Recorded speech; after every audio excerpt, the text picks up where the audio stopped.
But I'm recording now. So Okay. I record now like a couple minutes before stream for what I like to call uh, pre-stream ramblings.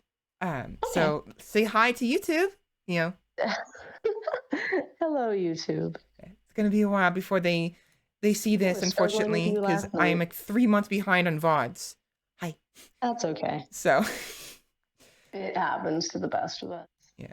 So YouTube, I will be everyone on YouTube watching the VOD. I will introduce Jamie momentarily once the stream starts in about 3 minutes. So give us a couple Okay, minutes. yeah, go ahead. Take your time to get ready. I'm also similarly just doing some little chores this morning that I've been meaning to do. Jacob fucking, like... Do we have to be careful with names, by the way, or is it fine? No, he's fine. There's 8 million Jacobs in the world. Okay. We were trimming his beard, and by we I mean I, for him in the bathroom, and the fur, he was like, oh, I'll clean up the fucking, he did not. So my bathroom's covered in Jacob hair.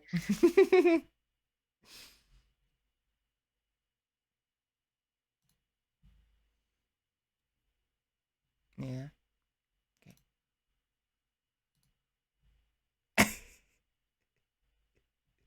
Okay. So, as I mentioned to you, Twitch, my chat, it's known that I am trans. I don't have it in my description or anything. It's just something that sometimes gets brought up, you know. So we can talk about that, those kind of things, which I do want to probably do at some point because I've talked about how you helped me tremendously with basically discovering myself, you know. Even if you were just there to listen to what I was talking about, because I kind of sort of figured it out on my own by accident, and you kind of helped me go through that, you know. So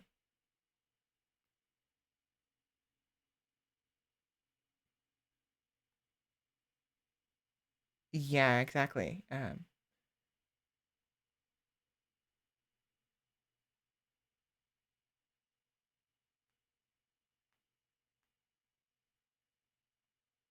Right, right.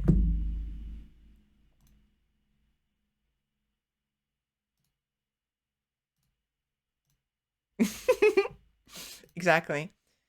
So yeah, so we're about to start. Let me go ahead and I mean, I don't have to mute you. I just have to mute me and the game audio. Which, by the way, oh my gosh. Well, whatever. I'm gonna have you introduce yourself later, regardless. But I just realized you're muted on the scene I was just on. So, and I was cycling through the scenes like crazy. So when they see on YouTube, they're gonna hear you randomly muting because I'm a dumbass. Oh, that's okay. It don't bother me. Yeah. So, No 12 bother. o'clock. Let me go and get started. Go ahead. Okay. Say bye, YouTube. You'll see Jamie again in Goodbye. about 5 minutes. Jesus, Roach, don't do that. Okay.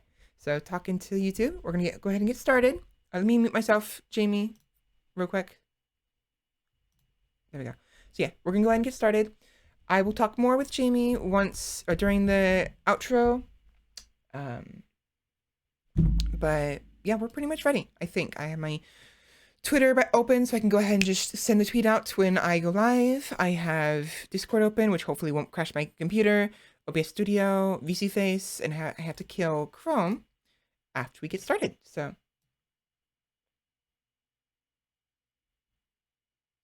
is all right, I think I'm good. All right. And then without further ado,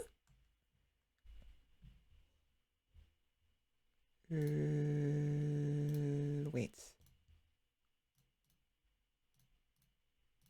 There we go.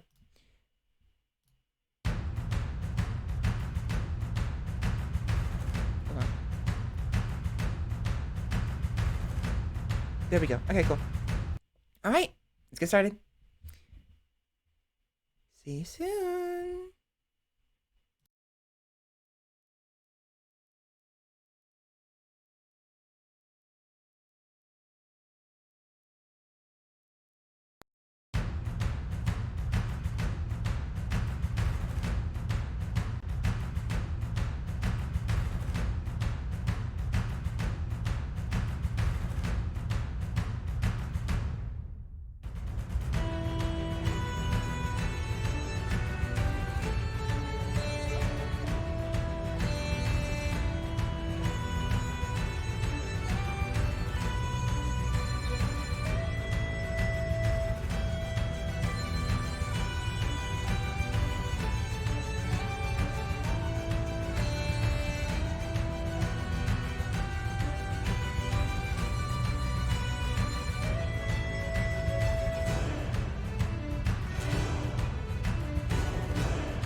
Hello, hello, hello. Good afternoon, everybody. Welcome in. Hi.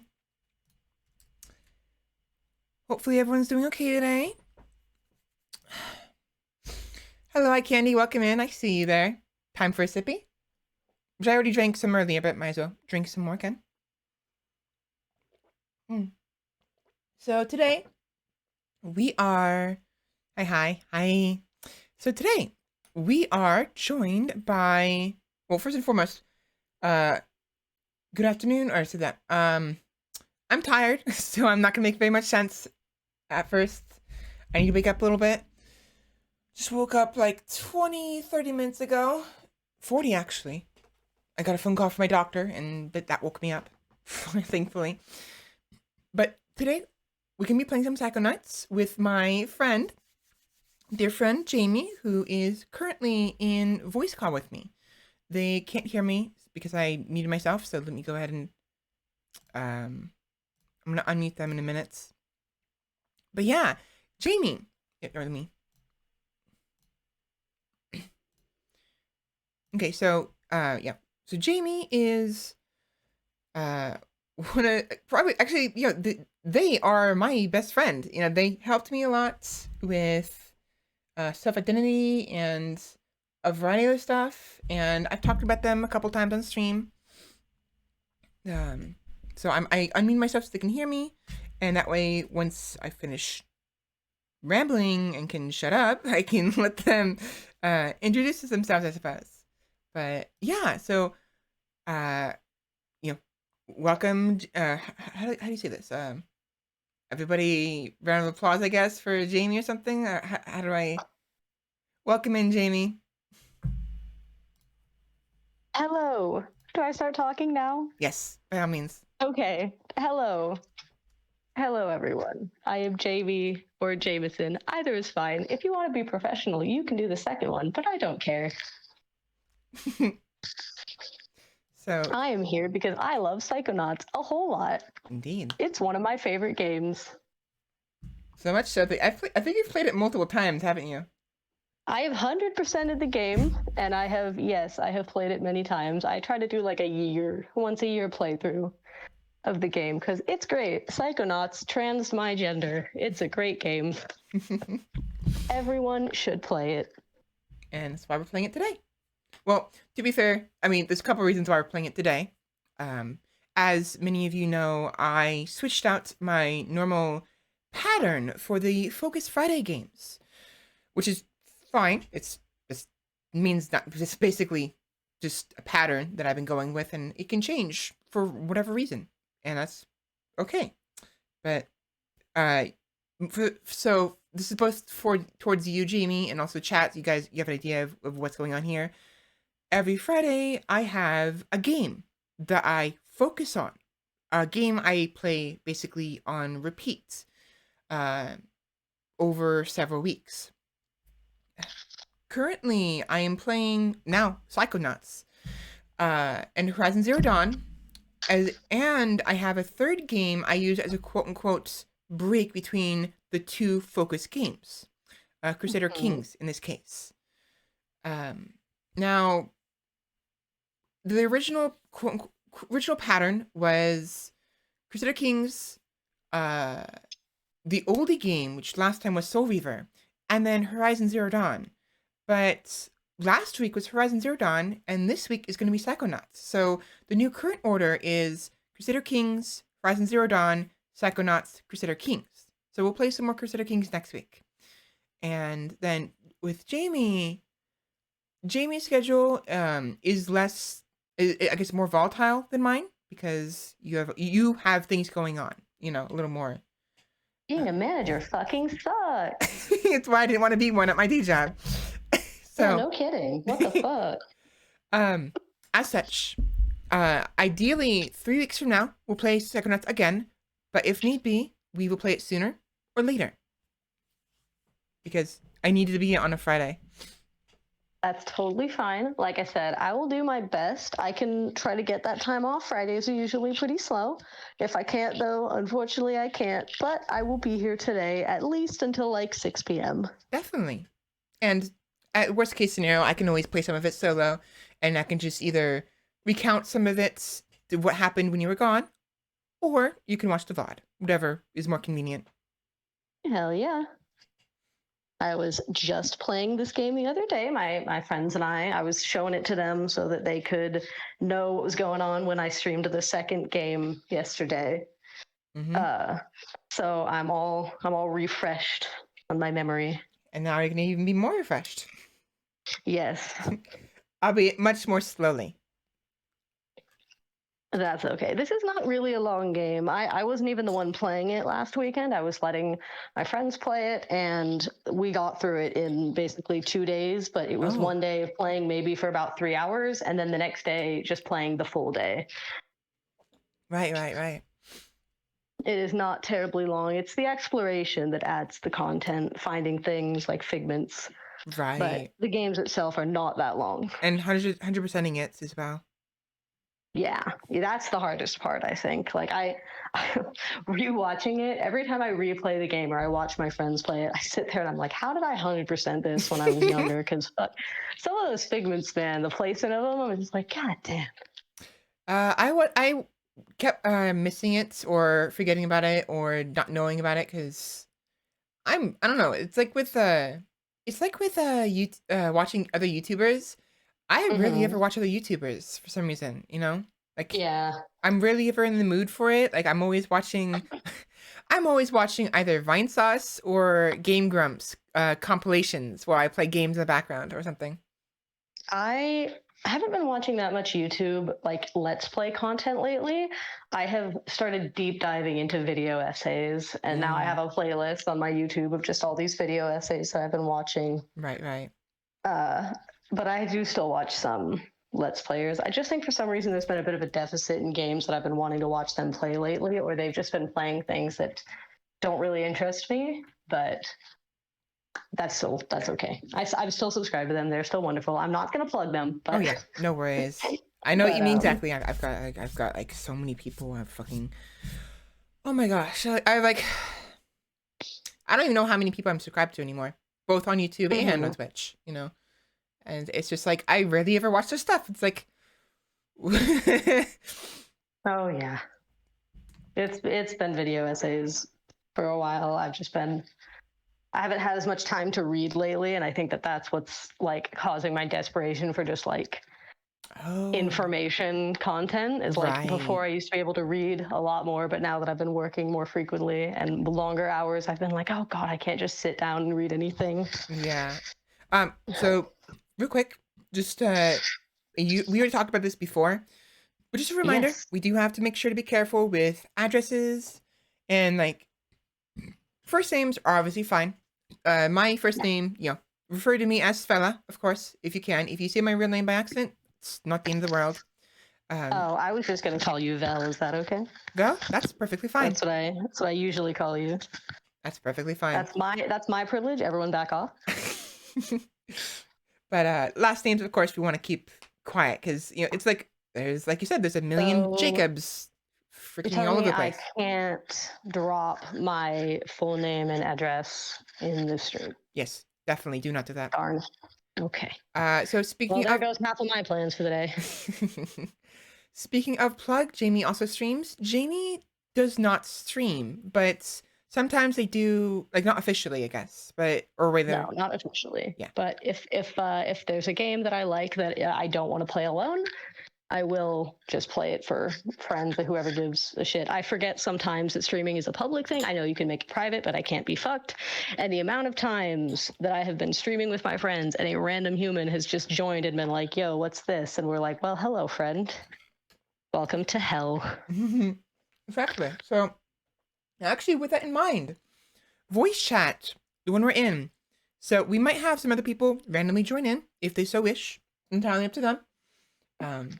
And when they do, it'd be like an impromptu additional guest. Yeah, I've told people not to, and for the most part, I don't think that anybody will. Right. I didn't want them to be rude, or at the very least, if they want to join the chat, I have asked them to let me know so that I can let you know. Which is perfect, by the way, because again, it shouldn't be that big of a deal, but having some permission ahead of time so we can be like, give them we can kind of roll out the figurative red carpet for them so they can come in properly instead of just like, just jumping in from the ceiling, Yes. breaking in through the skylight. I can also make a post on Discord if you like. I didn't really think about that. I just said it verbally the other night, but I can also make a post that's like, hey, assholes, friendly reminder. Unfriendly reminder. Don't. Sure, actually, maybe that'd be good. I could do it, but I think I'm gonna have you do it so I can focus. That's totally fine. Because now, On Friday. yeah, there's that. But also, as a streamer, my focus is oftentimes fragmented between chat and gaming. And there's no game, but now it's fragmented between you and chats. And that was totally fine. there's only one person is talking right now, iCandy, which is perfectly fine.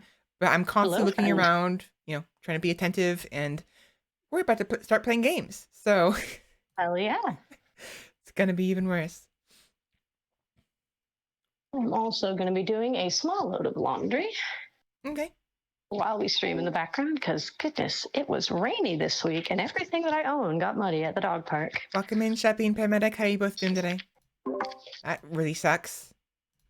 Oh, it's okay. They love it. Roach loves the mud. He's been really into rainy weather lately. All right, Paramedic, you feeling sleepy? Well, so do I. I'm gonna go ahead and get Steam started. I really, really, really hope it doesn't crash on me or at least freeze on me, because having Steam open, OBS Studio, or some kind of recording program, VC Face program that has my, tracks my face, Discord. So wait, it's Steam, OBS, VC Face, and Discord. All four together has caused us some problems in the past. So for sure, just let me know. Mm-hmm. I really hope it doesn't cause problems. And then talking in the chats, let us know if either me or Jamie are too quiet compared to the game, or vice versa. Because I did some balancing, but with Jamie's audio is coming through the game audio. So basically the same audio the game itself is coming through. Game audio, for reference, is what I call my source audio for desktop. And Gotcha. As a result, it's basically everything from alerts to me adjusting the volume, that ring, the sound, is going through the game audio. And it shares that with you, Jamie. So if I have to... That's fine. I will try my best not to talk during cutscenes or important dialogue moments. Which is what I also tend to try to do. I will be quiet.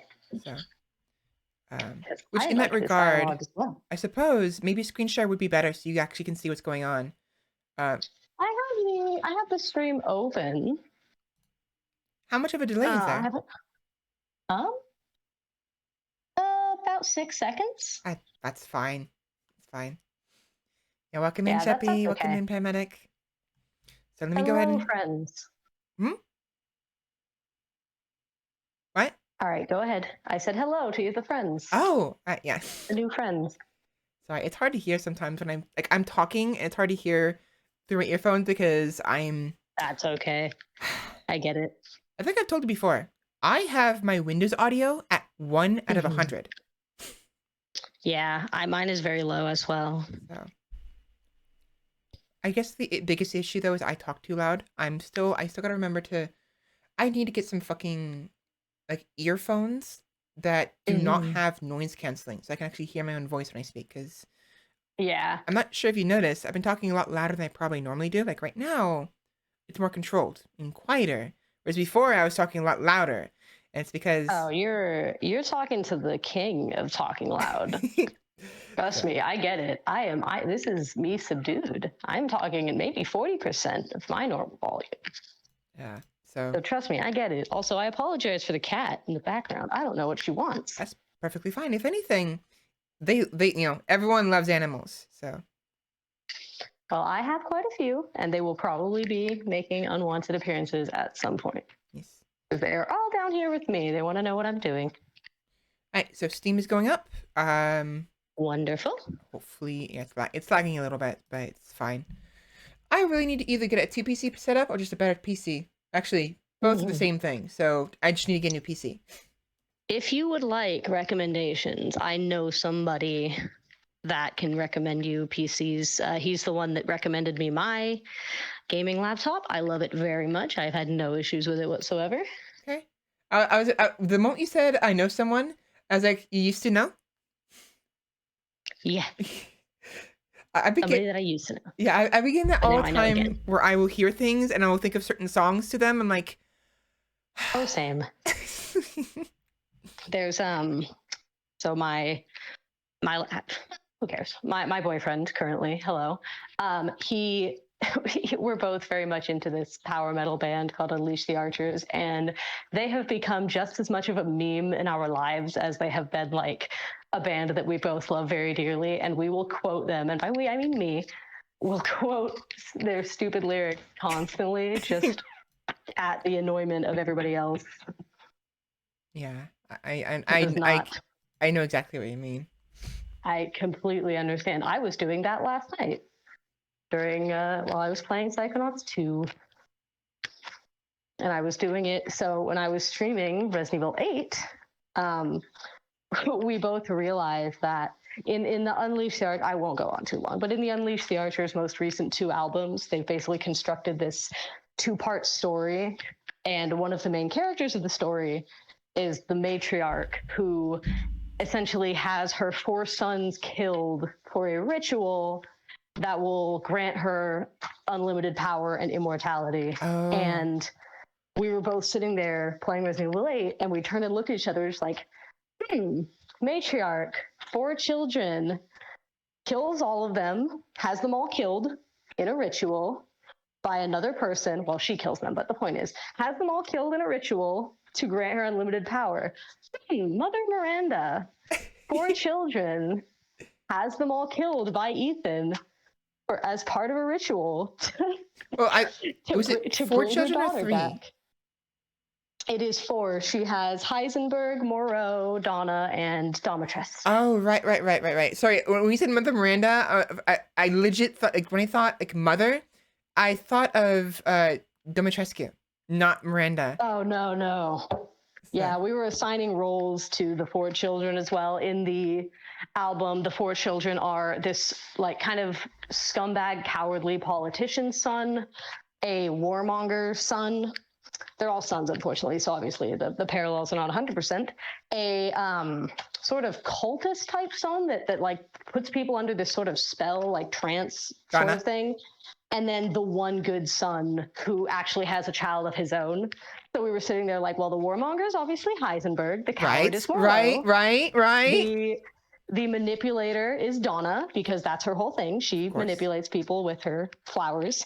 And then the one good kid is Domitress, because she has kids of her own, her 3 daughters, and she is the only one that did nothing wrong, minus all those dead girls. Right. I mean, to be fair, like even like her motivation towards Ethan, it's like very much like, I am annoyed that this person is here. Right. She doesn't even really care about the ritual at all for Mother Miranda. I mean, neither does Heisenberg, but like, she very much is like, this is an inconvenience to me. I just want to live alone with my daughters and eat the flesh of maidens. Yeah. And honestly, queen. Try to mind her own business, and then Ethan, and then Miranda has to pull in some messy business into her home. Drag her into it. Because Miranda was the reason Ethan was even there. Domitress rights. Exactly. So we were having fun doing that. And the TLDR is that I get it. And I might accidentally slip in some of my own Unleash the Archers reference, because I love that band very dearly. It's perfectly fine. Just understand, I may not get most of the references. That's okay. Everyone, go listen to Unleash the Archers, especially their newest albums, Apex and Abyss. They slap. We're going to go see them in concert on September 21st. I'm hyped about it.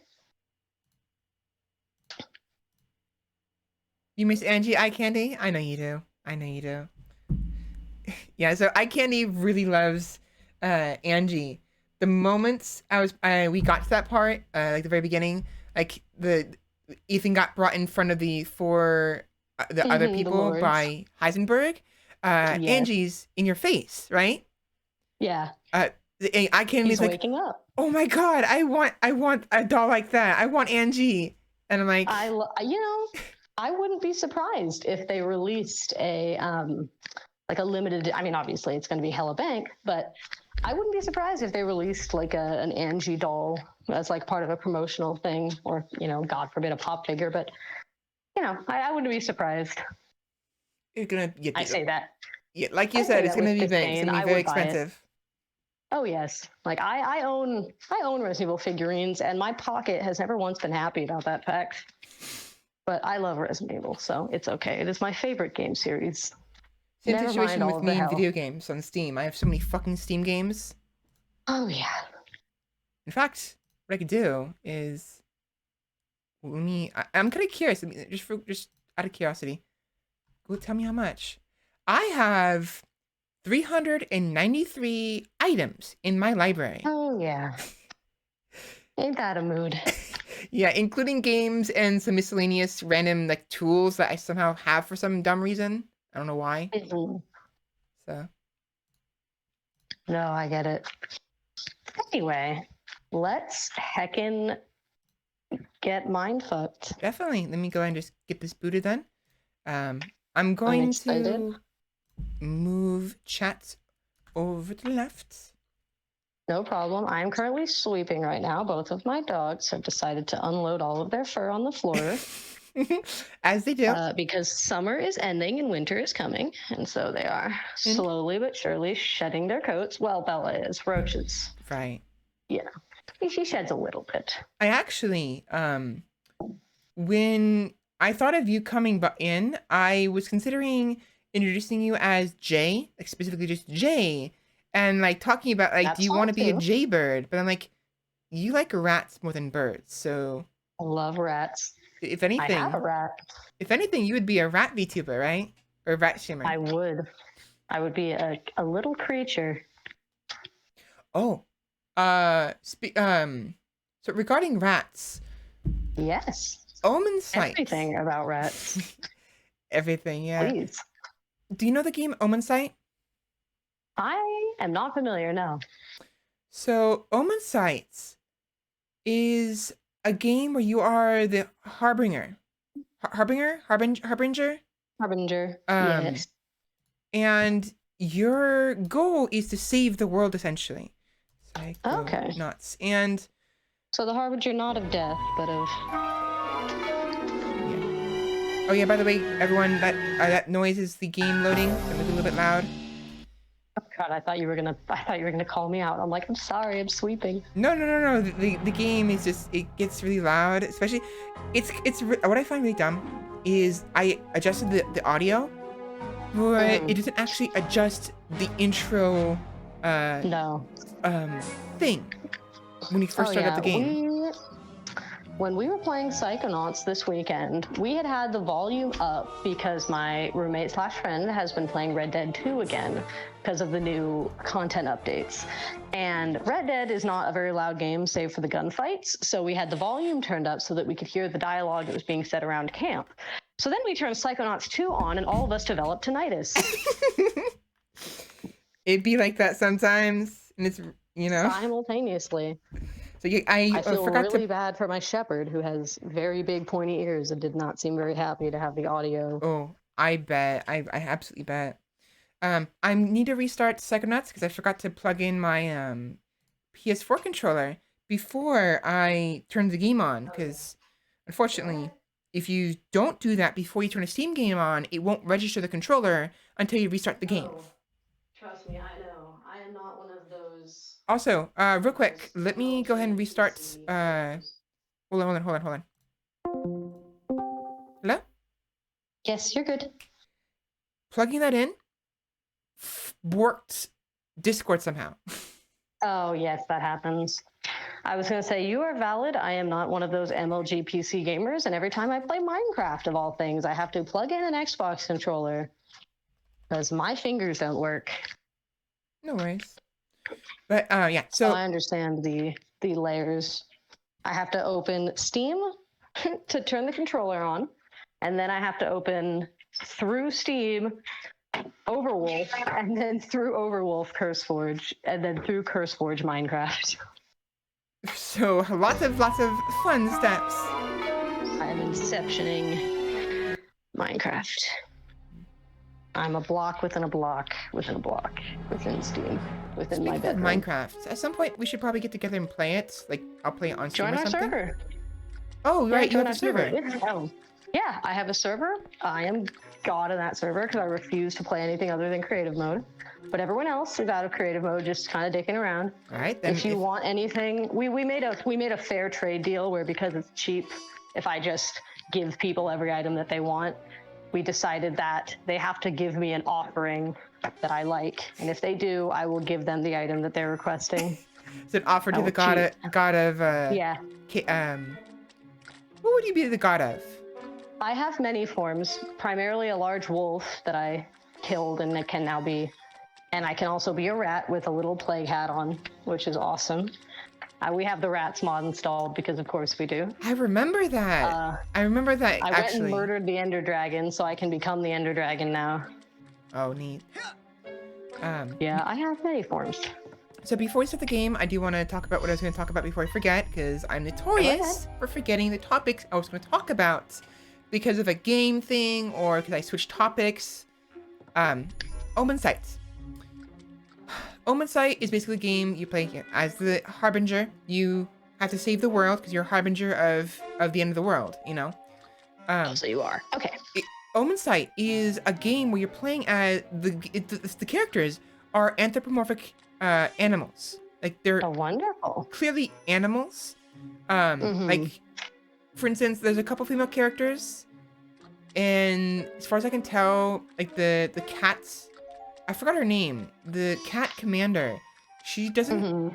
I don't know. Remember if she has boobs or not, but she has a lot of like fur, like chest fur. On the scale of Lion King to Cats 2019 or 2018, I don't remember. How antho are they? I don't remember Cats 2018, so let me look that up real quick. On the scale of Lion King to a furry in real life, how? Okay. I'd say probably. That's a good question. It's definitely around 5 out of 10. Do they have paws or do they have hands? Paws. Okay, so yeah, I would agree with you. Maybe about a 5. Yeah. Once they start getting hands, that's when you start changing territories. Yeah. In a wonderful way, but you're also it's a very Pan's Labyrinthian sort of journey. Yeah. Welcome in, Simply. How you doing today? How are you doing today? It'd be nice if I could not stutter. Do we have a chaos god among us? Are you a god of chaos? Yeah. Then yes, we do. But yeah, so I hail from Pandemonium, actually. D&D players will understand. Hello. So yeah, Omen Sight, you know, anthropomorphic characters. They have paws. Like I believe the bird characters, they use their wings. Lovely. I think. I love that. But no, maybe not. I can't remember if they use their wings or if they. Well, I've never played the game, so I'm gonna pretend they do. Okay. But there's a character who I absolutely love because they're cute, sassy, and just cute. Name Radika. Radika. I love them already. She's absolutely adorable, and I love her. Whoops! What I just hit in the game. And human mind. Okay, it's game starting. Oh, wonderful. 600 miles of synaptic fiber, 5.5 ounces of cranial fluid, 1,500 grams of complex neural matter, a 3-pound pile of dreams. But I'll tell you what it really is. It is the ultimate battlefield and the ultimate weapon. The wars of this modern age, the psychic age, are all fought somewhere between these damp, curvaceous undulations. From this day forward, you are all psychic soldiers, paranormal paratroopers, Everyone hear that okay? mental marines who are about to ship out on the adventure of their lives. This is our beachhead. And this is your landing craft. You shall engage the enemy in his own mentality. You shall chase his dreams. You shall fight his demons. You shall live his nightmares. And those of you who fight well, you will find yourselves on the path to becoming international secret agents. In other words, Psychonauts. Roll credits. The rest of you Sorry. will Shit, die. game's over.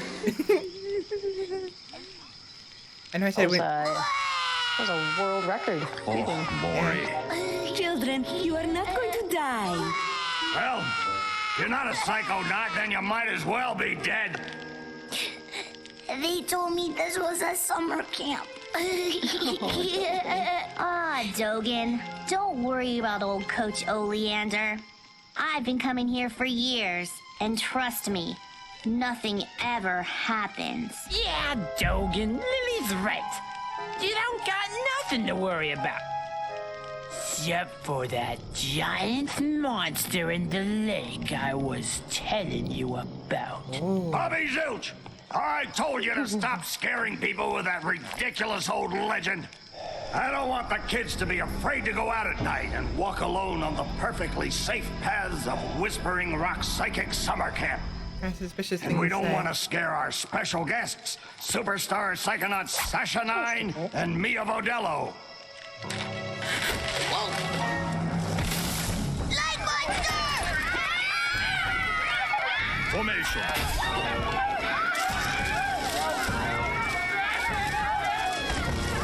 It's resisting. Quick, bring it over here.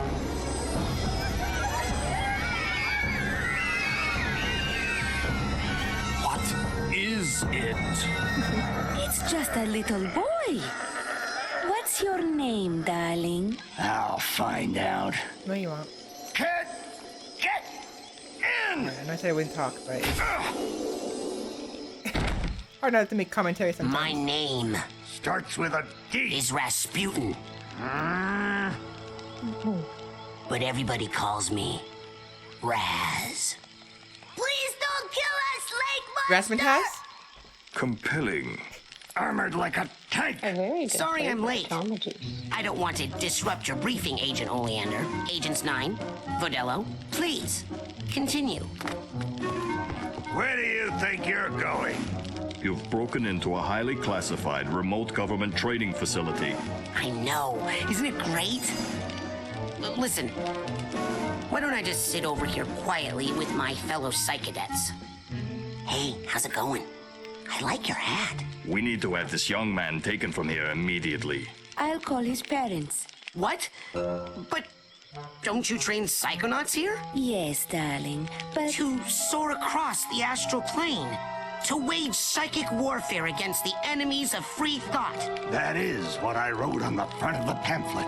Those words are why I'm here, Coach Oleander. Do you remember what you wrote on the inside of that pamphlet? You were born with a special gift.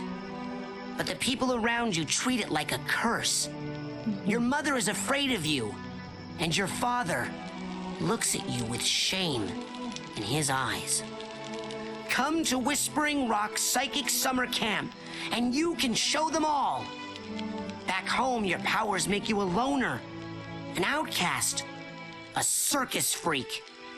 But in this dojo, in this psychic dojo, they make you a hero.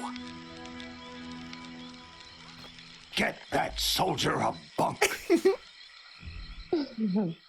He's got away with words.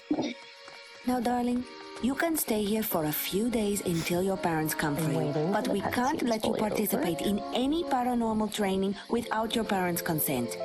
I'm sorry. Wowie, you're so lucky. You get to go home soon. Home? Back there, I was just like you were, Dogen. Punished by my own family for having powers I never asked for. But here, I have a chance to be something, to make a difference. They may come for me, Dogen, but they'll be looking for Raz, the boy. What they're going to find, what they don't expect, is Raz, the Psychonaut. And then you'll make their heads explode? No. Do you do that? No. Well, once kinda. But now I wear this special hat. Wanna try it on? No. But he has mental defenses like I've never seen in someone so young. If I could just get him in my lab for some experiments, I'm sure he could withstand more than the others. That kid's 1 in a million, Nine. But I'm not gonna let you turn him into one of your guinea pigs. What's that? I've got big plans for that mind. The government caring about the concerns of parents? This certainly is a video game, right? So, little fun fact real quick. Originally, when Psychonauts was made, the main character was going to be a young man named Dardigan Taylor. I can't pronounce that name, but Dart for short. Okay. He was going to be blue-skinned, and he was going to have a very long, one of those nightcaps, that was supposed to trail behind him when he ran, like a ponytail. However, the staff found it too difficult to animate the hat, so they scrapped that idea. As well, they thought that having any kind of nightcap would, silhouette-wise, as he's running, make Dart appear, I suppose, feminine to the audience. They thought that it would look like a ponytail, which I think would have been nice. Come on, Double Fine, don't be cowards. Men can have ponytails. But in any case, they scrapped that idea and they changed it to Raz instead. That's why at the start of the game, as a little cameo, when Raz says my name and Coach says starts with a D, it is a reference to the character Dart that unfortunately got scrapped. You can view his concept art in the bonus reels that you get when you unlock certain memories. What he used to look like. And in addition, he makes a cameo at the end of the game cutscene. He will appear in the outhouse. If you pay attention, you can see him peek out. Oh, interesting. So, did he actually appear in the second? Never mind. I'm not gonna. Never mind. We'll find out. I have not. Yeah, I was going to say I sincerely hope that his family makes an appearance in the second game. I've only played up until like the first little bit where you explore the one of the main areas. I'm trying not to spoil anything. I was telling a friend of mine that I either hope if he doesn't make an appearance in the second game that you get to change your outfit and maybe you get to wear a variant of his costume that he would have had in the first game. As a homage? Some people, an homage? Yeah, some sort of homage to him as a character. That's how you see that word. Because he does make a cameo at the end of the first game, he is in it. People are theorizing that he may make another cameo in the second game. We don't know. I can't recall if this is correct or not, so don't quote me on this, but there was also, I recall reading something saying that Dardigan was originally supposed to be rivals with Raz's family. The Taylors and the Aquados were rivals. I don't know if that ever got properly confirmed, but I do recall reading something that it was discussed. So kind of like kind of like either Harry Potter or Pokemon. Yes, the Taylors were, I believe, like sort of mystics. And that is why the Aquados, at the very least, Raz's father, didn't like them. But again, I don't know that ever was made canon. All I know is that he makes a very, very brief cameo at the end of the game, and that's it. They couldn't animate his hat. They wanted it to move similar to like a longer version of Link's hat in some of the games, and they just couldn't animate it. I could see so that. They cut it. Well, hopefully we see him again. If not in Psychonauts 2, then maybe a spin-off. Yeah.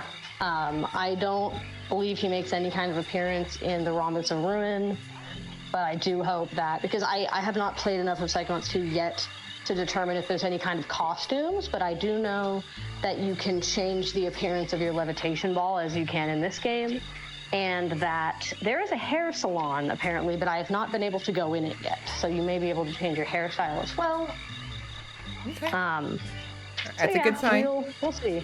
I'm excited. I like Dart's design a lot. If you Google it, he's very cute. I'm sad that they couldn't find a way to get him in the game aside from a cameo. It really does suck though. Like I agree, especially like just in general, like characters that get cut, you know, because then you lose out on what could have been, you know. Yeah, I mean, I love Raz, and I think that oh gosh, I'm forgetting his name. Raz's voice actor, the Invader man that Zim. voices Zim. Yes, I'm forgetting his name. Gosh, but I think that his voice fits Raz quite wonderfully. I agree. So I am happy with that.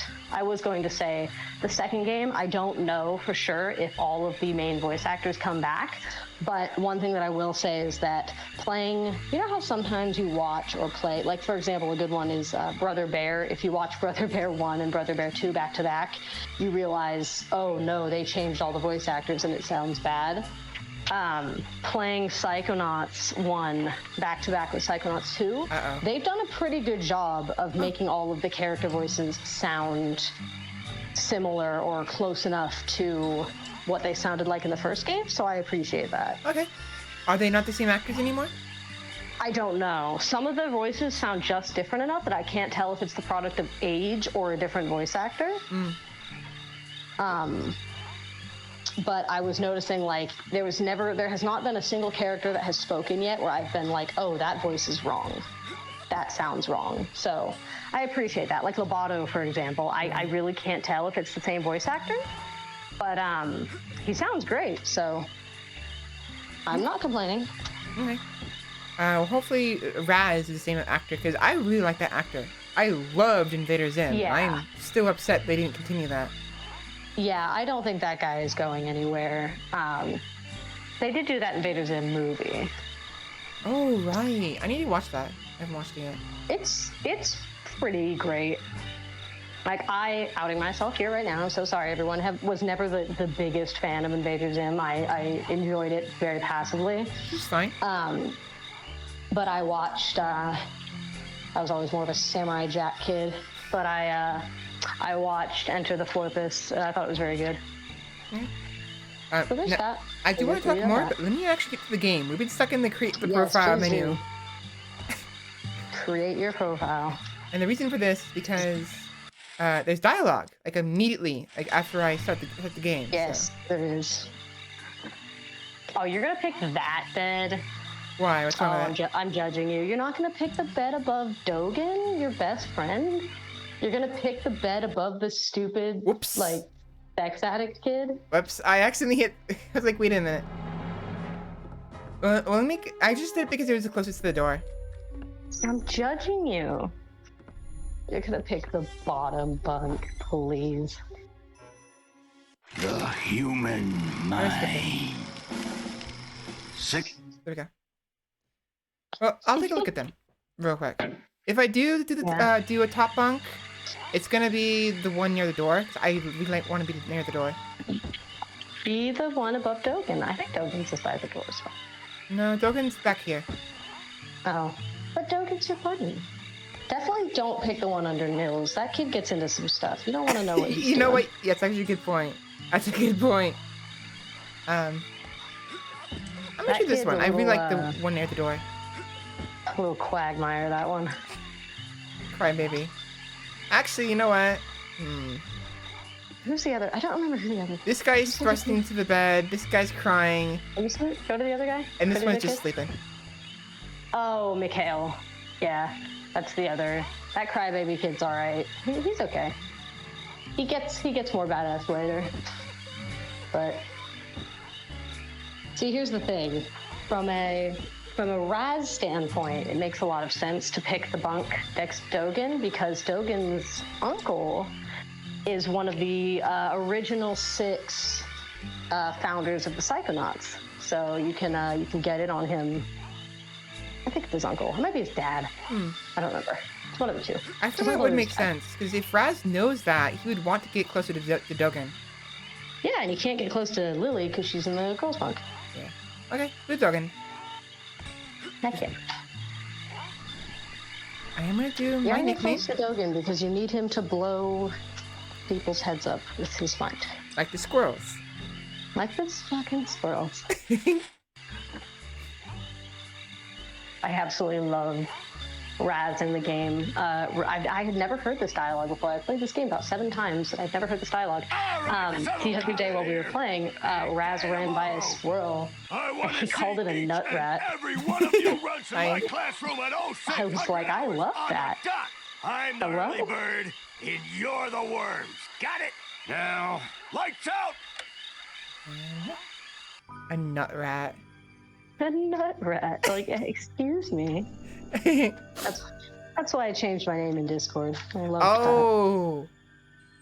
Explains a lot. Okay, quick eye that. exam. Hit me right in before the we giggle start. box. Huh? Bella, Look over stop that licking the way, if you couch, will. please. Wow, what's that? Oh, that's a psi challenge marker. The staff scatters these all over the camp to test the students.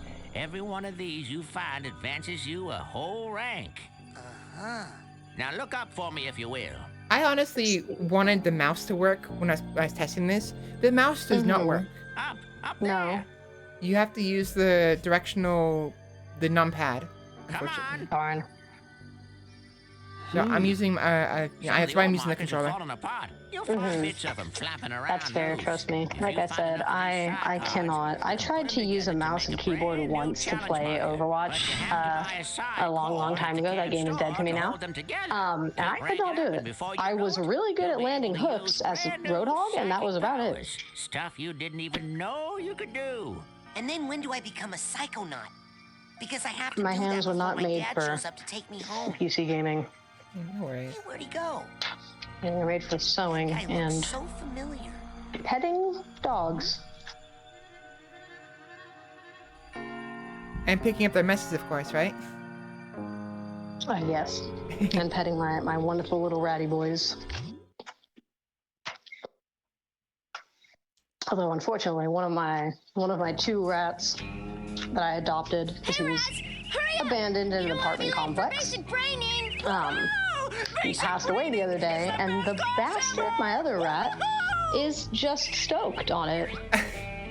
Of course, right? Of course. He could not be any less sad if he tried. I can't believe it. All my other rats that I've had in pairs, when one of them dies, the others all are in some way sad. They're like more lethargic, they're less active, they sniff around for their companions like Gary did when Bertram died. Right. Or like Siri did when Prim died. Or the other way around, excuse me.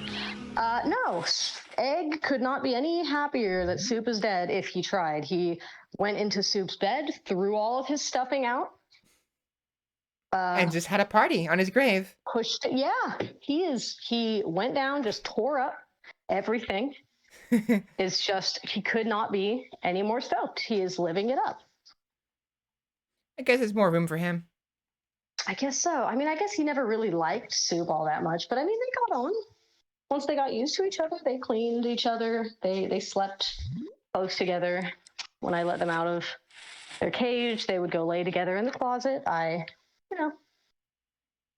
But unfortunately, Soup was never the healthiest rat. Even when I got him, I had to treat him for all sorts of things. I was pretty irritated with whoever just left him there. But he developed a huge tumor. That sucks. Yeah, I know, right in the worst possible. That's the place rats always get tumors, right under the arm. Right there. So it got quite large. Yeah. So in the armpit, basically. Yes. Yeah. The like benign spot, but the spot where it also can grow so big that it just becomes a problem.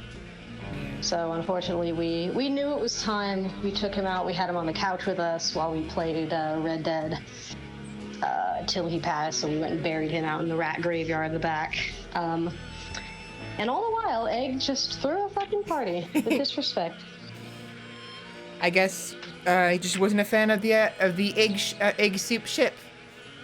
I guess not. He didn't like. He doesn't like the way that I make ramen. So real quick, I skipped the.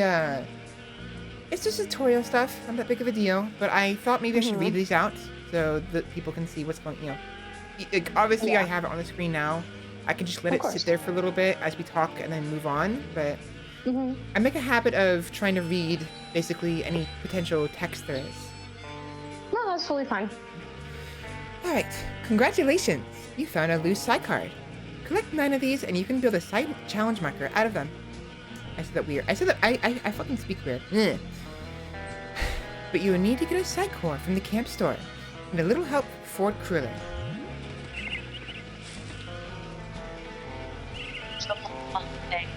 Oh, you're The second game. yeah. Oh, You're fine. What? Oh. Sorry, my cutscene interrupting. No, you were breaking up, and I thought maybe Discord was shit in the bed, but it was you. Oh. It was actually your connection. You're fine. My bad. Is it better now? Oh, you're perfectly fine. Okay. I was going to say, a little fun thing. So, you know, the psi cards are in the camp because back in the day, the staff would put psi challenge markers all around that the kids could collect to boost their rank. And over time, those psi challenge markers have degraded and fallen apart, and so now you'll just find the cards lying around. The pieces. Yes, and in Psychonauts 2, you do go into the headquarters, but that was advertised. Scores and psi challenge markers just in the Psychonauts headquarters, just lying around as collectibles, and I'm sitting there like, hello? Did they just did Ford did Mr. Cruller just like in his mentally fractured, shall we say, state decide to just decorate? Like he was like, oh, these campers are gonna want to find these and put them all around HQ. Well, I mean, they are shiny, and like you said, they are for campers. I get it as a collectible. I understand that they want us to be able to increase our rank, and they needed a way for us to do that. But I'll tell you, I laughed a little bit when I walked into the HQ, and the first thing that I saw in the intro cutscene was a psi card floating above like the main hub where everyone's just sitting and having tea and like getting stuff from the vending machine. I was like, all right. I think the way you speak actually has a term and it's cute. Well, thank you. My chat likes to flatter me a lot. Oh, yeah. Sometimes It's even well to the deserved. detriment of me when I'm playing a game. Because on occasion, it does get to me. Sometimes. And I will make a mistake in the game. Because of it. Little shits. Well, chat, your job is to do that expressly in this game, especially during the final level. We are all going to sit and we are going to compliment Vel out the ass. And we'll see how well I can resist. And I have some confidence, but on occasion, like I said, on occasion, sometimes it just gets to me, you know. Oh, excuse me for that. That chair decided to scrape all along the floor. That's fun. Alright, so your first arrowhead. Arrowheads are made up of titanium, a rare psychoreactive mineral, which makes them very valuable. You can use arrowheads to buy items at the camp. Let me say this again. I need to speak slower and more concisely. That's my biggest problem. Your first arrowhead. Arrowheads are made of titanium, a rare psychoreactive mineral, which makes them very valuable. You can use arrowheads to buy items at the camp store and other places you find. There we go. I would highly recommend when you get, I believe it's 80 arrowheads, going to the camp store and buying the dowsing rod, and then just kind of going around and slurping up deep arrowheads as you play the game, because there is eventually an item that you need that costs 800 arrowheads. Ooh. And if you have that currency beforehand, or if you have the dowsing rod beforehand, it makes it a lot more convenient to acquire that item. You cannot progress through the game without that item, unfortunately, so it is a good idea to, at your leisure, start gathering arrowheads. Yeah, I probably definitely want to do that. Look at this. Look at this. Hi. What's the rush? Some of us care about our education. Oh, Elka. Hi. What's the rush? Those three. I don't want to get a They bad have such seat. a Such an interesting relationship. I was about to those two. say that. Yeah, interesting. So I know where all the collectibles are in this specific area, at least at the beginning, because I was literally spending like half an hour going through the level trying to test the volume, and so I ended up just collecting everything. So thankfully the arrowheads actually respawn over time, Yeah, they do. which I find very nice. Let's go see what Dogen has to say. I'm telling you for the last time, no.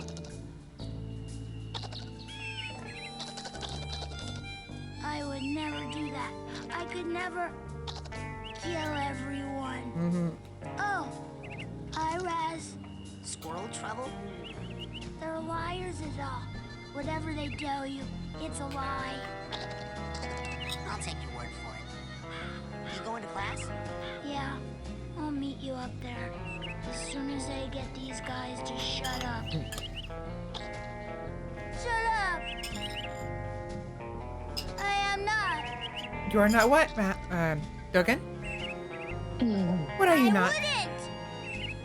I'm not gonna do that. What are you not gonna do? Squirrels think you're so smart. Ooh, I'm so cool. I'm a squirrel. Wait, You going to class? yeah, I'll meet you up there. As soon as... What are they lying to you about anyway? Nothing. You know, in a perfect world, Elka's relationship with JT would quite literally be the meme of this is my boyfriend JT and this is JT's boyfriend Melvin. Oh, where'd this come from? Huh. I wonder. Hey, Dogen. Where'd the squirrels go? Hey, what happened to the squirrels? They lied. They lied. And then they laughed. Listen, we don't need to worry about that. Yeah, maybe not. That's nothing. Not a big deal. Squirrels cannot be trusted. Nope. I don't know about you, but when I was in college, we had a squirrel infestation because people would feed them at the dining hall, and it was awful. There was this one overweight squirrel that had a broken leg, and he was so overweight because he would just live underneath the stairs leading up to the dining hall, and everyone would give him food. I'm not sure. Hey, you should be able to balance and hit reps like this. That's unfortunate.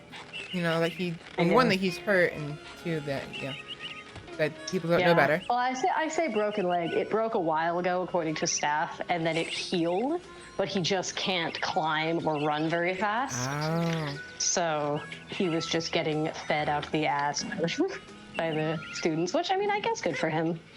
I mean, hey, at least he survived as long as he did.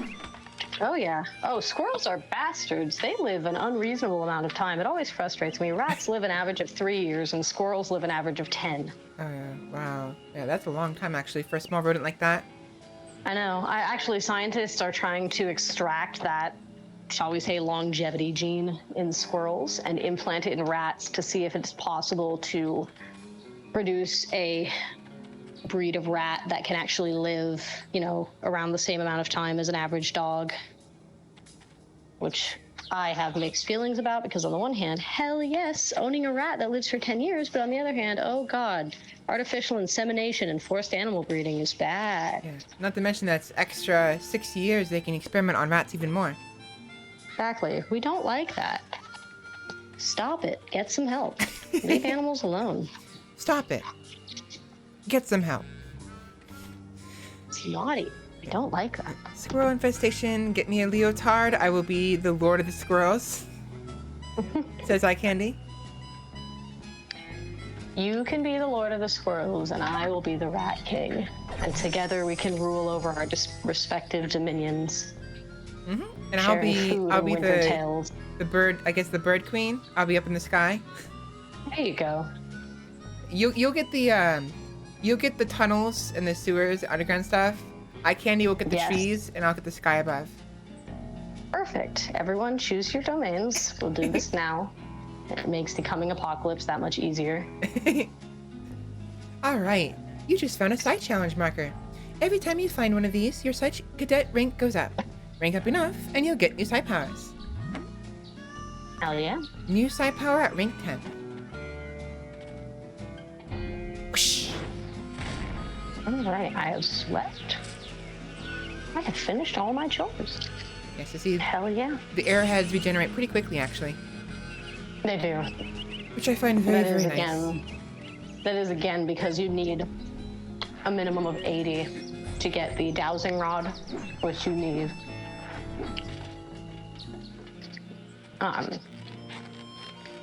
You can get arrowheads the old-fashioned way, but oh god, getting 800 arrowheads without the dowsing rod sounds like hell.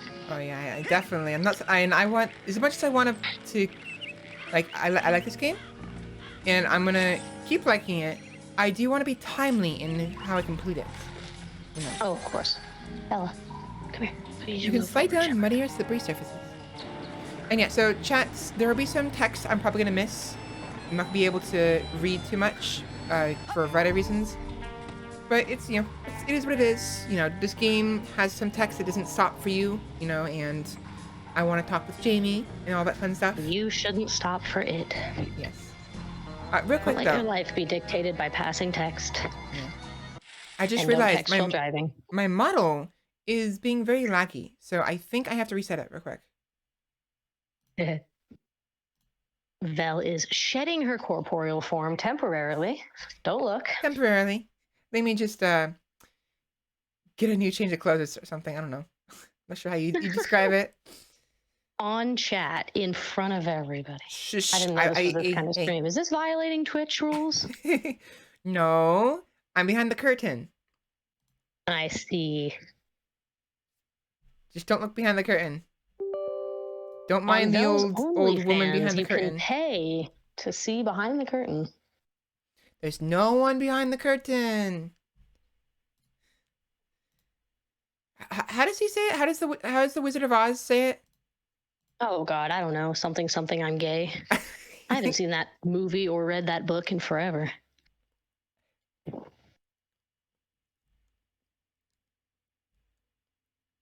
I think my most recent engagement with The Wizard of Oz was watching Face Off Season 2, Episode 1. Sorry, I'm recalibrating my face. Sorry, hold on. Just streamer things. Yeah. Never mind me, just recalibrating my face. It happens sometimes. You know, your face just goes wonky and you're like, oh, hold on, let me put my face back on. God, I wish that were me. Mm-hmm. There we go, I'm back. When my face goes wonky, I just have to sit there and accept the fact that everybody just witnessed whatever it did. Don't worry, I've seen this fellow without the headband. My brain will never recover from such a sight. My forehead is just fine. Stop complaining. I don't know. A little Code Lyoko. Oh, where everybody has giant foreheads. Yeah. Giant aircraft carrier foreheads. They put the entire Code Lyoko intro theme on Uni's forehead. They like size it up. Oh, it was too lewd. Oh, our forehead's lewd now. I mean, I don't know. Is that the equivalent of showing my ankle? Yeah, I was gonna say that's like you're stepping into like foot pick territory. Ignore that man behind the curtain. Okay. Yeah. A lot of weebs blow all their mommy money on Black Friday foot picks. You should get in on that. Sorry, what? What? What? What? Nothing. Don't worry about it. Yep. Frozen solid. Frozen solid. I was messing with exploring. Huh? I was making sure I could see where you were. Yeah, you'll need a special power for that. I actually have an idea of where to get it from. Assuming it's not just something you unlock, I think one of the kids, a fire starter, which you can talk to now actually. Do you want the answer to that question? I can tell you. We'll figure it out. It'll be fine. Alright, good news. You have enough Psych cards to build a new Psych challenge marker. Just buy a Psych core at the camp store and use Agent Kruger's special lab equipment to put the cards and core together in a new marker. After class, of course. Roller, you silly girl. Roller.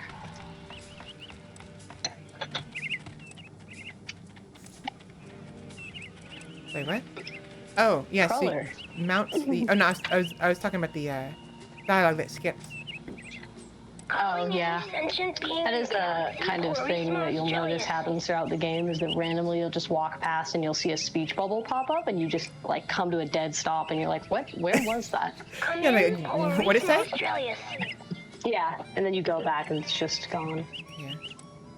Whee! Wait. Can anybody hear me? I can hear you. Testing, testing, 1, 2, 3. Svela, the Major Tom. You know that cabin is empty, right? Duh. I'm practicing for tonight when it's gonna be This full kid. of ladies. This kid. That kind of thing takes practice. Yes, Excuse me. that's the, My parents let me watch R-rated that's the movies, creep. so I think I know a little bit more He about is this than the you do, okay? ex-boyfriend of Elka, the girl that you saw running earlier. Oh.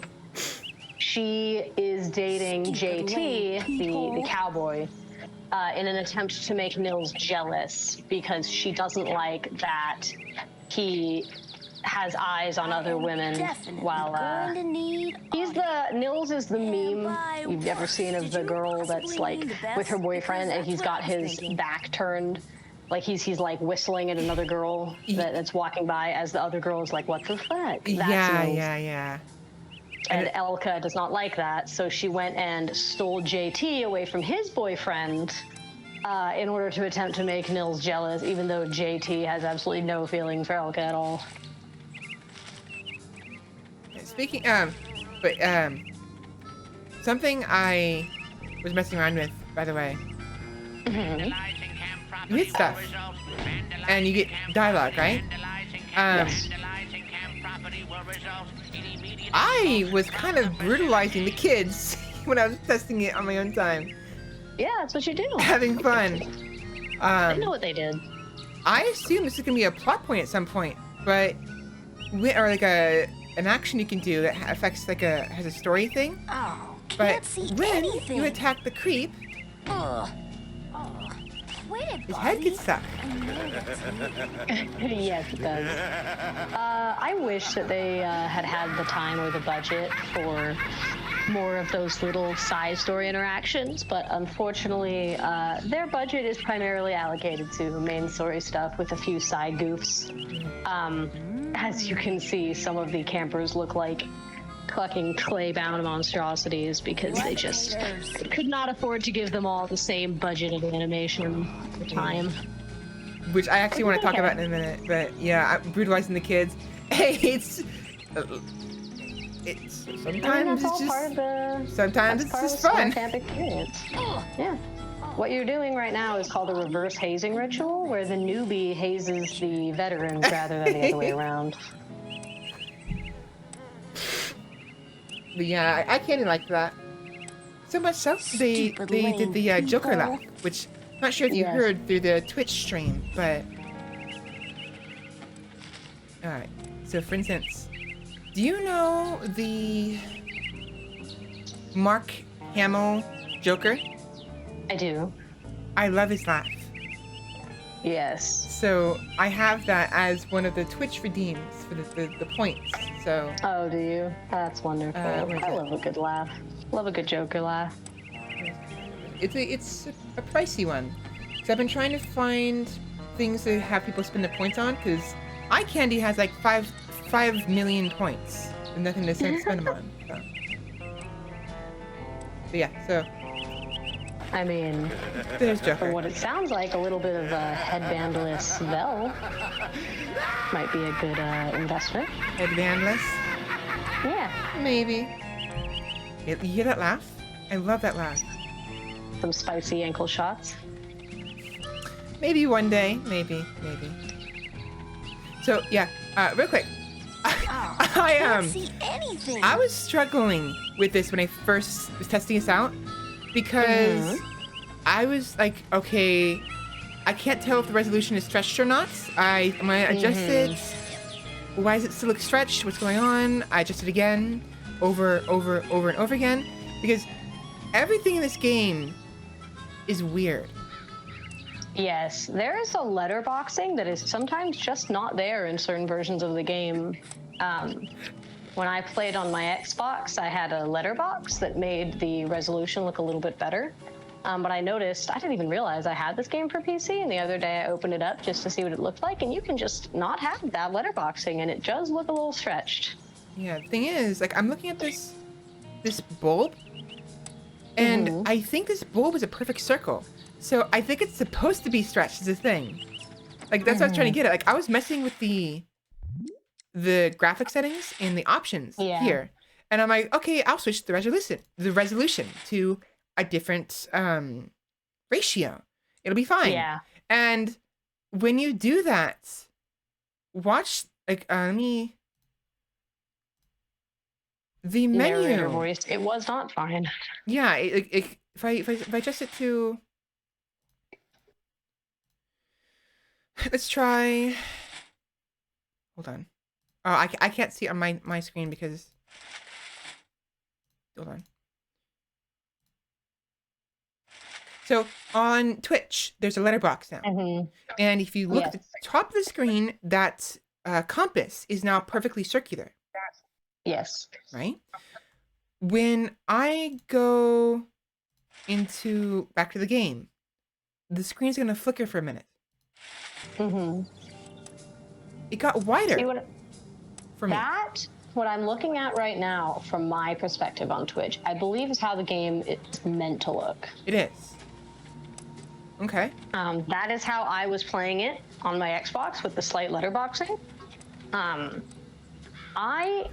I don't know enough about consoles to make this statement with any like assured confidence, but I suspect that it's because the original Psychonauts was for the PS2/original Xbox. Or maybe it was PS1, I don't recall. But I know it was for the original Xbox, not even the Xbox 360, which had different resolutions and different sizings. And I suspect maybe when they ported it over, they had to like accommodate that. And so that's why you can play it without the letterboxing, but the cost is that you get this slightly odd stretching. Yeah, which is, honestly, for a game like this, it's not as much of a problem, No.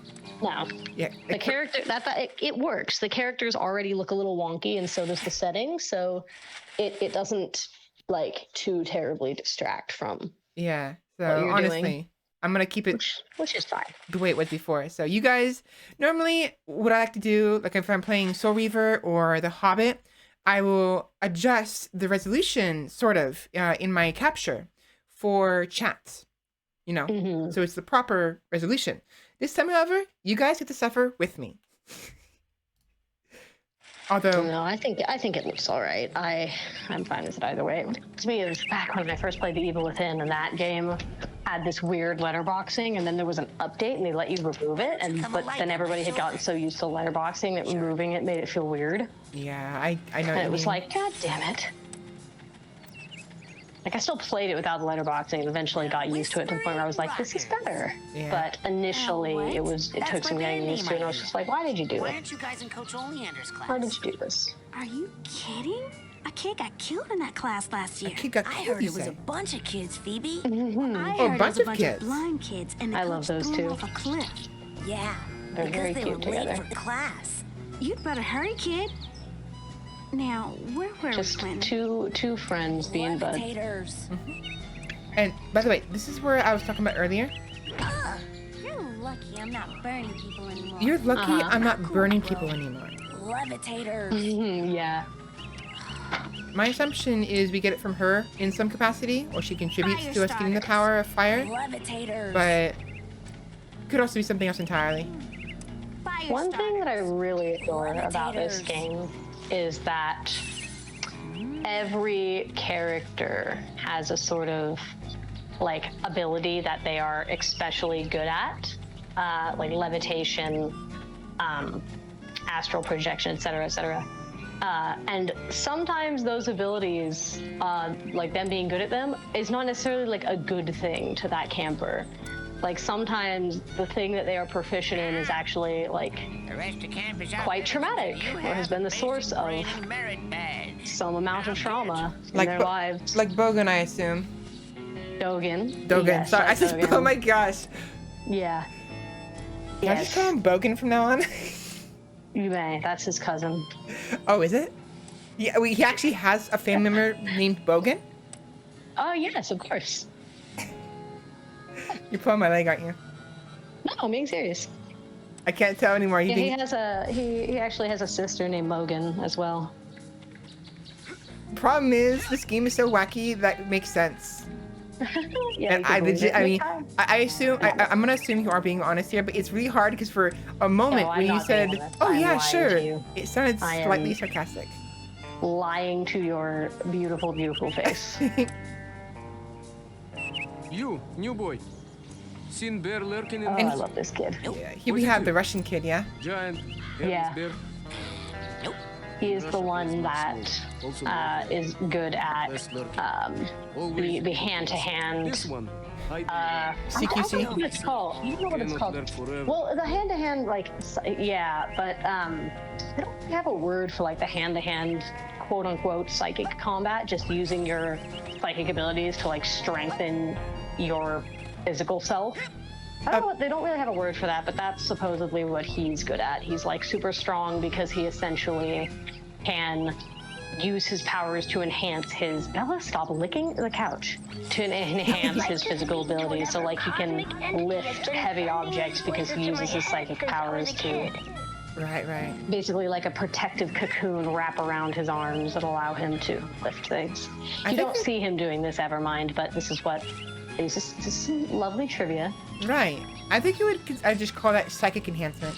Like strength enhancement. Right, like you never do that in the game, so they never have a word for it. Right. But there's certain kids that have little like trivia or abilities that you don't ever really get to learn that much about. Yeah, so I Another have thing. dilly-dallied a very long go on. time. I should probably move on to the main meat of the game finally. Mm-hmm. Come on, get back up there. I've just been trying to give both of us a chance to talk, you know? And I am receiving your messages. there's so many cutscenes in this that Trust me, there is plenty to talk about. Oh yeah. We haven't even gotten to the real psychological nitty-gritty of this game yet. Which we will momentarily. Oh yeah.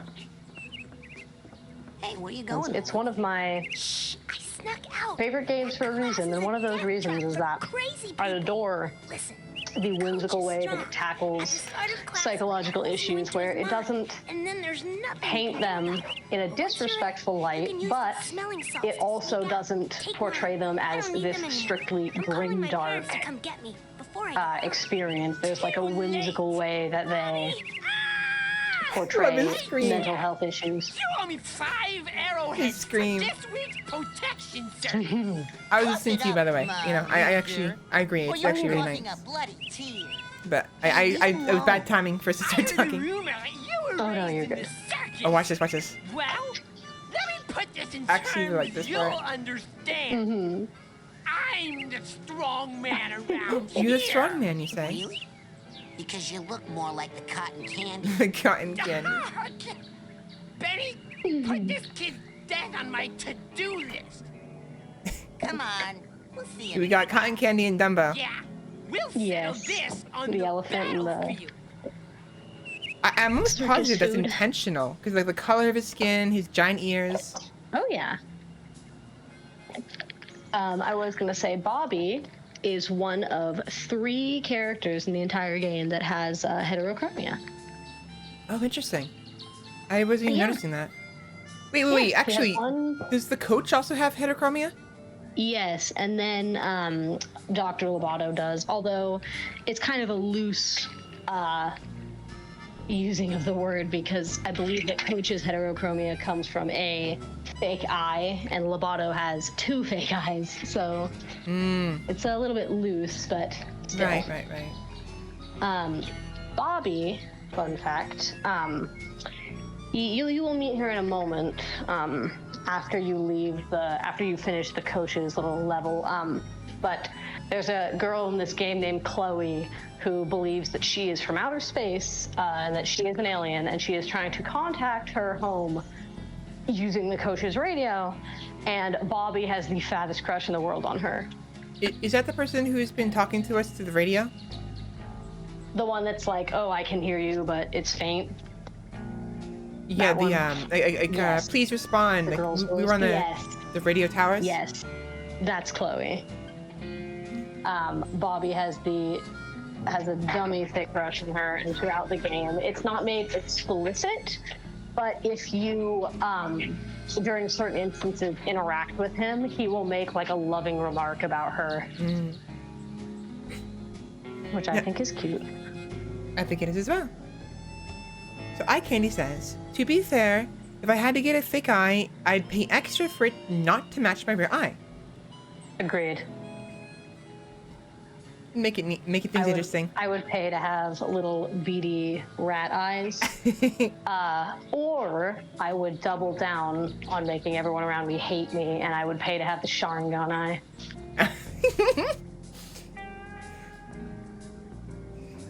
All right, your journal is a great place to see. Let me say that again. Your journal is a great place to see what you've done so far, and plan what you're going to do next. You can use it to save and load your progress. Change your options, and there's a helpful map in the back.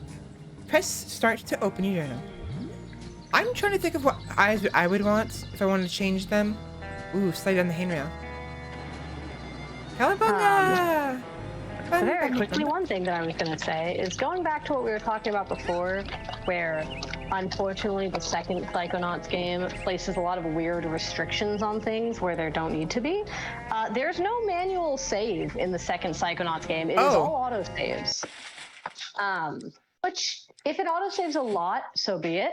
But it's just a weird sort of, when you have that feature in the first game and you remove it in the second game, I just want to know why. Yeah. That I kind of find dumb. I do like a challenge, and I typically try to put restrictions on myself, like, especially with saves and whatnot, but like, I still think the option of a manual save is required in like every game, you know? I agree. Because like, if you really want to challenge yourself, just don't use it, you know? And it's like games are very capable of making it fair. For example, the other day, my friends and I were playing The Last of Us, replaying it, and I was playing it on the hardest difficulty. And even though in The Last of Us you can save whatever you want, you cannot save scum. And if you enter into a scenario and you save mid-scenario, like to try and be like, oh, if I die here, I'll just load the save. No, it will start you all the way back over at the start of the scenario. So in that regard, it's like games can just do something like that where it is a programmable thing that the game registers that if you are in the middle of a scenario, you cannot just save scum it. So you can't like go through half a level, save the game at half the level, die, and then go back to the half part of the level. You have to start from the very beginning of the level, essentially. Not the level. It's more generous than that. It's more that like there are certain scenarios that require you to go through infected areas, and the point of the area is that it is a challenge to get through each area without getting caught. And there were certain instances where I just wanted to see if you could. So I saved randomly after getting past the first wave of infected and reloaded, and it started me before the wave because it was like, no, this is the challenge. You are trying to get through this whole area. And from what I've been told, I never played the game on the easy difficulty. I always played it on the hardest difficulty. But what I was told is that on the easier difficulties for The Last of Us, the checkpoints are more generous. So they will checkpoint you like midway through those scenarios. But on the hardest difficulty, no, you get one checkpoint, and then once you get through the scenario, then there's your next checkpoint, which I love. I think that's wonderful. That's actually a good way of adjusting have a difference in difficulty. Yeah. I love that. I love when games find unique ways to increase the difficulty that isn't just, oh, this enemy kills you in one hit, and that's that. Because, man, playing Village of Shadows in Resident Evil 8 got a little bit frustrating when the only difficulty increase was just, oh yeah, this just one-shots you now, and that's the difficulty increase, and it's like, okay. But the whole mechanic of your game is blocking, so if I try to block and it kills me in one hit, then you've kind of just defeated the purpose. Exactly. It's fine. I beat Village of Shadows. It wasn't that bad. I've actually... The only hard part... Go ahead. Go on. No, you go. I've actually started playing it a little bit as well. At random, because I've already beaten it, and as a result, as a focus game, it's done. It's over and done. Yes. But I'm playing it again on New Game Plus with the fully maxed out sniper rifle instead of the Magnum, because I'm an idiot and didn't think to just sell the sniper rifle to upgrade the Magnum instead. Nah, screw that. Because I want to do it for fun, exactly you know, that. instead of a challenge. They've already gone through the hardest. I've actually... Eye Candy, remind me, did I play on Village of Shadows when I played it the first time, or was it the quote-unquote original difficulty that you get if you got the normal game? I can't remember. You had to have played it on the original hardest difficulty. You only unlock Village of Shadows after you've beaten the game once. Unless you've bought in the deluxe version, which I did. No, because I bought the deluxe edition as well. I don't think it instantly opens Village of Shadows. Correct me if I'm wrong, please. I'm almost positive it did. But I think that you have to have beaten the game once, and then you unlock Village of Shadows, because Village of Shadows cannot be beaten without at least fully upgraded weapons or at least one infinite weapon. It is not possible. Unless you are just knife scumming the hell out of that game, the enemies do more damage and have more health than ammo you get. Right. So they expect you to play Village of Shadows after at least one New Game Plus playthrough. Okay. Which is what I did. Eye Candy says, I chose the hardest difficulty available to the regular buyer, but I did have Shadows unlocked from the get-go. Okay, so I chose the normal hard difficulty, I guess. Okay. But I did have Shadows open. Yeah, because man, I'm what we in the industry call an idiot, and when I beat the game on the hardest difficulty available, It'll last longer. And I went, oh, I'm gonna play on Village of Shadows now because I had unlocked it. It did not occur to me how to start New Game Plus. I didn't realize that you had to load your game. Yeah. Instead of clicking New Game, which I think is weird because in Resident Evil 4, you just click New Game and then you can select a save from a beaten game. So I didn't know that. So I restarted Village of Shadows completely from scratch, and my God. Was it fun? No, it was awful. Like, you can't even kill the first enemy in the game, like the very first enemy most of the time, unless you get a lucky headshot, because you get less ammo than his health is. Right, okay, I get it. It is abusive, and somehow I made it all the way to, What are you doing? which one is it? To Bella, the blonde daughter. I think I did too. The first of the daughters in the castle. I made it all the way to her before finally going, I hate this, and going back and seeing if I could somehow do New Game Plus. Do New Game Plus, and I had to look it up, and they were like, oh yeah, for some reason in Resident Evil 8 you have to load a save of a completed game. You don't hit the New Game button. And I was like, excuse me, what the hell? That's kind of dumb. So then I was able to get through it, but I beat the game with the fully upgraded hand cannon. That's my favorite gun. It takes pistol ammo, but when fully upgraded does the damage of a fully upgraded sniper rifle. So it is the strongest gun in the game. I see. Well, what about the Magnums though? No, it's stronger than the Magnum. Interesting. My favorite gun, I didn't get it for maximum ammo, even though I should have, is the Wolfbane, I think, Magnum. I love the Wolfbane. I love the design, the black and gold. I mean, I'm not sure if you can see my design of my character, but gold trim on black is very, very nice. And I loved it. Of course, I agree. I went with the sniper rifle for maximum ammo, and I don't regret it. But one of the things that I was doing was CQSC, close quarters sniper combat. Yeah, well, you know me. I love a sniper rifle, so I was doing the exact same thing. So, like, what I love to do, though, is I won't even aim. I will wait. So they like to dodge towards you before they attack you. Yes. And so I will literally wait for them to dodge for me and just press the trigger button, and their head pops. Yep. And it's wonderful. That's always something that weirdly bothered me about Resident Evil 8. Not the dodging, but the fact that when you shoot an enemy, it staggers towards you. I'm like, that's not how physics works. Nope, it doesn't. I'm gonna go and that's okay. talk to the coach now. I've been trying to avoid talking to him while we're talking. Please do. But no, go ahead. Coach Oleander, I'm reporting for basic braining. Son, do you realize that to take my course, I will have to pull you into my mind, and you will have to relive every bullet-scarred memory of every battle I have ever faced. It won't be pretty. Are you sure you wouldn't rather run around a bit more in the sunshine first? Oh, we have a choice. I think I've got everything I can. I think we're ready to move on. Yeah. I'm ready, sir. I love you drawing in the background right above your head. Okay. You're late, soldier. Now get in here and give me 20.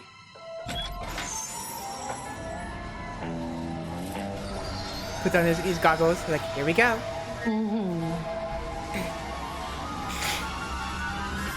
I actually really like the inclusion of the goggles. Dart, the original character, did not have them. But I think that in certain scenes when the goggles glow, or the way that they glow, it's like a really effective sort of way of making Raz as a character stand out. So I think it was a good decision. A mental dentist office. I agree. It's a very nice touch.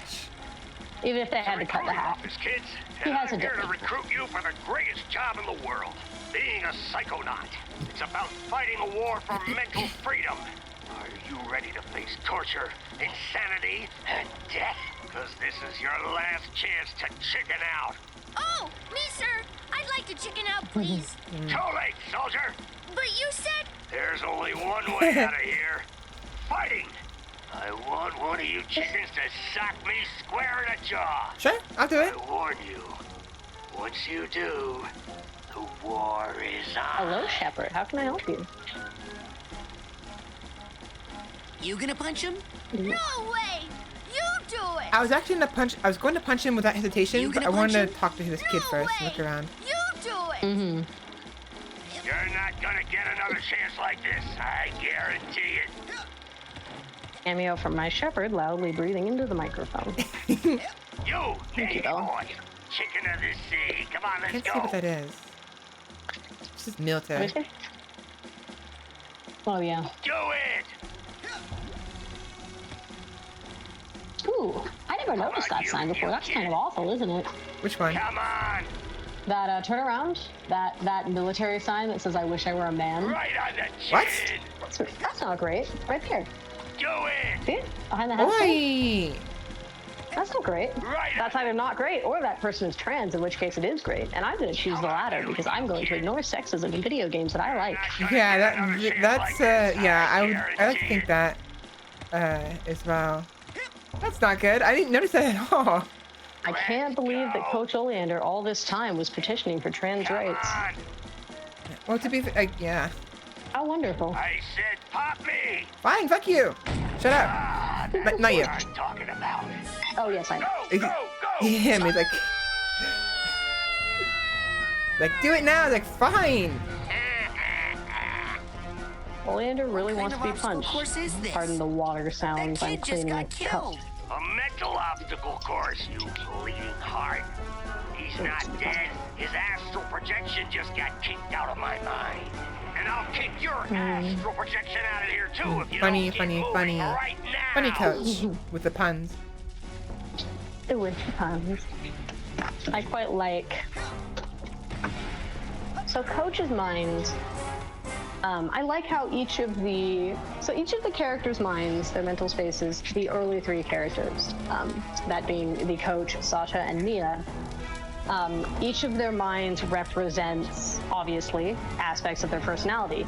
But Mia and Sasha's minds, without giving too much away, are much more reflective of their personality types. Ergo, are they neat and tidy? Are they fun and whimsical? I see. Coach's mind is the only mind of the three that is literally just, my personality was largely shaped by this war that I fought in. All of his figments are war figments, and some of them are quite morbid. Soldiers burning to death, dead people in flames.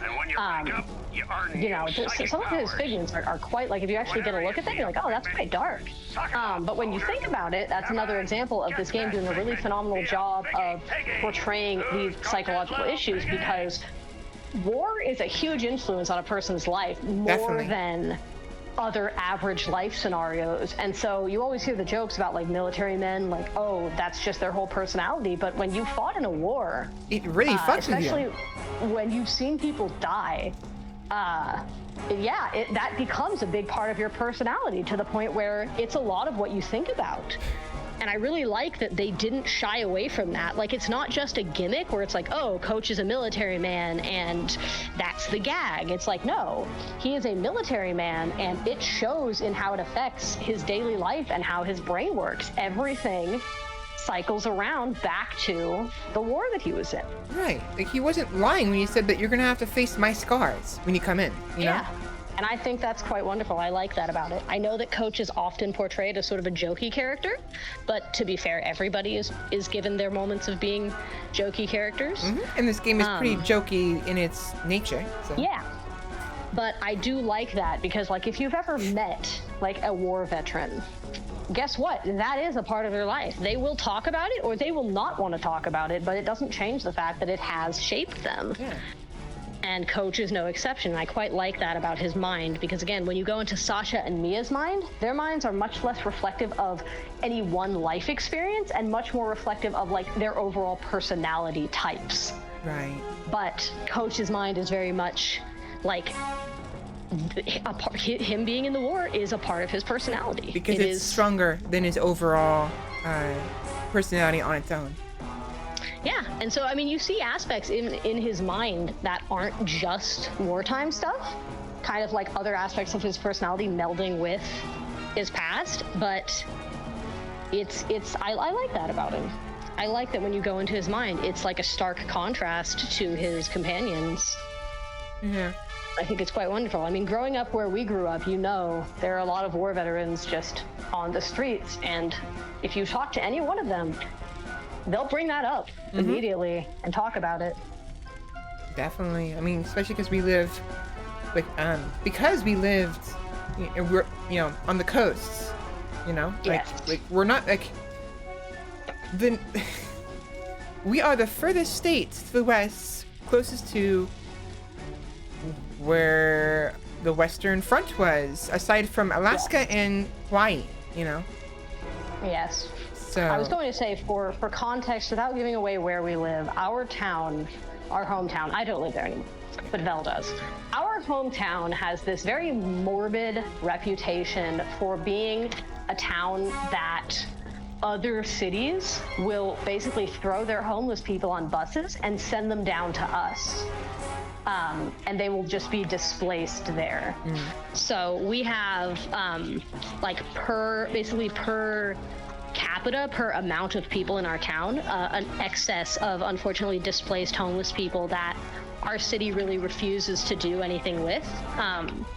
It's sort of up to the locals to kind of help. Like, when I was growing up, we had homeless people that would live with us. My mother set up a basically she converted a shed in the backyard into a little one-room living area, hooked up electricity and the like, and we had various homeless people that would come and live with us for an amount of time until they would move on.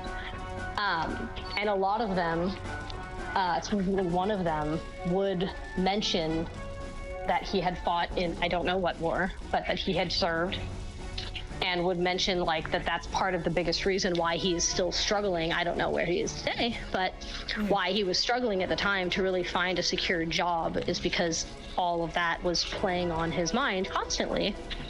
And it's like, yeah, no shit. But The point being that Vel and I have, where we come from, we have seen the impacts of combat on a lot of people, and it fucking sucks. It does.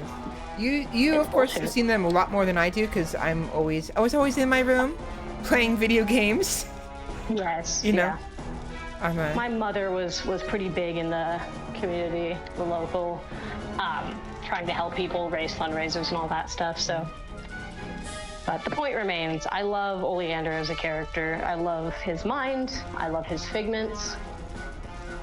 And I love that as you encounter his memories, his past, you see that he takes everything in stride. Like, it has affected him, but he has managed to kind of spin it in a way that is endearing to him, which you have to respect. He embraces the coat instead of, and like with vigor instead of being in pain as it's forced to be draped across him. Like he's like, yeah. This hurts. He owns it. He pulls it tighter, and he's like, let's fucking go. You know? Yeah. He owns it, and I love that. Yeah. I love you encounter like the emotional baggage, and he's just like, yep, everybody's got it. Mm-hmm. Like, you know, it sucks, but it is what it is, and I like that. Speaking of Figment, I'm gonna read this last thing. So, yes, I'm having a hard time because I want to talk to you, and I don't think you should feel like you shouldn't talk because you're a guest. You know, we're here to talk and have fun. No, go ahead. I'm gonna start skipping the tutorial stuff. I'm gonna stop reading it. You don't have to stop reading it. There is only a few more of these tutorials before you're done with them, so feel free to read all of them. There's not that many more, so you may as well. Okay, I will then. I just trying to give a good experience for chat and also for you, so we can have fun and hang out. It's been like almost years, I think, since we've talked to each other over voice chat. Mm-hmm. Yes. All right, so your first Figment. Collect 100 Figment points and you'll be promoted. If you get promoted to a high enough rank, you will earn new psychic abilities. Ugh. I really need to slow down and enunciate all of my words. Like that fucking the speech bubble below the description is getting me. Who's Coach's little piggy? Nice timing. Very nice timing game. Very good. So that wasn't at my power. Like, it just automatically brought up the tutorial.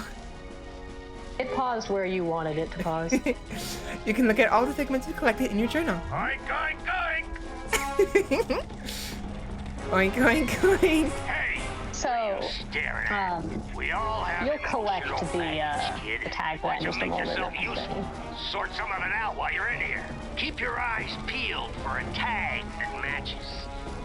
Could be anywhere. What was that?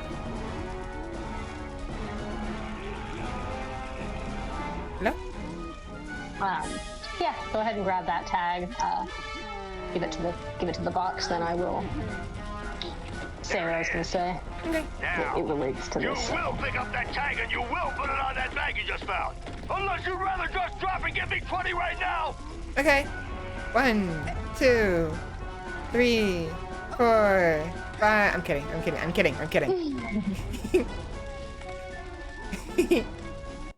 There you go. So one of my favorite things about this game are these animations, these wonderful, delightful, whimsical little animations that just kind of take you out of the combat for just a cute little moment of whimsy. And what is absolutely tragic about the second game is that those animations aren't in it. The boxes, the emotional baggage is still in the second game. Okay. And you still find the exact same tags, but they basically cut the animation short. It's about maybe a 2 to 3 second long little animation, and I know that some people prefer that, but I always loved the little emotional baggage animations that they do, and you can skip them. Right. So it was always just like, it's just a shame to me that I always watched them in the first game, and it was just a shame to me that playing the second game and coming across my first emotional baggage, my favorite emotional baggage, by the way, which is the one that you just got. I think he's adorable. Mm-hmm. And his animation is just cut short, and I was just like, oh, that's a bummer. That does suck, because that's something you can skip, so yeah, why even bother making it shorter when the people who wouldn't want to see it can just fucking skip? Yeah, exactly. That's kind of the theme so far of Psychonauts 2 is explain to me why you made this change when it doesn't really seem for the better. So far, I am enjoying the game, but every little change that they make is just a weird little, like, my friends that were watching me stream is just like, well, that's kind of stupid. I'm like, oh, it's just odd. That's very unfortunate. I know.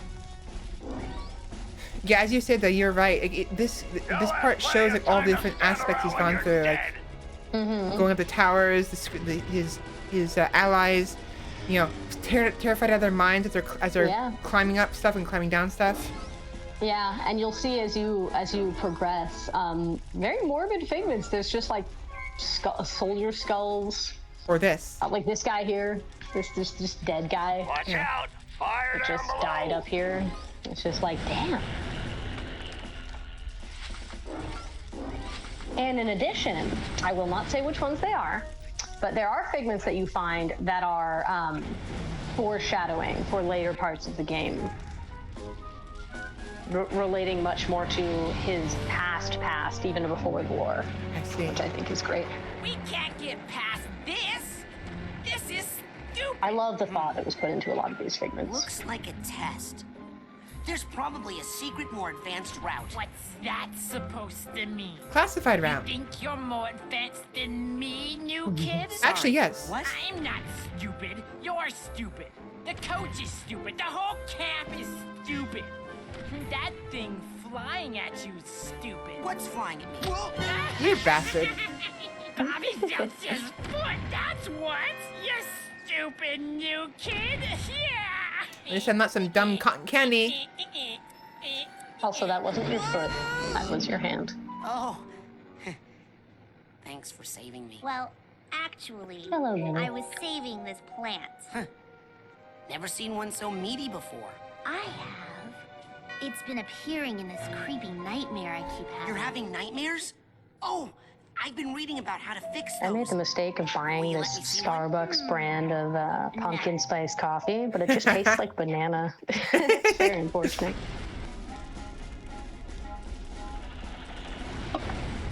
Yeah, I wonder. I'm sort of powering through it. Route. I wonder where that is. Secret more advanced route. Onward and upward, soldier! Before we move on to the secret route, I'm gonna go ahead and just collect everything. Oh yeah, go ahead. This is There are also definitely, interesting. No, you go. Like I get it makes sense, but like other aspects of the kids are actually leading into Coach's mindscape. Like her dreams of these meat flowers, I assume, is because of her. Well, you'll see later. I won't spoil anything, but you will see later. The meat flower does come back. I lost my heckin' train of thought. Oh, that made the coffee way better. All right, lesson learned. Coffee tastes like bananas. Put heavy cream in it. You can't taste anything. After you mentioned pumpkin spice, though, now I really want like a pumpkin muffin. I'm such a little. I'm one of those. I'm one of those pumpkin spice pickles they talk about. Less waiting, more motivating! I've become that. It's not my fault though. Pumpkin's a very nice flavor. It is. I'm My favorite actually. flavor. It's right up there with. I'm not actually a fan of pumpkin pie, but everything else pumpkin related is really yummy.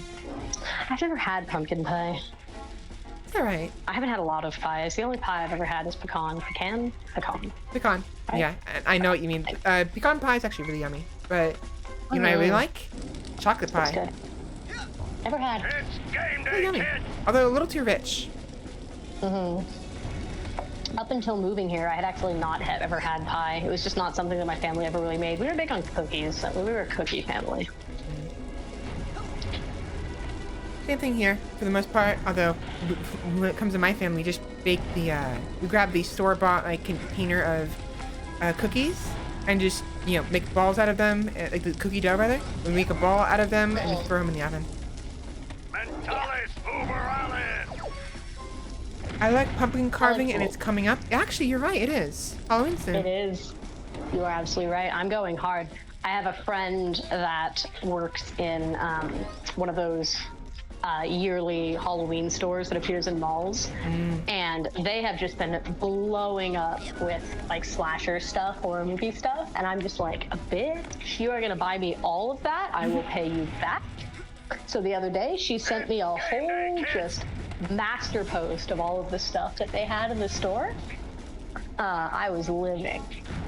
I'm gonna get a new Freddy sweater because my rats chewed mine. There's a Jason jersey I'm gonna get. There's all these Jason and Freddy lawn decorations.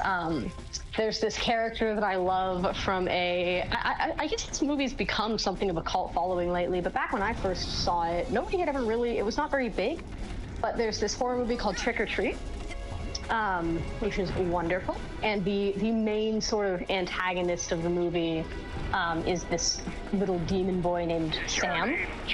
And the merch of him has just been popping up everywhere lately. So there's little Sam potted plants, or like little flower pots that you can get. So I'm like, oh, you are gonna send me those. There's throw pillows. I am so excited. And now I actually have a roommate, so we're gonna carve pumpkins together. A couple of years ago, my friend and I carved pumpkins, and I made a Gengar, and she made a, what did she make? A Mimikyu. And we put them out front, and that was nice.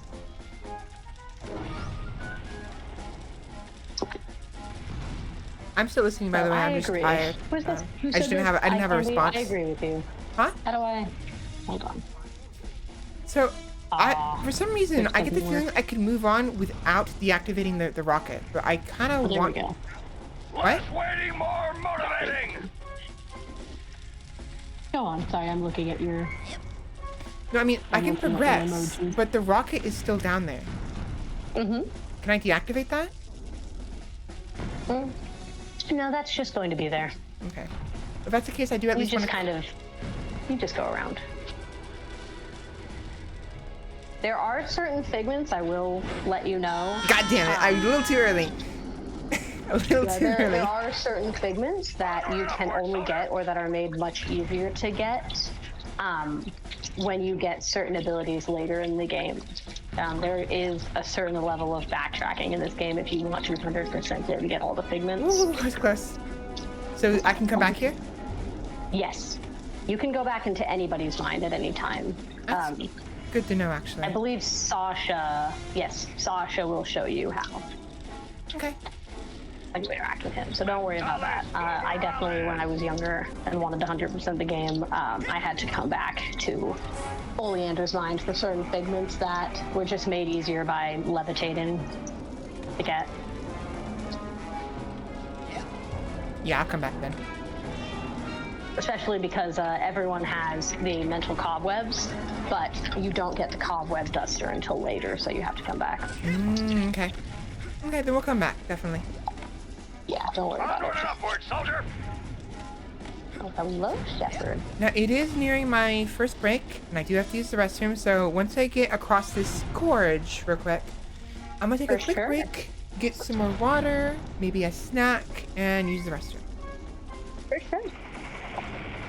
I will wash dishes in the meanwhile. Okay. Just go ahead and get across this real quick. Plus, I should probably stretch and stand up because I've been sitting for the past 2 hours. Oh yeah, gotta do those streamer stretches. Okay. So, I shall be back. I'm going to leave you unmuted, so if you so wish, you can talk to chat. Oh gosh. Hold on. I pulled my earphones out prematurely, so I forgot. I can't hear you. Yeah, there we go. Well, that's nothing. I was definitely not dropping my home address, like you said to. So, yeah, they'll be able to hear you just fine, and I will be back shortly. What they're gonna hear is me doing dishes. And maybe some dogs in the background. My dogs are currently both asleep now. Roach is passed out. Okay. All right. So, anyways, I'll be back, everybody, and when we come back, we will continue with Coach and see what else he has in store for us. Be back soon. What dish soap are we using? We're using Dawn Ultra Gentle Clean, pomegranate and rose water scent.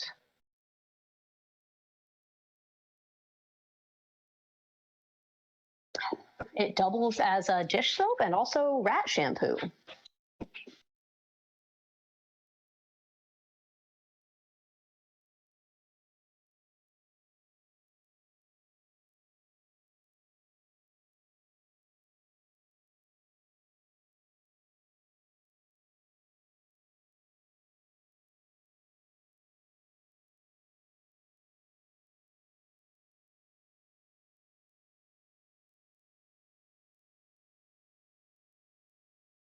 Yeah, it smells good. My late rat that died a couple of weeks ago. When rats start to go, they get very lethargic and they will not clean themselves anymore. So you have to sort of help them bathe regularly, otherwise they get mites. So he got to smell like rose petals for a good couple of weeks.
Oh, I love spiders. I think they're cute.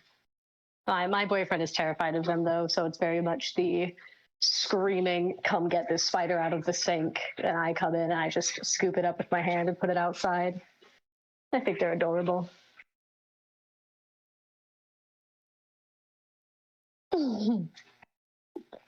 Maybe she wants to eat them.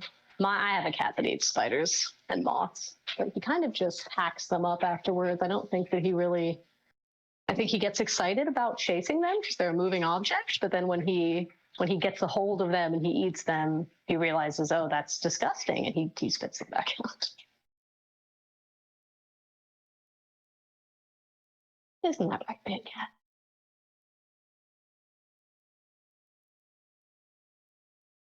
Let's see, what kind of cat do you have?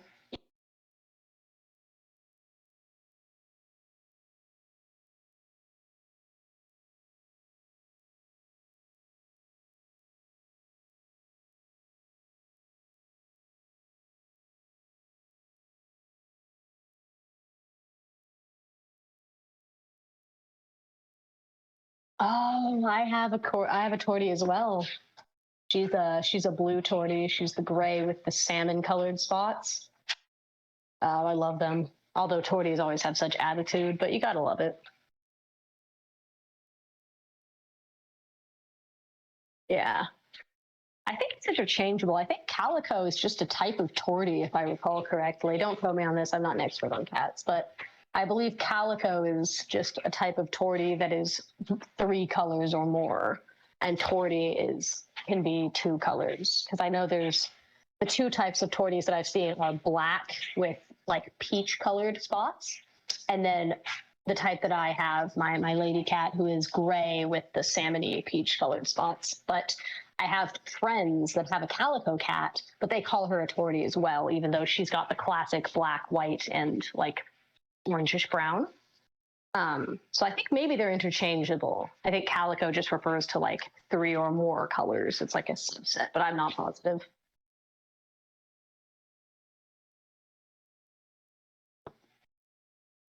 Yeah. Yeah, that's actually that's the one fun fact that I do know about cats is I believe male torties almost do not exist. I don't remember. It's something to do with the chromosomes.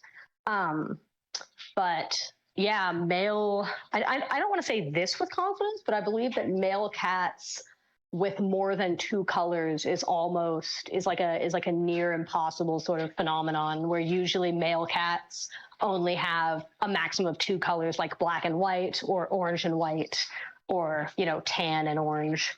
But the calico ones are almost exclusively female.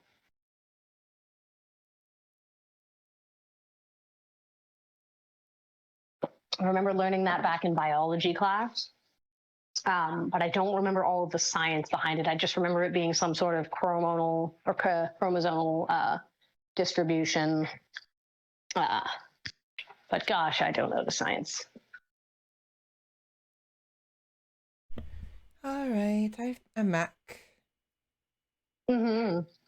Hello. Which I think is interesting because I think that cats are pretty unique in that I can't really think of another animal that functions quite the same way, notwithstanding animals where the males are, you know, brighter or more colorful for mating reasons. Peacocks, but with cats, yeah, like peacocks or most birds or fish. But with cats, it's not really evolutionarily advantageous in terms of mating to be a brighter or duller color because cats just mate the same way that dogs do. Ergo, they just find a mate and get down. So it doesn't really benefit, like the cats don't have to do a mating dance or anything. So I don't really know why male cats are genetically restricted in their color displacement. Might be, I mean, it could just be like a aesthetic thing. I mean, obviously that's the gist of, having like feathers and whatnot. But like, I mean, like in the sense that humans, like there's a lot of aesthetic stuff to us that isn't really necessary, you know, in a similar fashion. Because you look at cats in the wild, excuse the water sound, I'm rinsing out a cup. You look at cats in the wild, and there are cats that are at least multicolored, more than domesticated cats that are male, and tigers, cheetahs, leopards, etc. But still, it is only those 2 primary colors that you look at. It's one of those things where you never really think about it, too, until someone brings it up. Like, I'll sit there and be like, oh, cats. And then someone will be like, oh, yeah, calicos are, like, mostly female. And I'll think about every calico cat I've ever met in my life. And I'm like, you're right. I've never met a male calico. It could also be maybe like if we try to think of a possible like actual evolutionary reason, because there's a distinction between male and female, and all calicos are female, then that means that cats can tell each other visually from a distance without actually having to get close to each other if they're a male or a female. Possibly. Well, 2 things about that I do know. I guess I know a little bit more about cats than I thought, but first thing is, much like every other animal, cats are much more reliant on smelling and hearing than sight. So there is that. A cat will be able to smell another cat and determine that cat's sex much sooner than they'll be able to see the cat, especially because male cats emit a musk from their anal glands, which is quite awful. I've had to express my male cat's anal glands many times. I hate it. It sucks. It's awful. But if I had to guess, I would say that eye candy is probably pretty close on the mark. I think that it probably has something to do with certain colors being tied to certain chromosomes in the breeding process. And if you breed a male and female cats of certain types, the female cat will have basically unlocked more terminology. And like a upgrade tree in a video game where the female cat, because she's going to have an X and Y chromosome, maybe the X chromosome that she has, the additional Y chromosome that she has with the X, gains her a broader color options. But the male cat, because the female cat having XX, enables her access to colors that are tied exclusively to the X chromosome, or a double distribution of the X chromosome, whatever it is. Maybe it's a recessive trait, and the XX both being there enables that trait to be visible. I don't know. But the male having the XY, maybe the Y restricts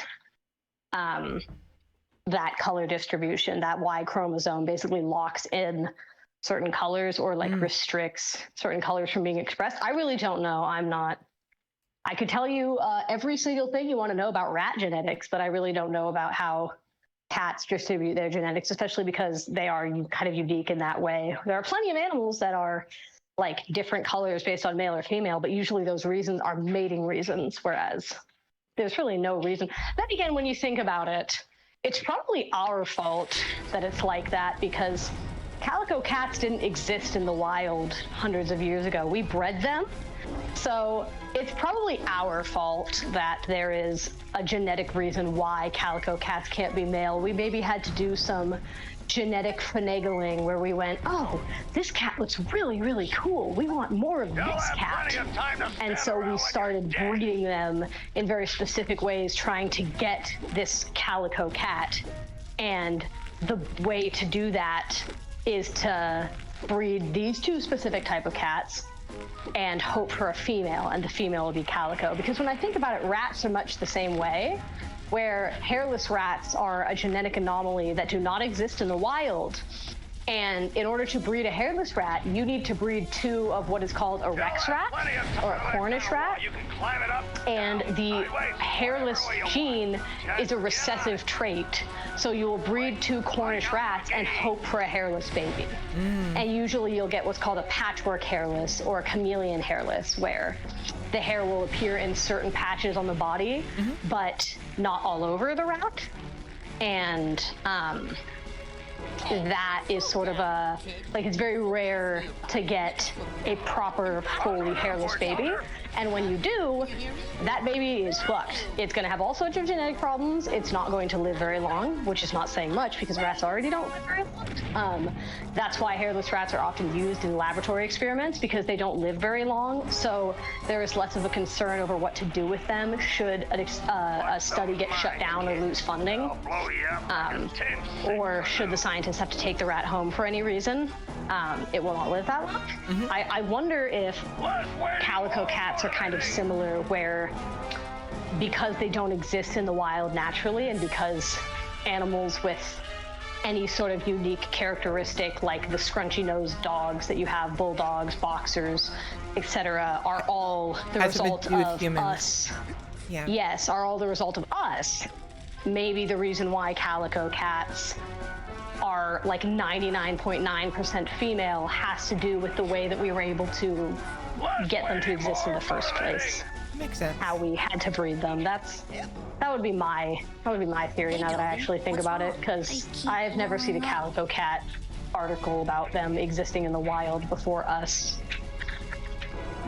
Actually, yeah, again, it goes back to what Candy was saying as well. Like, cats are one of the few animals that, if not the only animals, that kind of chose to domesticate themselves. So yes, so aggressively so, actually, that cats nowadays do not know how to communicate with other cats. If a cat does not grow up with another cat, it will not know how to speak cat language, and that is why, for the most part, wild cats will fight each other, or a domestic cat will try to fight a cat that comes into their yard, is because unlike dogs, where you can take a dog into a dog park, and the dog will be able to communicate with the other dogs, interact with them, play with them, socialize with them, cats have almost evolved themselves out of communicating with other cats. And so the only time you will really ever see cats playing with each other or being social is if they were raised together. But if you introduce a household cat to another household cat that they've never met before, chances are they will hate each other and they will fight each other. Or in the case of my two cats, Man Cat, who we raised from a teeny tiny little kitten, because he was basically given up way too early. He thinks he's a dog more than a cat, because when we took him in, he was raised with Bella and with Kona. Right. And so he was basically raised around dogs, and so he sleeps with the dogs, he follows the dogs around, he plays with the dogs. And whenever he has to interact with Misty, my lady cat, he tries to run up on her the way that a dog would and tries to like play with her, and she fucking hates him. She'll hiss at him, she'll scream at him, and he just doesn't get it. But yeah, cats actually, when they meow, are literally trying to talk to us. Cats in the wild, unlike dogs who will bark and growl at each other in social situations to communicate things, cats will not meow at each other in the wild. They will not talk to each other, because a lot of cats now have just evolved past that point where they're communicating is with us, not with other cats. Right. And the only times wild cats will really interact with each other is when they growl or yowl at each other. They're screaming at each other, you know? Yeah. That's why you never really hear two cats meowing at each other the same way that you would hear two dogs like barking at each other or talking to each other. Meows are just their attempts to mimic baby human cries? Yeah. That makes a lot of fucking sense, actually. Yeah, like cats, that's literally why they meow, is they interact with, it's to interact with us, not each other. It is literally exclusively evolutionary to interact with humans, which I think is really cool. I mean, I shit talk humans and our influence on nature all the time, so I will not go on that rant again. But I do think that cats are really cool in that regard, as being an animal that evolved, recognized like humans' usefulness to them, and went, you know, like, this ain't so bad, and kind of just moved in on our society. And when you think about it, it really worked out well for them. People fucking worship cats. Look at Egypt. Oh yeah, and like, I mean, even if like that side, they do have their uses. I mean, they're supposed to anyways, with hunting pests. Like, not like yes. I say pests like the generalized term. Obviously, like rats and squirrels, whatnot, can be cute, and even I guess themselves pets.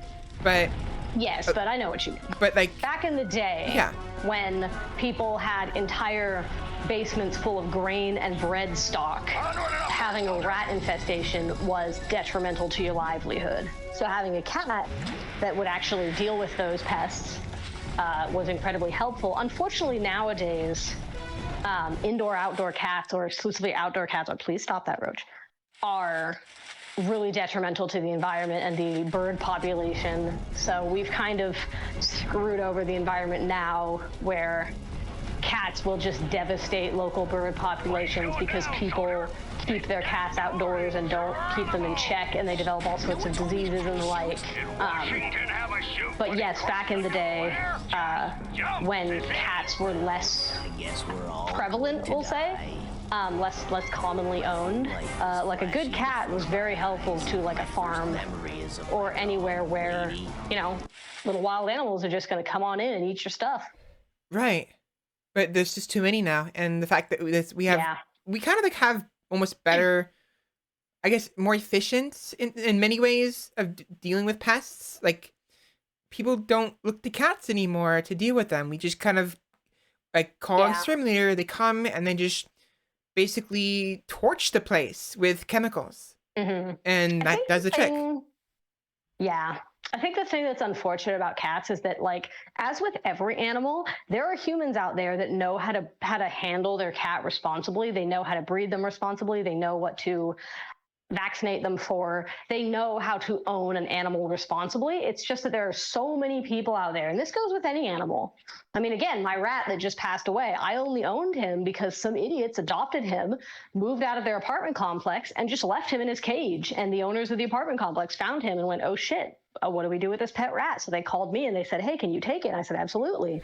And he was riddled with every health and genetic problem you could possibly find in a poorly bred, irresponsibly owned rat. And it's the same thing with cats, where it's like people will just get cats and not really understand that they are a living, breathing animal, and you are responsible for them. They're a baby. Yeah. They're literally a baby. Take care of them like a human child, because they're literally the equivalent of a human child. Yeah, like I Candy just said, cats are responsible for so many bird species and populations going extinct, and it's not their fault. They're just doing what comes naturally. It's just that you have so many idiot humans that adopt cats and then they just yeet them outside, and they go like, oh, well, they can deal with themselves. Like, they're cats, they're fine. Everybody always has this sort of idea of cats of being like more self-sufficient than dogs, and that's why they make such good pets. You can just yeet a cat outside and it will be able to figure itself out. No, it can't. And it's like it is still an animal. It is still a wild animal, like, that you are introducing into this environment that is not prepared to accommodate it, especially if it's not fixed, if it has kittens. It's an more invasive species, susceptible to basically. disease. Yeah, it drives me nuts. It's like, just because cats can climb walls doesn't mean that they're any more sufficient than dogs. My fucking shepherd can hop my fence. Does that mean I leave her outside to go do whatever she wants? Yeah. Yes, you, Bella. Cats are responsible directly for the extinction of 22 confirmed bird species. Probably, probably so. Probably. What's probably mean? Probably so. Possibly more that aren't provable. Yeah. Yeah, I see. Yeah, eye candy's totally right. And it's just like, it's really irritating. Like back home, and you know what's funny too, is that it's one of those things where sometimes you can't really even, like, as much as I want to, it's hard to blame the owners for having indoor-outdoor cats, because it's such a common thing within our society. Something that's so socially accepted is just, oh, I have a cat, and yeah, he's just outside and then he's inside. Or, oh yeah, he just lives outside because he likes it out there. That we never really sit there and actually stop to consider, like, how harmful that is. Like growing up, I always had indoor-outdoor cats, and we always made sure they came in at night. But in the daytime, they were out doing whatever the hell they wanted. And it wasn't until I was older and I actually started doing a little bit of research. One of my friend's girlfriends is an ornithologist, and she bitches a lot. I say bitches, but it's justified bitching about people that have indoor, outdoor, or exclusively outdoor cats in large cities, in urban areas, where they're just devastating local bird populations. And I had never thought about it. And I went, holy fuck, you're right. So now I keep my cats indoors. Because I had just never, growing up, never really considered that perspective until someone had pointed it out to me. Yeah. It's definitely something that a lot of people just don't know about. Yeah. No, for sure. There's a lot of things that people don't really consider. It's actually the same thing with dogs. Like my boyfriend currently, when we first met, our very first meeting that we ever had was at the dog park. His dog Milo, who is it's what's called a Texas Heeler, so is a blue heeler Australian Shepherd mix, beautiful boy. Our very first meeting, his dog sprinted through the gate at the dog park and attacked Roach, he is my dog. He is my Great Dane English Mastiff mix. And Roach is kind of used to it. He is very large. He is 173 pounds. He is taller than me. So he's used to getting picked on by dogs that are not used to large dogs. And he is a very passive boy. So when he gets scared, he will just run and hide behind me. So that's what he did. And my boyfriend apologized and took his dog away. And that was kind of the last that we spoke for a while. It's just like, I knew him as that guy whose dog attacked mine for the longest time. But the point of all of this is that once we started dating, I used to work with dogs. I used to work at a dog training place back home for nearly 3 years. And something that you will always find, and I'm sure that this is the case for people that like house cats or groom cats or work with cats, where they have to take in other people's cats and tend to them in any way. I'm sure this reigns true for them, where a lot of people will get this animal and do no research at all on anything about it. And they'll just go like, oh, well, we had this animal. We had a dog growing up. We had a cat growing up, and not really consider like, yes, but you as a child were not taking care of that animal. Your parents were. Yeah. So they would just grab dog food or cat food and just leave it at that. Yeah. You have no idea what it actually entails. They won't consider the nuances of owning this animal. So once my boyfriend and I started dating, I had to sit him down and I had to tell him, listen, we need to do something about your dog because he is aggressive and it is a problem. And I do not like being the type of people that come to the dog park and have everybody go, oh, great, that dog is here. I don't like that because I admittedly take quite a bit of pride in both of my dogs for being very, very well trained and well behaved. And Bella is like my model student because she's a German Shepherd and she's a very large female. She went through one heat before she was spayed because they did not know that she was not fixed. So she is about 100 pounds. And when I took her in, she was incredibly aggressive. She put 2 dogs in the hospital. She was basically on the cusp of being put down herself because back home, there is a 3 strikes you're out rule. And if your dog severely injures 3 dogs, they get put down. If they injure 1 person, they get put down. But it's 3 dogs. So I took her, and it took, I think, 8 months straight of training her and socializing her to the point where now when we go to the dog park, I don't even have to look at her. And I know that she's not going to be doing anything bad. She keeps to herself. She plays with her Frisbee. And that's all she does. But she hasn't been in a fight in years and years. By the way, real quick, I'm going to go ahead and keep playing. I was trying to keep quiet and pause the game so we can talk, but we'll talk and play now. Okay? No, go ahead. Yeah. I've been watching the stream as you've been playing, just so that I know when to stop talking for like a cutscene or anything like that. But like I explained to my boyfriend that when you get a dog, you are obligated to research the kind of dog that you are getting. You are obligated to research the tendencies of that dog, what the breed entails, what its personality traits might be, what they are known for, what they like to do, what their energy levels are, etc. And he didn't really know how to handle his dog. His dog is going on 3, but when we first met, his dog was a little under 2. Bye. Sorry. Bye. He's gone. Geronimo. Like a fly out a window. Anyways, continue. Yeah. So much like with like the irresponsible cat owners that we were talking about, where they'll just get a cat and go like, well, I have a cat, and they think, oh, because what I found is that people will get cats because they don't want to put in all the work that it takes to own a dog. They think, oh, a cat is just an easier version of a dog. All you have to do is put down a litter box and some food, and it'll figure itself out. You just let them outside, they'll entertain themselves, they'll come back, like it's fine. It's like, excuse me. This is an animal. You socialize it, you play with it, you interact with it, you pet it. Like, you don't just own an animal to have an animal and then just go, oh, well, you figure yourself out. It's not a toy or a dog, it's a living creature. Exactly, and it is a living creature whose entire worldview is dependent on you. Cats don't understand anything about the world. A cat does not understand what a car is. A cat does not understand that if they lay on this nice, warm, black surface, that a large vehicle may splatter them across the floor. A cat does not understand that. So in any case, we had to sit down and have a conversation about his dog, where I basically had to go, this is what a healer is. This is what their energy levels are like. This is what their personality is like. Here's how you train a healer. And so now, about a year later, Milo has done a complete 180, and he's much better behaved. He's much, like now, where he used to when he was younger, if he got overwhelmed playing with dogs at the park, he would just attack them. But now, if he gets overwhelmed, he comes and runs and sits by either me or Jacob. He doesn't hump anymore, which was a big problem. That was another thing that Jacob didn't take seriously when he first got Milo. There was a female dog that would come to the park, an Australian Shepherd named Lily, and she was not fixed because the owners wanted to breed her. And so they would bring her to the park only when she wasn't anywhere near her heat cycle.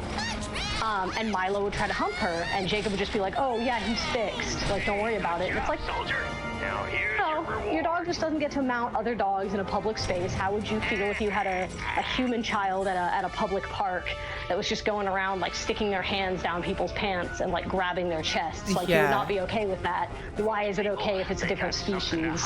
Yeah, it's definitely not okay in the slightest. Like, one, personal space, 2... Yeah, no, exactly. And like, just like Candy was saying, it's like if you own an animal and you don't ever try to interact with it, you just passively own it, you come home, you do your own thing, and it's just like, oh, I own this animal, and every once in a while I just put food in the bowl, or I clean the litter box. You don't own it, it's just there, it just exists in your living space. It doesn't have an attachment to you any more than you do to it. Yeah, like Candy says, it's just a wild animal. You just gave it a wild animal a place to sleep, that's all that's happening. Yeah, and it's like, I'm gonna be real with you here. I don't even like one of my cats. He was my sister's cat that she irresponsibly bought because she wanted a cat, and then she just never really interacted with it and just owned it. And so when I moved away, I had to take the cat. And it's like, you know, Do I like the cat? Not really. But does that mean that I don't interact with him and that I just like push him outside? Fuck no. Like you take care of him like a responsible adult. He gets to be in the living room. He hangs out on the couch with everybody. Like he sleeps. I made a nice little bed for him in my room where he can sleep. He was sleeping in one of my shipping boxes today. God damn it. Yeah, it's like if you're gonna get an animal, even if you didn't want the animal, even maybe you just had to take it in, you're obligated to it. Like it's the same as with a child. I always tell people that owning animals is really no different from owning a human child. Exactly. Like a baby, where it's like this being is completely naive to the world. Its only perception and understanding of the world is what it sees through interacting with you and seeing how you interact with the world. And so you have an obligation to this living creature, be it human or not, to facilitate a responsible and positive interaction with the world. Like, I cannot stand when I see dog owners at the dog park that just let their dog eat stuff off of the ground. Like, your dog could get giardia, your dog could eat something sharp, your dog could eat something toxic, and you think, oh, it's fine, it's a dog, like they do that. And it's like, if this was a human child that was just picking up wood chips on the ground and eating them, would you let that happen? No. So why do you think that it's okay for a dog to do it? Or they'll have a dog that just kind of plays uncomfortably with other dogs. It'll be a little bit too rough or a little bit too annoying, and they'll just go, oh, my dog's just like that. And it's like, right, but if you were at a playground and a human child was like pushing around another human child and they thought it was fun, but the other child didn't like it, would you just sit there and let it happen? Fuck no. No, you wouldn't. You would be like, excuse me. Yeah. That's not an okay way to play. This person doesn't like that. It's like with our dog, like this was the thing, like Finnegan. I've talked about this on the stream, but for some reason we're not entirely certain why. We try to get him to stop. He likes to take shit out of like the trash, like tissue out of the trash. Yeah. And he'll tear it up on the floor. And I looked it up. Supposedly, oftentimes it's because of stress, but we're almost positive he's fine. What he does it for is our attention, because he knows we don't like it, you know. And like we'll have to go after him. So I worry that maybe we don't play with him enough, and he wants attention, you know. But like, I was gonna say, how old is the dog? He's like a year old, not even like almost a year. Oh yeah, he's a puppy. He wants to play. A year. So a human year in dog years is 7 years. So he's literally roughly 7 years old. That's a child. Yeah, exactly. He wants to play. Exactly. Yeah. So which I try to tell everyone. I it's still annoying because like I sometimes. Oh yeah. Like my garbage gets full because I get lazy and I don't want to throw it away. But he'll like grab tissue out of it and he'll just like run off with it. I'm like, you little shit, get over here. Yep. Yeah, the best that you can do if you want that habit to stop, but you don't want to like be cruel about it, is, you know, when you get a hold of him, pick up the back of the neck. Pick up the towel. Pick up the thing that he's taken. Okay. Put it in his face. Very sternly say no.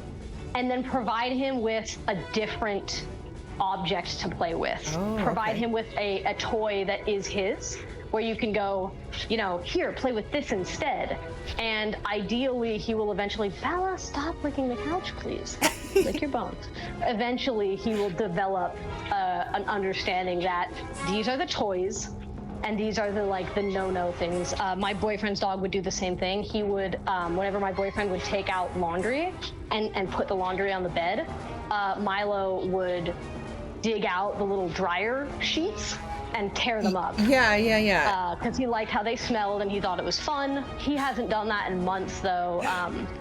After just enough sort of scolding and enough like, here's a toy that you can play with, because ultimately it's like you said, they like a young dog is not trying to be bad. It is interacting with the world in the same way a human child does. I mean, what do human children do? They put things in their mouths all the time. They rip stuff up. Exactly. You know, that's just how children are. He's just trying to interact with the world, and also in a way that sates his curiosity. And he wants our attention as well, you know, because he knows we don't like it. We know that if he grabs the tissue paper, we'll run after him, and like, Finnegan, get back here, and we'll play with him, you know. So you can be stern about it. You can walk after him don't like make any fast movements or anything he thinks is fun. Once you get a hold of the tissue, you could say, hey, no, put it in his face, no. Right. And then after a little bit of time, you can give him a different toy that you can consistently be like, here's a fun toy, like, let's play with this. If he's really bored, what you can also do, which I've gotten for my dogs as well now, is you can go to the local pet store and you can get one of the safety chew bones and just give it to him.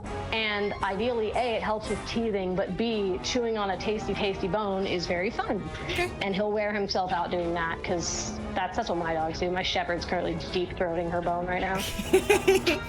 and they're the types that won't shatter into shards, right? They won't. That way they don't Yes. hurt themselves. Yeah. They look like, the ones that I have, they look like plastic, but they're not. They're edible. And so little pieces may or may not break off, but they're completely safe to swallow. Right. Hello, Yimizu. So they've been no issues. Yeah. Sorry, I've been trying to continue talking with you.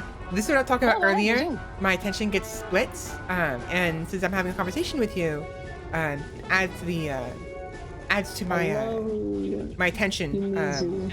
What's the word? Being split. No, go ahead. Go ahead and continue. Yeah. So real quick. You're doing a reel. Yes. There's two things. I want to address chat real quick, and I want to read this. Mm-hmm. So, hi there, Yimizu. Hello. How are you doing today? And Candy, you are correct. It's not good to assume that dogs have a strong, it's the assumption that dogs have a strong stomach, you know? Oh, I didn't even see that. Completely agree. Animals. In fact, if you want to be the most safe about introducing your dog to a new flavor, it's best to try lamb. I'm not really sure what it is, but lamb is a certain type of meat that dogs are least likely to have an allergic reaction to.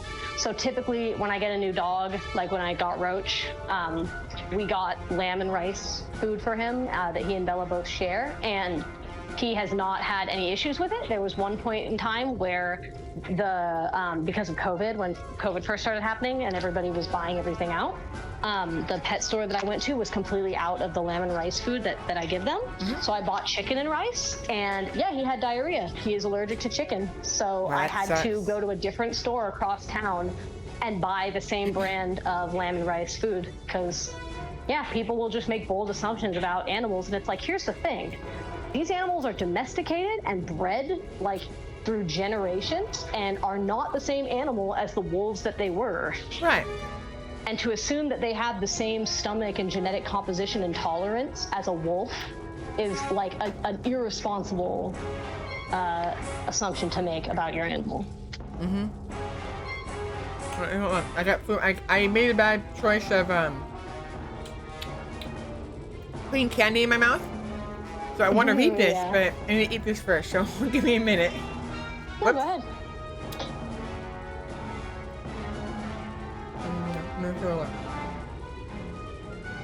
Yeah, go ahead. Go ahead and read. Go ahead and progress. I'm meal prepping for later today. We're gonna have. Hold on, I'm talking to my roommate real quick. We're gonna have. We're just gonna make simple like fried rice today. We're thinking. And then tomorrow we'll go buy broccoli to add to the rice. We just don't have any right now. Sounds good. So let me go read this real quick. It was to be exact. That candy was more kisses, more chocolate almond kisses, because we had more in the kitchen somewhere. Congrats to the bachelors. Huh? I'm reading chat. Oh yeah. I was saying congrats. What are you majoring in? Oh. Or what did you major in? Yeah, so towards me getting bachelor's degree, being accepted in the master's. You finally got through some stuff, huh? Nice. I actually think Yimizu has mentioned what they were in school for in the past. Mm-hmm. I just don't remember what it was, but they have mentioned it. Yeah. Oh, college. I remember the good old days. Oh yeah, I remember those 2 months I went to college and then quit. Hell yeah. Conservation restoration, focusing on. You should make one of those sexy YouTube restoration channels, and I will subscribe to you because I love that shit. It's actually, those kind of things are actually pretty fun. I mean, It's fascinating as hell. Like I was watching, it's I guess a similar idea. There was like this someone who's restoring an old Game Boy. Yeah. And it was like his ASMR actually. He turned it in. It was like Game Boy restoration ASMR. And I was like, that's pretty my neat. goodness. And like the ASMR aside, you get to see the intricacies and like the inside of the Game Boy and how it's put together and all that fun stuff. Yeah, I love the old like. There's one YouTube channel that I watch that does like old rusty utensil restoration. So they'll do like old cleavers, old like cooking knives, stuff like that. And sometimes a piece will be like so busted beyond repair that they'll have to make a part to add on to it to like complete the piece. And it's always cool to see like the way that they incorporate what the original design of the piece probably was in order to make the new piece. That's actually really If that neat. makes sense. Like the handle for the cleaver will be so worn down and broken that it cannot be used. So they'll have to make a new hammer and they'll sit there and go like, well, based on the shape and design of this cleaver, I'm willing to bet that the handle looks something like this. So I'm going to try to recreate that. And it's like, so cool. Welcome to Job Hunt. Yes, welcome to the Job Hunt. Yeah. Real quick, let me read this. This is a psychic arrowhead. Its raw energy will contribute value to your arrowheads in small amounts, but I think you'll find they add up over time. Oleander's Pride. Oh, this is a good one. Him planting a flag. What kind of flag is that? I believe that's just their sort of neutral, like it's probably just a generic American flag, but in like neutral, you can't really tell ways. They're trying to keep it, I see. I believe, generic. Charging through the battlefield. In front of everyone else, too.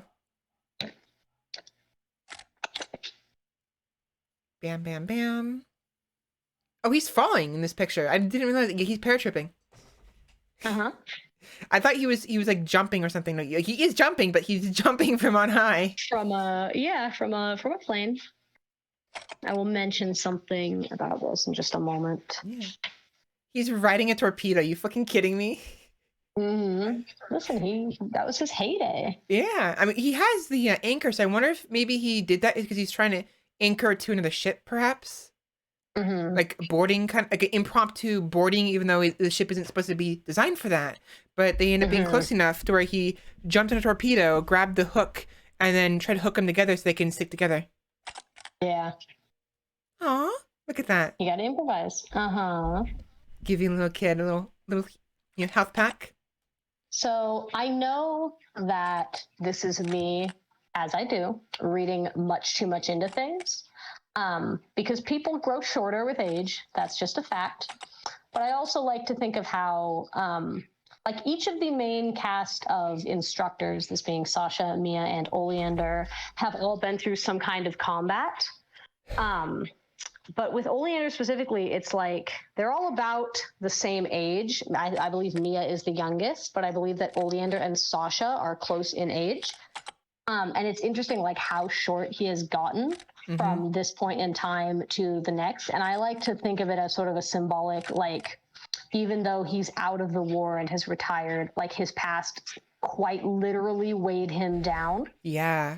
And so you see it in his character model, where especially he here. is now shorter. In this part, you'll see in a minute, with the planes, he's charging forward. Very long limbs. Very long. Yeah. To the point where, like, him being as short as he is now is almost comically unrealistic compared to, like, you don't just become short and stout after you were that tall and lanky. So I kind of like to imagine it being a bit of a creative decision where it's like, yes, the war quite literally, like, weighed down on him to the point where it, like, affected him not just mentally but physically. Sorry, go ahead. I'm tired, so I might yawn a couple times. I'm not being bored, by the way. I'm just. No, you're good. I'm still waking up. For sure. No, go ahead. Yumizu says a bunch of those are upbeat, satisfying to watch. Not very professional, sadly, but having the gear to pull something like that off would be pretty Dope. Sorry, I didn't mean to derail your previous conversation. It's fine. No worries.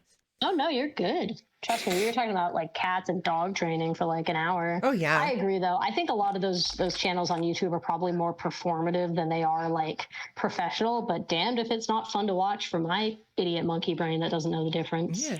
Although to be fair, the ASMR one I was talking about, it looks like the person knows what they're doing. So some of them are, thankfully, like it looks like somebody who basically restores things for a profession. It was like, you know what? I like ASMR. And I see all these things happening. What if I restored something very quietly, carefully, and slowly? Because I personally like the crackle of the parts being soldered together. You know what I mean? Because they put the Game Boy together and it works. Like it's a working Game Boy, when before it was absolute garbage. It was yellow. None of the parts worked. The battery was just gone.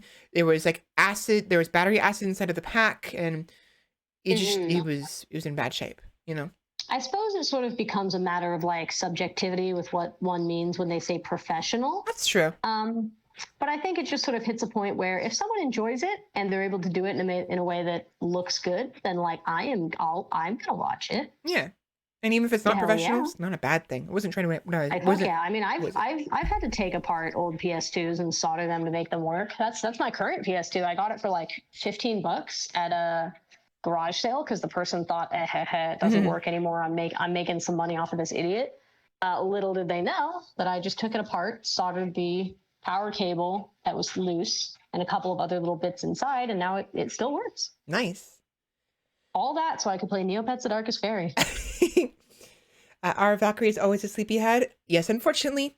Mostly because of bad habits. Guiding souls to the afterlife. Huh? I said it's hard work guiding souls to the afterlife. Right. And like it's like sometimes you encounter some very unruly souls, and they just don't want to go, and sometimes you have to have a bit of a scuffle. Yeah. Are you experiencing this game for the first time? It's one of those special games that I think will stand for the test of time. So creative. Also been enjoying the second one that released a couple days ago. This is not my first experience technically, because I've played with Jamie in the past, or rather watched them play. Actually, I may have played a couple times, like in the middle. You definitely played it with me, but I think it's almost fortunate that you don't remember any of it, so it feels like a new experience. Definitely. And I don't think I actually played it from start to finish, like no, you didn't. In one go. Like it was just pieces here and there. You hopped in a couple of times while I was playing when you would come over. To view this memory again, check out the memories page in your journal, which we can do here. Oops. Yeah, hell yeah. I also just started the second game last night. So I have, like I said earlier, I've been enjoying it, but there are certain changes that they've made to the combat and the psychic abilities that I'm not as pleased with. But in terms of like gameplay, so far I've been having fun. I love a lot of the new character designs. I was just talking to a friend before we started the game of how I was worried that when you have a game that was released so long ago with very unique character designs, sometimes you worry about their ability to make character designs that seem to fit with the old ones. But so far, I think they've done a really good job of having the new characters feel like they belong with the old characters. There's one character in particular that they just went all out with her. She's got like blue hair and blue skin, and I love her. There it is. Here's the video. I was trying to figure out where the memories were. Here they are. For some reason, I can't actually select anything on this screen here, but here. Yeah, that's just for.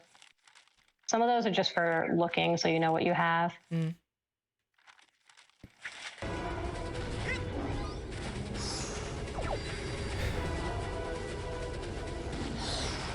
What's that? Oh, you've just absorbed positive mental health. Maintaining your mental health is very important, which we all know. Because if you run out, you will not be able to maintain your astral projection in this mind, and you'll be kicked back into the real world. A pity that's not that's all that happens, you know? Because in real life, if you run out of astral positivity, mental positivity, things aren't that simple. Yeah, I was going to say, I don't know, Vel, did you ever see the movie Inside? Not the Bo Burnham one. I think that's what it was called. Inside Out. Was that it? The movie about the little girl that has all of the different, like, she's got anger and sadness and joy. Yes, I did. In her head. Yeah. Psychonauts kind of hits that same tone for me as that movie, albeit it manages to go darker with some of the mental health issues that the later characters are struggling with. But the point is, this game originally was for a younger audience, and I think it does a really good job of portraying, like, important mental health elements in a way that kids can understand. Like, we all have emotional baggage. Oh, these are figments of your imagination that just exist, and you can walk right by them, or you can take them in. You know, positive mental health, etc. Like, it's portrayed in very whimsical ways, but ways that I think are, like, good to introduce to kids, so it's not so heavy that it's, like, difficult to understand. But it's also, like, it's not shying away from portraying those concepts at all, which I really appreciate. I've always loved that about Psychonauts, about, like, there are aspects of the game that get really dark, but kids can understand them. And it probably helps a lot because of the art style. For sure. It's the same with Inside Out. It really makes me think a lot of that movie, because I remember, like, that movie did a really good job of portraying concepts of, like, depression and anxiety to a younger audience in a way that could be understood without, like, getting so dark that, I don't know, some parents threw a hissy fit or whatever. Okay, so teleporting. This would be what we probably use to go backtrack once we come back to the world. You know.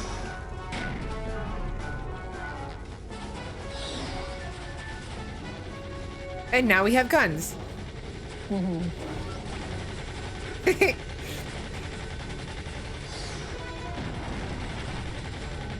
This isn't like I'm trying to be sarcastic here, like, oh, this isn't scary. I mean, obviously not scary to me, but what if, like, a little kid actually played this and, like, oh my god, I'm being shot at. Is this what it's like in the war? There are definitely elements of this game that get pretty dark. Like, even for kids, even by, like, young audience standards, it's kind of like, man. But I think that's the beauty of it, is, like, you'll play a game or you'll watch a movie that's intended for a younger audience, something like, say, Coraline, where when you watch it as a kid, it's like kids understand and can handle way more than we think they can as adults. And so when you're watching it as a kid, even though it may scare you, you experience it in, like, a very nuanced way as a child that I don't think a lot of adults understand. And then when you watch it as an adult, you're like, oh my god, how was I able to watch that as a kid? Yeah. It's like, because kids understand and perceive the world in, like, a very nuanced way that kind of escapes us as we grow older, but kids are capable of understanding and rationalizing a lot more than we think they are. Sorry, I'm having fun brutalizing these bunnies. Go on. Don't kill the bunnies, you fucking monster. It's fun. Ow. Like, okay, for example, did you just see that figment? It was literally a man getting rended asunder by bullets. I wasn't like, paying attention, no. Holy crap. Oh, that one, I can see that one. That next figment you're going to get is much the same. Yeah, the red one. It's like, that's quite dark. But as a kid, it's like, yeah, well.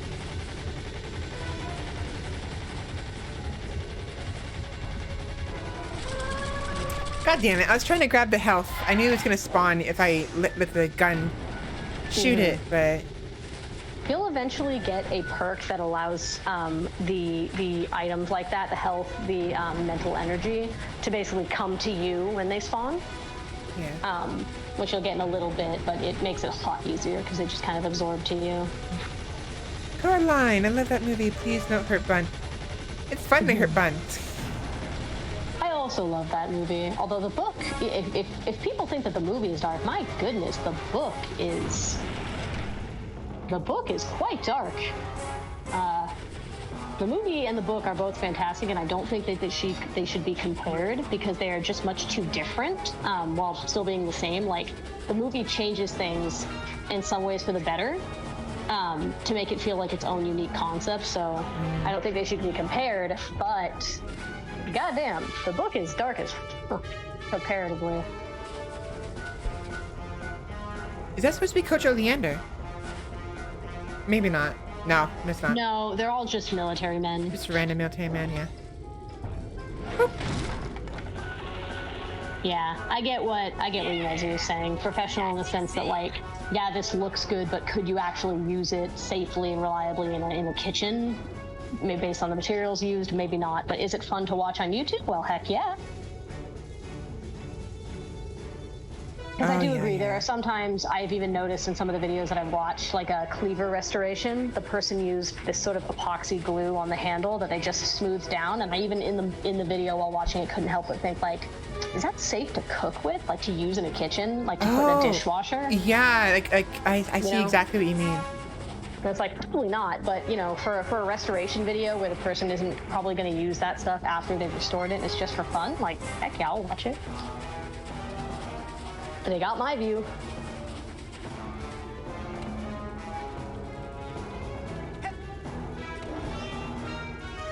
That guy was just chilling. That Figment was just like, oh, whatever. Yeah, I totally get what they're saying though, because oftentimes, unfortunately, sometimes aesthetics is placed above, like, actual functionality. Quality of the product or functionality. I mean, hell, not to keep bringing it back around, but you see this in dog breeding where it's like, oh, this dog is aesthetically very pretty, but it has every health issue under the sun. Yeah, like pugs. Yeah, like pugs. Pugs are actually the most inbred breed of dog on the planet. Their tail, the curly tail that pugs have, is actually a genetic defect that is not supposed to exist. But people find it aesthetically pleasing, so they will cull pug puppies that don't have the tail, and they will breed the tail into the pugs, even though it is a genetic defect. Pugs, along with bulldogs and other scrunchy-nosed dogs, have been bred in such a way that their tail is actually connected directly to their spine, and you cannot crop or remove the tail without damaging the spine, which is awful. So like they basically can't, you can't straighten it out. Yeah, and I knew a woman who had an English bulldog named Priscilla, who her tail was basically, it was like she was rubbing it on the ground in a way that was causing it to be infected, and they could not perform surgery to remove the tail because it was connected to her spine, and it was either going to be way too expensive, or there was a risk that because she is a bulldog and they already have terrible health issues, that she would have just died in the process of the surgery. So instead, they just had to throw a ton of medication at her and hope that it stopped her from scratching her tail so much. It really sucks. Also, I would really love that. Because, yeah, pugs, like, you see that meme, that sort of, that reclamation of that old eugenics, that old German eugenics post, the, like, reject modernity, return to tradition. And I've seen it with dogs, where it's just, like, reject these, like, horrible AKC breeding standards for animals, where you breed shepherds to have like 90-degree spines, and you breed all these like awful traits in these animals. Just fuck that. Go back to the way that animals used to. I mean, stop breeding dogs in general, fuck's sake. Stop breeding animals. Like, there are so many animals on this planet that just need a home, that have been rejected by breeders, that just need homes. But in addition, it's like, you are killing these animals. Like, there's a certain breed of cat, I'm forgetting what it's called right now, that is so aggressively, like, strictly bred to be under the, like, breeding standards, the show standards, that it has holes in its skull, like perforations in the skull of the cat. Really? To make room for its brain, yes, because its nose is so scrunched that its own brain does not quite fit. Hold it right there, boy. Inside of the cat. And it's you know, it's one of those things where I don't disagree with the idea of breeding dogs for a specific purpose.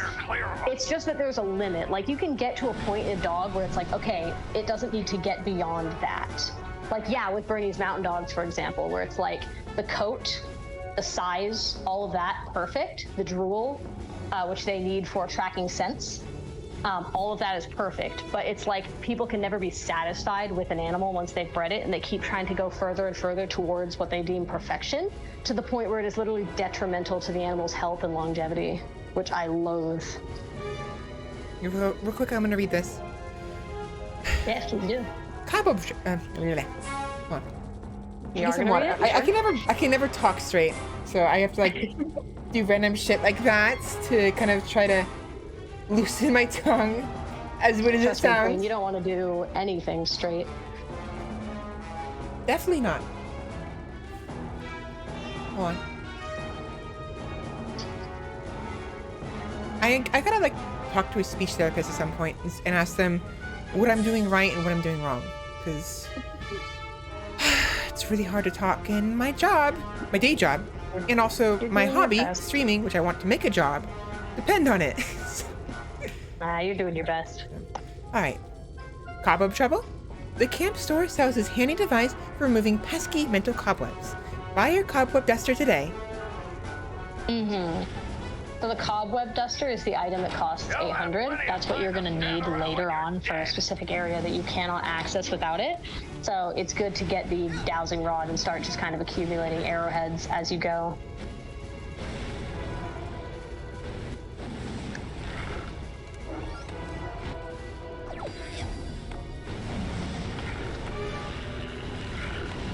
Because what was I going to say? Like with German Shepherds, for example, like my Shepherd currently was a backyard bred Shepherd that some people basically, their Shepherds mated and they couldn't get rid of the babies. So they threw them on Craigslist for $500. She's not AKC registered. The parents were not AKC registered. She is not bred to the standard of German Shepherds. Ergo, she does not have the slanted spine. And she's the healthiest Shepherd that my family has ever had, that I have ever had. I see Shepherds at the dog park that are AKC registered, and I can already see the hip dysplasia setting in. My Shepherd is currently 9, and she has absolutely no health problems showing whatsoever. She is extremely healthy. She sprints around the dog park constantly. And it's just like, it's just baffling where it's like, I think we peaked with Shepherds several years ago, but then people just keep decided trying to keep breeding them anyway. Yeah. Which as a result causes them to all these health problems. Yeah, to basically collect more defects. They're, at that point, they're not breeding benefits in them anymore. They're breeding the defects. No. Yeah, they're just breeding for aesthetic reasons, and it's awful. It makes me think of how nowadays a mixed breed dog is probably healthier than a purebred version of that dog because you get the positive health benefits of both breeds without some of the genetic difficulties that a purebred one would have. For example, my Daniff. No, you're good. My Daniff, my Dane Mastiff, he is extremely healthy. He is 6, going on 7. He'll be 7 in November. I adopted him it'll be 2 years in this coming November that I've owned him, but he is probably healthier than he would be if he was a 6-year-old Great Dane or a 6-year-old Mastiff. As a mix, I feel like he's gotten the better traits of both without all of the mess that comes from being purebred, which just says a lot about the breeding industry in general. Yeah. So mixed breeds are healthier than the originals. Mixed breeds are healthier, yeah. To the point where there are names for them. Like, people will seek mixed breed versions of dogs because they want a healthier version, which is where you get Labradoodles, Puggles, Texas Healers, Daniffs, Shepskis, etc. It's like they're literally names for these breeds because so many people seek them out to get the best of both worlds without all the health problems. Yes, such as hypoallergenic breeds of dogs, which I don't necessarily think is a horrible thing, but again, it all just comes to where do you stop with the breeding? Like poodles, for example, are hypoallergenic, they don't shed, and as a result, if you breed a Labradoodle, it will also, if it gains the fur of the poodle, be hypoallergenic because it will not shed. I think that's wonderful so that a person that wants a dog can own a dog without having to worry about allergies. However, where do you stop? It's like, okay, we've bred the perfect hypoallergenic dog, but now we need to breed it more so that it looks a certain way, and then that's where you start pumping in all of those genetic issues. It's like people don't know when to stop. It kind of makes me think of like a painting, where it's like you paint the perfect portrait, and then you just keep adding more and more color to the point where it just becomes a mess. Where it's like it was good before, but you think, oh, well, I'll add a little bit more orange, and I'll add a little bit more red, and oh, this water could use a little bit more green and blue. And at some point, it's just an absolute mess. Together. Yeah. And it's like, that's what I feel like we've done with dog breeding, and not just dog breeding, but animal breeding in general. To the point where it's just like, God damn it. It's that innate human drive for perfection and for like knowing things about like being able to classify and categorize things. Like, how far can we go with this and what new things can we make? And it's like, you guys realize this is like a living, breathing thing, right? Yeah, it's like that VR came too late. Yeah, that phrase There was that point where we should have stopped and we've gone past it. It fits humans really fucking well, you know. Oh yeah, I'm telling you, man, VR came too late. If we had VR like 30 years ago, people could just breed and genetically modify fake dogs and we would be fine. Yeah. Waiting more motivating. But no. It was like, yeah, that woman at the park that has the English bulldog, it's like, that thing's probably not even gonna live that long. And in addition, again, she's got her whole messed up tail. I see this shepherd at the dog park that is like allergic to everything under the sun. He has like a messed up ear that's all floppy to the side. And he has like hip problems already, but he's like an AKC registered dog that they paid like $2,000 for. I'm like, unbelievable. Yeah. I paid $500 for both of my dogs, and that came with all their papers and everything. And they're like two of the healthiest dogs that we've ever had. I've had people proposition Bella before. I've had breeders and owners come up and be like, I have a male, he's AKC registered, and I'm like, stop. Make your dog fuck my child. Get away from me. Yeah, if anything, go fuck yourself. As my fucking daughter, and you're like coming up to me and being like, hey, I have my son and your daughter would make really beautiful babies. And I'm like, first of all, she's fixed. Second of all, she's 9. And third of all, get away from me. I am calling the police. Exactly. You want your child to fuck my child? Guess what? You can go fuck yourself.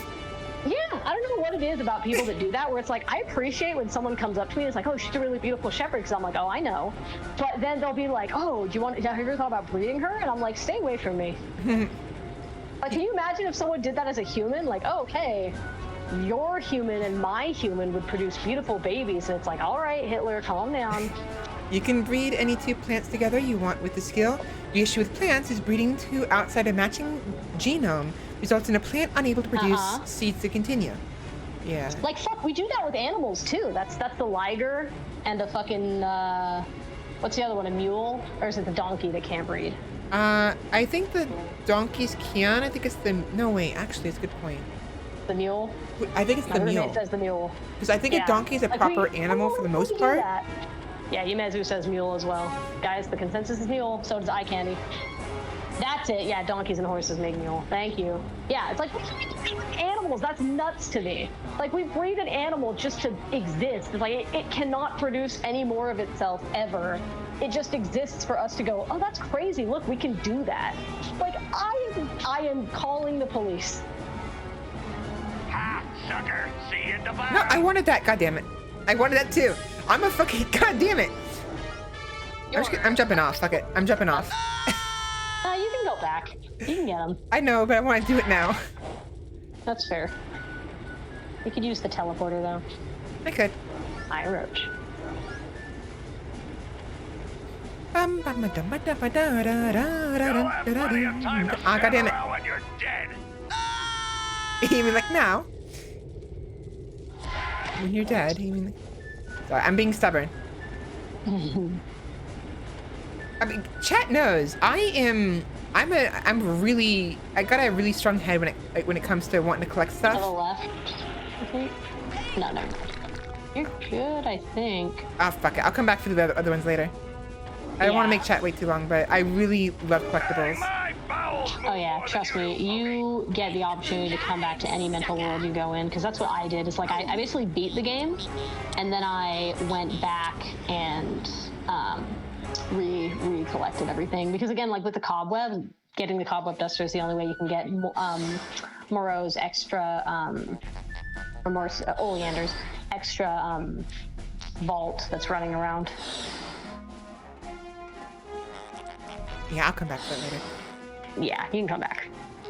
But I love collectibles. I love loots. Like to the point where like on my Crusader Kings 3 streams, I've been like my plan is to like get a certain title or certain empire stuff, but like I want to collect different cultures and make bastions for them on the British Isles. Yeah. Because I'm playing as a Norse character, as a Norse basically Viking. And I finally made my way to the Isle of Man. What the fuck? Huh? If someone said that to me, I would punch them. Well, eye candy just said the pickup line, the only people more beautiful than you would be our children. What the fuck? I am calling the fucking police. Yeah, that's a big oof. Yeah, big. Ugh. Collect the Cornish. Hell yeah. Yeah, but I've been doing that. I've been trying to collect. I like Oh, to yeah. collect different cultures when I play SK3. So Oh yeah. since I'm in the British Isle area, I'm planning on maintaining the Norse as the main culture in the Isle of Man. Then making. I'm trying to figure out if I want to make only the Isle of Man being Norse, or have like a single county in each area have some Norse, and the rest of it be their culture, their central culture. So, Irish in Ireland, Scottish in Scotland, maybe some Gaelic somewhere in both, because Gaelic is the precursor of both cultures. Yeah. And apparently Scots are also their own thing. I don't know if Scots are supposed to be the Scottish, or if they are the precursors of Scottish. That comes after Gaelic, before Scotland. You know? I would venture to guess that you are right about that, but I don't know. My family is Irish and Russian, and I've taken much more after the Irish stuff than the Russian. I love Gaelic and Celtic names, excuse me. Not enough to pronounce the language correctly, but yeah. I mean, like, such cultures are really, really interesting. There's a reason why I'm a Valkyrie, and why I love, the Norse, mythology and all of that. But yeah. I also love the Japanese mythology, the yokai, all the history they've gone through, just America is sure, it's I guess America is great and all, but what a lot of people appreciate the past, but there's also a lot of people who ignore the past, Oh, for sure. And I like to, I'm a type of person who'd want to go to the future and bring the past There with we go. me. Yeah, eye candy is confirming what you were saying. Scots had several clans. It was Scots first, and then became Scottish, which makes sense. I see. Collect the Cornish, the ice cream they make is so good. The name, when you think about it, it's like Scots, and then there's Scot-ish. Mm-hmm. Exactly. I'm a Scot. Cool. I'm Scottish. Okay. Yeah. It's like the joke that I make now, where my family's Jewish, and I'm like, oh, I'm Jew-ish. Hold it right there, son. Now, just what in the Sam Hill do you think you're doing in there? I was just looking for a way out. Yeah, I love that shit. There's a game that I play online, one of those like pet breeding simulator type things, called Flight Rising, where you just breed and raise dragons, and pretty much all of my dragons have Gaelic, Celtic, Scottish, Irish names. I just love them. A few Russian ones thrown in, but like for the most part. That's the one. That's the dragons you've been posting in chat, right? Yeah, yes. Some of them. Raz. The kick. But I'm always glad to see a soldier come back from the field alive. Now, if you'll excuse me, I gotta go back. Pardon the hissing. I am cooking up some meat for fried rice later. That's fine.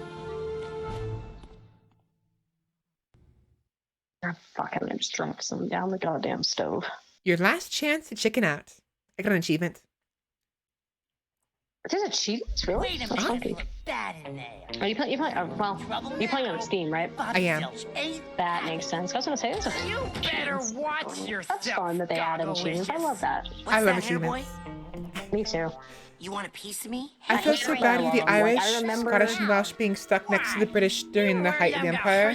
Bruh, me too. No. Yeah. British people suck. They say Sasha things Nine like is car standing park right and behind you. bin man and iced wallies. Your Yeah, performance, like Unitech, was honestly, outstanding. it's I'd one like of you the to nifty report to things my about lab sorry for for some talking. advanced Let's stop. I training. want to stop talking. Let the cutscene go. Raz the Spaz is gonna be in a special class. Benny, remind me to give him a special beating later, okay? Make sure to use a condom. These tests are Yeah, damn it.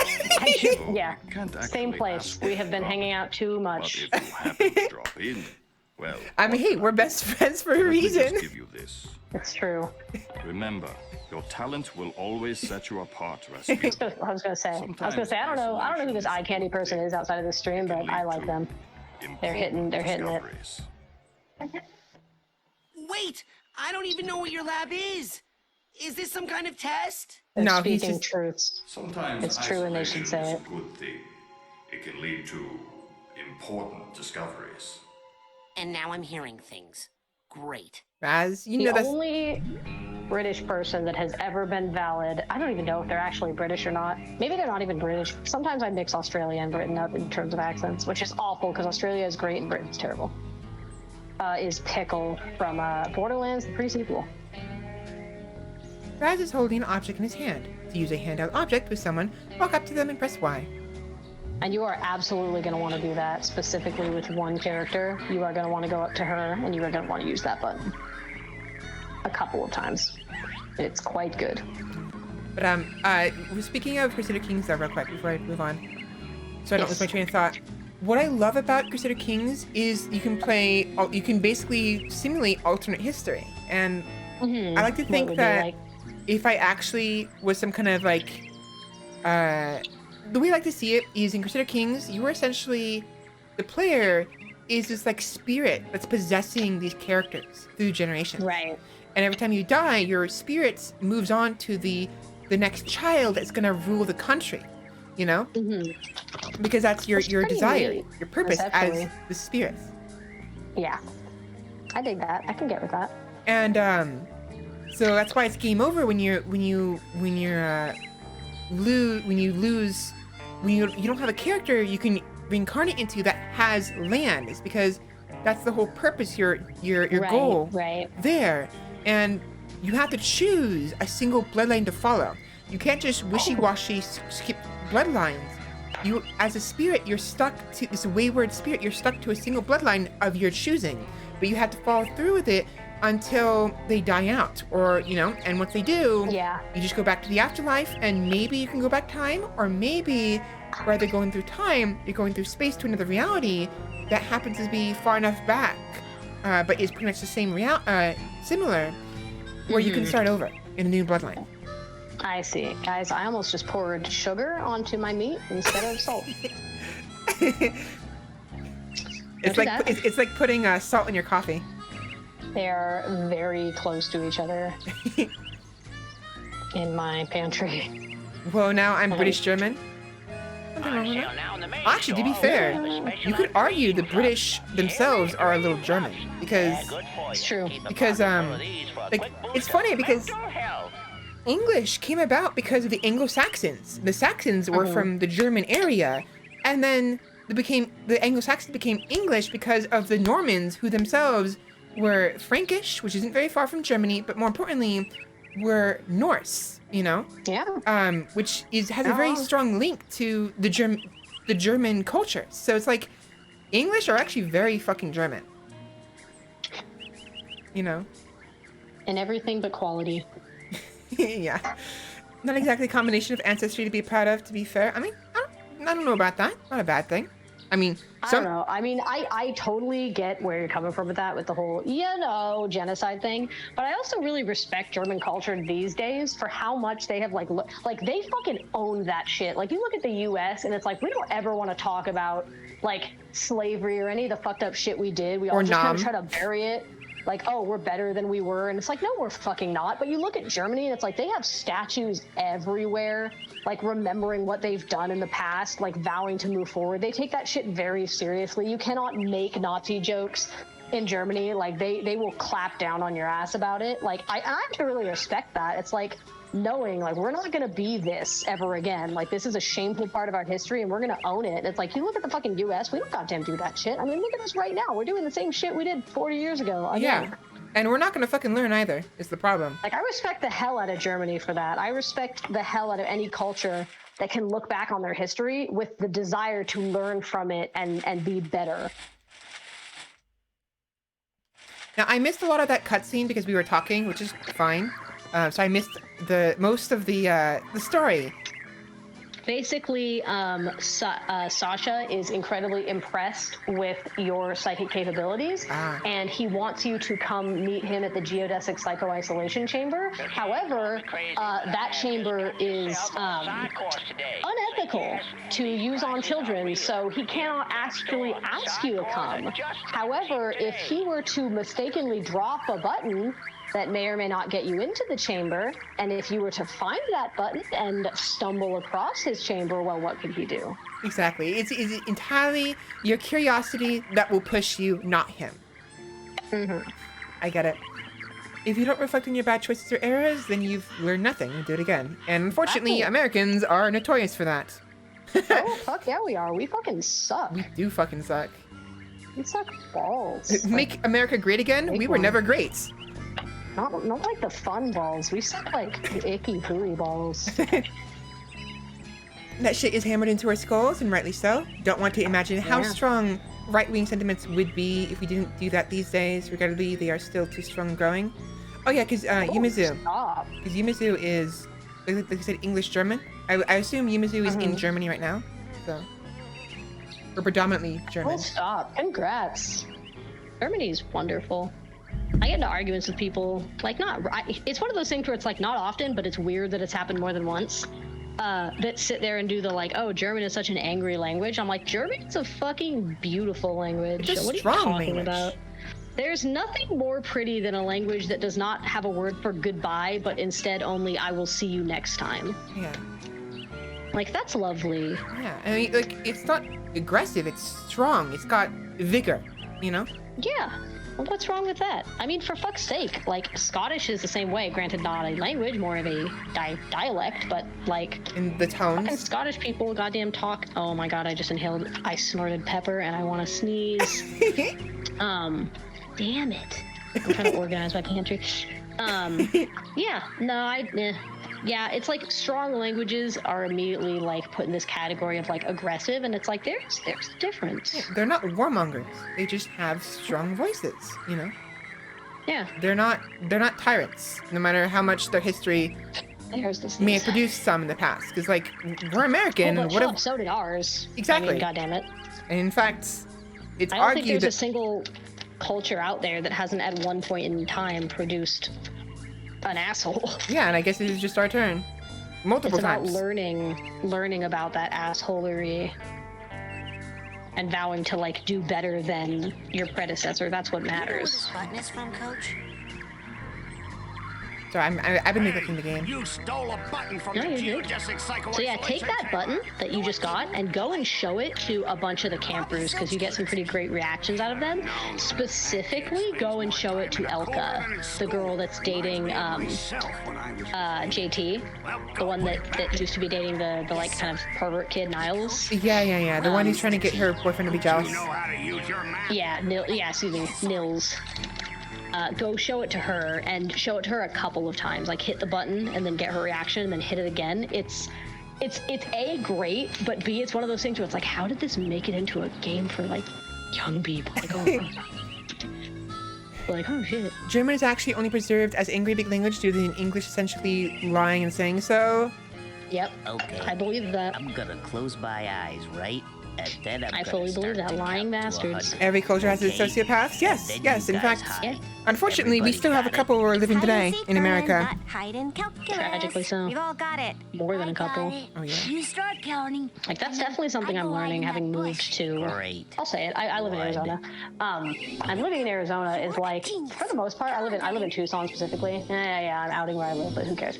Come find me. We'll hang out. This reminds me of a story. But living in Tucson is more of a liberal town in Arizona than the rest of it because it's a college town. But man, is it baffling some of the people that you interact with. Like growing up where we used to grow up, it's like very, very liberal, very hippie, a lot of stoners.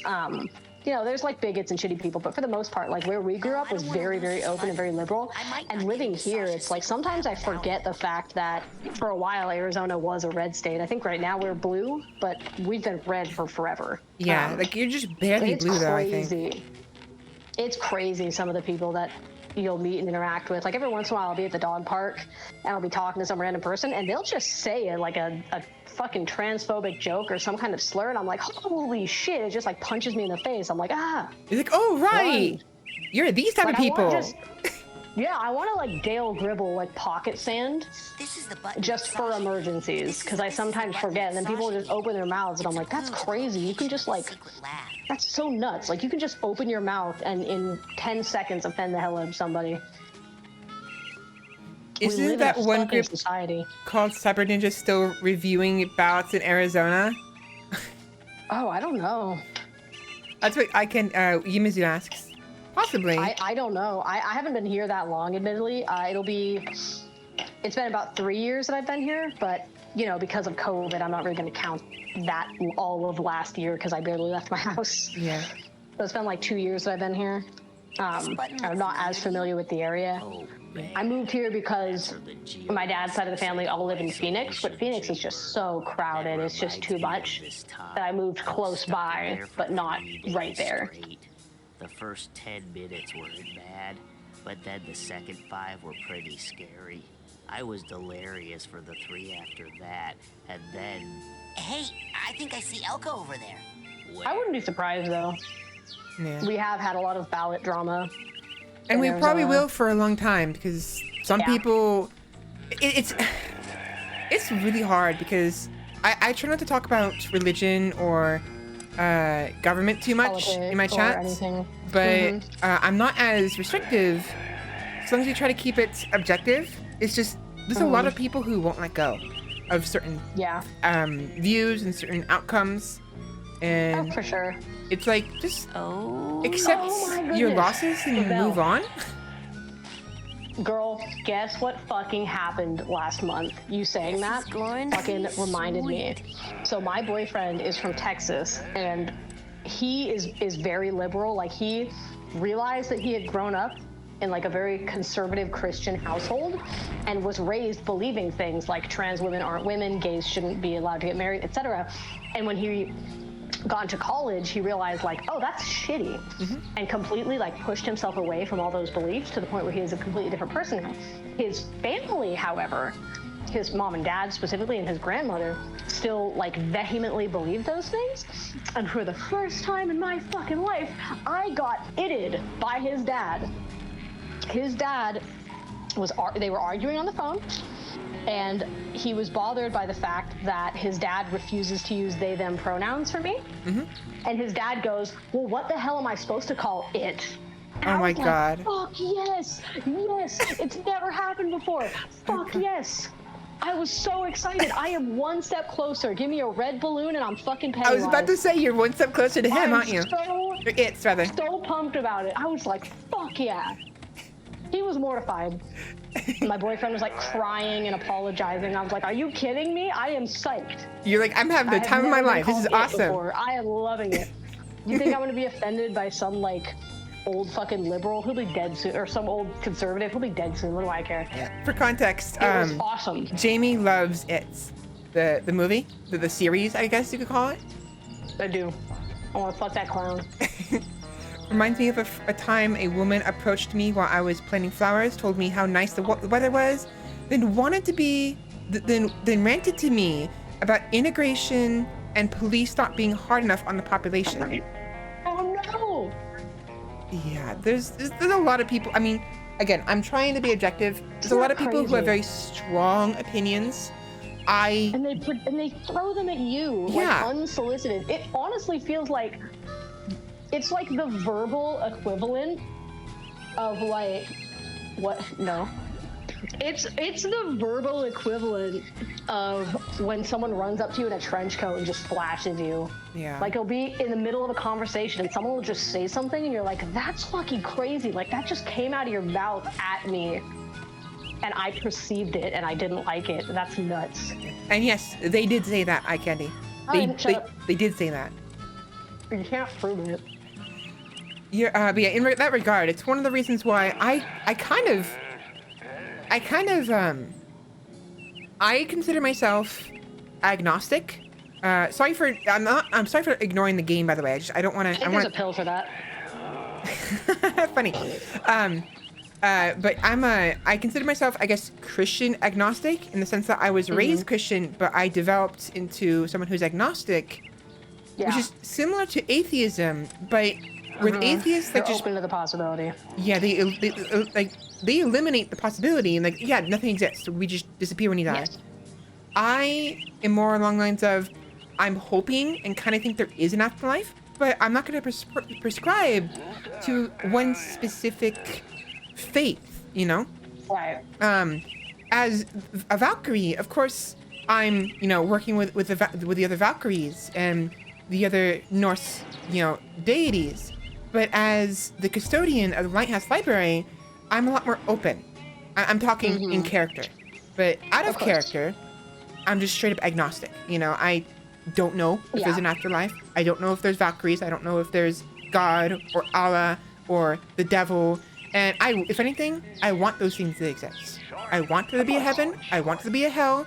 But I want there to be other ones as well. I want there to be something in between, like in the void. So I can make my own place in the void myself, just like all the other deities have, Yeah, and I think that's fine. My boyfriend's sister is the same way. Like he is fully atheist. He kind of took the very common route, I find, for people that grew up Catholic and then realized like they were perpetuating views that were hurting people.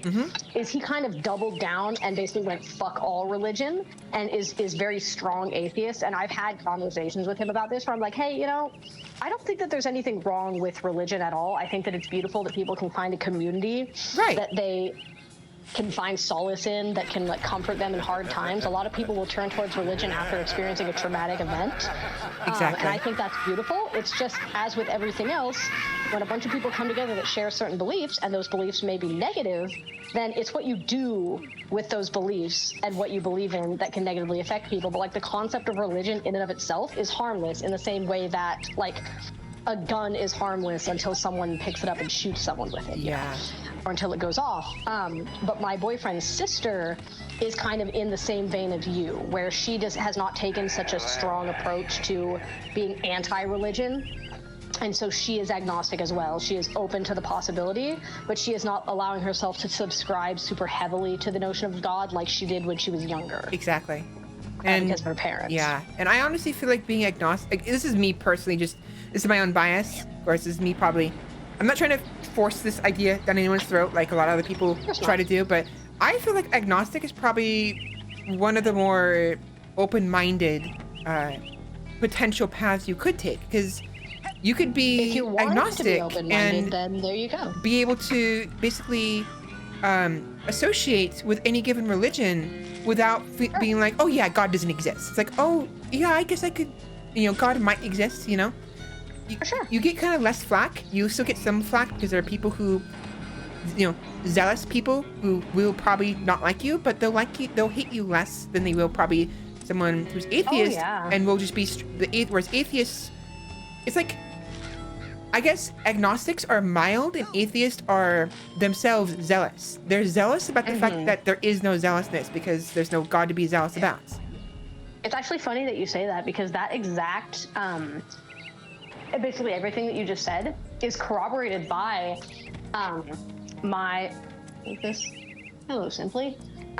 corroborated by my boyfriend's arguments with his parents, where when he came out as atheist, his mother started crying, like freaking out. But when his sister came out as agnostic, it was a lot easier for her to rationalize, because rather than it being like a diehard stance of like there is no God, it was more of an, well, I don't believe that there's a God because there's no evidence, but I am open to the possibility. And that was a lot easier for her to handle than him coming out as atheist. So I agree with that. I think with agnostic people, it's a lot more of like a, well, they can be persuaded with evidence. Right. Whereas with atheists, sometimes it feels like a direct attack. Exactly. Well, I'm atheist. Exactly. Which is why I think. Like for. Go ahead. I didn't have anything else. I just. I was going to say, like, for me specifically, like, I also identify as atheist, and it's one of those things where it's like, I guess I'm not open to the possibility, but I'm not like outright being like, oh yeah, just because, I don't know, there's more evidence to the contrary than there is proving. Right. And I think it's more just like, I am comfortable. It's more of like a belief sort of thing, where it's like, even though I am open to the possibility, I suppose, of like, if you can prove it, then cool, I'll accept it. it's exactly that level of passivity where it's like, I don't put any thought into religion at all, ever. Aside from just like, man, Christianity kind of popped off with the wall art and the angels, didn't they? Yeah. But like, I don't really put any sort of thought or stock into religion beyond just like, it's a thing that exists and helps a lot of people and harms other people. You know, that's what it is. But I'm not trying to sit here and be like, hey, you know, prove me wrong, correct me or whatever. I don't really care one way or the other. So I just sit comfortably as atheist, just in the sense that, like, I don't really believe in that sort of thing. And unless one day someone comes out with, like, irrefutable evidence that there is a God, I just passively am like, I don't really believe in that stuff. But, like, that said, I grew up Jewish, and I still celebrate all of the Jewish holidays every year, just because growing up Jewish was a fun and nice community of people to be a part of. And so I still celebrate Hanukkah, Rosh Hashanah, Yom Kippur, all of that stuff. I have a fucking mezuzah above my door. Yeah, and I celebrate Christmas and all of that, you know? Like, same things. Yeah. Real quick, I'm not religious and I don't mind spiritual sentiment. In a way, I like the idea of it, despite not believing it. But I do take issue with power structures within organized religions and how they are designed to bring more people into the faith and paint those outside of it as lesser than. Yeah. I agree. I actually wanted to say something earlier and I forgot to, but that actually flows into that. I hate it when... It's funny I'm talking about my agnostic beliefs, I guess you could say. My thing I prescribe to, that in itself is a non-subscription. Because I'm not trying to preach. I'm not trying to say people should be agnostic. Nothing like that. The same can't be said about other faiths. So many people, it's like, for some reason, when somebody talks about, I feel God within me, that kind of, for some reason, it makes me angry. It's like, shut up, you know? Like, oh, God bless you. You know, God will be with you. He'll help you. Like, bitch, fuck off. No, I'm gonna help me, you know? Right. And it pisses me off, and yet I don't like the fact that it pisses me off, because who am I to say that, you know? Maybe God will be with me. Maybe God will help me or something like that, and I won't know it. Maybe it's not... just that it feels like an imposition and a bit of a condescension on your autonomy as a person. It's like implying that good things that happened to you did not happen because you initiated them through hard work and labor. It's that or they didn't happen on their own because of luck, which is also a thing. You pleased a higher power that granted you exactly. these things. It feels like a sort of degradation of all the work that you've put into life. And I get that. I do think that sometimes it does feel a little bit like patronizing in a way. Exactly. When good things happen to you and they're like, oh, God must favor you. It's like, who the fuck is God to say that, you know? Who's the fuck, like, what if I don't want God's favor? You know what I mean? Yeah, you wanna feel it calls into question the concept of autonomy, where if someone is looking down on you and basically granting you every favorable thing that ever happens, then how much of your life is lived by you versus like orchestrated by some higher power that has deemed you worthy for whatever reason. Yeah. And also I think also another thing is, once I kind of more what's the word? Like, not cemented, but solidified or like created my own personal potential place I'd want to go to when I die. Like the whole lighthouse librarian custodian thing, which I think I've talked to you about in the past. Yes. It's something I genuinely believe could happen, but more like, rather than I believe that Mother is actually there, it's that when I die, I want to gain enough power as a spirit to create my domain and become that person. Sort of bastion for those who have lost their way or don't have a place to go to or have abandoned their places that they're originally in. And I completely agree with what Eye Candy said just there about like growing up Jewish, going to temple every year, like for the specific holiday events, was like some of the most fun I ever had as a kid. Like I never remember experiencing any kind of like bullshit, like forced whatever the hell. When going to temple, I never felt like pressured or anything. It was just like a really fun time. Like the yarmulke, for example, is the hat worn by Jewish men. But like when I was younger and I wanted to wear one, the rabbis were totally fine with that. They're like, yeah, you can wear the fucking yarmulke. Who gives a shit? The point is that you're here and that you're enjoying yourself. So it's like the community, when it's centered around sort of the right things, the right motives, the right morals, everything, like it can be quite wonderful. It's when you sit in that community and you find that they're perpetuating all of these like phobic beliefs with such like vitriol that it's kind of like, well, this is A, toxic, but B, dangerous. But in the community, when it's just kind of dedicated more to just being with each other, enjoying each other's company, and experiencing like this sense of community together, like, I don't think that there's anything wrong with that. I think that's one of the best parts of religion, especially for, as I mentioned, people that have been traumatized that seek out religion as a way of finding a community to help them cope with their trauma. I think that that's a beautiful thing. Yeah, which is extremely important, I think, about faiths and religions, you know, because like that's pretty much all it's really about, is finding like a family. Yeah, you know, that's why I think the people that sit there and say things like, oh, all the good stuff that happens to you is the result of God, it's like some God hand thing, I think those are the people that, even though it is frustrating, you also want to treat with kindness, because as long as they're not being shitty. If they start being shitty, then fuck them with a chair. But like, you know, if they're just saying that stuff very passively, like, oh, God must have smiled on you, I always kind of want to wonder exactly what they've been through that they're content to take such a passive role in life. Like, they clearly must have experienced something negative to the point that they are content with relinquishing their own autonomy to some higher power. Like, it is more comforting for them to have their life theoretically be controlled by something else than to take control of it themselves. And so to those people, it's like, I almost want to know who hurt you, and I'm sorry. Like, yeah, they themselves need that. They themselves basically want to be told that. It's comforting. You know, they're voicing that, like, what they believe in, and also in themselves they're doing. I guess it's a combination. Like, one, they're doing it because they want to hear it, and two is because they themselves feel like they've been liberated and thus want to help others like, around them, save them from their sins, I guess, you know? Because, like, when something bad has happened to you, whatever it may be, in a way, it's more comforting knowing, like, the future becomes a lot more scary and confusing when you've experienced trauma, because you don't know what the future is going to be like after that traumatic experience, and you're not sure that you want to go into that unknown. And so the idea that it's never truly unknown, because there's always going to be some sort of higher power that's watching you and looking down on you, is a comforting one for a lot of people. And I don't think that there's anything wrong with that. Yeah. I think that people have coping mechanisms that we may not understand, but there's nothing wrong with it. However, I do agree, like I said before, that when it's imposed on somebody else in an unwanted way, that's where it becomes, dare I say, problematic. Yeah, exactly.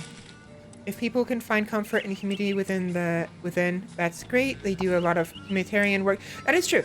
They do. I can't shake feeling of the insidious side of it. A good example is the idea how love thy neighbor is used against queer people. They're being phobic under the guise of love for the person. They don't want them to go to hell. Yeah. And I don't disagree with that. It's one of those things where, like, I know and have met a lot of allies of the queer community that are religious, and a lot of queer people that are religious, and those people I think are wonderful. But I definitely agree that these dated viewpoints that are used like under the guise of kindness, like, oh, I just don't want you to go to hell. I'm saving you. Like, you know? It's like, listen, I have a special place in hell. It's the fucking throne, bitch. Like, it's one of those, like, don't patronize me. Don't feign some sort of compassion for an aspect of my identity that you don't like. Especially if you didn't ask for it. Yeah, and it's just one of those things. I definitely don't disagree with that. I love that there are religious people that are queer, and I love that there are allies of the community that are religious, and I love that they can look at the text as objectively as possible and be like, I mean, God created everyone in his image, allegedly, and God loves all of his children, and if you just take that at face value, it doesn't need to be any more complicated than that, and you can love every member of a community. It's just that people want to use religion as an outlet for their own phobic beliefs, but they want to be able to frame it in a way that seems altruistic. Yeah, like, which is just scummy. It's like, you it know what? is. It's just like, own your shit. Like, if you, I was talking about this with my boyfriend a little while ago too, where his parents will do that exact thing, where they will frame it as like, oh, well, I don't want this person to go to hell.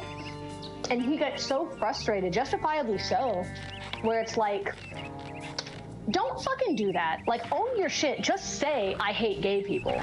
You're not any less shitty of a person, but at the very least, I have respect for the fact that you own what you are. Yeah, and in that regard, it's like, something I thought of as you were saying that, why should I care about someone not wanting me to go to hell? It's like, if that happens, that's gonna be my own prerogative, my own situation. Yeah. Who the fuck are you to worry about me? Go fuck yourself, you know? Also, not to be that Satanist bitch or anything like that, but like the Satanist Bible is one of the most welcoming, open, loving, altruistic things you'll ever read. It's literally like, it's all of the love thy neighbor shit, but without the hypocrisy. So like, real shit, if I had to pick a religion, it would be Satanism, like, full stop.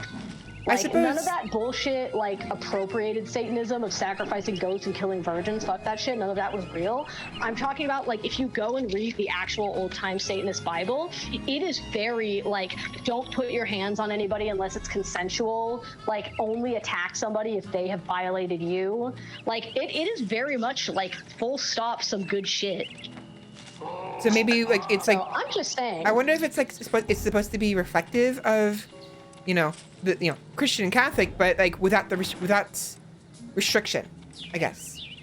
Oh yeah, I think it came in direct opposition to the hypocrisy of Catholicism and Christianity, and how every single like doctrine, every single rule, every single whatever came with this little like addendum, this little footnote, like love thy neighbor, but like accept the gay ones.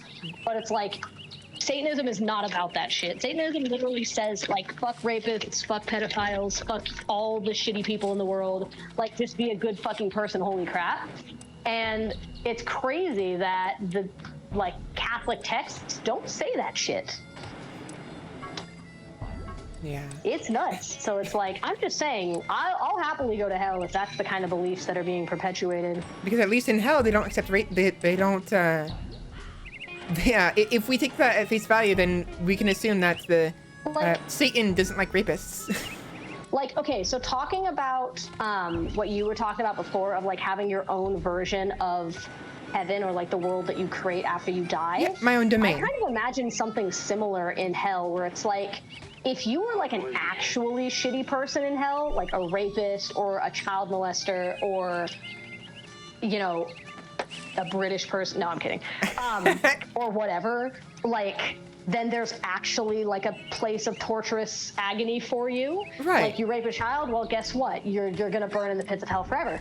But there's also like a place in hell for just people that were rejected from heaven. Like, they weren't necessarily shitty people in life, but they were gay. And so they don't get to go to heaven in this theoretical world where gays don't go to heaven. Okay. And so it's like the people that don't go to heaven, not for anything that they did, but just because they were rejected by this hypocritical, like... They weren't enough for heaven. Exactly. They just get to go kind of chill, where it's like, yeah, there's like a place for these people where like they weren't shitty, but they weren't welcome in this other place. So they get to go here. So instead of... That's kind of what I like to picture. Instead of Satan being like this person who's trying to be instead of like... What is like how to be evil? I guess he's just a guy. He's just trying to make his own place in reality. When you think about it, that's like that actually makes the most sense with Lucifer as a character, because Lucifer in the story was jealous of humans and was therefore banished from heaven for speaking up against God. So when you think about it, he would absolutely welcome in people that were also banished from heaven by God, not seen as worthy enough. And he wouldn't like go out of his way to torture them, because the only quote unquote wrong thing they did was they just couldn't go to heaven. Yeah. I mean, fuck, it makes me think of like one of my favorite Hellraiser comics, where the Cenobites stumble upon this girl that's being abused by her father. And you know, the Cenobites in Hellraiser are these like horrifying, torturous BDSM demons that everyone's afraid of, but they come across this little girl, and the first thing that she asks them is, "Are you angels?" And they go to some people, and then her abusive father shows up, and they fucking murder him. Nice. And it's awesome. Nice. And it's like, those things are definitely from hell, but like, they have morals. Yeah, and they take care of their own, I suppose. And their own being those who've been... Well, I mean, actually, let me, I don't know. Maybe that's not quite... I mean, I would assume they would take care of their own. But, like, I made that and then realized, but is she one of their own? You know. Like, No, she's just some random little girl. Yeah, so that's why I kind of they just backtracked. So I was stumble- like, wait a minute. Yeah, the Cenobites are drawn to like extreme negative emotions. And so this little girl is like crying because she's been abused by her father, and they stumble across her, and in doing so, they take her father as basically a sacrifice, which is awesome. Right. Also, have you gone across you have, yeah, you've given the arrowhead to Frankie and Kitty?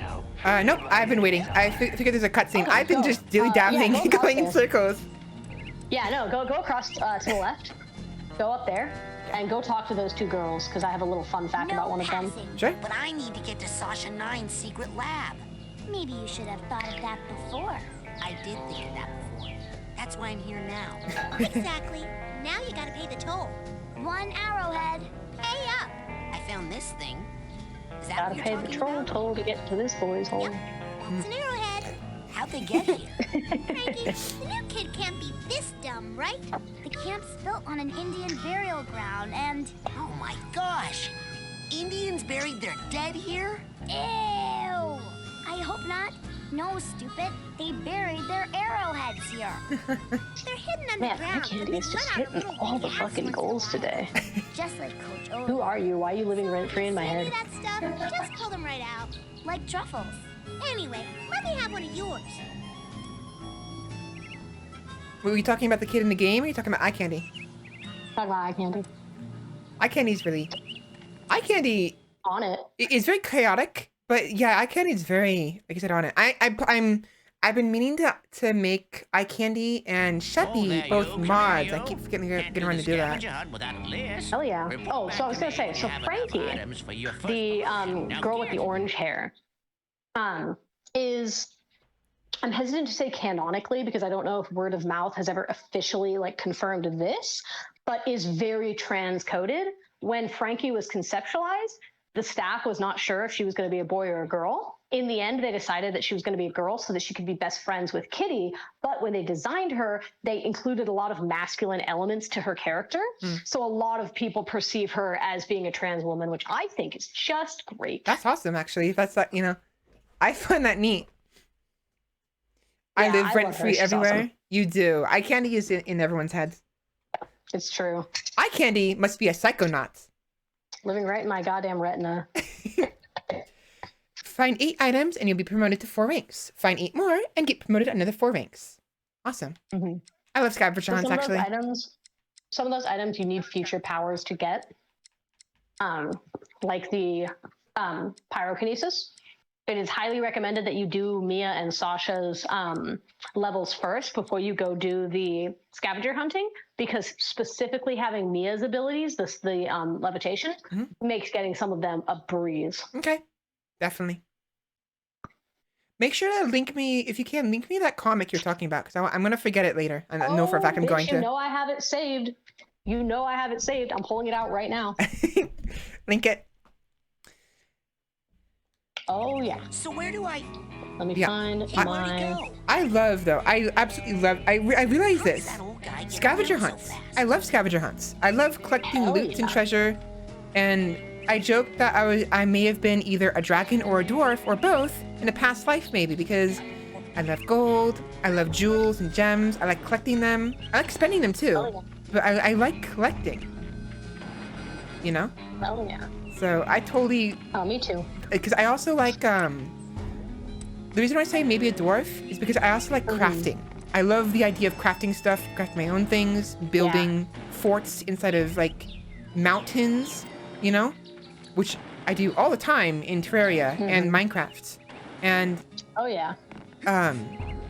Because, like, that's why I think I may have been a dwarf. But then like because like dwarves, they also have this similar sort of lust for treasure and gems that dragons do, but sometimes my lust is voracious. You know, it's absolutely unrelenting at times. Oh yeah. So I'm trying to. Where's your color? I like spending them. Refuse to sell loot. I like spending them. Refuse to sell loot for weapon upgrades in Resident Evil. Yes, yes, yes. That is true. I actually refuse to sell a lot of things, both in 4 and 8. I didn't want to give up the blue ring, and in Resident Evil 8, as well as Dimitrescu's glass, and more importantly, the specific unique thing. So I didn't want to sell the daughter's torsos. I didn't want to sell Dimitrescu's torsos. I didn't want to sell Maggie because they were unique, you know? I know all the treasures are, but like, there's a difference between having 3 of the only 3 torsos of the sisters, the daughters, versus having 8 of the, or even 1 of the generic lichen crystal torso, because like you can get more of those. Yes, you can. So. I went ahead and pinged you in the comic. I don't know if there's any way to share it here, but I have sent you the comic. I can. What I'll do is I will tab out real quick. I'll go to Discord and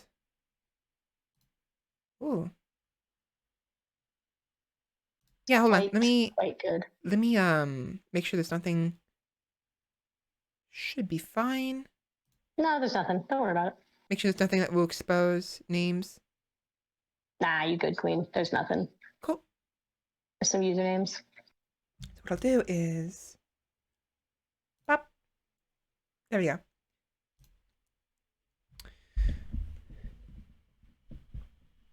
Hell yeah. Stop your torture. Wonderful. Interesting. You are safe, child. Are you angels? To some. Who the fuck are you? Jesus sent them to me. And we have such sights to show you. Yeah, the one on the right looks like Nemesis. I know, right? Maybe that's why I love them so much. My boy. I could have said all that better, but I need to work on my speech, so. Nah, you good. Anyway, that's the comic in question. I love it. But I like that, you know. Are you angels to some? That is very fitting, honestly. To some. They're my angels. I love the Cenobites. I can't complain. I refuse to let you sell Angie. True. You was like, do not sell Angie. It's like, fine. I mean, yeah. Why not? Yeah, that's right. So we can have 2 Angies. Yeah, we're gonna have 2 Angies at some point. Hell yeah. To be fair, those torso crystals were also way too aesthetically pleasing to just trade in for bolts or a suitcase. They were. That's true. But again, I love upgrades as well. I love collecting. I love upgrading items to the maximum. But I also love the unique things about each thing. So sometimes I struggle to upgrade stuff on occasion because either I don't have the funds for it because I don't want to sell something I have for it, or because I like the way it looks in its original form, but also like the way it looks in its upgraded form. So yeah. I think that Resident Evil is pretty fair too. Resident Evil 8 with I was able to get through that game only really needing to upgrade 1 gun when I played the hardest difficulty. And then in Village of Shadows, once you beat the game, you get the bonus currency that you can use to purchase, the infinite ammo guns. And all I did was buy the infinite ammo hand cannon and then just fully upgraded it. And from there, I was golden. Yeah. For me, I would have liked unbelievable. Yeah, for me, I would have liked the Wolfsbane, but again, I was being dumb. And more importantly, I wasn't willing to sell my sniper rifle to upgrade the Wolfsbane because I already... Yeah, which is fair. I maxed out the sniper rifle, but at the very least, we got some fun content for me, blowing up their heads, no-scoping them, because it's so funny. In one of the videos, one of the VODs, I don't have it up yet, I don't think, but I'm sitting in that first house that has, where you get the shotgun from. Yeah. I'm sitting there with the shelf pushed in front of the door, and I'm just aiming at the door, and they keep popping over and over and over again. Same spot. I'm just bam, bam, bam. Oh, hello. Bye. Yeah. Oh, greetings. Bye. Oh, welcome in. Bam. and it was fun. I was going to say one thing that's really great too about Resident Evil 8 that I didn't realize. When I was doing the Village of Shadows final boss fight with Mother Miranda, I was struggling because there would come certain points in time where she would just one-shot you. And what I found out is that fuck every single gun in that game. The strongest weapon in Resident Evil 8 are the goddamn pipe bombs. I had collected so many pipe bombs throughout the game that I just refused to use that I literally killed Mother Miranda by just running in circles, throwing pipe bombs at her until she died. We actually have a catchphrase now that we developed because of Resident Evil 8. When in doubt, pipe bomb out. Yep. It's incredible. So if you play Village of Shadows, just hoard pipe bombs until the final boss fight. That fucking Mother Miranda who... Yeah, definitely. Speaking of explosives, though, we actually have a very special planned landmine kill. I got spooked by the fucker in the window when you're trying to like line up the numbers in the factory area. The turnaround or whatever. Yeah, turn around. You look at the window and yet you line up the numbers. I got fucking scared by him, and he spawns there. So my plan. Our plan is to get a mine or two, maybe even 3, possibly 4, maybe 5, and place a couple of them right there. So that way, when he spawns, all you see is boom, and his guts going everywhere. Hell yeah. So I'm looking forward to it. I love it. I'm worried the damage won't be enough because it's going to be in the Village of Shadows. But I will put a couple... In Village of Shadows, it takes, I believe... 3 or 4 landmines to kill an enemy. It takes 3 grenade launcher shots to kill one of the regular lichens, and I assume that the grenade launcher and the landmines have about the same damage, give or take. So I think it probably takes about 3 or 4 landmines to kill the average infected. All right. Do they only get damaged by 1 landmine at a time, though, is the question. So there is a delay. If they take damage, there's a bit of a... invincibility frames. Yes, before they take damage from the other one. And the thing that you need to be careful about is that if you place the landmines too close together and one goes off, it will set off all of them. Yeah, that's what I was worried about. So if that's the case, then we're going to have to place 1 in front of the window. He won't die immediately. We'll place 1 in the doorway and 1 maybe in between the 2 of those, and maybe 1 inside the house. I was really hoping I could blow it up in 1 shot. It would have been wonderful, but we'll try it anyways, and maybe luck will have it. It'll kill instantly. Or maybe I'll just say fuck it and shoot it through the window with my sniper rifle. I mean, why not, right? I definitely found the explosives pretty successful when I needed them to be on Village of Shadows, so he should be all right. Akane says, but if he spawns on top of them, they all trigger at once, they all damage at once. That is true, but I'm worried that maybe it'll only proc 1 damage because of the invincibility frames. I actually think that iCandy is right. I think that it may all damage him at once because the invincibility frames come from the animation of the enemy standing up and being like, fuck, what the hell just happened? Okay. But if they all explode at once and the enemy is still vulnerable, I believe that in the same way that you can throw multiple pipe bombs and they can all explode even while, like, Mother Miranda, for example, is reacting to the first one and they will all deal damage. I believe that's true. Ooh, that's a good thing then. Yeah. Well, let's cross our fingers then when we finally play that at some point. Because I've been kind of just picking why not try it out? all of my games little by little. I haven't, like, Fridays are Focus Friday games. So today, Psychonauts, which we haven't been playing at all. I should be playing that. Yes. Next week is going to be Crusader Kings, and the week after is Horizon Zero Dawn, and then we'll rotate like that. But Saturdays are just whatever, you know? And because I only stream 2 days a week, I'm trying to change it up every week, and some days I play 1 game on a Saturday. Other days I will like play 3 or 4 games within that 8-hour block because I don't know. But it's hard for me to want to switch games when I start playing a single game because I like. Oh, for sure. I don't blame you. So my hope is eventually, once I can do this full time, I will probably make it so Fridays and Saturdays are 8 hours always.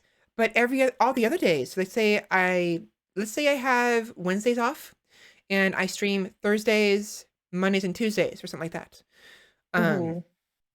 I will make those days like 3 or 4 hour streams, you know, so I can have some time afterwards to continue uploading stuff, maybe edit stuff and relax. Because, you know, streaming for 28, 32 hours a week is going to be very daunting. Oh yeah, for sure. Definitely just take your time, but for sure you can progress in this as long as you're ready. Yeah, definitely. Like I said, when you go down to the woodland area and you encounter Elka, who is talking to Dogen, pull out the button and talk to her specifically about the button a couple of times, because you get some great dialogue from her. All right, awesome. Will do. Now these two, right? Yeah, those two are Frankie and Kitty. Which one's Frankie? Is it the one on the left? Frankie is the orange hair. This one. Frankie's orange hair. Kitty is the purple hair. And Frankie is the one that is transcoded. What you doing there?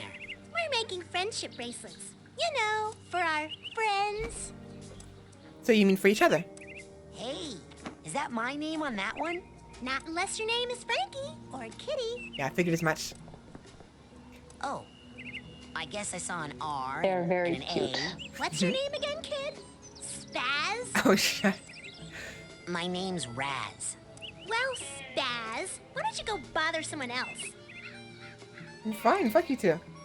Can I ask If you go to the right a little bit, like in the direction of Frankie, and go up to the camp, you can also have a cute little interaction with Lily over there.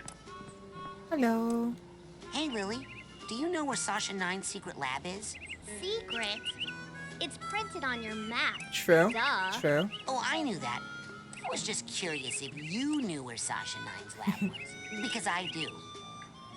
Uh-huh. It's not secret, is it? Everyone knows of it. By the way, let's take a look at the map. You can talk to her again. Why is the map inverted controls? I know.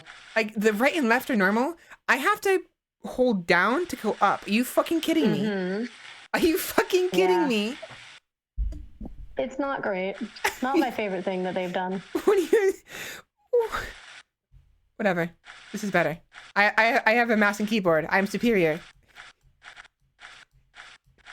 No, this is actually trash. This is... Wow, this is kind of trash as well. Like, for some reason, the mouse is super floaty and super, like, high sensitive. This is actually kind of bad. I think I preferred this.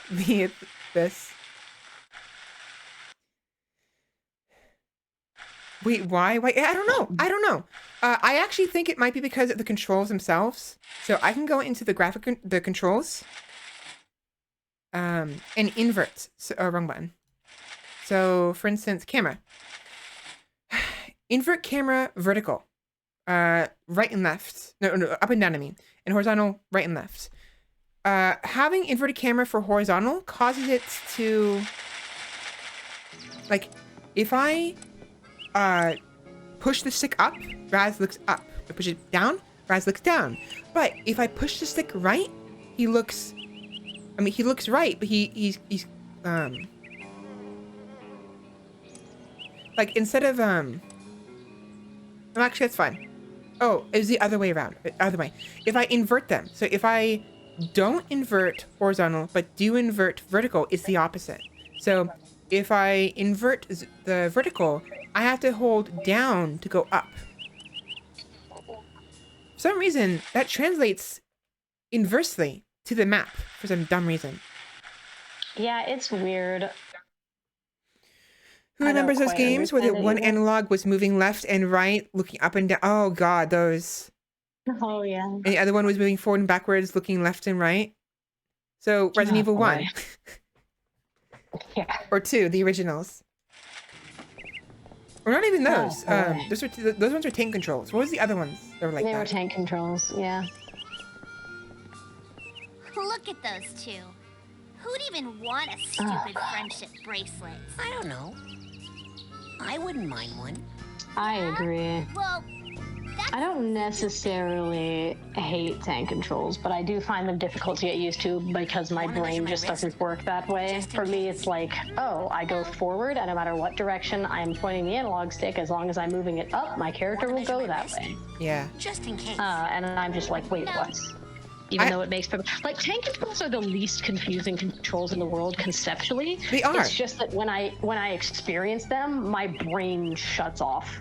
I actually agree. And like once you do get used to them, which is difficult at times, it makes sense, you know?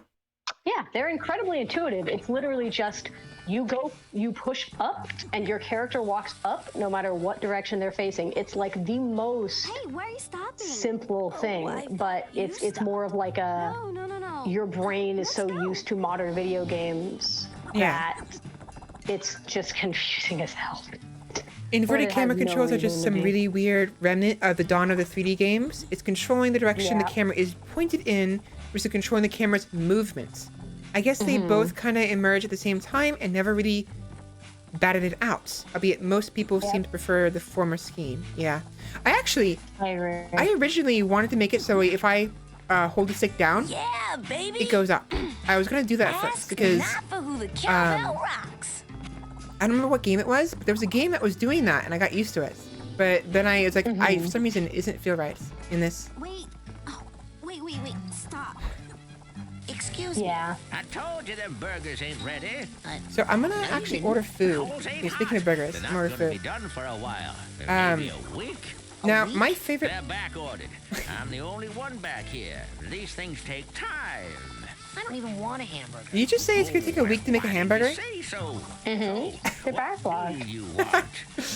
Oh, that's my last cobweb duster. There we Take are. that into someone's mind with you. You can clean up. They're happy to be rid of the webs, and you can turn them in for Psy cards. Ah, doesn't look like you. Oh, 800. Ouch. Ow. Yeah, you're right. It was... That's the one. So you want to buy the dowsing rod once you get 80 figments. This one, yeah. 50 actually. The dowsing rod will allow you. Oh, 50. My bad. I wonder if they changed that in the Steam version. No, it's 50. I'm just wrong. Skip a bunch of ranks at once. Well, you should talk to the My brain did the, it's 800, so the other one's probably 80. Yeah, it's a tenth. The tenth of the other one. But yeah, it's best to buy that. That will make getting figments much easier. Help you find arrowheads that are buried deep. That's where all the really valuable ones are, you know. Yeah, not yet, but... Oh, I also have to be rank 10. Yes. You can, I believe, buy the item, just not use it, but I'm not positive. I don't have a high enough rank to buy that yet. No, I'm saying I don't have enough high enough rank to buy it, so I straight up won't be able to buy it regardless. Maybe in a few years. Well, that's fine. You'll rank up pretty quickly. So let me go ahead Sasha and Mia. That's it for now. Let me go ahead and order some food real quick. My favorite place to eat, we can't say the name because I don't know how widespread the restaurant is, so we'll have to, you'll know what I'm talking about, which one, but we're going to keep it quiet because it'll expose what general cities I'm probably in. But there's that Hawaiian restaurant with the really good, like, large servings of chicken and rice. Oh, yeah. I know which one you're talking about. You're talking about the one down by... Like, near the, It's harder than I thought. Across harbor? the street from that gas station. Yeah. Yeah. I love that place. I always get what's called the chicken katsu curry. Some people might be able to figure out what place I'm buying it from that name alone, but there's probably a lot of places that also sell chicken katsu curry. Hopefully. There definitely are, and also that's the thing that Sophia and I would get all the time as well whenever we would go there, because we, back in college, rented a place like right down the street from there. We would go there all the time. It's delicious. I love it. It's either that or I can get Chili's, which there's Chili's all over the nation, so I don't have to worry about not, being quiet about that. So that's fine to talk about. Yeah. And there's of course that deli. I don't think we can say the name. That deli over near the shopping area where the pharmacy is. Next to that donut shop. Yeah, I think I know what I know what you're talking about. I love their the one with the bacon and the ranch. I don't know if you had it before you left, but it's made with a bacon, cheddar, I think cheddar cheese, sprouts, ranch. It's chicken, the chicken sandwich, and the name is funny. The name is very funny. It sounds like a very Western name. And it sounds like the you know that I'm not gonna if I say any more, it'll expose it. But there's I was gonna say, go ahead and order your food. Oh yeah, you let me do that real quick before I continue. Yeah, go ahead. I'm getting distracted. Because, like I said, I do have to leave a little bit after 6. Okay. So I want to see some more of these. There's one specific little area I want you to be able to get to. Okay. If I rush to it, will I miss out on dialogue? I mean, it's nothing you need to rush to. You'll be able to get there. Okay. Just taking your time. All right, no worries. Let me go order the food. Yeah, no, definitely don't rush. Okay. Don't sacrifice the content.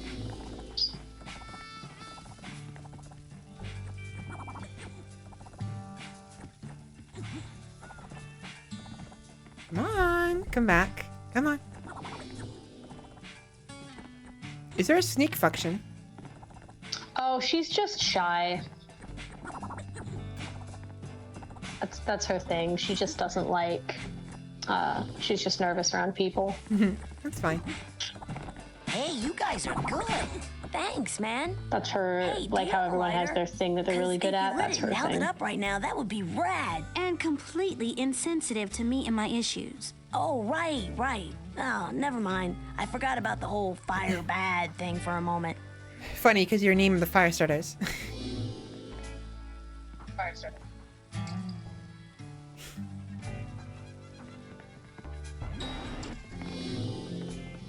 So food will be here in about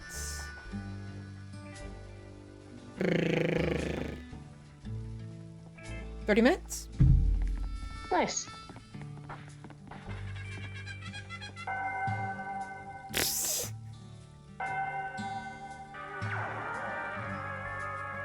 Oh, it's Invader Zim. Oh wait, no, it's not. That'd be cute if there was like a reference. I can't tell if this is a reference to Jack because like I see the do you call them if a martial arts wears them, are they called kimonos, or do they have a special garment that's separate from kimonos? I don't think that's a kimono. I think that's a. Yeah, I'm pretty sure it's not. I just can't remember the name of it. But it's really bad. The whites with the background like spires reminds me of Samurai Jack, but the whole scene on its own, it's like, what the fuck is this? Yeah, Himezu's right. I can barely see the screen, but yes, I believe that's called a gi. Yeah, here we go. Oh, now I can see it. Yes, that is exactly what that is. I forgot I could do this. I could zoom in. Yes, that's much better. Thank you. My eyesight's bad on a normal day. I sympathize. I can hear my voice through your microphone sometimes.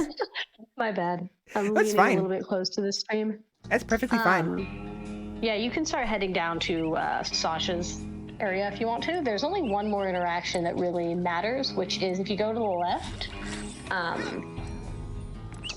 and head up towards, like, if you go like up on that loudspeaker there, you see those two kids dancing up there. You can go and talk to them, and that's like a fun little interaction. Kind of shows a bit of a morbid side of those characters too, which I quite like. Hey, it's the king of the obstacle course! Hey, Rez! You're awesome! You must be a Psychonaut by now! Yeah, or even a double Psychonaut! Oh no, not yet. But soon. Also, wow, those two are so nice.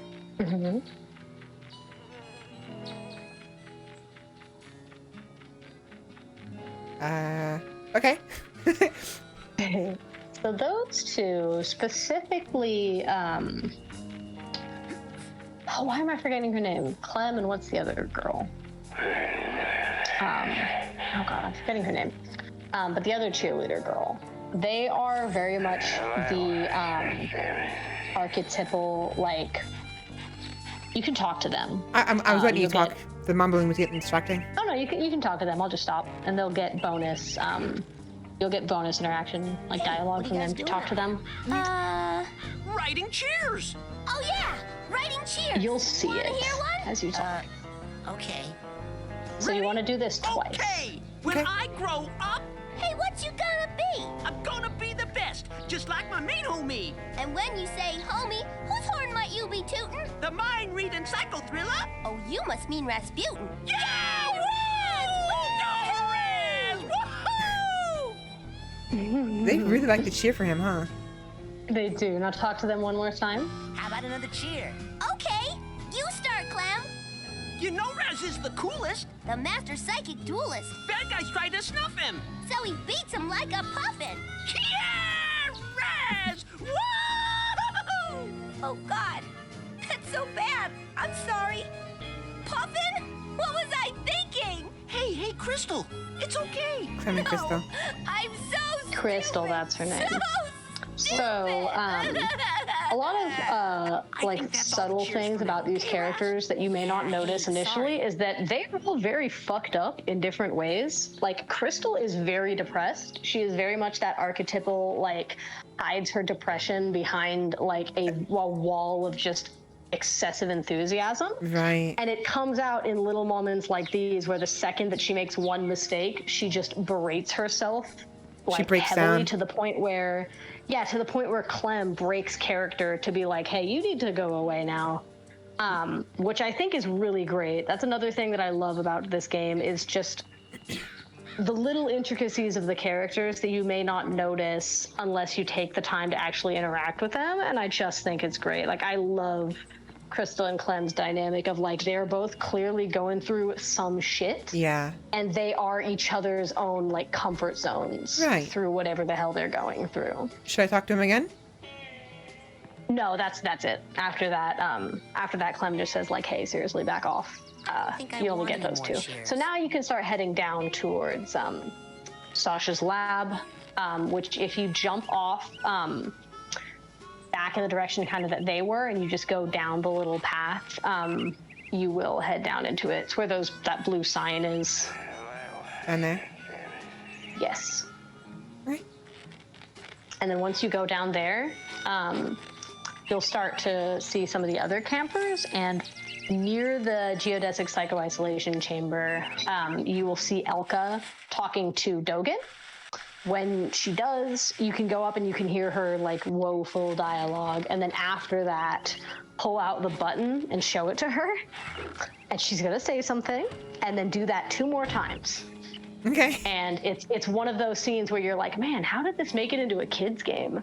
And then in addition, it's just like, whoa. GPC in Wilderness? Yes.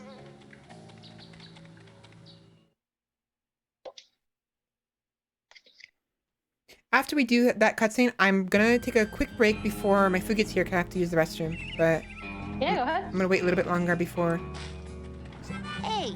Sure, I am still making. Well, I'm doing some advanced training right food now as a this matter of afternoon. fact. I'm gonna make like extra food, and that way we don't have to worry about it for later. Hold on there. You're not doing Sasha 9's advanced training that he does in his secret underground lab, are you? Hidden deep within the iron walls of the GPC, where no one can hear you screaming? Why, yes, I've noticed that the audio balancing of the characters' voices are a bit off at times. Mm-hmm. Yeah, that's the game too. That just happens. Because like I said it before, I was trying to balance the audio so it wouldn't be too loud or too quiet, but I was constantly having a hard time because there are times when like, the cutscene dialogue is always too loud, but then the in-game dialogue is too quiet, or it's too loud and quiet, depending on who's talking. Especially Raz. He's always a little bit quieter than everyone else. Yeah, he is. Some of the stuff surrounding Clem and Crystal isn't exactly child-friendly either, the implications at least. Really? Oh yeah, they're like potentially planning suicide when you encounter them. Oh yeah, the vials they're messing with before I went up. Oh yeah, it's wonderful. It's one of those things where it's like I love those little nuanced approaches to the game where it's like it's one of those things where children are so much more capable of understanding things than we give them credit for, and also like children can be fucking horribly depressed. I was a horribly depressed child and grew up into a horribly depressed adult. So it's like I look at these characters and I'm like, that's extremely relatable. I am very much like relate to Crystal. I was that kid. I was that overly enthusiastic, incredibly happy individual that was just like seeped in depression behind closed doors. And I think that like portraying a character like that in a game for kids where the kids playing the game may be of the demographic or like that is like an incredibly ballsy move. Like I have to respect it where it's just like, hey, like these are real people. Must have been something else. Exactly. That we are portraying. Pond scum. Nice. You should write greeting cards. There was some sort of shadowy being. Yeah, I think that both of them are just going through some shit and like they're doing their best to just stay positive for everybody else, but like behind closed doors they are going through it, and I think that that's awful for them, but a very cool thing to portray. I really like the portrayals of mental health in this game because it manages to portray. There are some things of this game that I do take issue with. One of the core things that this game has a lot of fat jokes. It's just a product of its time, but playing it now, I'm like, my God, that's just excessive. Be nice. Yeah. Especially because chubby people are sexy. Fuck off. Anyway, but listen, the dad bod is in. Miss me. Hey, you guys Miss me great. with that skinny shit. Much obliged, partner. But in addition to that, it's like you will see throughout this game portrayals of characters that are very clearly mentally ill, and they're just portrayed as like real people. Like they're whatever psychopathology they are struggling with does not hinder, like it affects them in the ways that psychosis does, but it does not make them any less people. Like they interact with Raz, they are friendly, they're nice to him, in a way that you find at the time that this game was released was not a very common portrayal of mentally ill people. They were very often like portrayals of mentally ill people as A, being villains, but B, being in some way just threats. Right. Even if they're not intentionally so, it's just because their nature of being quote unquote psychotic or, you know, mentally damaged is portrayed as. And something that I think is quite wonderful is like I am a human with mental illness, and I grew up with humans with mental illness, and the humans that I grew up with, the mental illnesses that they suffer from, their psychopathologies, are some portrayed in this game in a way that I think is very successful. Like the game's portrayal of schizophrenia, of anxiety, of borderline personality disorder, I think are like as whimsical as they could possibly be, while still not shying away from, like, when you think about it, realizing like, oh, that's actually quite dark. Which I think is awesome, because again, I think kids can understand these things if they're portrayed in a way that allows children to explore these things without like demonizing them. Yeah. Because that's the biggest issue, is like you present mental illness in a way that is like frightening or damning, and of course people are going to go away thinking the worst of it. But the characters in this game that are mentally ill are like just people. They're all quite chill. A lot of them are even aware that they are struggling with these things, and they just kind of own it. Right. Like iCandy says, it's framed more along the lines of them struggling with something rather than something being wrong with them. Like they're not monsters. They're not. Yeah. I mean, everyone's broken, but it's not that they're broken. They are, but they're not. At the same time, it's hard to describe because some people will see the phrase as broken as in, okay, they're bad. But no, it's more like they're broken in the sense that they struggle with things, you know? The thing is that, like, mental illness is never something that you ever really fully recover from. Right. Hello, hi, I am a fucking psychologist. I graduated with a degree in psychology, so hello, this is why I love this game. Now it's my turn to go fucking off. The thing about like mental illness and psychopathology is that it's never something that you ever fully recover from, but rather is something that you just learn to live with. It is just as much like it's like a mental amputation in a way. Like you lose a limb and you just learn to live your life missing that limb.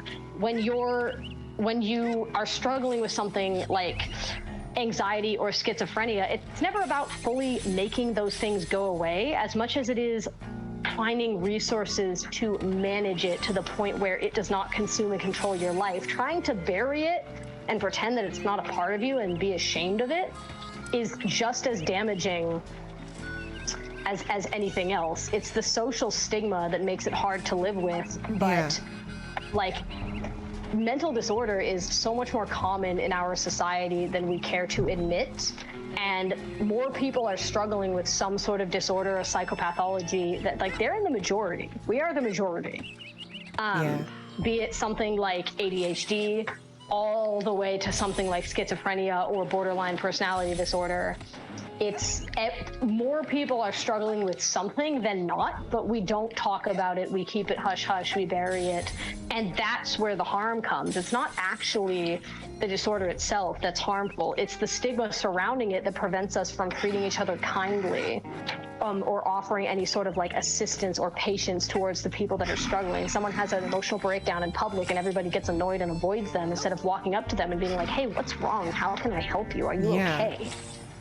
And this isn't to say that certain psychopathologies don't need like heavier doses of assistance than others. Things like schizophrenia that literally prevent you from perceiving reality in a functional way require more excessive treatment than, for example, ADHD, which is more an issue with like parents and society not having patience for people that don't function along social binary norms. But I digress. The point is, this game does a very good job of portraying these things as just an aspect of these characters' lives that in their darkest hours consume them. But once they are assisted and shown like proper kindness, they become able to take control of their psychopathologies. They don't just escape them, they don't just stop existing, but they're able to like live functioning lives in lieu of what has happened to them. Right. Which I think is wonderful. Correct me if I'm wrong. They're scars, you know? If we assume that the mental,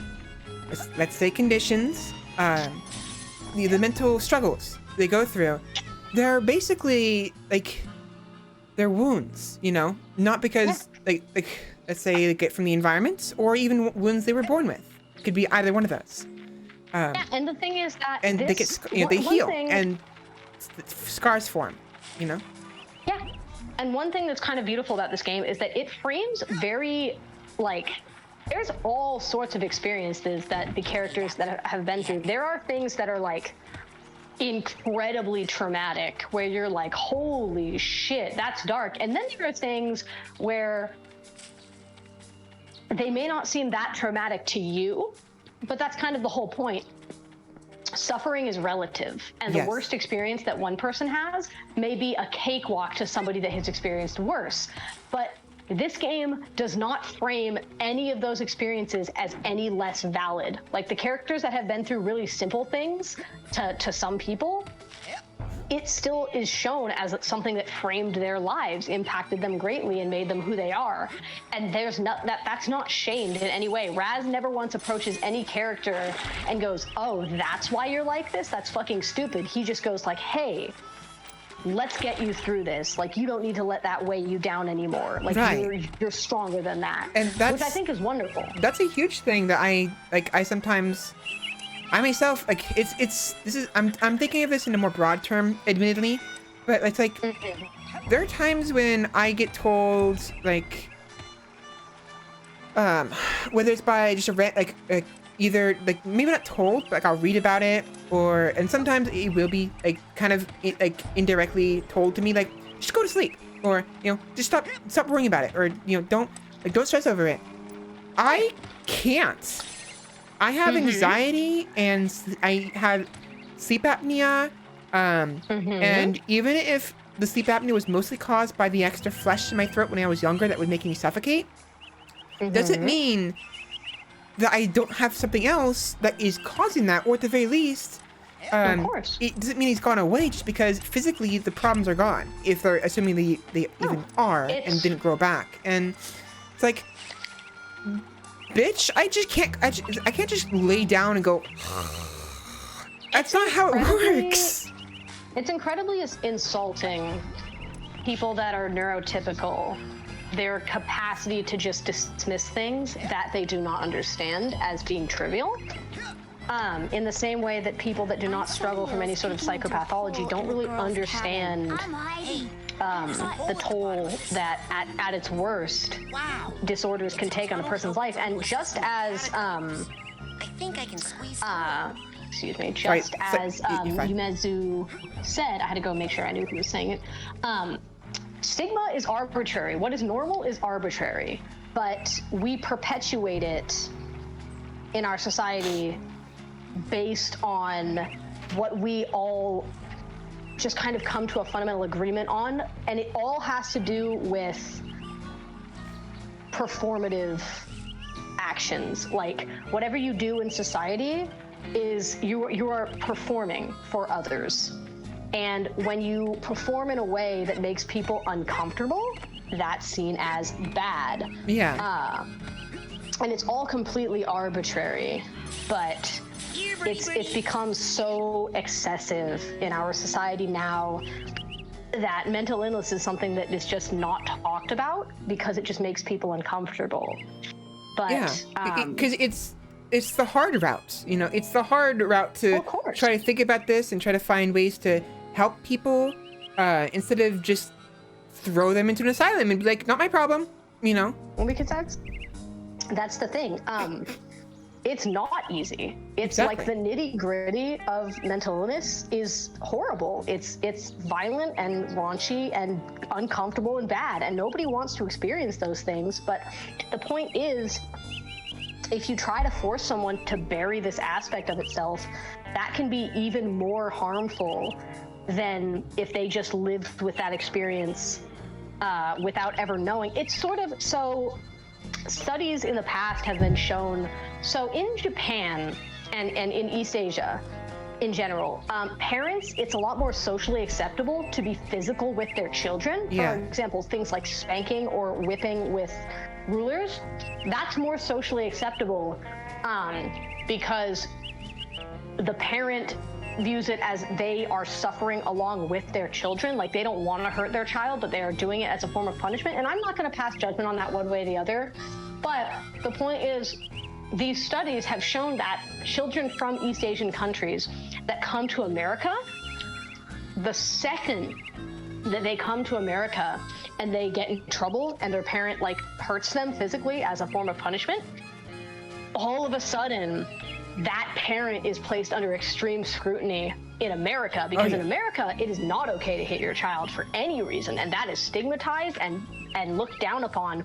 And the child in whatever East Asian country they were from, be it Japan, China, it doesn't matter, they may have been perfectly fine psychologically there, because even though they were being physically injured, it was seen as socially acceptable. So they were not seen as this taboo family. It's not everyone wrong. was like, well, you did. Yeah, everyone was like, well, you did something wrong, and you were punished for it, and that's okay. Yeah. But then when you come to America and everybody goes, oh, his mom hits him. All of a sudden, there's the trauma. It's in realizing that you are not normal to this large group of people. Yeah. And mental illness, psychopathology is much the same way. Like, when I was younger, I had all of these tics, all these nervous tics. I could never like sit still in a room. I was always looking around everywhere, but it never really bothered me. It was just like, oh, this is just how I am. Then I go to a therapist, I get diagnosed with PTSD, and all of a sudden, well, now there's a word for it. Now I'm fucked up. And all of that stigma that comes with PTSD, being an army-based psychopathology, being something that is commonly associated with crazy military veterans, all of a sudden it makes it worse. Then I was like, oh, there's something wrong with me in a way that I had never really cared to think about before. And I think that that's something that people don't realize is the stigma is more harmful than the condition itself. Because you're acknowledging something's wrong, I guess. It's like...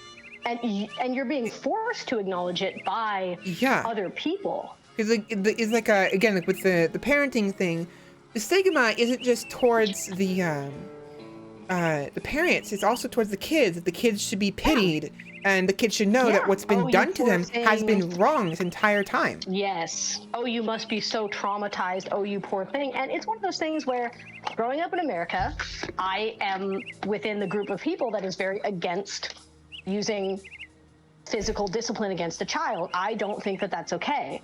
However, I am not going to pretend like I understand what it's like in a society where that kind of stuff is socially acceptable. Maybe it isn't traumatic for a child to be spanked in a society where spanking is okay, because the stigma is not there.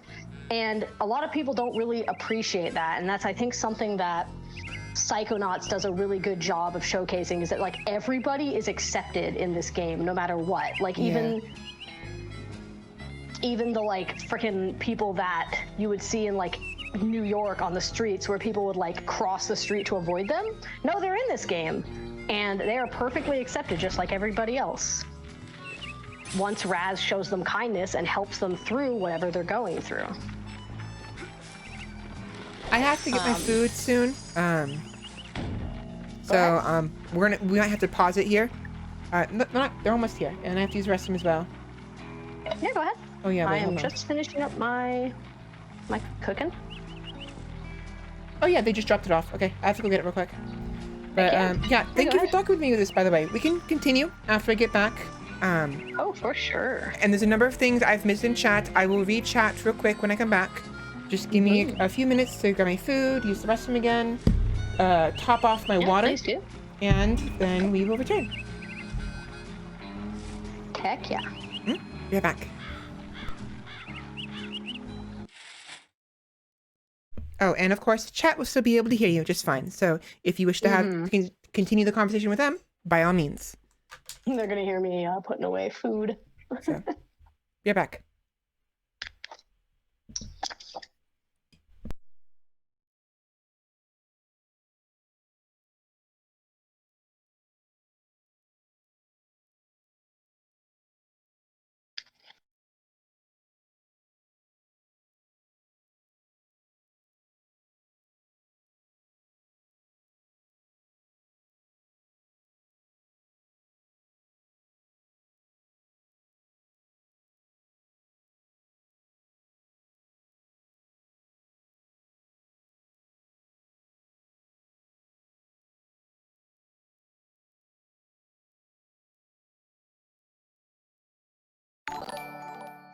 Yeah, so eye candy and Yumezu. It's kind of a tricky thing. It's the old therapist joke, you know, how many patients does it take to change a light bulb? Only one, but they have to want to change. It's like when you know that a friend is struggling, there's a limit to how much you can force them to talk. What's most important to understand is that when someone is in a negative place mentally, they may want to talk, but whatever it is that they are going through is basically convincing them that whatever they're going through, it's not worth the attention, that they are not worthy of experience, like severe depression, for example, or anxiety, is telling that person over and over and over again that even though they want to reach out for help, they're going to be annoying, they're not going to be worth it. Whatever they're going through is not worth telling somebody about. It's stupid, they don't matter, et cetera, et cetera. And so when you know that someone is struggling, while the most important first step is to confront them and be like, hey, how are you feeling? Are you all right?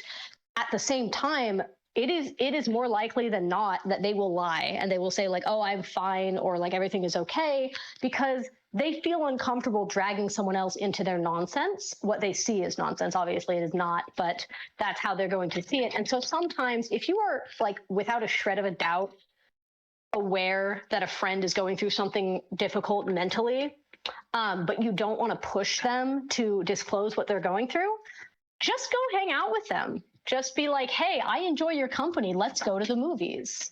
You know, hey, we haven't talked in a while. Do you want to just hang out on voice chat? It's just involving yourself in their life in a way that shows them that you care without making them feel pressured to disclose what's going on in a way that's going to be more stressful for them. And then if you feel comfortable asking about them, just like, hey, you don't have to talk about it if you don't want to, but just know that like whatever your brain is telling you is wrong, and I care about what you're going through, and I would really love it if you would talk to me. Just so that I can understand what you're going through. Just laying it out like that, but just telling them like, there is no pressure. You are not obligated to disclose what is going on. Just allowing yourself to be there while also setting boundaries for yourself. I mean, never overexert yourself, never put yourself in a position where you are feeling pressured to be there for somebody to the degree that it's overwhelming for you. But asking someone if they're okay is always a great first step. It's just also being aware of the fact that when you're in a really, really dark place mentally, you don't see yourself as worth anybody's help. And more often than not, those people will lie. They will say that they're fine. There's also that old therapist joke, FINE is an acronym for fucked up, insecure, neurotic, and exhausted. Because that's really what it means when a lot of people say like, oh yeah, I'm fine. No, they're not. But they will say that because it's easier than involving somebody else in what they're going through, especially because when you're in a bad place mentally and you let someone know about that, you can't take it back. Like once you've said, oh, I'm feeling really suicidal or I'm super depressed, et cetera, you can't take it back. It's out there now. And putting someone in a position where they have to know that about you is incredibly personal and in and of itself can be traumatic.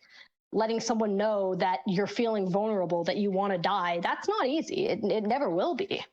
And so it's just placing the person in a position where they can feel emotionally vulnerable without feeling any kind of pressure to be vulnerable. And sometimes really all it takes for somebody that's isolating themselves or going through something mentally is just feeling like they're cared for without actually having to talk about whatever it is that they're going through. Sometimes just being like, hey, let's go hang out. Let's play video games. Let's just distract you from whatever it is that you're going through. Just being there for them.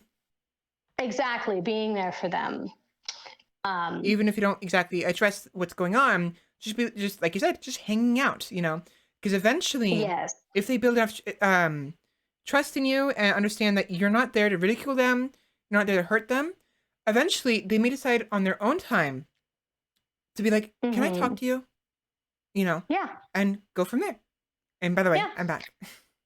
Welcome back. That's exactly where the harm of that stigma comes in. It's about like the stigma of mental health prompts people to think that they can't disclose what's wrong because it's something to be ashamed about, that they can't handle their own problems. And it's just, it's awful. It's like no one should ever feel that way. And it's funky too, because it is such an American thing. Like not exclusively mine, but so many other cultures are so collectivistic. Like if one person is struggling, it is seen as something that affects everybody because society is exactly that. It is a social endeavor. And so when somebody is struggling, there are all sorts of resources placed to help them. And in America, we are like the most individualistic, country that I can possibly think of. Like it is every man for ourselves. Everything is a competition. And because of that, if somebody is struggling mentally, they don't want to reveal that because it's just seen as a weakness, something to be ashamed of, and that's fucking disgusting. And something that people can like use against them so that they themselves come out on top. Yeah, and that's fucking awful, and I hate it. So, I'm eating food, by the way, so if I don't respond too much, I'm just focusing. Yeah. No, you enjoy that curry. Mm-hmm. Yeah, it is of my firm belief that people should be able to seek out help from anybody, that we as a society should be so much more open about just being like, yo, life fucking sucks and is a lot all the time. And nobody is without trauma. Nobody fucking dies a virgin. Life fucks us all. Yeah, I mean, and we all just have to fucking be there. Yeah, and holy crap. It sounds like childish, and it's this sort of weird thing where it's like, you look at children, right, and how they think the world should be good and like everybody should be nice to each other and like everything should be kind, and you always look at the child as like being so naive that the child thinks that the world should be this way, but like the child is right.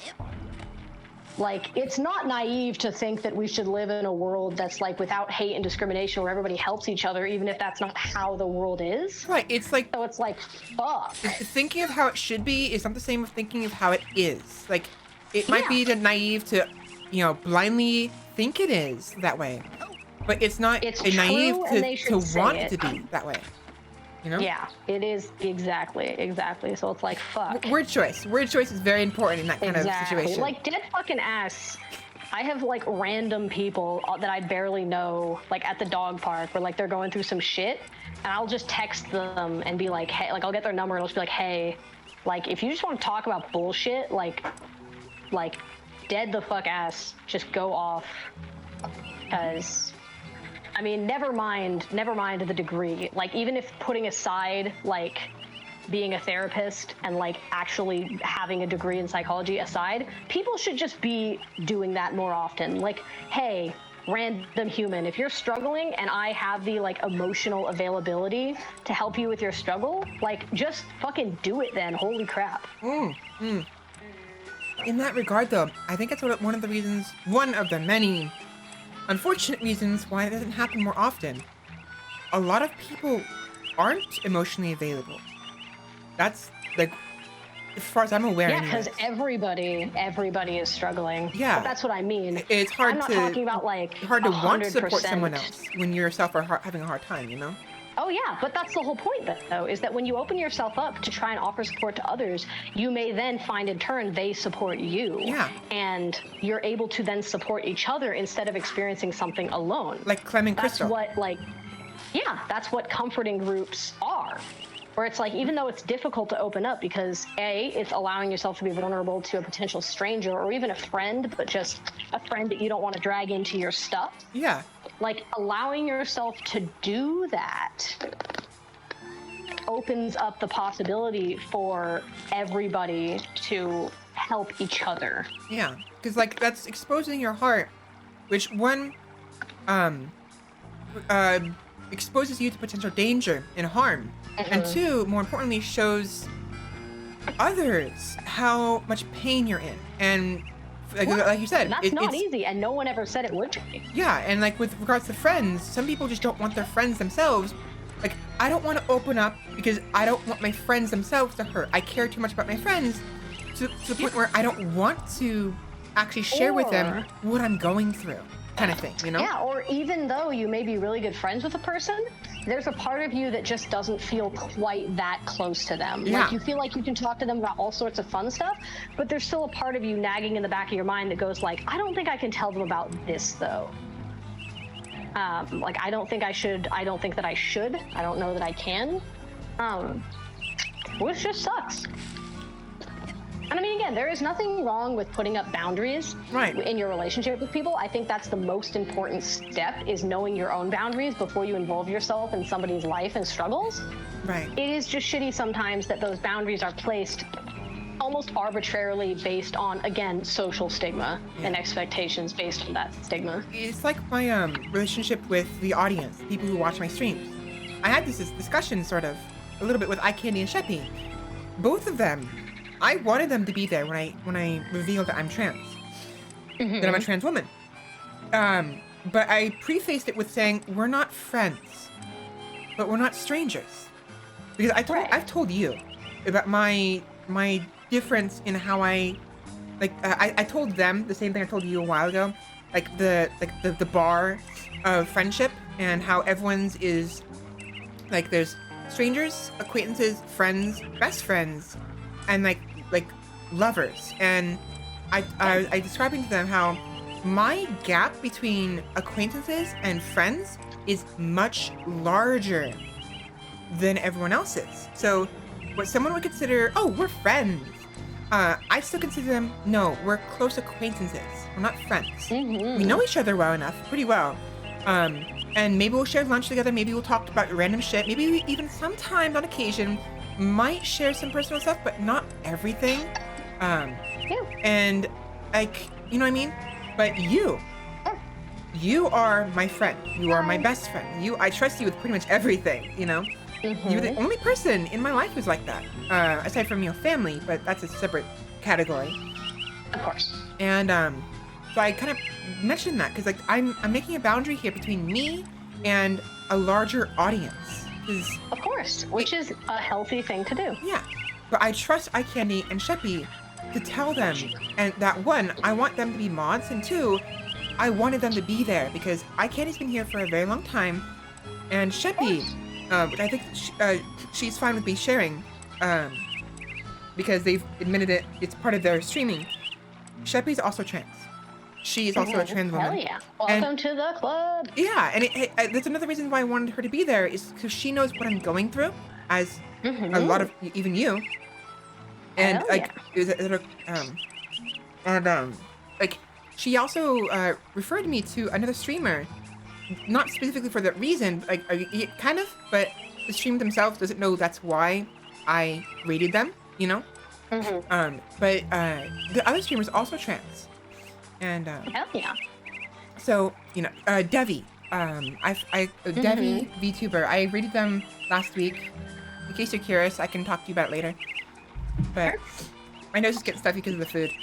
I hate this. I fucking hate this. Every time I eat food, it makes my nose stuffy. Yeah. What the fuck is going on with my nose?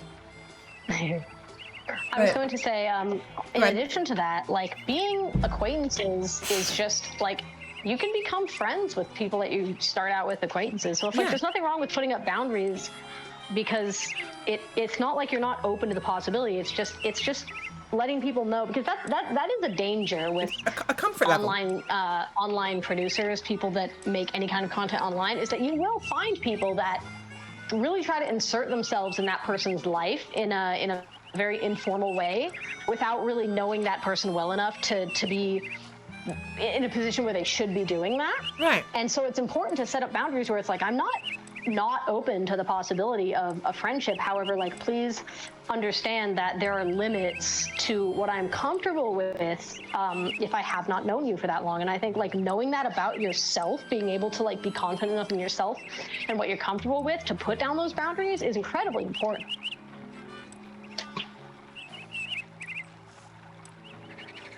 You still there? Yeah. Okay. I'm eating food. I'm listening to you. You cut out. I was worried that maybe the connection lost, but yeah. And I agree with what Yumezu said about how, like, the influx of social media, especially like content creators on sites like YouTube being more like interactive with their fans, has cultivated a sort of toxic society where people will get very attached to, because it goes all the way back to not just to YouTube and VTubers, but all the way back to television, where initially celebrities were only in the theater. They were on the big screen, and then when TV became like an accessible commodity, well, suddenly these celebrities aren't just on the big screen, they're in your homes. You're seeing them every day, every week. And it's difficult for people not to get attached. And so now you look at things like YouTube and Twitch, where people are constantly interacting with their audience, answering questions, and people get attached to the point where they feel betrayed on a personal level when a celebrity says or does something that they don't think is okay. Or and if they that's change. Incredibly unhealthy. And that's an incredibly unhealthy relationship to cultivate with a person that you don't know personally. Right, like, you're not their friends. I even found myself You're not their stuff families. Like that. It's like, yeah, when I was like a young little naive child, little baby me watching like old YouTubers who shall not be named because they're dead to me now. Like back in the day, before these YouTubers really picked up and were like really popular, I would like comment on their videos and they would respond to those comments like, oh, thanks for the support, just generic stuff. But tiny baby me was like, holy shit, we're friends. Like, you know, when I'm like 11, 12, and then I grew up and I realized like, no, I don't know this person in real life. That's silly. But when you think about that on a mass scale of like how many adolescents think that way about celebrities or like K-pop stars, holy shit. You think about like how toxic that community is. in also like in that regard, like it's dangerous. Ownership, the audience, the fans think they have over the idols too. You know, because like the control that they have, because especially in East Asian performative industries, so K-pop, J-pop. It's all about the fans. It is. It's like it's the Amazon of performance. Like how Amazon is so aggressively about the customer. Fucking K-pop and J-pop are aggressively about the fans. Yeah. To the point where performers will sacrifice their own freedoms and social liberties and their health to as well. appease the fans. Yes. And that's a lot of what VTubing has, basically took its roots from. Because like Hololive, as far as I'm aware, was one of the pioneers, if not the pioneer, for VTubing.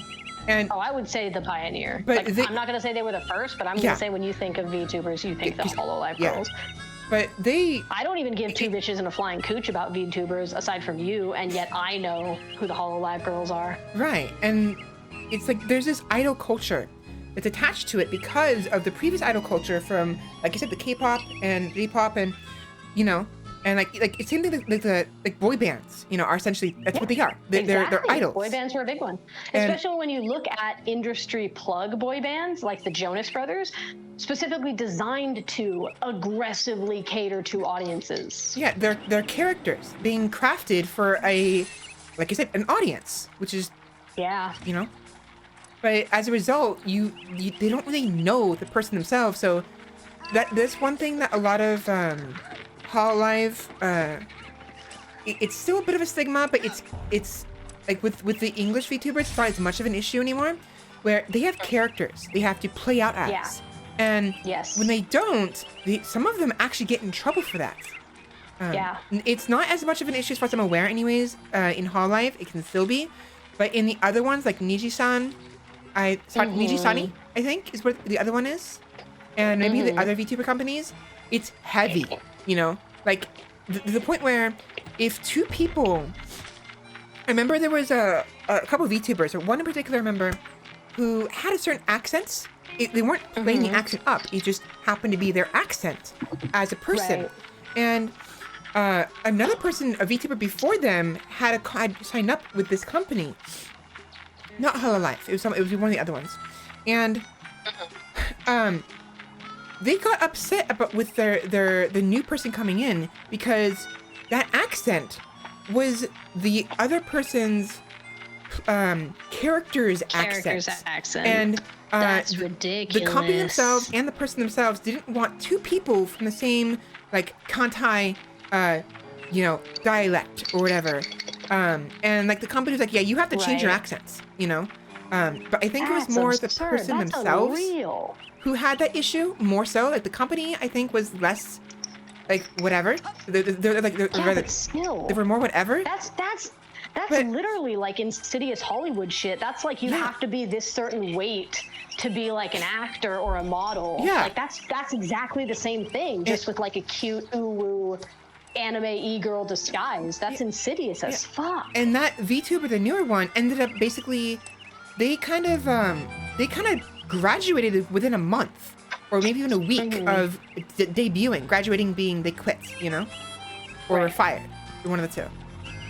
They were let go, and there's a number of VTubers who've been recorded down who've gone through similar things.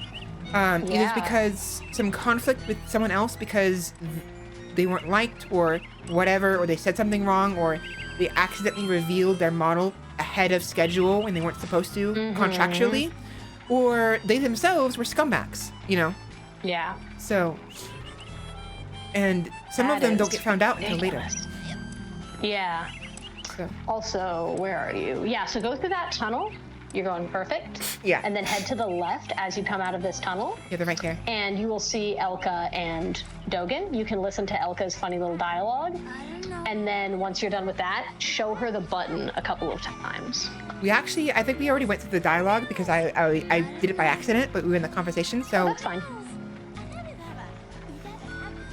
Hey, Elka. Hey, Nosy. You can show her the button then. It's great. Hey, Dogen, I got a secret for you. skills. Hey, not fair. Whispering is so rude. What did he tell you, Dogen? I don't know. They're whispering to each other. So do I do it again? So pull out the button. Do you have it out? How do I do that? Oh gosh, I think it's, were you playing with a controller? I think it's, yeah, there you go. So pull out the button. Hey, look at Yes, and then talk to her with it. It looks like it came off a girl's dress. And then do it a couple more times. Oh, jeez. I don't care. Yep. Looks like it was just torn off by force. I don't care. Humison, I think you're right. It is.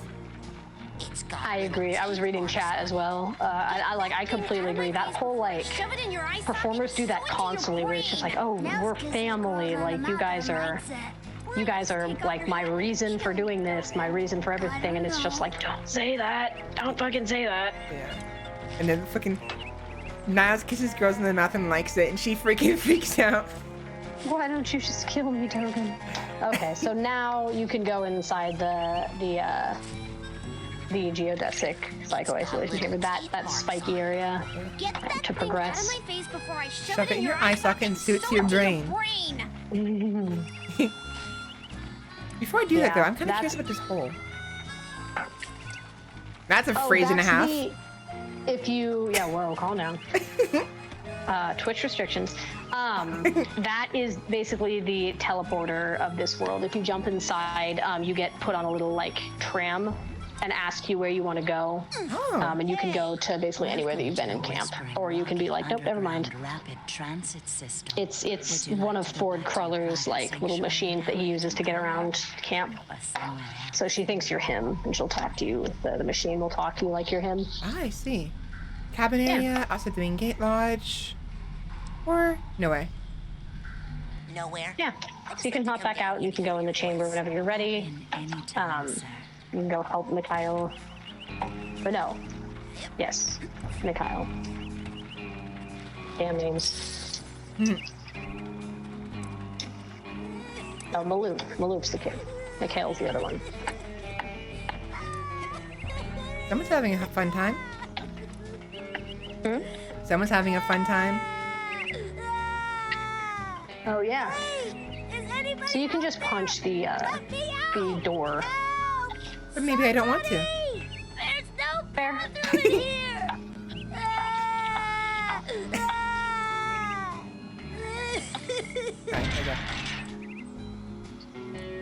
Thanks.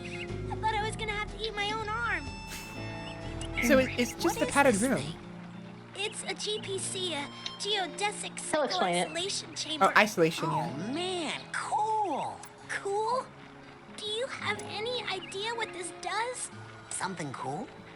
No. It's a sixth sensory deprivation. Once again, pardon the water sound. Washing some dishes. Box. It's solitary confinement for psychics. Oh. Nasty. And the coach locked you inside it? Nah. Yeah, so you basically can't use your powers or anything in there, and you can't see, you can't hear. Waffle complex should assault own size or larger only. While in cooler, perhaps notice gigantic bear with skin where hair should be? I didn't see anything in there. That's the whole point. Just so. Empty now. Good luck, small ones. Hey, wait.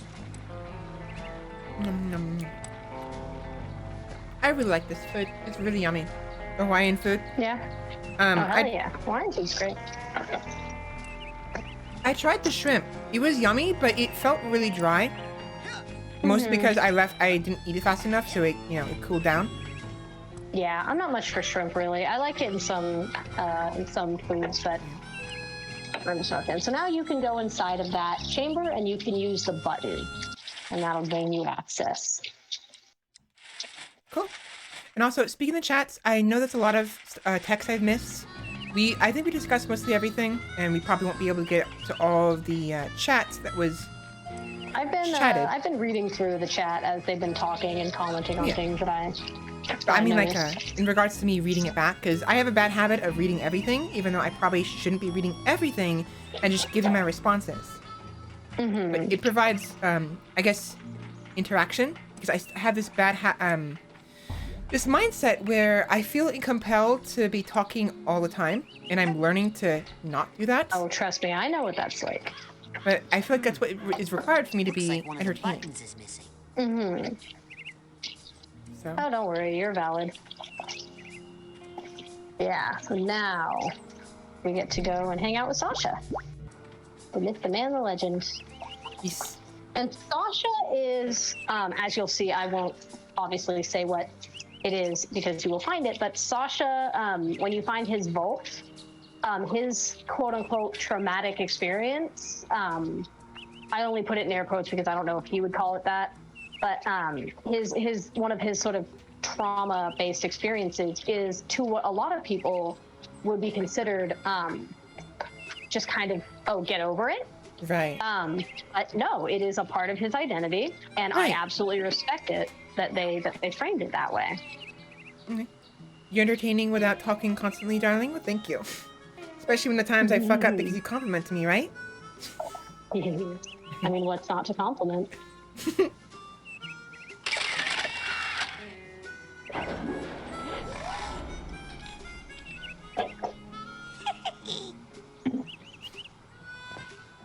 Hell yeah, Sasha! Down we go.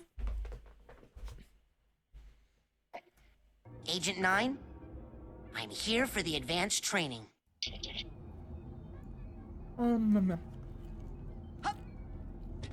num num num num num num num num num num num num num.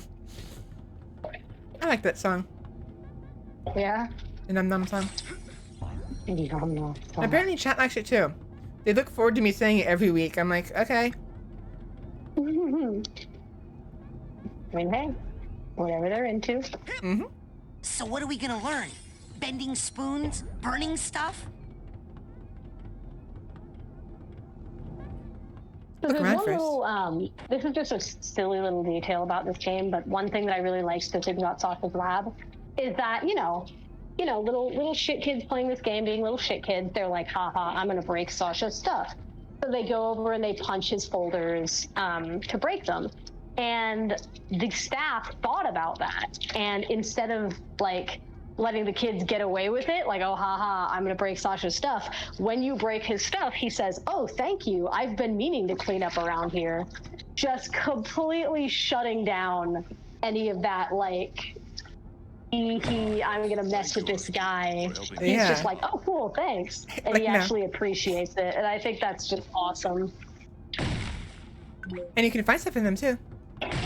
Yeah, I just love when you can tell that the game developers had like a sort of whimsy in what they were doing, like they had fun with it. Right. And it's like, you know, in every video game you play where there's destructibles, it's like you go in the person's office, you go in the person's house, and you break their stuff for the lulz. Right. And they basically implemented what they themselves would have wanted to see in a game, which is honestly how game developers should be, I think. Yeah, I think it's great. That's another fun fact. Oh, you reminded me. So fun fact, Mia, her voice actor, is a psychologist. I'm forgetting her name right now, tragically. But her voice actor is a psychologist that works with people specifically that have PTSD, which is a condition that Mia, the character that she voices, also has, which I think is just nifty. Mia is the woman, the psychic girl. The one of the three the teachers. other agent, right? Yes, the other agent. I'm making sure it's like you're the right person. I was like, I'm not gonna accidentally name her as one of the counselors, which is actually a kid, right? It's like, wait a minute. Yeah, Mia. So I just think that's awesome. That was a little fun fact I was gonna recite and then I forgot about it. That's actually pretty neat. Like I know some people do that, some developers. But I really feel like a lot of developers should probably try to seek out more people who have some kind of connection to what they're making, you know? Yeah. Like, I 100% agree with that. That's why for all of the drama and all of the hate and all of the nonsense surrounding The Last of Us Part 2, they had a trans person voice the trans character, and that's what I care about. Awesome. Let's move on before we get into the conversation, because we're never going to end at this rate. Talk to Sasha. I've been hearing a lot about head explosion, and I was wondering... Science, Rasputin. That is what we practice down here, not parlor tricks. If you are serious about exploring the possibilities of your mind, step up to the brain tumbler and we'll begin. Brain tumbler? Sounds like fun. Like baby in the dryer fun. Kidding. So, Bad what's joke. this hairdryer thing do? Ah, you're ready for the brain tumbler. With this device, we will send you deep Yeah, into my your joke own to be morbid, by the psyche, way. where you I should do apologize, find chat. unparalleled insight and power. Excellent. Tumble away. Now just relax. This will not hurt. Unless something really very bad happens. Which might. So this basically, if I remember correctly, gives us the ability to go into other people's minds without going Not yet. You're still through the traveling to person astral directly, plane. right?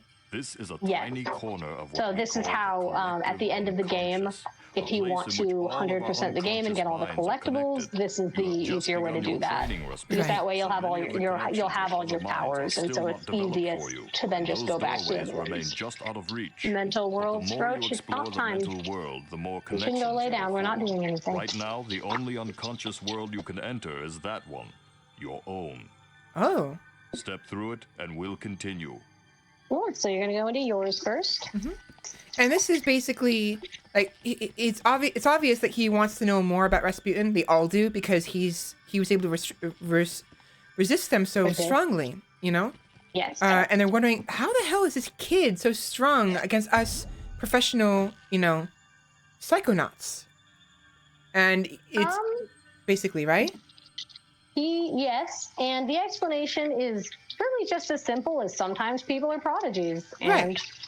Which is fine. Rasputin just happens to be a psychic prodigy. And but I guess like but yeah, he says it's training, but obviously we the audience, the viewers, the gamers know. Again, he Yeah. just wants to dig into Rasputin's mind, which is why coincidentally only his mind is open right now. Yeah. There's definitely assuredly an aspect of Sasha that is being honest, like he is trying to train Raz and give him what he wants, but oh yes, he wants to probe that brain. Yeah. Like Sasha's not a bad. Absolutely. I don't mean it in a bad way, like he's a bad person. He's just. Oh no. It's obvious there's That's more how he to is. it than just I'm gonna nicely He's a teach curious this man. person. Oh yeah. No, he is a curious man, and he admits that. I mean, he wholeheartedly is like, I want to probe around in that brain. And everyone's like, oh, you. Yeah, Yamizu, definitely. Some people just want to hate things to hate other people, even if they don't hate them to hate it. If they have a reason, they'll go to great lengths to show you just how much they hate it. Where am I? For sure. And they think you care. They think like you like. There's so much. It makes me think about this old post that I saw that always like it never ceases to make me laugh. Where it's this guy saying, yeah, I got mugged one day, and it was in that moment of being mugged that I realized that there is way too much bad shit going on in the world for people to care about furries. And it made me laugh because obviously it's funny, but at the same time it's like that's exactly how I think about it, where it's just like there's so much like actual shit happening in the world and you are wasting your mental energy giving a shit about what two people do behind closed doors or how someone chooses to dress or present themselves. Yeah. And not only are you gonna like live in that vitriolic state of hatred, but you're gonna like make sure that everyone else knows it. It reminds me of at work a couple of months ago. I was forced to, I had to go up because if something like this happens, it's a manager or a lead's responsibility to go up and confront the person. I was at work and somebody came into work basically wearing Nazi symbols on their face masks. And I had to basically go up and be like, you need to take that off or you need to leave. And obviously they weren't stoked on it, but they complied. But the point is, it's like, you are putting that much effort into just making sure that everyone knows that you're a bigot. Like, what a waste of time and energy. Yeah. It's like, do you really want to you show off had your to dick that make- bad? That bad, you know? You had to put in energy to either make or buy that face mask and put it on and display it. And if you had to buy it, what someone a else had to put waste. the energy into making it. Yeah, it's like, what a waste of like valuable time and energy for you to just be a scumsuck. And you're wasting my time too, because I have to get up from my desk, go all the way upstairs, walk up to you and be like, hey, knock it off or get out, and then go back downstairs and make sure that you do it. And it's like, excuse me? And in that regard, I mean, I do talk about, like, during my streams, I do talk about subjects like we've been today. Some of them I have some biases towards, like with religion and whatnot. A lot of streamers, as I mentioned before, like to keep religion and politics out of the picture because they, such subjects get spicy and can, which I think is fair, garner a lot of flack. But I think that like being comfortable enough to state what you believe in while also saying like, hey, I'm open to everybody else's ideas as long as they don't perpetuate like hateful speech or anything like that, it's like, that's perfectly fine. Like you were just doing earlier where you were stating your opinion while also being like, hey, I'm open to anybody else sharing theirs as long as you're not being like an ass. Yeah. And in that regard, it's like, I'm not going to be able to describe it very well. And it's going to be my attempt to not, I'm not trying to, what's the word?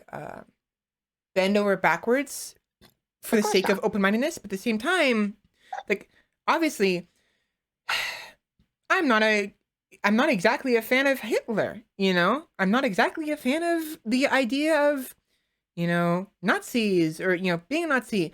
But if someone's a Nazi and, but keeps their weapons, their negative words at the door and comes in, I'm fine with them being here so long as they don't start spouting their nonsense. Does that make sense? Like, I don't want to, I'm trying to find a boundary where I'm open to a lot of, avenues, but I don't myself may not believe in those. And I want this to be a safe place, which is why streamers try to avoid religion and government, is to have a place, a safe place. But if someone's a Nazi and they leave their, I guess, strong biases at the door, or at least, try to keep it to themselves, they can watch my streams. If they start spouting stuff that I am not comfortable with or okay with, or even I feel are bannable, I may time them out for a little bit. And if they keep doing it, I may have to ban them, You're definitely more generous than me in that regard. Yes, very generous, honestly. But I think the acknowledging of one's identity as a Nazi would be enough for me to be like, haha, bye. Yeah. But like if they don't like something because let's say the I forget the name. The character something Bloodstein. We play as an American gunning down Germans. Nazis. Wolfenstein? Huh? Wolfenstein. I want to play it one day. It's gonna be a bit iffy, and I gotta double check with TOS first. But it seems like a fun game. But there's gonna be some people who aren't going to be happy with it, either because they themselves are Nazis and find it as an affront to their people, or they themselves just don't like the imagery, the symbols showing up at all, because it maybe it triggers them, or maybe it reminds them of what their family's gone through. Maybe not them themselves, but their families. It's like, I'm just playing a fucking game. I find, honestly, the people that'll get upset are more likely to be the people that are of that demographic, because I think when those games get released, the people that are of like the Jewish faith, myself included, are kind of like, fuck yeah, kill Nazis. Yeah. But it's like, I'm trying to be, it's basically, if a Nazi and Jew walk into a bar, no, I'm kidding. If a Nazi and a Jew walk into my hall, I don't mind them both being here. If they don't want to be here because the other one's here, that's their prerogative. I don't want them fighting though. They can fight outside of my hall. Take it outside. Not my business. We're here to have fun, hang out, play games. Even if we have Satan and God in the same room, so long as they're not fighting each other and at each other's throats, I don't fucking care. Just, my library, my hall, the custodian's library, the lighthouse, is a place for basically everybody, so long as they are not hostile. Because if they're hostile, one of two things will happen. One, she will kick them out into the void. Or two, she will eat them. So, and I think, as much as I am definitely of the demographic of people that, were I to meet a Nazi in real life, would probably get physical before I would listen. I can at least say my assessment of that mentality is that it's respectable, because at the same time, allowing a person that has, for lack of a better word, shitty opinions into your circle with the pretense that you are allowed to have those opinions as long as you don't express them in any harmful or hurtful ways, does allow that person to engage with people that don't have those hurtful opinions and that may or may not be of the demographic of people that they were discriminated against to begin with. And it does enable them to potentially change their viewpoints. Ergo, a homophobic person actually hanging out with gay people for 3 seconds and realizing that they're not poisoning the water and turning the fucking frogs gay. Exactly. But at the same time, there is a potential for problems to occur. So these rules, I may change over time. Like, if you look below in the Twitch, I have to change the rules because it's too long. But one of the things that Valkyries embody is bloodshed, gold, fairness, righteousness, and I forgot the other one, but fairness, basically. Like a racist, a Nazi, they're still people, you know? Just they have strong opinions that I don't agree with, and maybe even might feel offended with me myself. But I want to give them a fair chance. If they ruin that, well, guess what? They'll never be able to find my hole ever again. Admittedly, even though, again, I will maintain my fuck all Nazis, get away from me viewpoints, I will also, like, point out that I understand that a lot of people that have shitty viewpoints have those viewpoints because they grew up in a community that perpetuated those viewpoints. It's the same thing when, like, going back to religion with young people like Jacob, for example, my boyfriend, who grew up very phobic because he grew up in a phobic religious family, and only when he was old enough to escape the kind of influential clutches of his hometown and his upbringing was he able to realize, like, oh, this wasn't cool that I thought this way. And so even though fuck Nazis, I will also, like, at least maintain a level of openness to the idea that perhaps someone that is a Nazi because they grew up around other people that were Nazis, or because that's how they found a kinship was with other Nazis and they just kind of adopted that identity. But maybe they are open to the possibility of not being a genocidal bigot. Which, by the way, something I also came to the realization, in this regard, though, it kind of goes both ways. So, like, no, not with the bigotry, but like with my open-mindedness. Like I said, I may change the rules at some point, and I want to give everyone a fair shot. So, something I realized. Yeah, for sure. We are having very strong opinions against Nazis. So if someone comes in after they see this, they're going to be like, why can you say shit stuff about us and we can't say about you? So how do I handle that? You know what I mean? Well, I mean, we are saying shit stuff about a group of people that believe that it's okay to kill people based on arbitrary physical characteristics. Right. And saying fuck that. Like, that's the same kind of, like, if a rapist says, why are you talking shit about me and I can't talk shit about you? It's like, well, because you're a bad person. Yes, I wasn't trying to get at. It's just, I do, it's you see, hopefully you see my conflict here. I feel like I'm being hypocritical. I am a hypocrite. I acknowledge this. I'm not trying to be, or even think it's necessarily a good thing, but it's like on one side, I want to be fair, but on the other side, it's hard to be sometimes, to be fair, because I have my own opinions. Sure.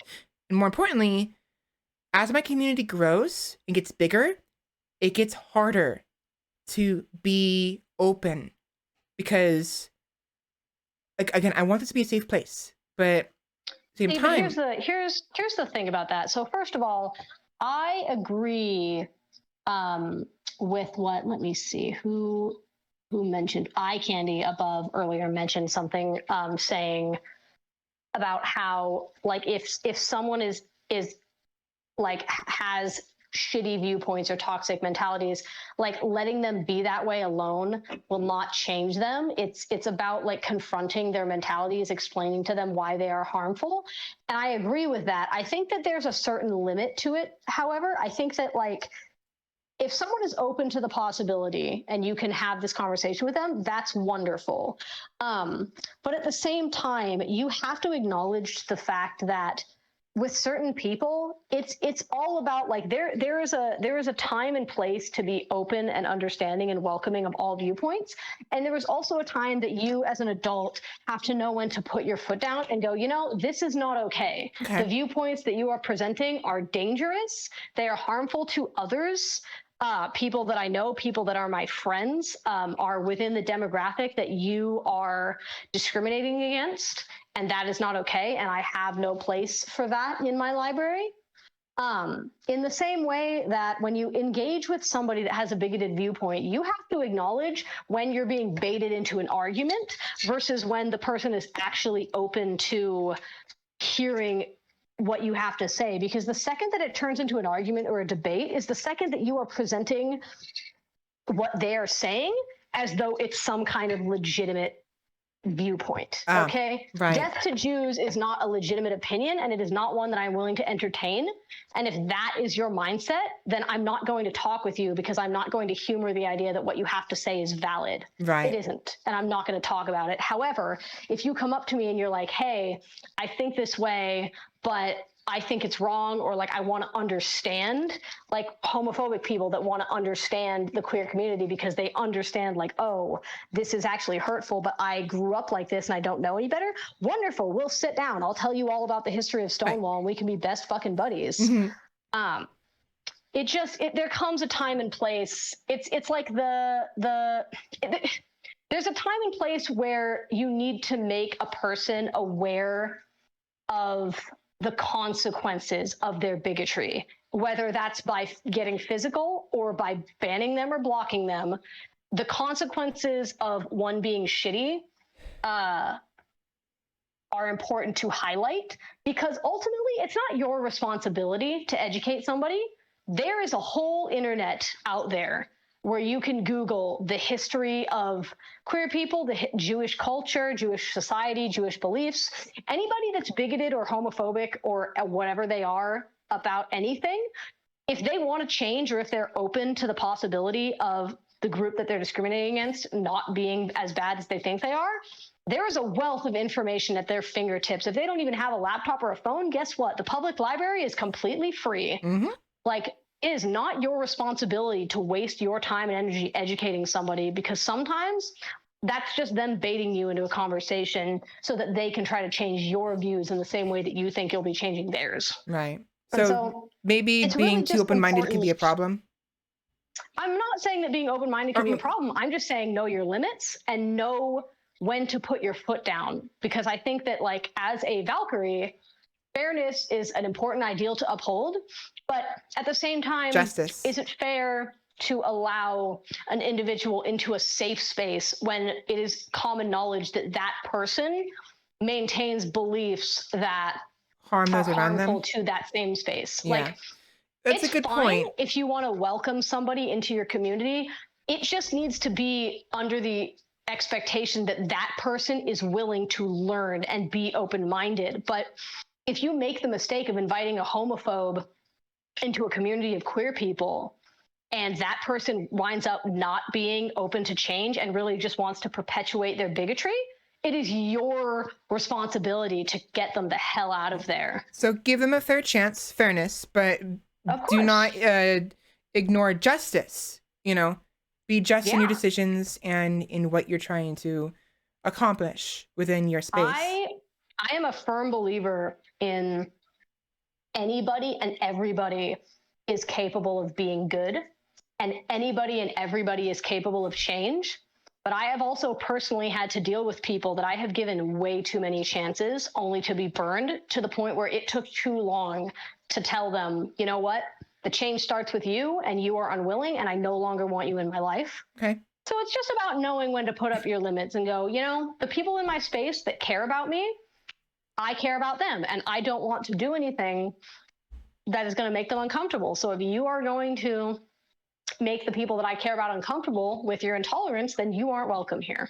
But I gave you a chance, and no one can say that you didn't. Okay. And I think that's noble. Yeah, that'll be something I'll have to learn. It's just, it's like one of those things, like, like you said, like if you, with the Wolfenstein, like fuck Nazis, you know, it's just that I think that's what I was more worried about, because like I agree with what Eye Candy just said. But like everybody deserves a chance, but many mistakes are friendliness, openness for lack of consequences, and we need to be willing to enact this. But yes, so I just need to I need to make the rules, you know, and follow through with them. It's the don't mistake my kindness and openness and willingness for weakness, because a lot of times you have no idea the violence that a person had to endure to become so patient and kind, and it is no right of yours to take advantage of that. Right. Not you specifically, but the shitty individual attempting to infiltrate a safe space. Right. So in that regard, the hypothetical. In that regard, Candy, you and Sheppy, I will need your assistance with that. I'm still learning. I've kind of acknowledged this and kind of noticed it. I do worry, like I have my opinions, obviously, and I want to keep this place a safe place. But I do worry that sometimes I can be a little too lenient. Like, Jamie, you know what I'm talking about. Like how you were, but in the past. But I don't have... Yes. I was a doormat before. Yeah, exactly. And I'm trying to avoid that. I think I was... Course. Like, I haven't had the opportunity to get trampled on is the problem. So I haven't had the opportunity to decide to not be doormat anymore, get up and punch them in the face, you know? There's no one to walk on me. You know, in a way, I think that's like, I mean, that's good, because I wouldn't wish like those things on anybody. I think that even if you've never had a truly negative experience, it's all about just learning over time. I think that thankfully, you have a very great streamcast so far. I quite love all the people that are here. They're wonderful. And I think that that's a good thing, because you're already cultivating an environment that is open and tolerant and patient, which is a great first start, because you'll start to notice if somebody comes into this space that isn't jiving with everybody else, that's saying stuff that stands out because it stands out in a bad way, you'll still be able to notice, and you'll be able to develop tactics to confront it. And I think that that's wonderful in and of itself. Like if you start from a place of like goodness and joy in your streams, and they're always like that, then you don't necessarily need to have a negative experience to be able to confront one when it's budding. You just need to be able to go like, hey, that sets off my Valkyrie alarm bells, and I don't like that. And so I'm going to confront it and go, hey, you know, that may not be super cool. Could you mind yourself? Okay. And they either will or they won't. And if they won't, it's all about knowing when to put your foot down. Yeah, which I'm learning to do. I just don't want those around me to get hurt while I'm learning, you know? I think that what's most important is that people that know you well enough to know that you don't mean any harm will understand that it's difficult for you to enact acts of confrontation, and they will understand that you are doing your best and that you don't mean anybody any harm. And that's what's important, is that the people that know you will know you. And they will not be offended if you make a mistake. They will be willing to hear you out, to give their opinions, to let you know, you know, what you could have done better, without being like, oh, you deliberately did this. Because like, I know you well enough to know that would be bullshit. And I'm sure or that the deliberately people in this didn't do stream that have been something like watching I should have done. Yeah, exactly. It's like, I know that there's no malice in the decisions. It's more of like an insecurity and a desire not to upset people, which in and of itself is like a noble thing to attempt to uphold. Yeah, but at the same time, I shouldn't have to please everybody, right? No, of course not. Never. Which I'm learning. I think I was like that in the past a lot. I would like a lot of people. Me too. I didn't want to be hated, you know, but of course not. Like eventually I stopped caring, not because I was hurt, but because I secluded myself. I isolated myself with the video games, and also you were there to help me, of course. You know, you were there with me when I was in school, but. Aside from that, I did this. An example is in the past, at the current job I'm at, and of course at McDonald's, and of course the grocery store I worked at. I'm not naming the grocery store or the current job, but McDonald's I can, because McDonald's is everywhere. Fuck McDonald's. I had a bad habit of basically offering my assistance and letting people ask me to do stuff, and as a result, I had less and less control over a variety of things, from my breaks to my availability at the job itself, to like maybe I don't want to do something, but I feel compelled to do it because I want to. I just feel compelled to, you know. Yeah. now at my current job, I'm like, yeah, no, fuck that. I'm only available Sundays and Mondays because guess what? I'm busy the rest of the week. Sorry. Yeah. And so I don't really care anymore. Yeah, and I think that's perfectly fine. Setting up boundaries is important. Hello, paramedic. Welcome in. Thank you very much for the raid. I did not hear that. Did anybody else hear that notification? No, but I wasn't by my laptop just now. Okay, I can't tell. I gotta fix the fucking notifications. Welcome in, everybody. Hello, friends. Okay, you heard it, but I didn't hear it. I didn't save right in FF3. Do you make lost progress? Oh, it really sucks. I hate lost progress so fucking much. That's probably the worst thing I have. That's why I take recordings. Why I am so adamant of keeping recordings of all my streams is lost progress or lost archives. You know, me and the custodian. You know, me the Valkyrie and the custodian. We are adamant about collecting stuff, but that includes information and recordings and written stuff down and progress. So that's aggravating. Oh yeah.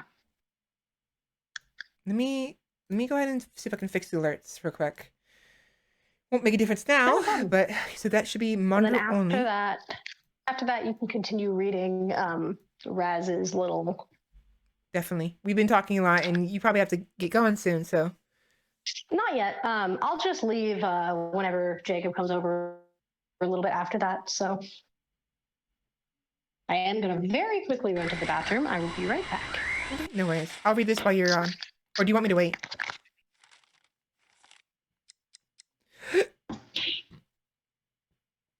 Our progress. That's not great, but it's not the worst. At least you can spend the next hour, you know, going back to it. So yeah. But anyways, Candy, definitely you and Sheppy, I'll need your assistance in growing as someone who needs to put their foot down when necessary. I just want to, you know, I'm a little more open when it comes to religion and government talks than other VTubers, but maybe I shouldn't. So we'll see how things go. I may have to change my rules and change how lenient I am over time. I may have to be a little more restrictive, but we'll see.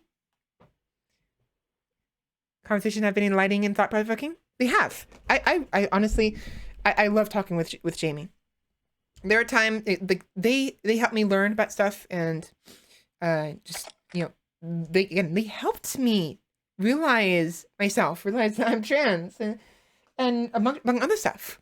And honestly, I don't even know if I would have been here with at least the way I am being more accepting of myself, at least not as soon as I did 3 years ago, had they not been there. So changing over time is natural. Make it sure to keep you true to yourself. Thank you. All right, so first picture, we have a lot of, you know, what do you call them? Trapezeists? You know, it's obviously a circus. Someone in the middle, I assume the person in the middle is the strongman. We have a boy at the top, a girl on the right, the kid on the left. That's Raz, isn't it? Alrighty, back to the bathroom. That's Raz. Are you looking at the memory reel? Yeah, that's Raz at the top, yes. Isn't it? Yes, this is Raz's memory of running away from home. Oh, okay, so this is when he started learning about the, that's the pamphlet, I bet, huh? Yes. Learn about the pamphlet. Boy, Roach, that's quite the rope you got there. I opened my bedroom door, and my dog is sitting there with the longest rule rope. It's like 3 feet. Nice, dude. Oh, yeah, he gets absolutely enthralled with the summer camp, huh? Yeah, ever since he gets that pamphlet. And then his dad tears it up. Mm-hmm. The world's smallest pony. And he rides on it. Okay. He does. It's just a little man. Where is the pony, though, if that's the case? I don't know. Probably let it go. Let it go. Okay. After that. Possibly. Set it Oh, free. yeah. He took a hitchhike with this guy on the truck as well at some point. So, yeah, he definitely let it go at some point. I mean, it's a pony. It can figure itself out. Possibly. Horses are probably pretty good at surviving in the wild, even if they were domesticated, maybe. Because better than cats and dogs, horses are pretty badass, you know? It's like, you let a horse go, something fucks with a horse. It's gonna kick him in the mouth. Probably gonna die. And I mean, they eat grass. That's everywhere. Probably, right? I don't know. Yeah, it's actually a good point. Maybe he sent it back. Because some animals, especially, like, I guess horses, and a couple other ones, I don't know if it was dogs or something else. And maybe the horse just kind of wandered back. It's getting Yeah, fuzzy. it didn't know way back. Yeah, because, like, we don't really know how far away Whispering Rocks is from the traveling caravan, so maybe the horse just kind of made its way back. Rasputin, tell me what is happening. Well, because in the intro to the game, correct me if I'm wrong, Mia does say, like, oh, your dad will be here to pick you up tomorrow. So it's like a day's at least ride away. So that's not too terrible. Horse could maybe find its way back, especially if the caravan is like on their way. No! Get me out of here! Can you find your way out? I can't see anything. Aha! I may have missed some dialogue by doing that too early, huh? Rasputin, are you okay? Oh, you're all right. He would have just described, like, it's really weird in here. I don't know how to get out. And then eventually, Unfamiliar animal. if you couldn't figure out how to get out, Raz would, like, start saying generic things like, come on, think. I can crack this one, and start making, like, come on, brain blast. Okay, Mr. Bun. You and I are gonna be tight. Wherever you go, I go. Like, so you're two good. peas in a hey! This is our first time being in what we are meant to assume is Raz's mind. However, something is very, very clearly not quite about right. it. Yeah. Raz doesn't have a obsession with meat. Now, the teleportation, it's unlocked now that I just passed, right? I don't have to activate it to activate this branch? Yes, as long as you go up to the little creature, you can go to anywhere that you've already been. Okay, if that's the case, I'm gonna go back, and we'll go ahead and, I'm gonna go ahead and go unlock the what's it called? Oh wait, no, there isn't one here. Oh, that was the vault. Never mind. What were you trying to do? I thought there was a thing in here I can attach this piece to. Baggage. I thought there was baggage in here. I was wrong. Oh, I see. No, there's no emotional baggage in here. It was a vault. I was wrong.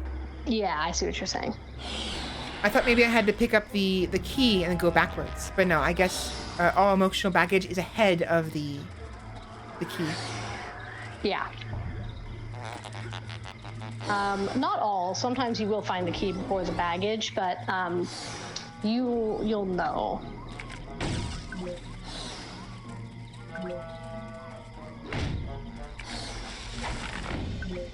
That's a lot of meat. Oh yeah. That's what they said. Someone's got their priorities in check.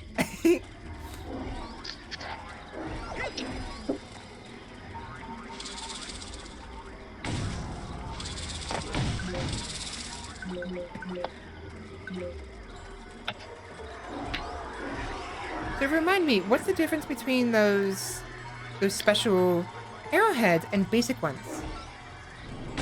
You mean the ones in your head, like the psychic ones? The ones with eyes. Those are just the mental arrowheads.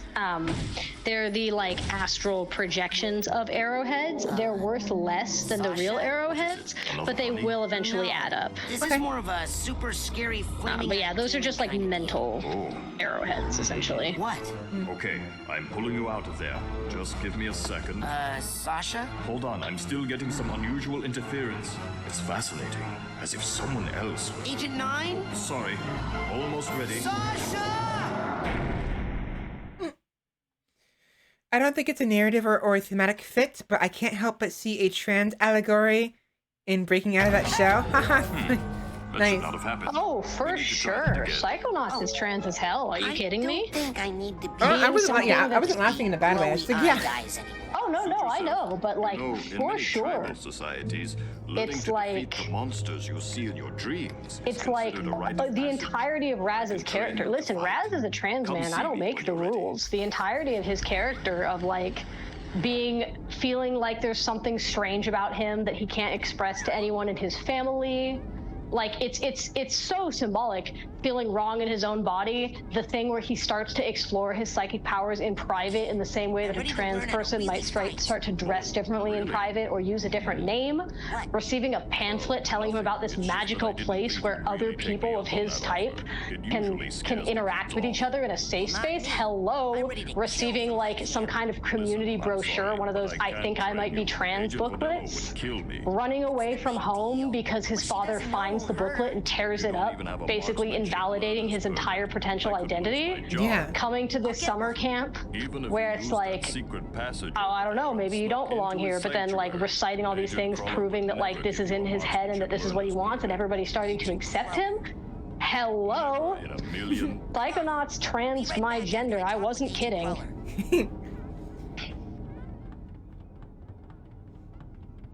I guess it's perfect then that we play this not long after I, was a little more open about the fact that I'm trans on stream. Where would you Hell yeah. I love this game.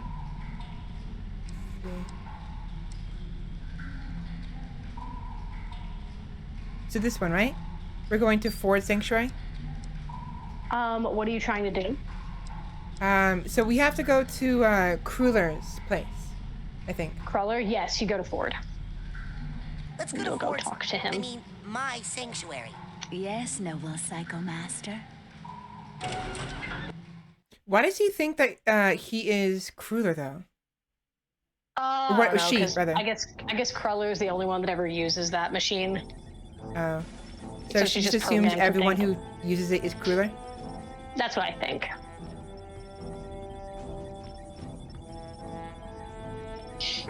You finally made it. It's an honor to finally meet you in person, sir. I thought I recognized you in my dream, but I couldn't be sure. Now that I see you in your element, there's no doubt. You're Ford Cruller, the greatest leader the Psychonauts ever had. Well, you shouldn't believe everything you read in True Psychic Tales magazine. What are you doing here at Whispering Rock? This training facility is built right smack on top of the largest titanium deposit known to man. It runs under this whole valley and makes this a very critical area for the Psychonauts. So I'm here to look after it and to make sure you little spoon benders don't kill each other. Right, because everyone here basically has superpowers. What do you do when there's a bunch of people with superpowers and you're trying to train them? Make sure they don't kill each other, because they can. Yep. Because they absolutely can. Like, is it Dogen? Dogen, yes. He He has his freaking hat. killed those squirrels. He popped their heads off. He did.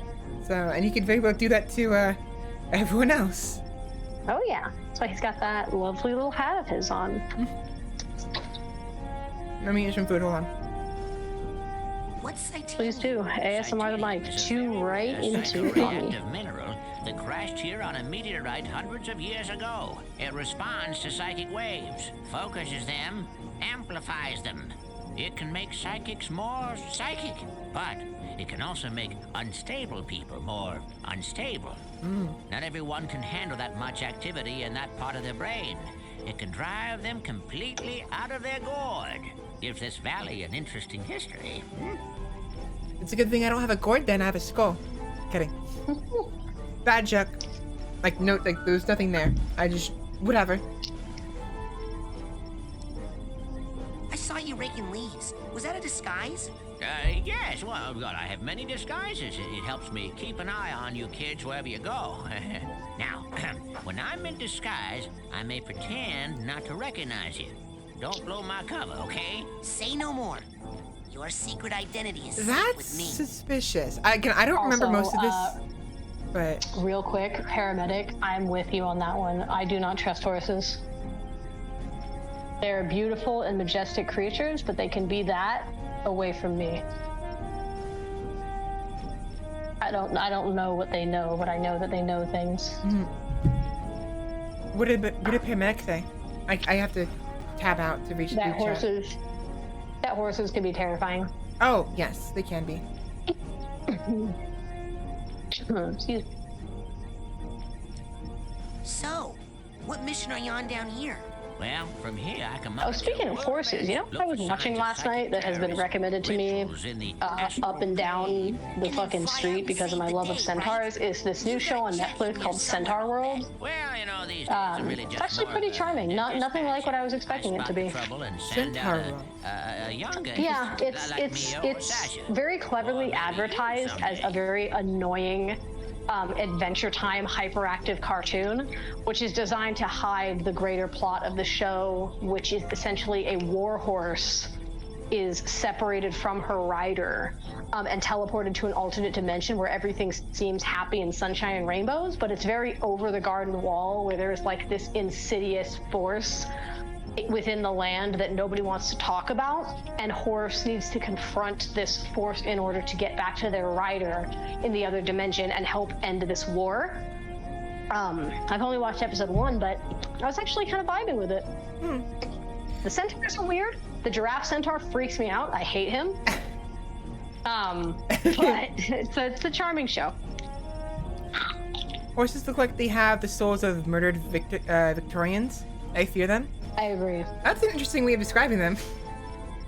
They know things, you know? To be honest, when you said centaurs, I originally thought maybe you were talking about, not a movie, but like the arts on Twitter.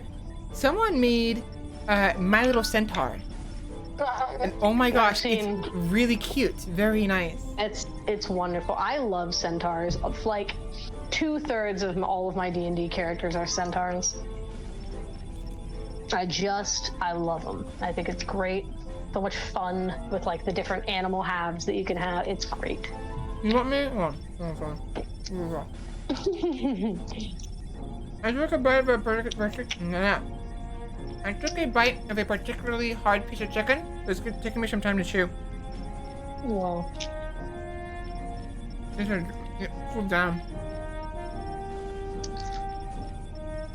That's the one annoying thing I have about fried chicken. If it cools down, everything becomes hard. It's yummy. Don't get me wrong. Crunchy is nice, but I take too big of a bite sometimes, so.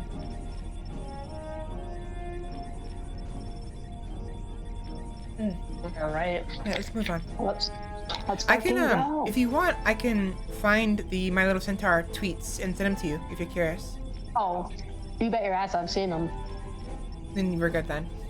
That's my shit. I might tweet them to you regardless, just because, just to make sure you're thinking of the same thing. But I'll assume you did see them, like the same ones. I mean, love me some MLP. You seen my photos of my room. You seen what I've done. What does all this equipment do? Well, up here, it's all intel. Still waiting on those freaking last 3 Kotobukiya figures, and then I'll be complete. Technically last 6, but whatever. Sentences taken out of context? Which one? Which sentences? Don't worry about it. Cobwebs. You should go familiarize yourself with those. They'll come in pretty handy for you. Sorry, what did he say? I wasn't paying attention. What is all this? Well, up down that hallway is the observation room. He was just telling me how to use all that stuff. Right now. Maybe, and beneath us, I have special machines for Roach, we're not going outside, so calm down. Detangling mental cobwebs. Oh, here we go. Detangling the cobwebs and making the markers. They'll come in pretty handy for you. Sasha says I need to learn how to fight better. You want to teach you advanced combat on your first day? Yeah. I had a vision with a huge monster with yellow eyes and a big mouth full of gnashing teeth.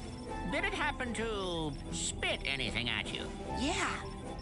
I think it was like an old diving helmet or something. I see. Yes, well, we'd better get you armed. Why? What's happening? Nothing. Prepare your mind. That's the motto of the Psychonauts. Here, this is a marksmanship learner's permit. It will only work when you're in Sash's mind. Once you complete his shooting range, you'll get the real merit badge and you can Psy Blast anywhere you want. Thanks. Psy Blast? Oh, you'll find out. Now get going. We can't have the camp overrun with big-eyed garbage-spitting monsters, can we? No, sir. So time for some range combat now. I'd better go. Lots of work to do. Good luck, Rasputin. Thanks. Hell yeah. I'll need it. Is it time for the I'll be right here the with you. sneak Inside your head. the sneak sniper build? My head? Yep. I want to keep my eye on you, son, so I'm going to be a psychic stowaway inside your noggin. If you ever want to make me appear, like you a- can like a do it thief with this archetype. special device. Is that a A piece, piece of bacon. Oh, yeah. I just love bacon. I smell that stuff and I can't help it. I drop everything and come running. I was like, is that bacon? And like, yep. Do Lo and you have, behold, like, it's a little bacon. baggie or something I could put this in? You get a move on or I'll eat that right here.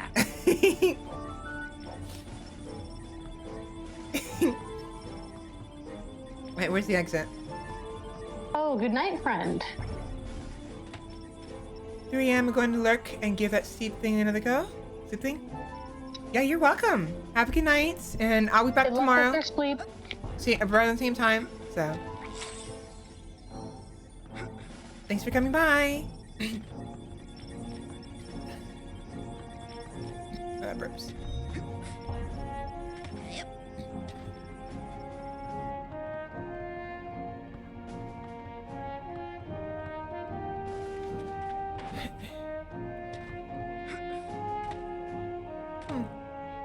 No, one of the things I've been struggling with regarding my speeching, talking and speech is my posture. And like, I have a bad habit of crossing my legs, which isn't inherently bad, but it can be. But last night, I've done this before, but last night I went to go cross my legs, and underneath my desk is this sort of lip. It's part of the, desk that keeps it, standing up. And I slammed my what do you call the bumps on the side of your feet? Now, before you go electrocuting yourself, let me tell you The bumps on the side of your feet? Oh, gosh. Like, there's ankles? Is it just called an ankle?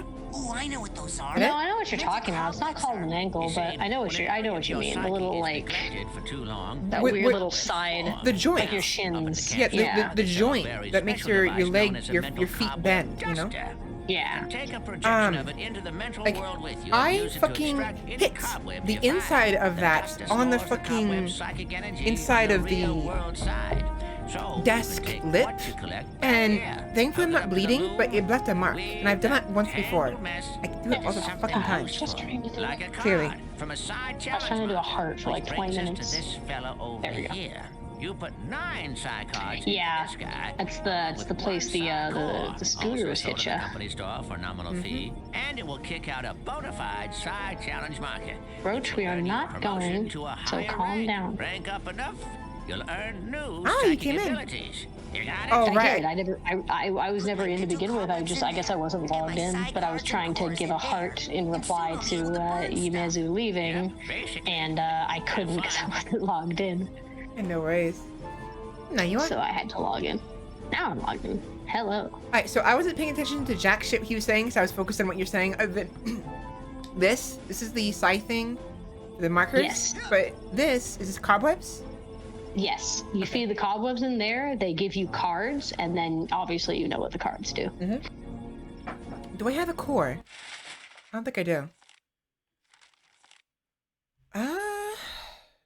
No. I assume this is where the cores go. But yeah, I don't have any. Oh, right there. There we go. 0 cores. I have. Oh, those you'll find out what they're for later. That little jar. Oh, so that's not the cores, yeah. The cores are right there, next to it. Alright, so let's go see Sasha again. Heck Although yeah. I saw a card down here. Where is it? Did I grab it already? I didn't see. I must have grabbed it already. Yeah, I think I grabbed it already. It's hard to remember what you've done when you're trying to focus on, like, basically 2 conversations you're having, one with your guest, and one with chat, and then playing the game as well. It's true. I know, hey, at least now, I know what Game Grumps goes through. I know what Aaron goes through when he has a hard time playing games all the time. It's hard. It's hard to talk and play at the same time. Where would you I'm like me the to exact take you, opposite, where I cannot play a video game unless there are other people there to talk to.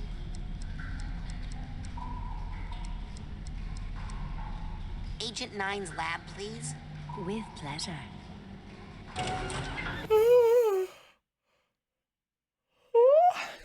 I'm tired. Finnegan's barking in the other room. Okay, I got it. Check it out. Excellent. Well, my ass is covered. Are you sure you are ready to do this? It could be dangerous. Yes. Are you gonna pull me into your mind like the coach did? No offense, but it's time you saw what an organized mind looks like. Yeah, here we go. You've got on his forehead. He knows what's up. Some games, at least for me, just don't hold any joy unless I play with friends and make progress with another. I can see that. Agreed. I have a hard time playing any bit. My ADHD is such that I have a really hard time sitting down and playing a video game just by myself. I want to constantly be talking with people and commenting with other people and being like, yo, did you see that? And if I can't, I try to see, even games that I love, I try to sit down and play them, and I just can't play them on my own. Control your feelings, your fears, your anger. You must learn. That's why I'm glad that I had people to play Resident Evil 8 with, because I was excited as all hell that that game came out, but I was also just like, man, I'm not going to be able to play this if it's just me. Say something hideous and well, if you ever decide you want to start streaming, maybe one day that'll help you as well. Yeah, I stream for my friends every Thursday night. Games that I wouldn't otherwise be able to play on my own, like Psychonauts 2. Right, I mean, like if you decide to attempt to become a streamer, like quote unquote officially, you know? Oh God, I'm too inept for that. Your turn. Well then, no worries. I'm here for that. I guess you can just join me. Exactly. And you're welcome to hop in. I mean, we do stuff every week. If you want to play Minecraft, it's every Monday and Tuesday. Anybody's welcome to join our server. Minecraft Monday and Tuesday? Okay. Wednesday is we've been rewatching this show called Face Off. It's a sci-fi special effects reality TV show. Now you strive for precision. Thursdays is streaming games. Say you were set upon by multiple attackers.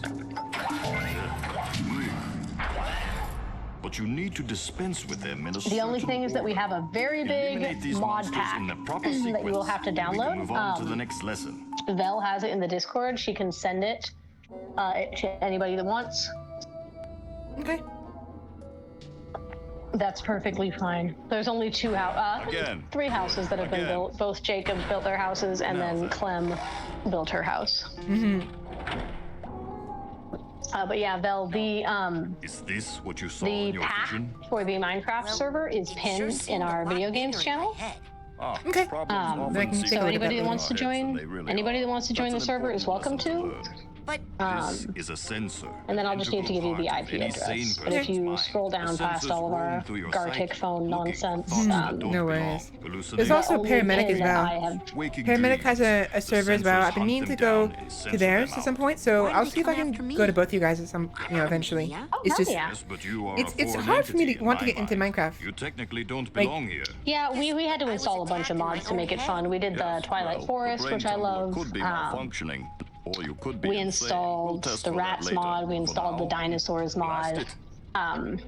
Basically our mod pack is, we took Stoneblock 2 and we added mods to Stoneblock 2 and then... Go ahead, I was yawning, sorry. No, you're good. I didn't even hear. We took Stoneblock 2, added mods to Stoneblock 2, and then removed the 2 mods that make Stoneblock. So all of the mods are still there, but it generates in a normal world rather than the underground Stoneblock world. But all of the mods that are in Stoneblock are there. Wait, so Stoneblock adds an underground world? Stoneblock is a game type where you spawn underground. It's basically the opposite of Skyblock, where you spawn on one block in the sky and have to make everything from there. Stoneblock is you basically spawn underground and there is no overworld. You are just perpetually underground. And so you have to build everything from what you spawn underground. So Nether, but without the Nether effects. Essentially, you're just basically in a giant underground cave. Because that's what Nether was essentially before the past, right? You were basically just underground. And before they added proper like lakes and biomes and stuff. I'll take your word for it, but it's essentially that. So we basically took Stoneblock, which is just this massive mod pack game type, just changed it up so that it's all the same mods, but in the real world. And then we added our own 5 or 6 mods. We added birds, we added dynamic trees, we added rats, we added dinosaurs, and we added Twilight Forest. Oh, and we added hanging lights for me. So everybody's got something that they're doing. Clem is building the dock in our little town. Jacob is doing alchemy and Thaumcraft, and I've been working on the beach. Cool. Is anyone... Wait, so you're doing the beach. Sorry, I was distracted. Good, over the weekend. Who's doing what? Oh, Jacob's doing Thaumcraft, which is just like alchemy type stuff. I'm building the beach, and Clem is building a dock. Well, she's working on her house on the dock, but the point is... Okay. Maybe if I come in, I will probably do 1 or 2 things, or maybe both at the same time. I will attempt to make a haul in some mountain, like I was trying to do with the VTubers I was hanging out There's with. plenty of mountains. And 2, I might turn the place into an artificial... thick, like really what's the thick forest, the dark forest? I think it's exactly that. Okay. The Twilight Forest is good for that. We have a portal there if you'd like. But like I like planting 2x2 trees everywhere. Oh yeah, for like, sure. Like the tall ones, the very tall ones. Have you found the first of Sasha's memory vaults? Don't think I have. If you run around on this square, it is on one of the sides, just hanging out. It's just hard to find because obviously the square is tricky. Big tree gang, hell yeah, I got them roots.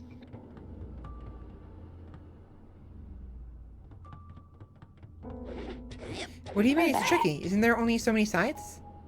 Yeah, it's running around unless it spawns that's what you later. meant. But it should be here.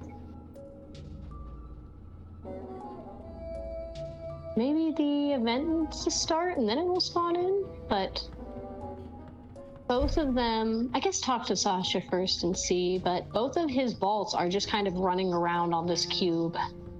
Yeah, I probably have to activate something. Yeah, go talk to him and activate the event. That'll probably do it.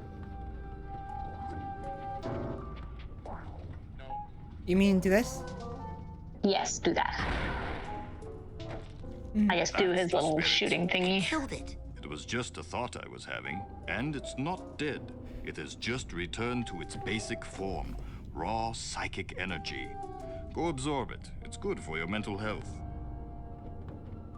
So that's another little detail that I like about this game is the idea that at their core, your mental health increases. any thought but as you is just you expend mental your will energy. to do damage. Right. And whether it's a negative thought or a positive thought, when you take the time to break it down, it is just that. It's just raw mental energy. Now I'll leave the machine on for you. And while there might be different types that can be used for different things, like the positive is for healing and the negative is for powering your attacks. You should have enough in his little Yeah, and I think that's a really neat idea. The whole idea that like you can be having a really difficult, complicated thought, but when you break it down, that's all it is. It's just mental energy. Yeah. Slow and steady And wins it can the be race, even my even eager negative young friend. energy Now can be of use. slowly Like it's and carefully. Exactly.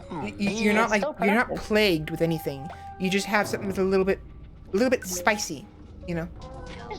Exactly. Something spicy you can use to your advantage. Yeah, and there's nothing wrong with that. I think that's an important thing for children to learn too. It's all about embracing both the negative and the positive thoughts, because negative thoughts, when as long as you don't let them like consume you, can be used to instill feelings of vigor and determination. You can have a drive to like be better, to overcome whatever this thought is, you know, et cetera, et cetera. Yeah. Which I think is great.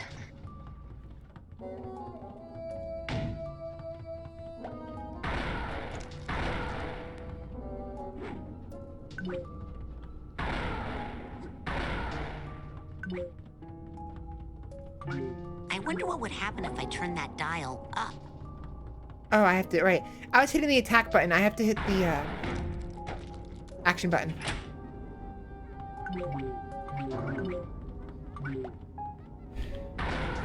They're coming out faster, but still not fast enough. Low shepherd bell. I'm getting exhausted though. I have to take a break again at some point, since we're at the 6-hour mark. Of course, go ahead. I don't know exactly when Jacob will be here, but it should be shortly, and I will ask him what his 6 is. Still not fast enough.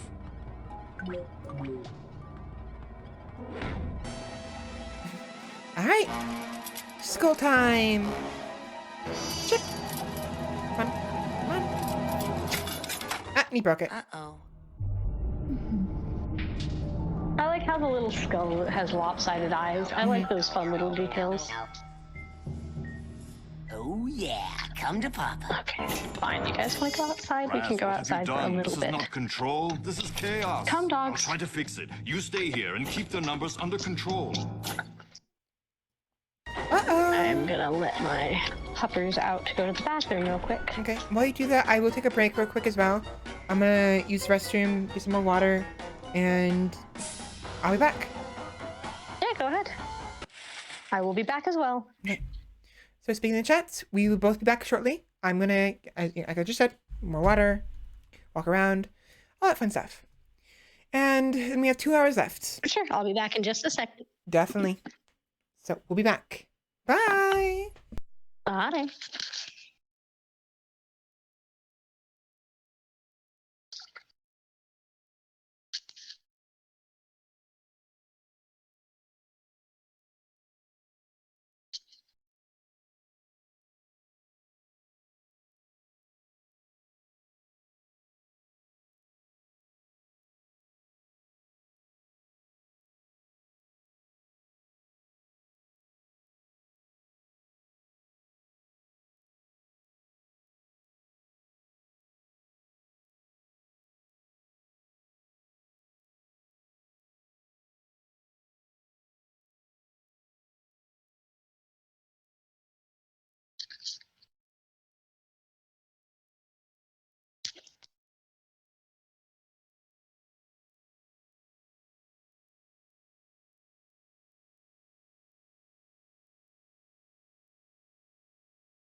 Okay. Hopefully letting them out will make Roach stop whining.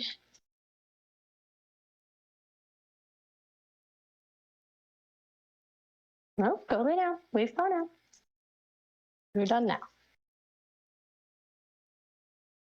You can go out again when Jacob comes over. Whenever that is.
Oh, how are the animals? They are good. We don't go to the dog park on the weekends, and sometimes my boy forgets about that and he starts whining. So I went ahead and let them around, let him go out in the yard, go to the bathroom, and now he seems fine with that. Even though he didn't actually go to the bathroom, he just wanted to stand out in the yard for 30 seconds, but you know, whatever makes you happy.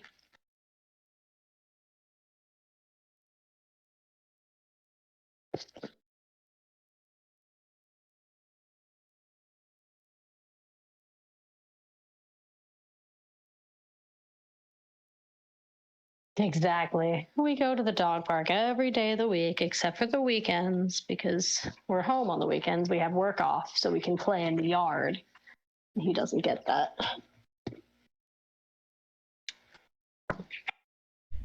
Are one of the puppies being fussy?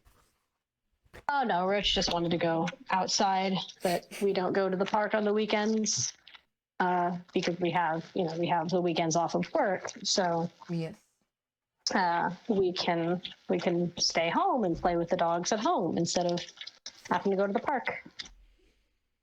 So our little break from the dog park. Right. But he was whining.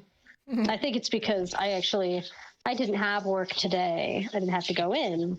And usually I go to work on Friday and then I come home and we hang out until Jacob comes over. But because I didn't have work today, he's seeing me walking around the kitchen doing stuff. And he's like, oh, maybe we are doing something today. Perhaps.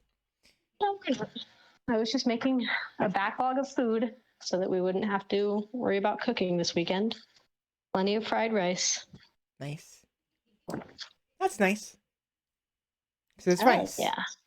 Rice We is haven't nice. had fried rice in a while. It is. We made a curry curry. I believe it was last weekend. We made curry and we made biryani last weekend. It was Jacob's first time making it. He did a pretty good job. So this weekend we decided to keep it simple. So I just mixed up some fried rice and instead of chicken, we used turkey. I really like curry. It's really yummy. Me too. It's one of my favorite foods. My roommate Alexis has gotten really good at making it. She's made it a couple times. It's been really good both times. Rasputin, see those valves? That is where the sensors are leaking out. Psy-blast the valves to shut them down and get this area under control. All right, so now the chest should have activated and should be bouncing around somewhere. That vault. Yeah, hopefully.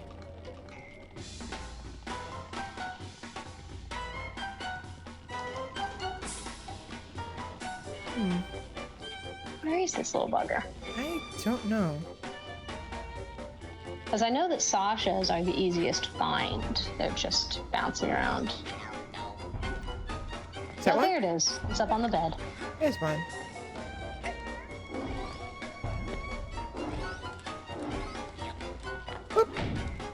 Sasha's little memory has a fun.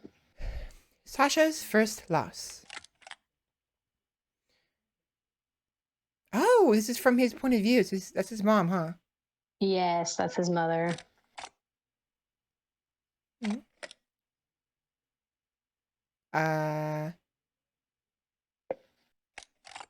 That's his dad saying hi. Oh, okay. Oh, she's holding him up, and or no, she threw him up. Mm-hmm. Oh, and then she dies. Mm-hmm. Wow, he was young. He's still a baby holding a block, a toy block. Yep. He was very young when she passed, which ties into the second memory that I'm hoping we'll be able to find soon here. But feel free to do the story first. I have no problem seeing if I can find the memory first. Because honestly, I want to. Beat this part. Yeah. Huh? It maybe once you like beat this part. Oh yeah, possibly. That you'll be able to find it. I was trying to see how far I can go if I ground pounded it off the edge. Oh, it's a web. Yeah, you'll be able to get all those later. Baggage! Baggage, baggage. That one's my second favorite. I love how it gets sad for a second when the tag hides. Yeah, it gets the tag.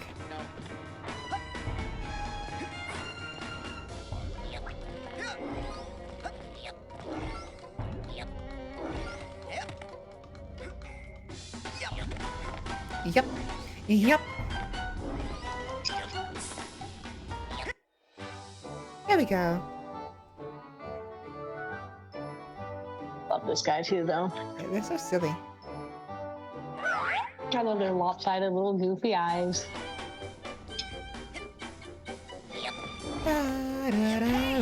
You motherfucker. Son of a bitch, knock me off. I'm gonna fucking kill you. Get over here. There we go. Now he's dead. That was fun. Let's do it again.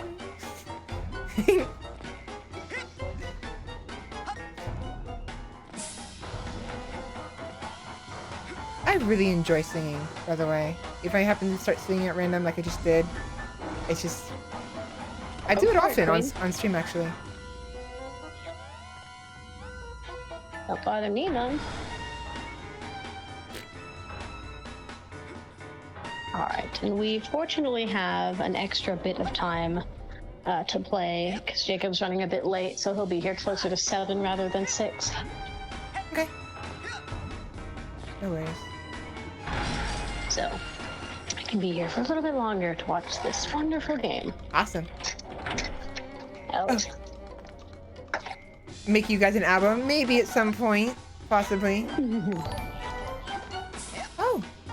Okay. Oh, thank you very much. Hoss00312. Thank you very much for the follow. Hello, please. I've mistakenly Pavlovian conditioned my dogs into thinking that every time I go into the chocolate chip jar and grab some chocolate chips, that we're going to the dog park after. Because every time I do that, then we go to the park. So I grab some chocolate chips and both of my dogs get up. Mm-hmm. Pretty sure a lot of the hate raid bots are called Hoss. Well, if that's the case, then so be it. Which means I'm gonna have to deal with that. I assume that we're gonna get another box, another safe in this part. Oh no! It should be bouncing around somewhere. Well, I'm just not sure exactly where. Take care of these too.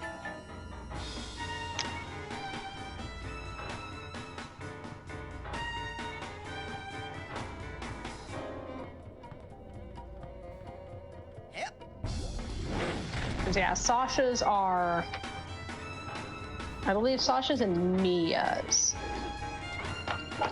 are the easiest to find, if I recall correctly.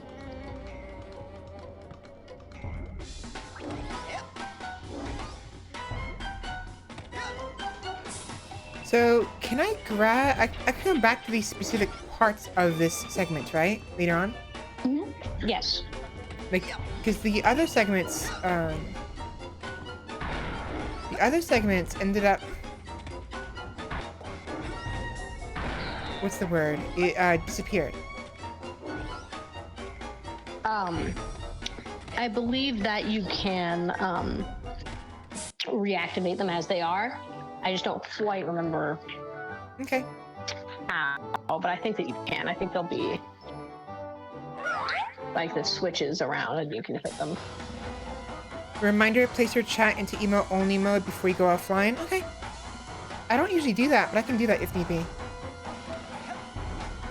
Email only mode. It's supposed to help avoid hate because there have been a lot of hate raids going on where someone just spams a streamer's chat with hate. Yeah, I assume I can't reach that without the hover. I can't. Oh yeah, you'll need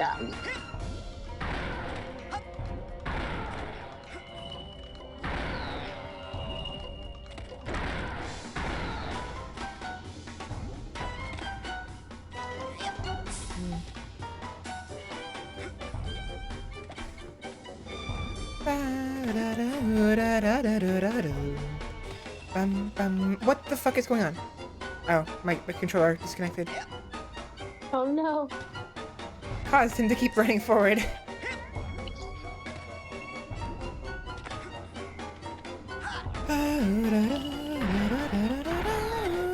Oh, that's some scummy shit. That's too big brain for me. People were getting clever at being assholes. Huh? What was that? Oh, I'm just commenting on what eye candy pointed out. Oh. Or was explaining to me, rather. People have too much time on your hands. Go pet some grass. Yeah. I mean, there's plenty of better ways to enjoy your time. You know? Seriously. Like, go out for a party, play video games, eat dick. I'm a big fan of that last one.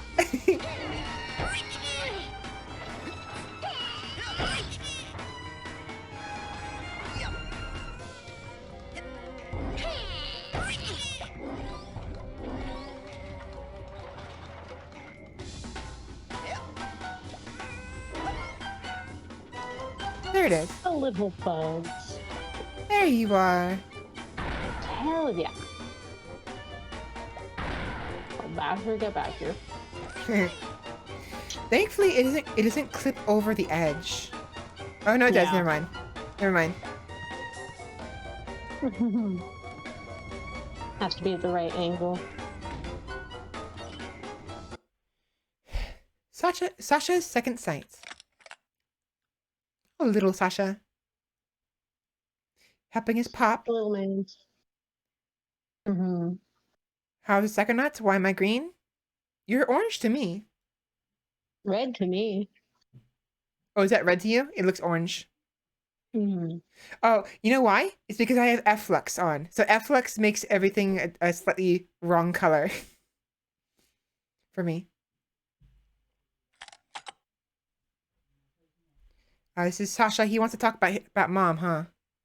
Yeah. He barely remembers her. Because he was so little when she died, but his dad does not want to talk about her because it's too painful to remember. Right. And then he starts crying, huh? Mm-hmm. And so Sasha starts developing his psychic powers at around this age, and he's trying to use his psychic powers to look through his dad's memories of his mom. Oh, it's a good. At least it's a good memory. Well, for now. You know. Oh. Uh-oh. Uh-oh. You know. I mean, it's a good memory, but he's like, ooh, I shouldn't have seen that. Yeah. So this is what I was talking about before when I said that to some people, you know, seeing your mom having sexy time may not be the most traumatic thing in the world, let alone something to run away from home over. But Sasha, as a character, is never ridiculed or belittled for that being a traumatic experience for him. Right. I mean, and there is evidence, and I like this theory, and I will perpetuate this theory. I don't make the rules, but I'm right.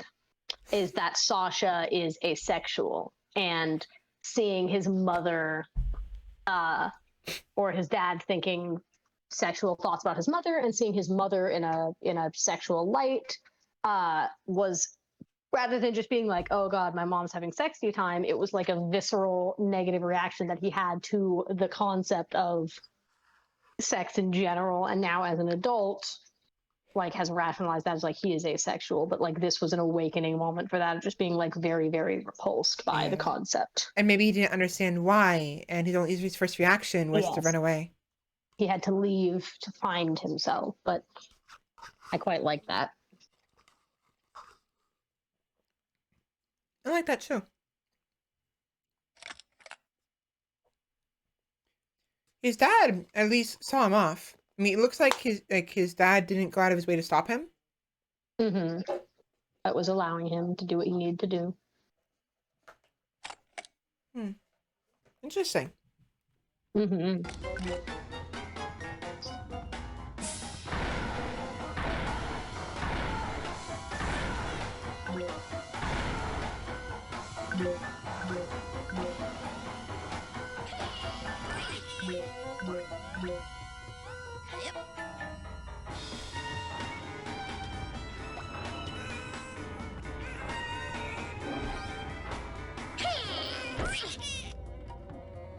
Sorry for not talking as much. No, you're good. I think I'm finally starting to reach my limit.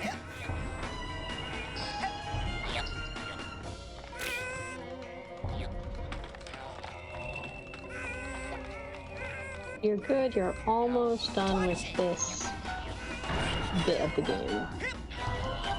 Just got a little bit more of this part left.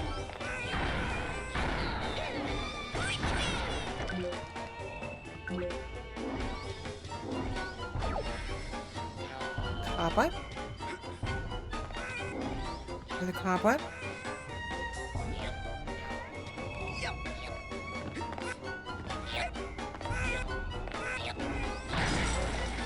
Now the reason why I'm spinning in place is it allows me to maintain my aerial maneuverability without having to worry about how far back or forward I'm going. So like if, for instance, I'm in the air and I'm going forward and I want to go backwards, sometimes when people do that, they end up going too far backwards and, like, for instance, fall off an edge. Like if I'm doing this, rather, I'll just explain to you. So like if someone's trying to jump across to another platform and they're worried they're going too far forward because of their momentum, and they try to go backwards, sometimes they'll end up going too far back as a result.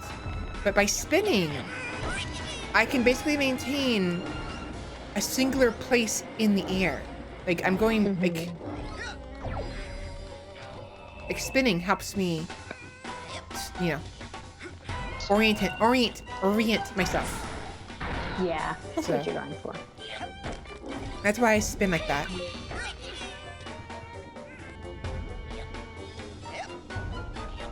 How did I get up there? That's not really important, is it?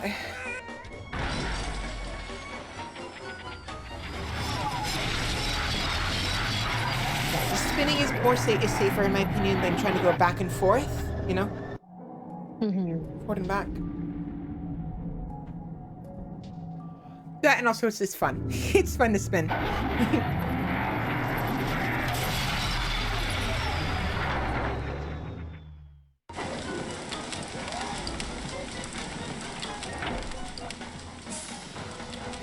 Interesting visual, Sasha. Mm-hmm. Is there another All the one? Or factories. were there only 2 here? There's only 2. Everybody only has 2. Okay.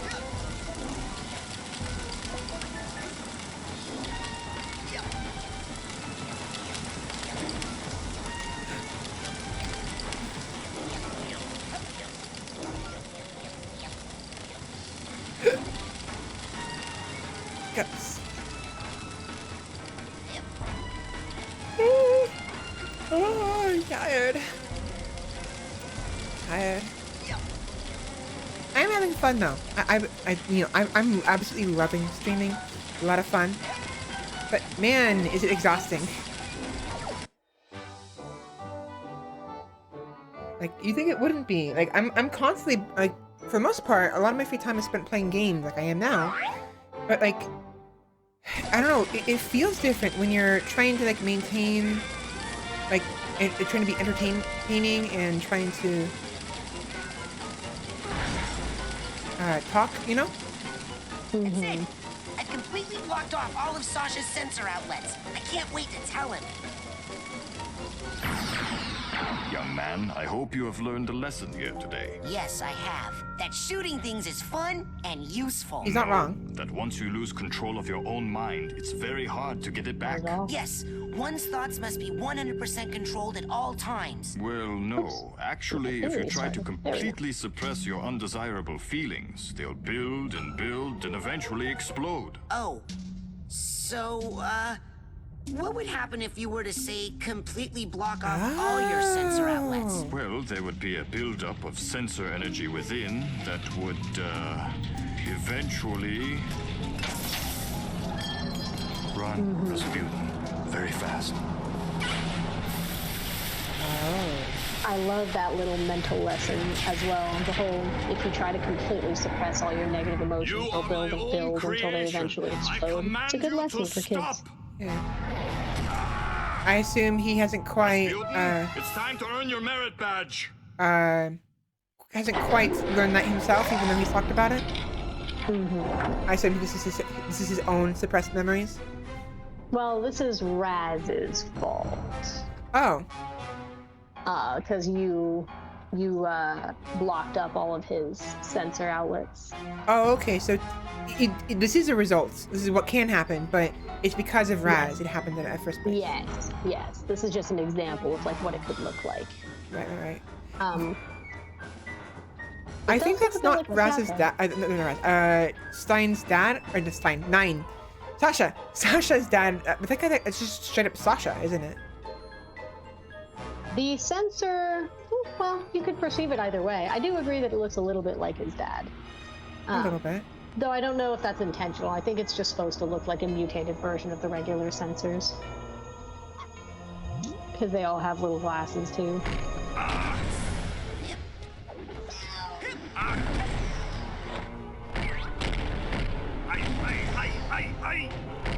Rasputin!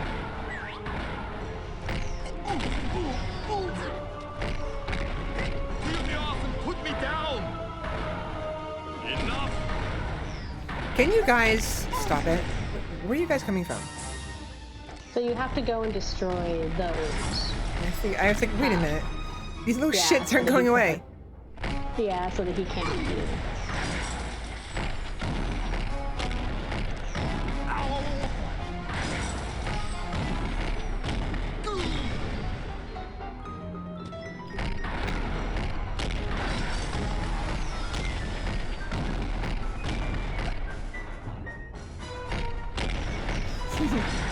Major airtime.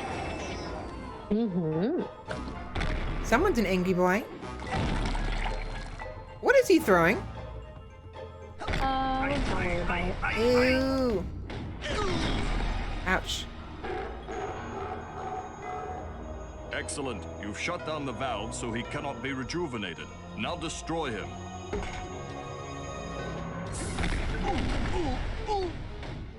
Peel me off and put me down! Adios. That's a gnarly meatball he has there. So, is this where I get a speech and learn Quite another disgusting. lesson? No. Here's your merit badge. Let us never speak of this again.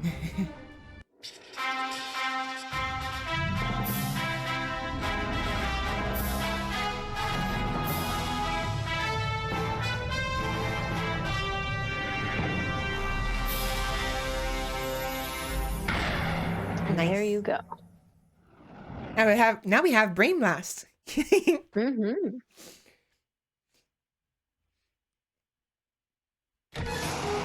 Obviously, Raz's Brain Blast and Jimmy's Brain Blast are a little bit different. Okay, enough about my mind. Let's stay out of my mind for a while. Let's just go back into yours, huh? Step up to the brain tumbler when you're ready. Alright, so I guess the idea is that this is supposed to help us fight off that monster. Mm-hmm. Exactly. So should I be talking to what's-his-face every once in a while for new dialogue, or can I just move on if I know what I'm doing? For Cruller? Yeah. You're asking about the old man? No, you only need to go to him for new psychic abilities. Like, I think he's trying to teach you something. Okay, so I can ignore that thing on the far right? If you want to. It'll stay there until you go and talk to him. But you can't ignore it. It's not imperative. It's just for a new psychic power that he'll try to teach you. Okay. Okay, time to face my big diving helmet spitting personal demons. That's the spirit. Mm-hmm. Actually, it's not the spirit. That's the demon. Mm-hmm. No? No? Was that joke that bad? One more time? One more time? Oh, yeah, you lost me. Wait. Was this... Did I go in the wrong one? I did. God damn it. I didn't mean to do this one. Whoopsies.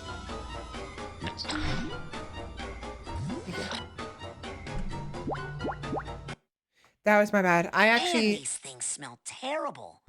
Am I sure I want to do this? Ooh, hey, Alexis. Yes. Alexis. I want to go back to the real world that badly. Educate me.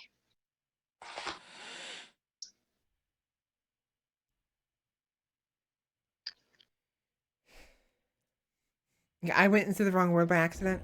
But yeah, my joke was, okay, time to right face here. my big diving helmet spitting personal demons.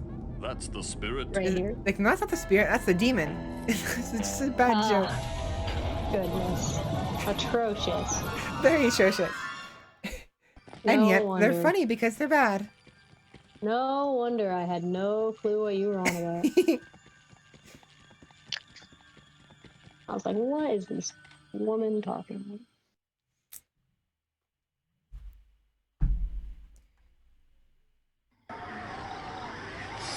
So now you can finally beat up that awful demon thing that was messing with you.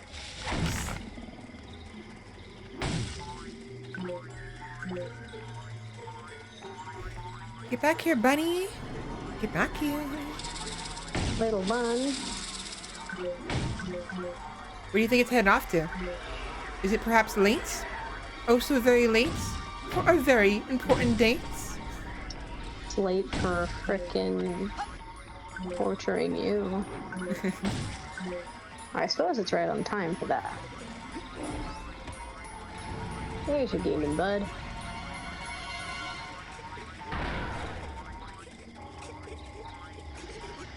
That's fast. Yep, all you have to do is bink it. Don't tell me I imagined that thing.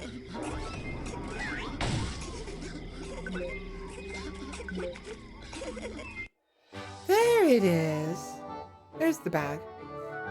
Yep. Happy little person. Yeah, don't mind me and my horrible mom jokes. I will do my best not to mind. Is it appropriate, or is there actual distinction between mom and dad jokes?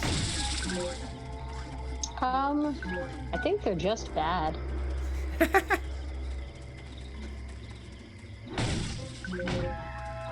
So are all mom and dad jokes bad? That's what makes them mom and dad jokes?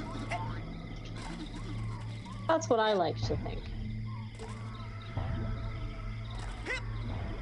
I was hoping that that thing would help me go. I was hoping that tornado would help me go higher. Nope. No, not just yet. You need You'll need Mia's levitate eventually. You are my own creation. I command you to stop. Dang. Does that ever work? No, it doesn't. It never works. It can be easy. If only it was that easy, though, you know? Hi, Candy. Boo. Boo. You both are terrible. Haha, funny! Funny! They're especially bad when they become apparent. Yeah, Eye Candy is our royal jester. Our court jester. He likes to make lots of jokes. Many of them as bad as mine, if not even worse than mine, sometimes. Atrocious. Doesn't mean I don't appreciate them, though. Of course not.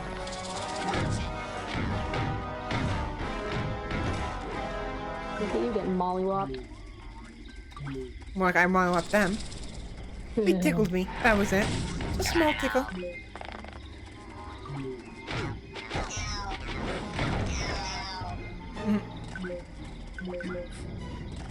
I'll come back for the other stuff later.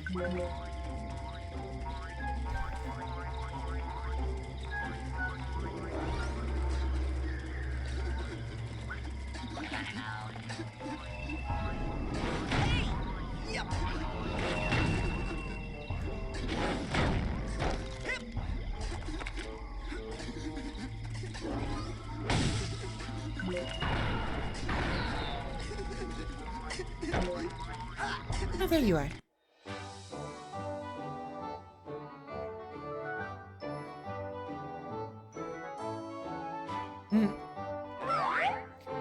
I think that one is new. Which one? One we just got? The baggage? Like, I don't think I remember seeing that one before. Is it, which one was it? I glanced down, little pink bag. The small one, yeah. The one that swings back and forth. Mm-hmm. That one does exist. It maybe you didn't find it. Yeah, that's what I mean. It's the first one we encountered. Oh, yes.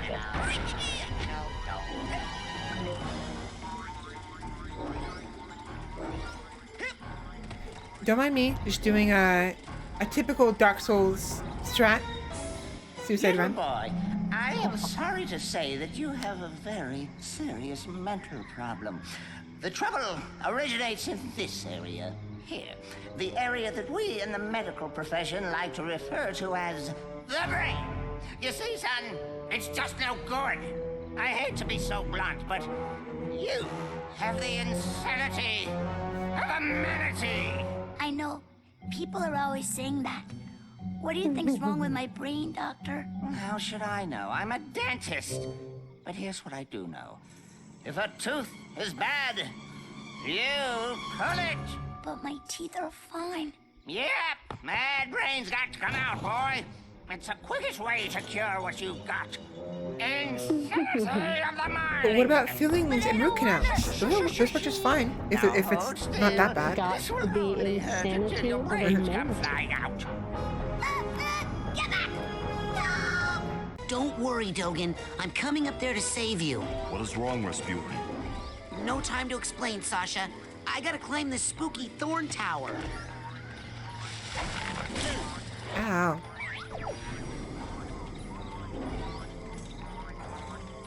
Time to go save your favorite boy. A good boy. He's just a little man, sir. You must use your levitation power. I don't know how to levitate. Is that something I should have learned earlier? I had no idea you were at such a remedial level. Oh, shush. Lucky for you, we have one of the world's foremost levitators on staff. Agent Mia Vodello, the mental minx. Precisely. You'll need this oarsman's badge to reach her at the docks. I'll try to determine where this interference is coming from. Return when you've earned your levitation merit yes, badge. Mia's mine. All right. Alexis. 1 second. Alexis. She's so cannot hear me. Where would you like me to take That's fine. you, If you want to yell louder, that's fine. No, I just wanted her to kick my Pokemon out of this gym so I could get my coins. Oh, okay.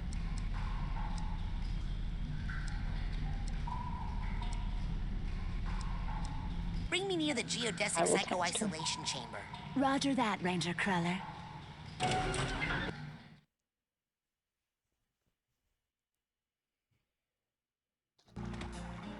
You can't hurt me, I've got cutscene immunity. True. There we go. So, docks, yes?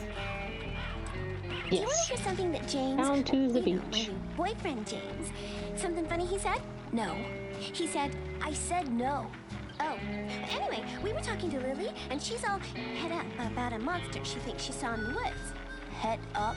It's Wild West for excited. James and I spend so much time together, I guess I'm starting to sound like him. Wild West Funny, for I excited. talked to Lily last night, and she didn't mention anything about a monster. Nothing? Well, she mostly said, because we were letting our mouths do the talking. If you know Jesus, what I kid. mean. I sure do. I know. What do you mean? I mean, They we just were love to making rile out each other because up. we're involved romantically. What? You? Wait. She doesn't like you that way. In fact, that's just one of the many ways she doesn't like you. In fact, she doesn't like you, period.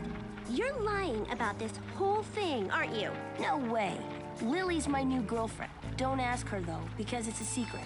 Because, well, but because is a secret, too. Oh, Nils. I know it hurts, but I have a new boy in my life. A new cowboy. And he's not just a new cowboy, he's a cow man. I think you have me confused with you. I'm so done, I wrapped around, and now I'm back. Whatever you say. There's plenty of women where you came from. These two And are other places. honestly kind of a perfect match in this regard. They're awful and made for each other. Definitely. Hey, Elka. Hey, butt out! Hey, are you guys getting back together? No. Sounds like a yes to me. Two no's make a yes, right? Exactly. Hello, children. I hope you're all having a happy and safe These summer two day dumb here at versions. Whispering Rock. I just wanted to tell you that we are having a party out here on the floating dock, and I'd love for you all to come. It's levitation training, baby, and it's fun, fun, fun. Just grab a canoe and come join the party. So real quick, the bear that's in these woods, do I get anything out of it by fighting it? No. Or just I mean, you tell get a little bit of health. You get a little health, but that's it.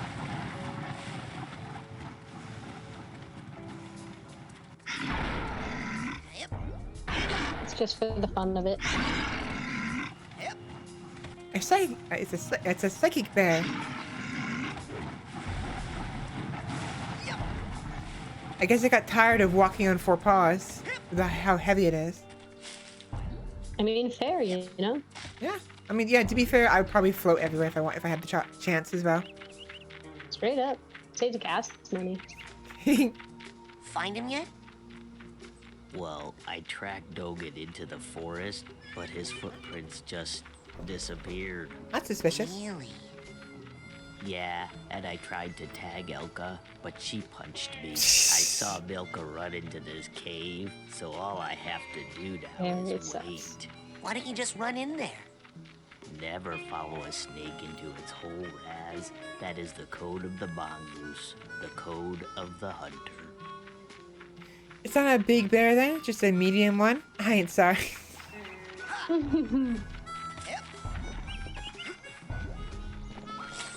Just a little lad. So this leads to the... No, it doesn't. It does. It does. You can head down to the docks that way. What I'm out here. Roger.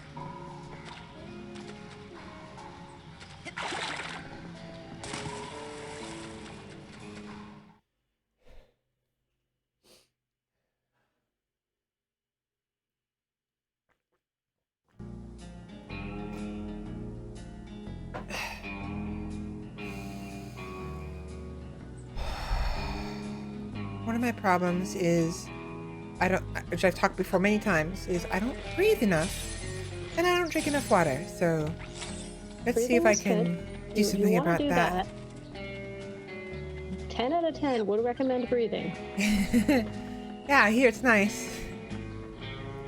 Pretty nice. Fish.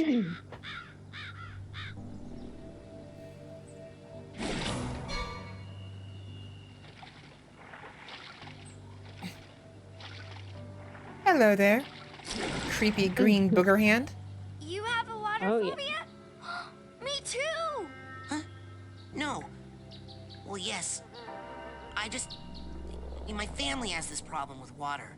It's a bunch of hooey anyway. Some old gypsy curse about how we're all supposed to die in water.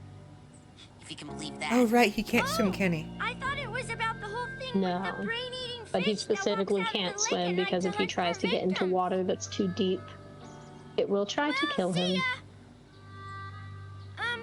Hey Raz, I saw you, You know and how it Lily goes. talking in the coach's class, and I was wondering, were you asking her to go with you?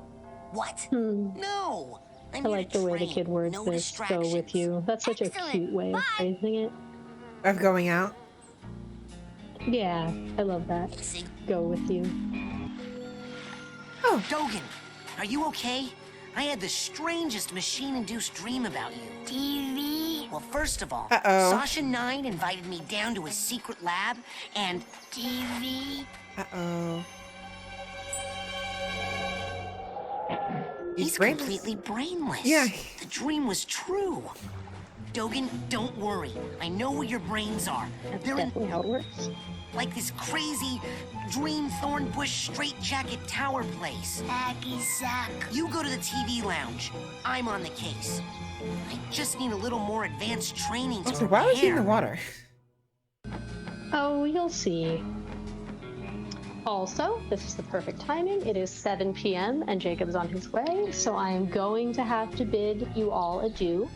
No worries. I will continue It for another was hour, delightful. and then I'll end it Please there. do. So, Of course. but yeah. So, thank you very much. Yeah, let me pause this quick. So, thank you very much for having me. Other way around. Thank you for joining me. There we go. Of course. Thank you for having me. It was delightful. Yeah, you're the one supposed I to say will that, not me. hopefully- Yes. It was lovely meeting your chat. I will hopefully be able to come back another time. but Definitely. I do have to go for now. Okay. Just a reminder, 3 weeks from now will be ideally when we can play this again with my pattern. But if you need me to change the pattern because your next Friday off is either sooner or later, then that's fine. So just I will check my schedule, see what I have off. And I can move some things around if need be. So I will let you know, but I will talk to you all later.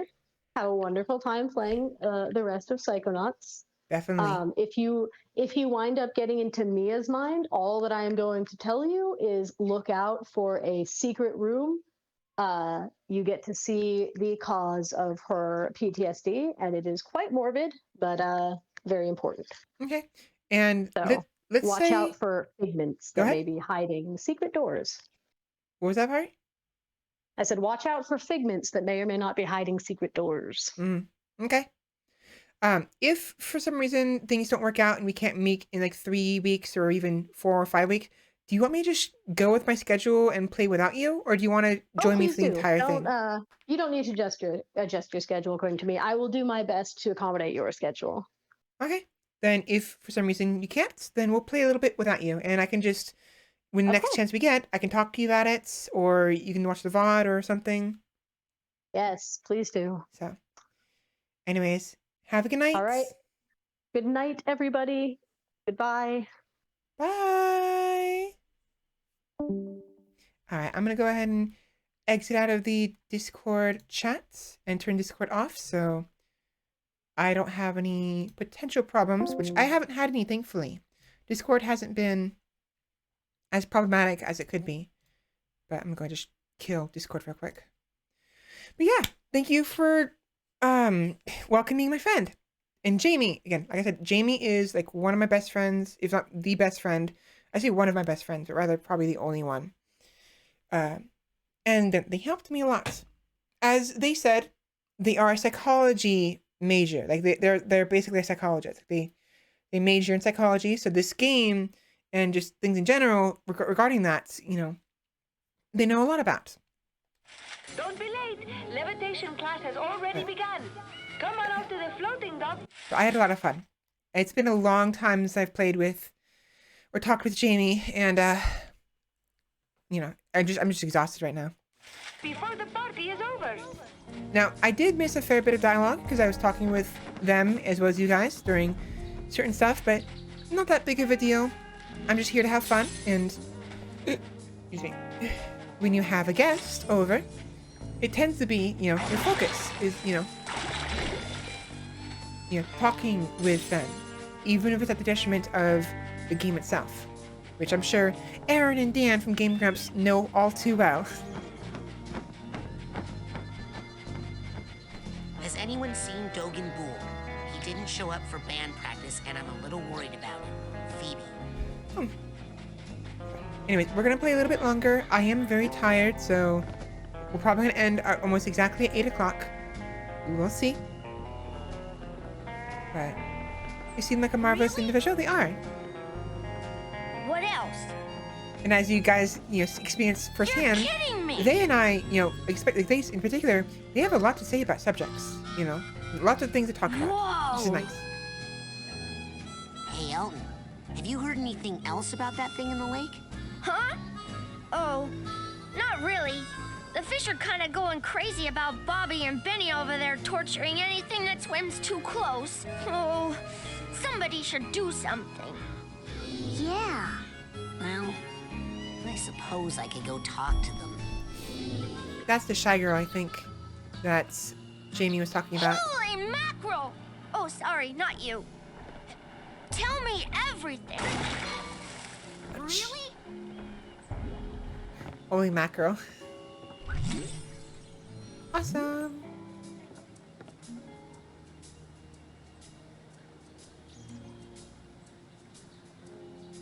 Oh, that's where it is. That's where the Having trouble finding those really deep, valuable arrowheads? Well, I've got a great deal on a slightly used dowsing rod up here in the main store that will practically dig them up for you.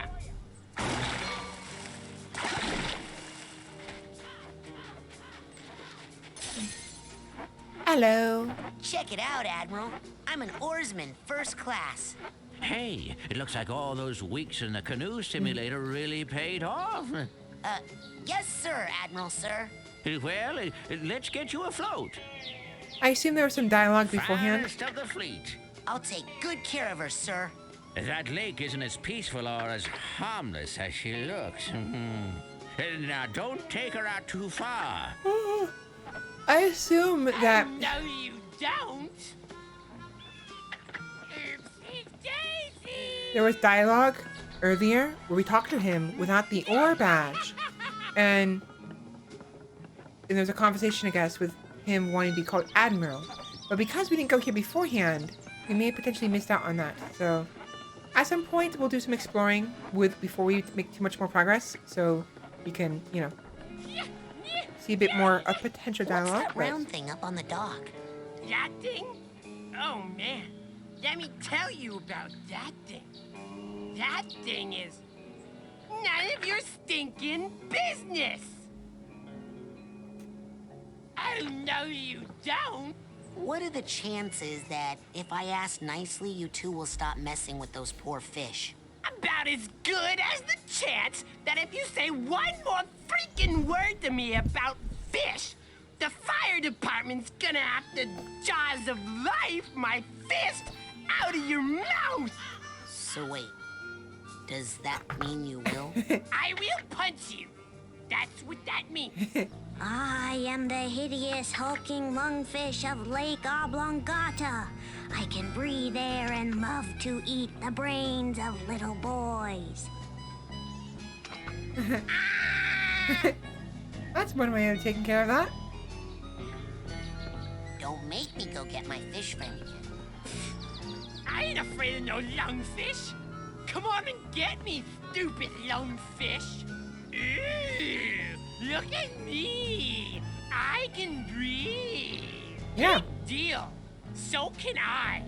And just like how you can punch, so can I. Ooh.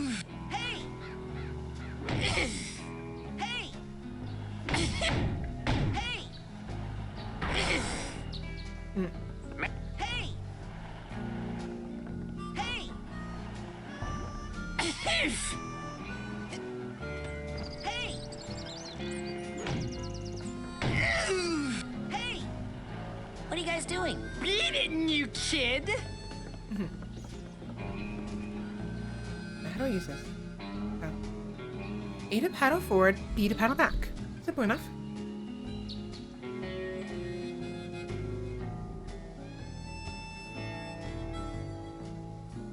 How do we get out? That was the question.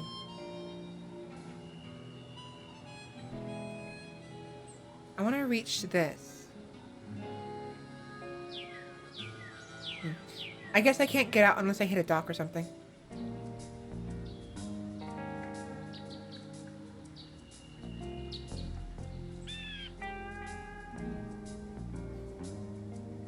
My eyes are hurting. There we go.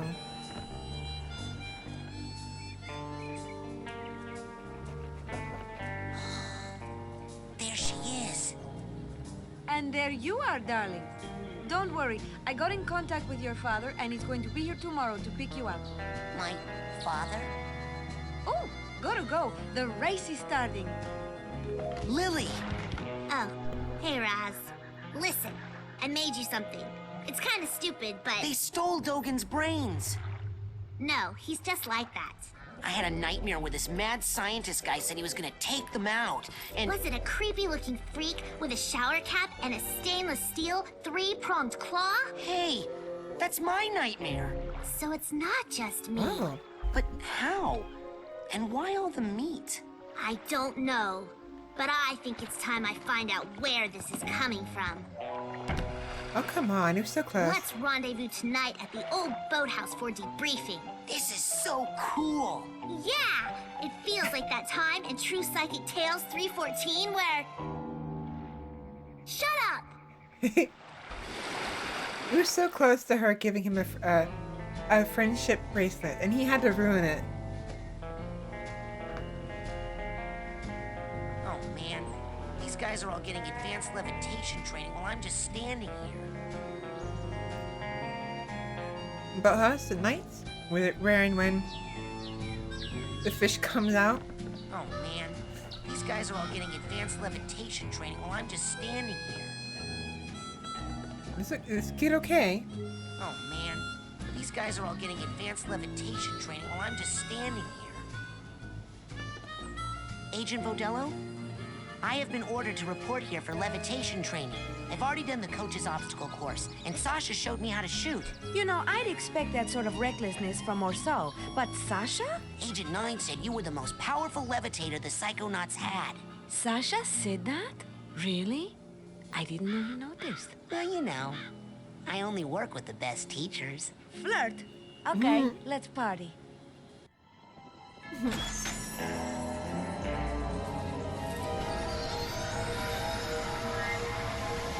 Geronimo!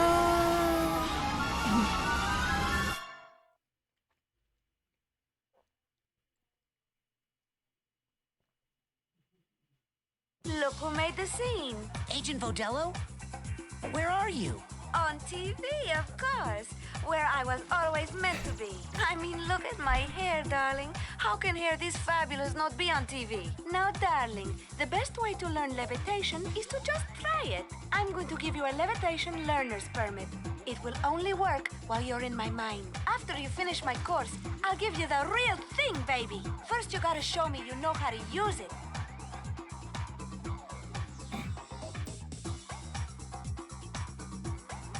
Okay.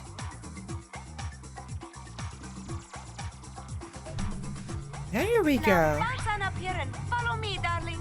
There you go. So it gives you a better bounce. There you go.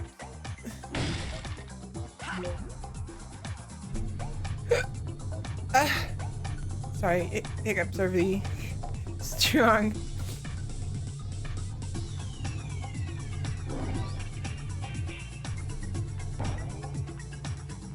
Now for this last one, you're really gonna have to fly. Once you get up in the air, Try using your thoughts as a balloon to float. Probably hold it Just down. jump for those rings as high as you can and then do your side float. Don't be afraid, darling.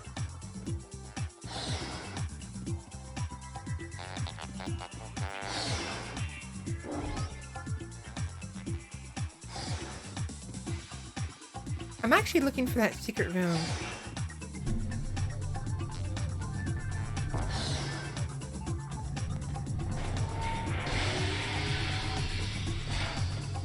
I didn't do that right, did I? Outstanding! Okay, now, just between you and me, this end of the party is dead. Come find me on the other side of the party, and I'll give you that merit badge for real. Never keep a girl waiting long, young man.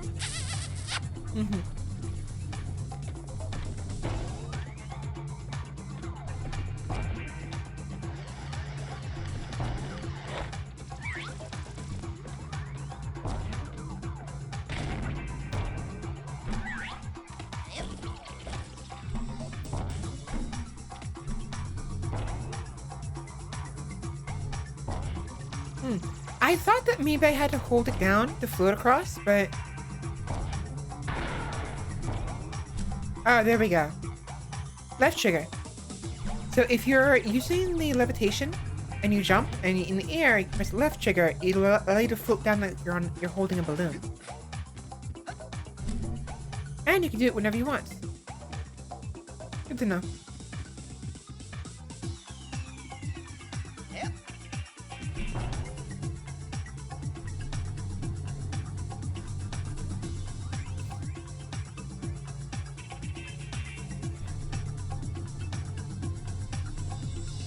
Stay on the ball in here, Rasputin, if you want to get higher. And see if you can get all those rings spinning, Mr. DJ.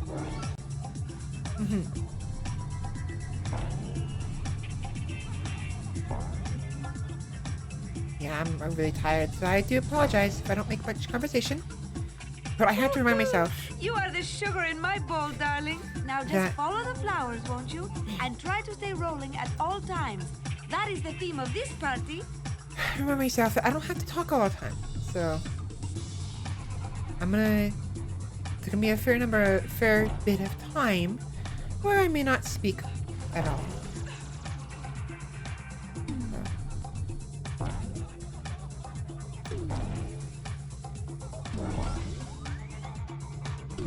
It's just it's not just because I feel compelled to, like, I need to. Like, I do feel that way, but it's also because I just like to talk. Fantastic! What style you have, young man. Now, I'm not saying that you will fall, but if you ever did, I'll put a ball return down here for you. Just jump in there if you need to come back up here in a hurry. Awesome. Yeah, I do agree though, Rayman. Darling, float over here, will you? These rings aren't spinning and they are ruining my party. Remember to use your side float. I'm not saying it won't ever let you down, but it will let you down nice and slow.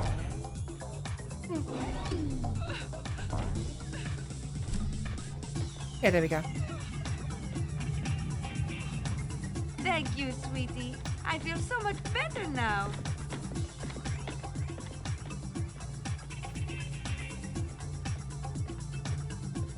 Come on, let's take it a little higher now.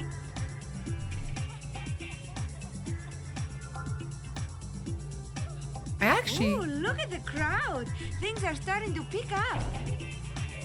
I actually really wanted Up to... above, darling? Jump into it and float and see where it takes you. Oh, okay. I really want to see what's down there.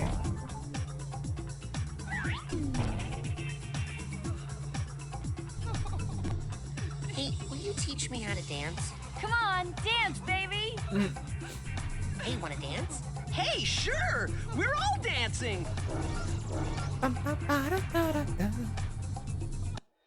There we are. I knew I was forgetting something.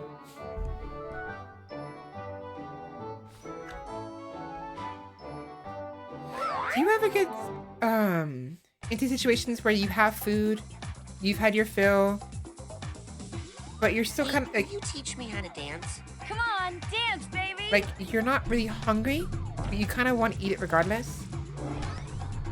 But I still have lots of extra food. because these servings of food from the Hawaiian place are very, very large.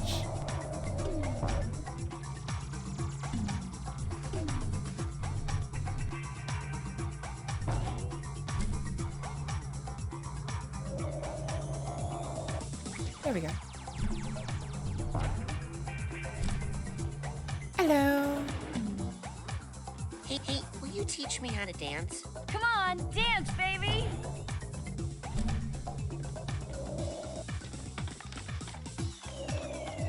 But like, I have the food in front of me. I'm not. I know for a fact I'm not hungry anymore, but I want to eat for some reason. I'm gonna move it out of my way. Maybe I'm thirsty. Maybe that's what's going on.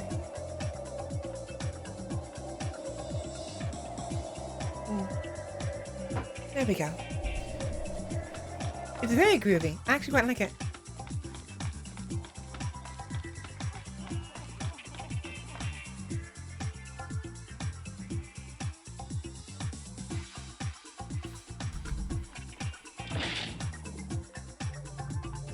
I definitely need to get like a dancing emote as well at some point. Though I really need to get my emotes taken care of. It's gonna be a while yet before I can actually get around to, you know, getting all my emotes, like personal ones, because funds are tight right now. I have been struggling a little bit, so it's gonna be a bit.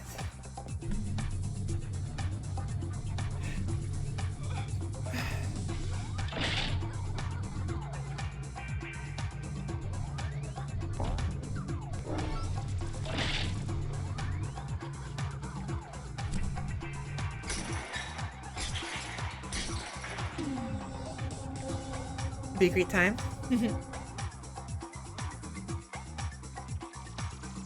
I agree.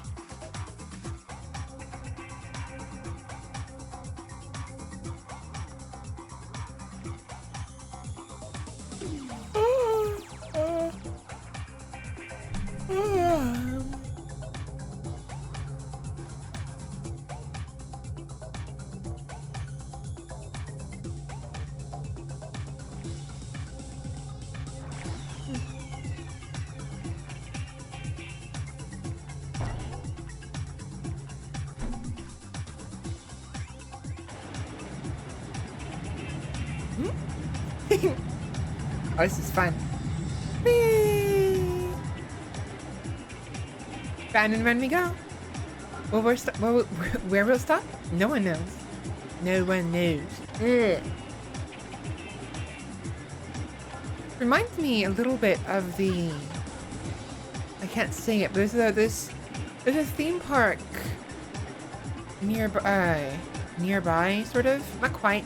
I have to travel a little bit to get to it. But there's a ride there. It's really fun. It was similar, you up and down in a circle. It's a fair bit of ways away though, and I just don't care to go there usually. No idea of anyone who would.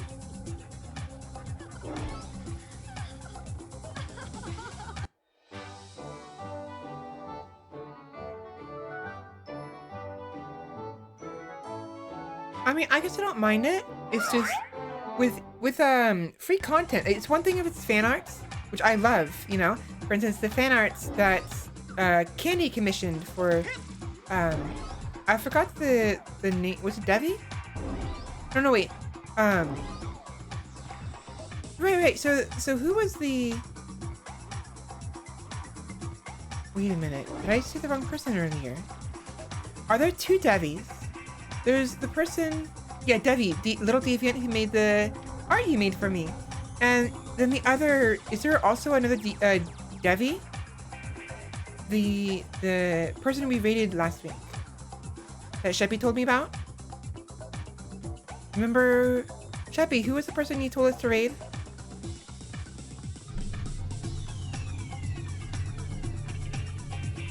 But they're both Devis?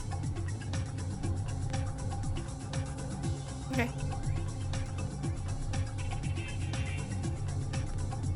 Oh, okay. I was just curious as well. Oh, come back here. Right. Yeah, no, it's glorious. Oh, Demon Queen Vivi. So that's what it is. I'm thinking of Demon and Vivi, so I'm thinking of Devi. That's right. the VV. Oh, come on, butterfly. But yeah, I mean, fan art is awesome, and if people make emotes for me for free, that's great. But I don't really feel comfortable asking for free emotes. If they feel like they just want to draw me because they want to draw me, so be it. But if I'm gonna, when it comes to commissioning emotes, I think I'd like to do that myself. So it's a difference between, you know, commissioned and like. I suppose I want to create a distinction between fan arts and emotes when it comes to someone commissioning it for me, you know? Because in that way, if it's an emote I don't like, nobody has to feel upset that I didn't use their emote, I guess. Oh, this room. Because, I mean, it's just going to feel more comfortable if I'm the one who commission the emotes, because then I can shoot. If I decide I don't want to use it, I don't care for it at the moment, then that's my own prerogative. That makes sense.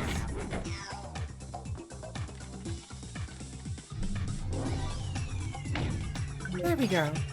I think this is the one that Jamie was talking about. Milia's Adventures. So the two of them work together at some point. Around the world. Disarm the nuclear bomb. Caught some perps to trying to run away. Went to a party in what looks like a Middle Eastern possible setting.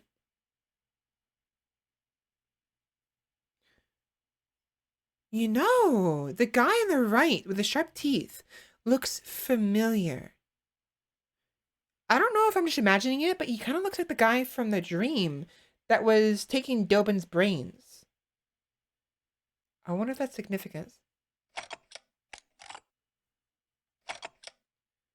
Very fair.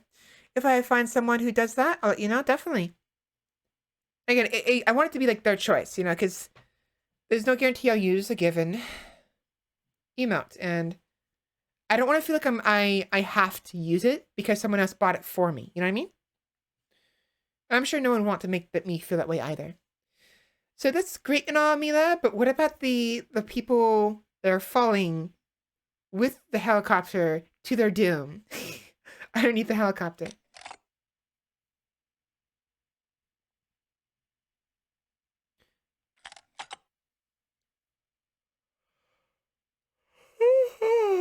Huh.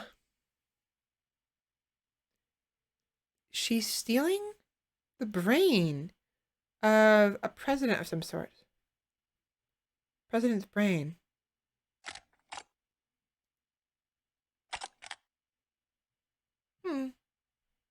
Interesting. They had a cute moment together. That's a very cute picture. Honestly, it's very, very cute right there.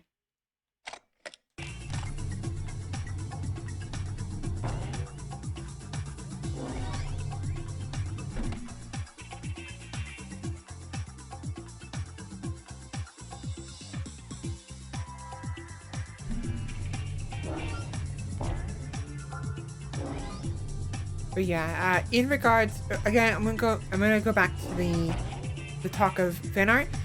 By all means, I like it a lot. I mean, who wouldn't? But I've been realizing little by little that I've been enjoying attention. I am a little worried it might get to my head one day, so I've been trying to be careful, but I like it now. I've been liking it a lot recently, so by all means. I love the art.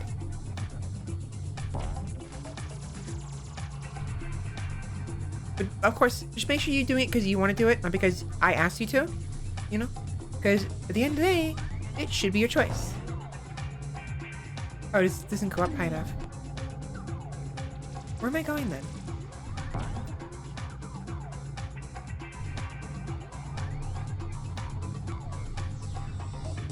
Wait, what?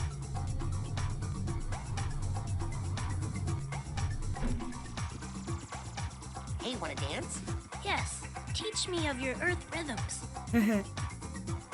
Hey, will you teach me how to dance? Watch and learn, kid.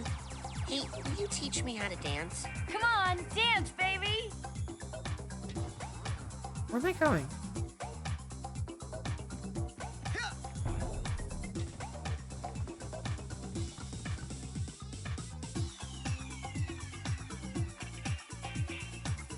Can't go up. Wait, was that the room I'm supposed to go to? Like, can I go higher?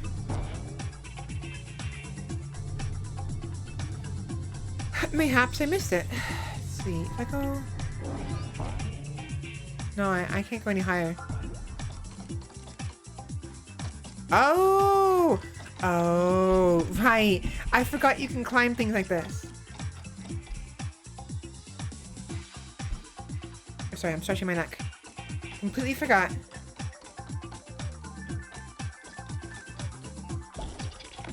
When you are levitating, you are also protected from all sorts of icky things. But some things, like those spikes, those are always bad news, whether you are levitating or not. So watch out. Ah, okay. That shouldn't be happening. Darling, do you have some problems with water? Do you want to talk about it? It's a long story. Maybe later. Okay, I'm always here for you, darling. Let me just say that it's very normal for boys your age. Ah, so... Interesting. So normally I'd be safe from it. By levitating. But because he can't stand water, he sinks in it.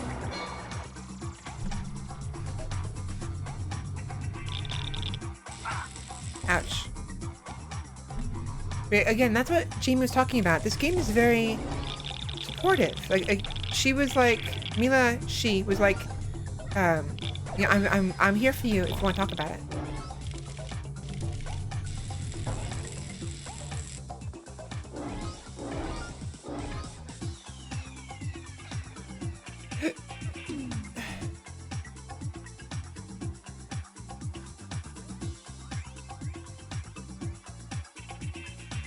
I guess fears would affect your mental spells? Yeah, actually it makes a lot of sense.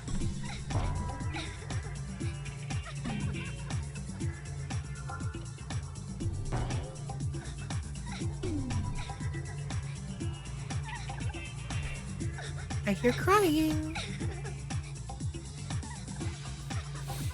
So from this, we've learned that with the levitation spell, we can go across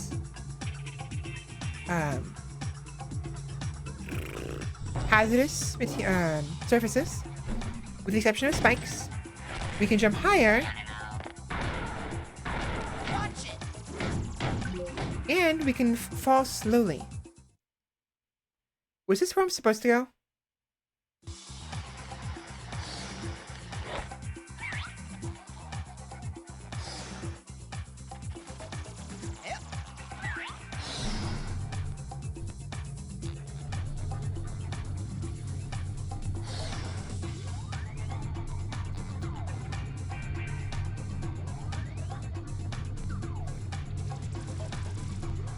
Sorry, I'm going on an adventure first.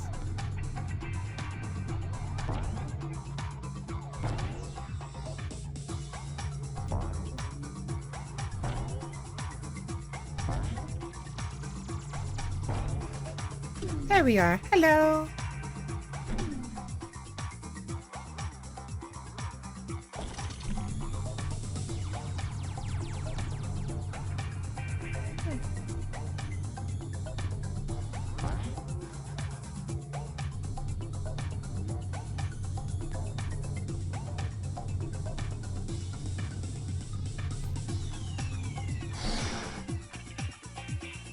Let's go back real quick, because I want to see if there's anything I missed. I think there is. I went through that door too quickly.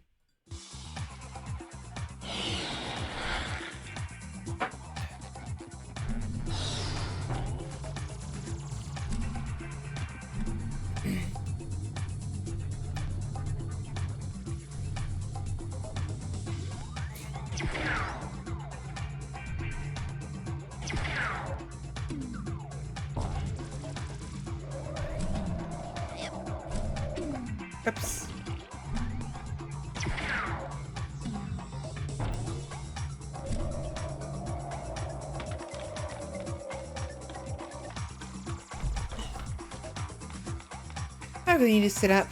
It's so hard. I always slouch. The problem with my slouching is I end up sitting basically on my tailbone and causing a lot of pain as a result. And I just have to learn to not do that. It's really hard. I really should stretch a little bit. There it is.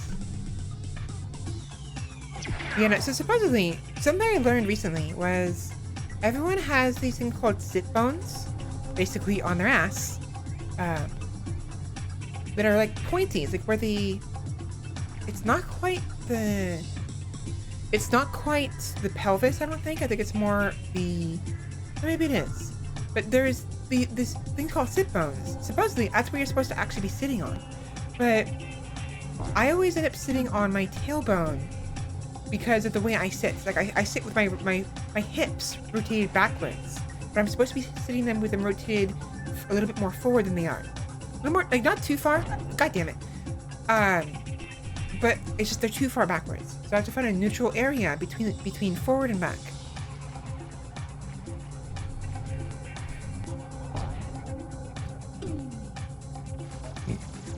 Excuse me.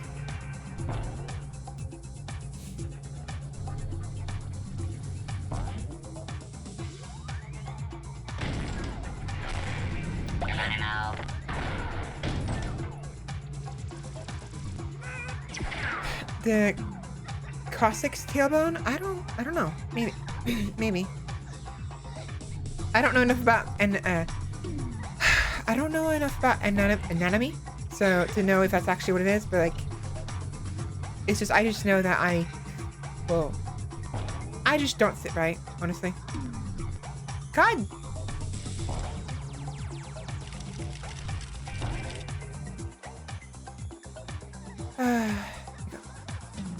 I'm tired. Really fucking tired. So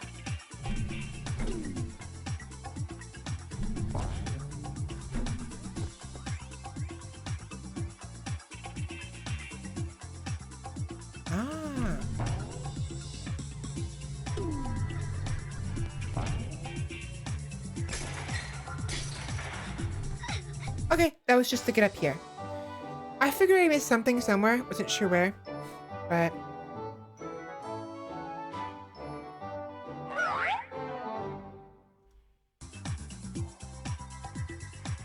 and I think that's it. I still have lots of figments that I have to collect, but we'll come back to them later.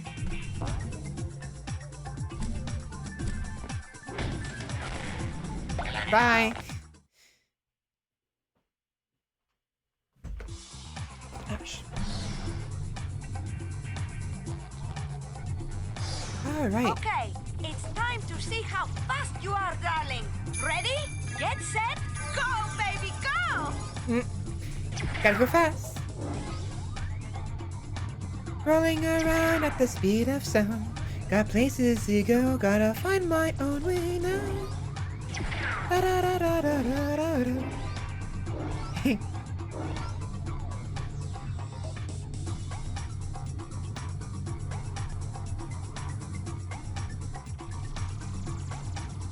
Damn it, I lost my momentum.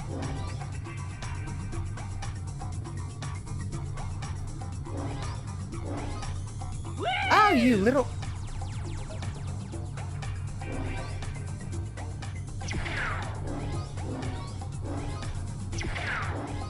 There we go.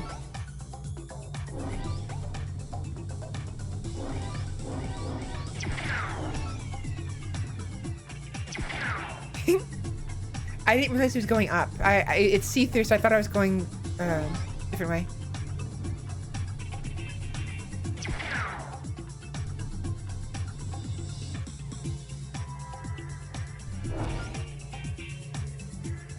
Oh, I missed it.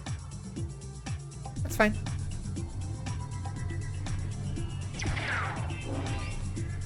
No, you don't. No, you don't.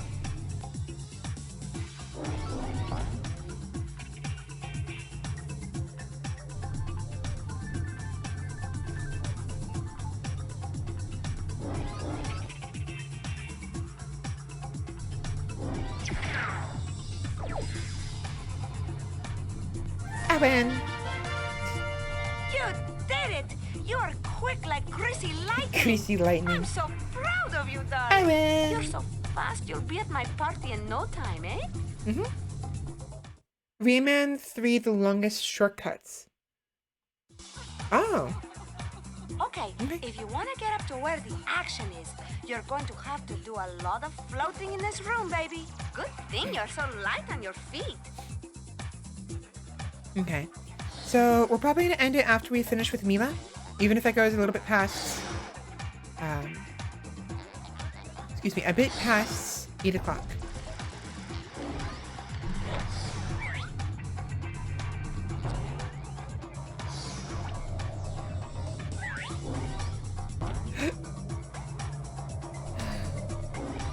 Yeah, we'll come back to the segments later.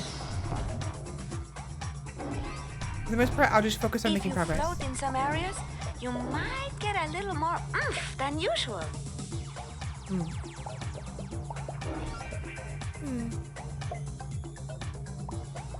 I do, however, want to go after the what do you call it? The package.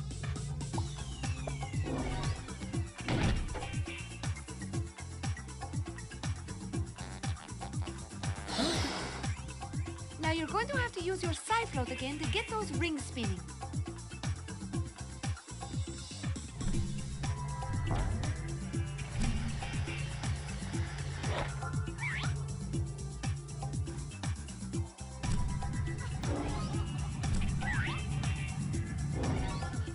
Ta-da!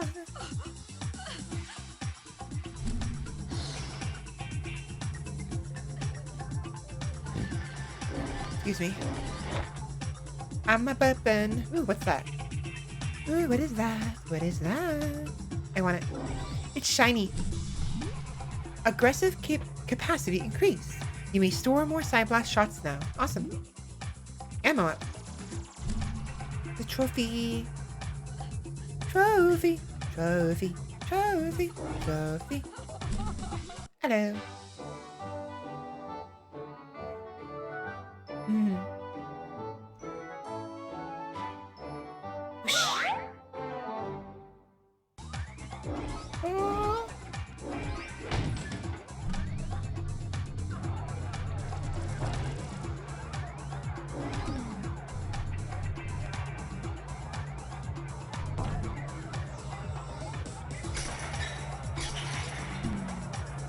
Okay.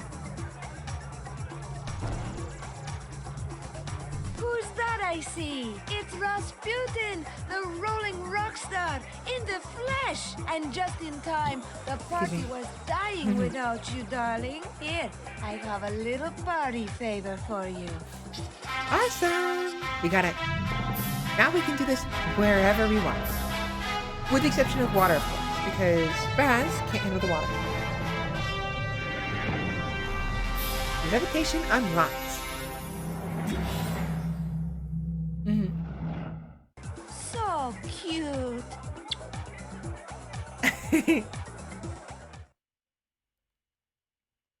Rolling Rockstar, an achievement.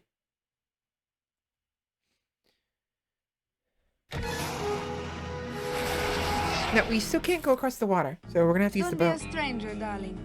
Thank you, Agent Vodello. Now it's back to the lab to save Dogen. Dogen's not in the lab, sweetie. He's watching TV in the lodge with the other children. I meant the dream Dogen from my brain tumbler vision.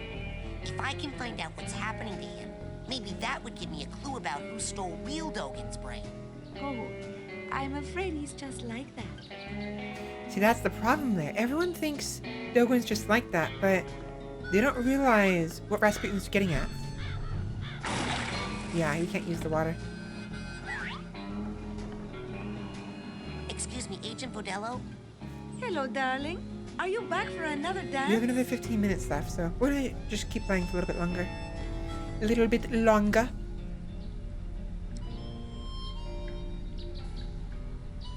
No, I'm here to warn you. I think there's a monster in the lake. Monster in the lake? You mean the hideous hulking lungfish of Lake Oblongata? Darling, every summer camp has its stories, but that's all they are. This one ate Dogen's brains. Now stop spreading rumors. I know Dogen seems a little naive, but he's actually a very powerful psychic. You know what it's like to stand out, Rasputin, so maybe you could help him out, eh? That's exactly what we're gonna do. We're gonna help him out. Well, I just wanted to stop by and say hi. Oh, how nice. Isn't it a lovely day? It just seems like on a beautiful day like this, nothing could go wrong, you know? Don't jinx it.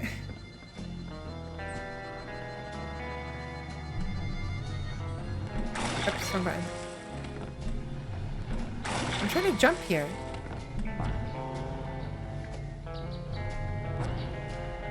There we go. What effect? What affection? Oh, now we can get across here. Finding those really deep, valuable arrowheads? Well, I've got a great deal of slightly used dowsing rod up here in the main store that will practically dig them up for you. Uh-oh. Uh-oh. He got us. Oh well, we're out.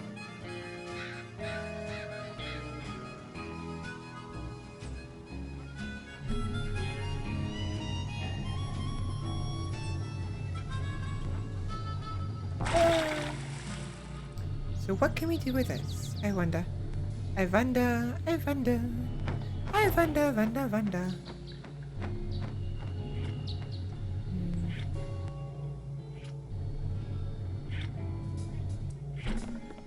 Whoa.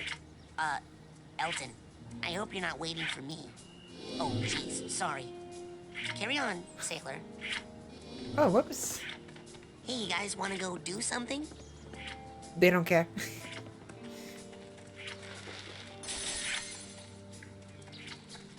Two kids kidding. Jeez. I mean, it's not a bad thing. I mean, if they like each other that way, so be it. It's just it's hard to remember that this game is a kid's game. It's supposed to be anyways.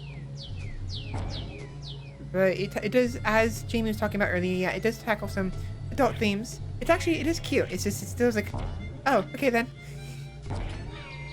Probably shouldn't disturb them. How do I get up there? I want...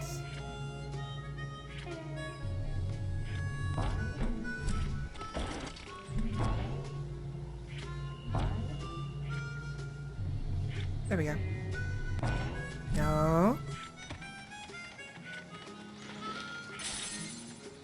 Oh, normally I'd... Getting you down. I've got just the device up here in the main lodge store. Psychonauts comic number 1. Come on up and score yourself a cobweb duster before they're all sold out. Normally we would go that way. We would get up there from here.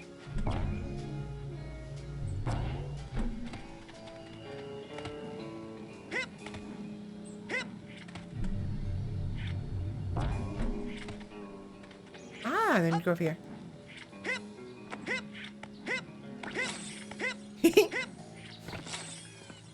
Hip, hip, hip, hip, hippity hop, hop, hip, hop, hop. Ew, cooties. Yeah. Oh, yes, kids. Let me rephrase that. Ew, cooties. Yucky.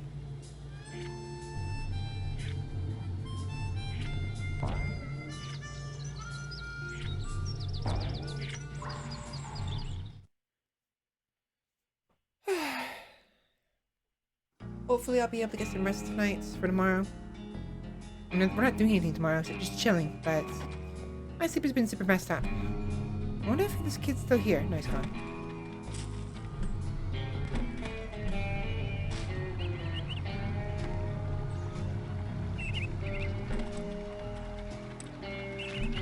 You know, rather than do the main mission, let's go ahead and explore a little bit more.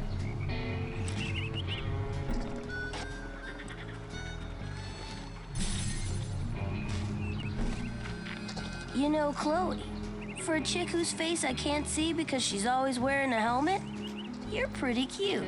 I'm not human, Earth primate. But you are the girl model of whatever it is you are, right? Affirmative. At this point, that's totally close enough. Man, what smells like butt? Oh, hey, Nils. How about you and your butt and its odor take a hike before I puke? But it'd be a real shame if you had to leave your butt here because it was anchored to my foot. Now beat it! Hi, Chloe. How's it, I mean, you know, what's up and stuff? Bobby, we need to work on you a little. Even she's just like, oh wow. It's interesting how Chloe reacts like that. Like she don't like react in negative, like disgust. She's just like, we need to talk, you know, as if she's already, she's okay. She's established them being a thing. I'm not sure if that's what's happening here, but I find her reaction a little unexpected, but not necessarily a bad thing or unwelcome. What the hell is that? What the hell is that?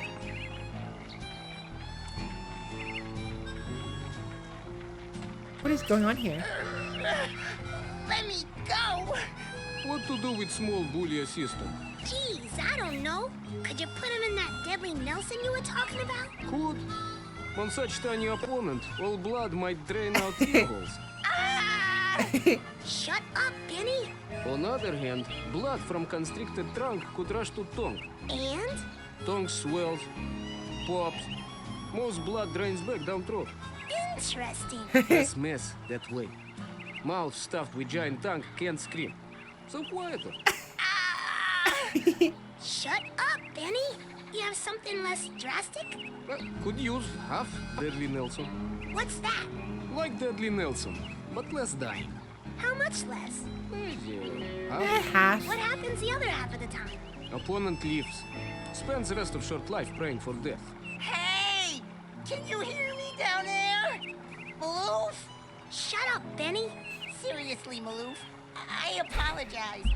Cool off your goon, and I'll never bother you again. Ever. The thing is, Benny, you're never gonna bother me again either way. So you're gonna have to offer something a lot better than that. He's not wrong. What? Any ideas, Miguel?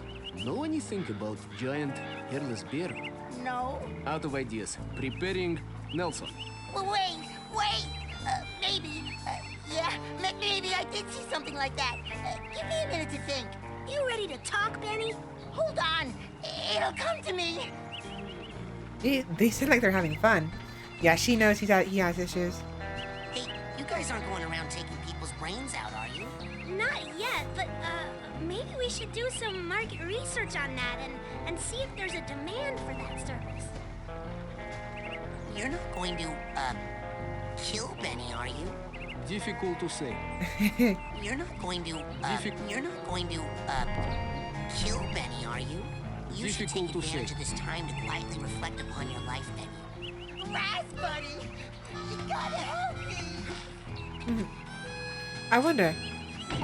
You're lucky the boss is generous to me. Hey!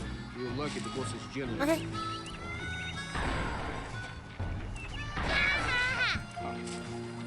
On sale now in the main store. We have Alright, so actually what we'll do is we will go back to the store and go ahead and buy some stuff. We have a lot of 226 fragments. Actually, quite a lot. But we'll go this way. Since we didn't go this way before.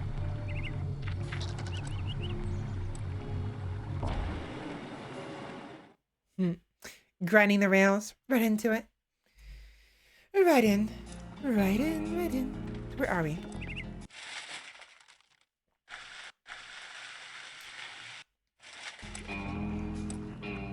Le swamp.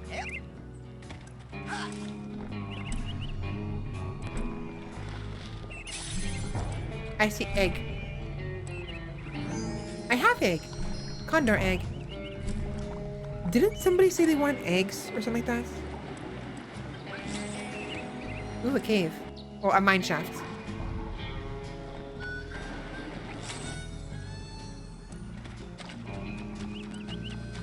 Hello, V. Welcome in.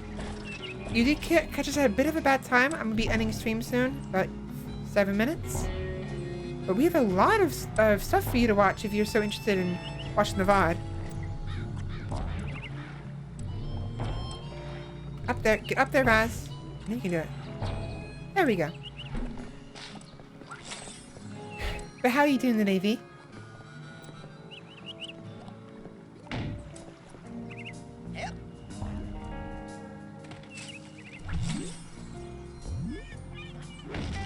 rusty old... Ooh. A cherry wood pipe. Right next to a rusty old truck. And voice chat with friends? I was actually just with enjoy voice chat as well. Just what, you know, I was referring to. Today, we had... So we're playing Psychonauts, obviously. But today, we had with us did I really not grab that? My friend, Jamie, who really likes Psychonauts. And so I invited them. But they're the friend house I've been talking about in chat. On occasion.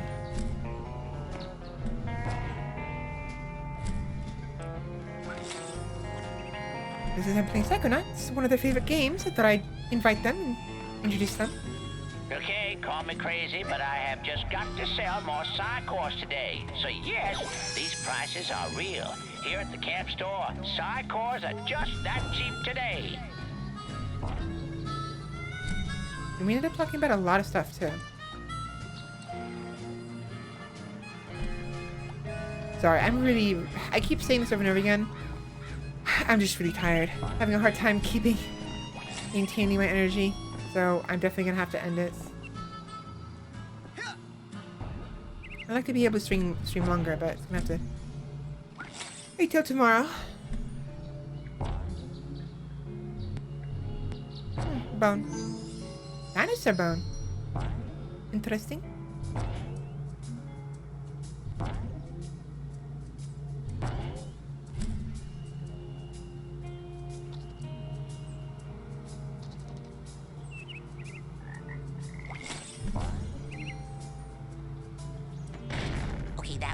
See you in hell. Oh, I killed a squirrel by accident. Whoops.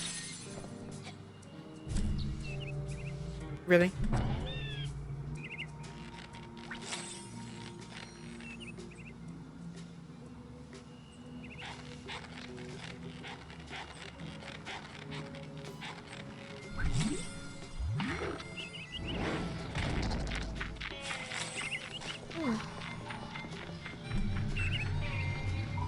Oh, hi, ow. Off of me.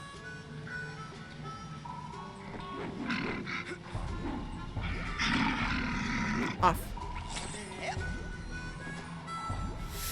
That surprised me.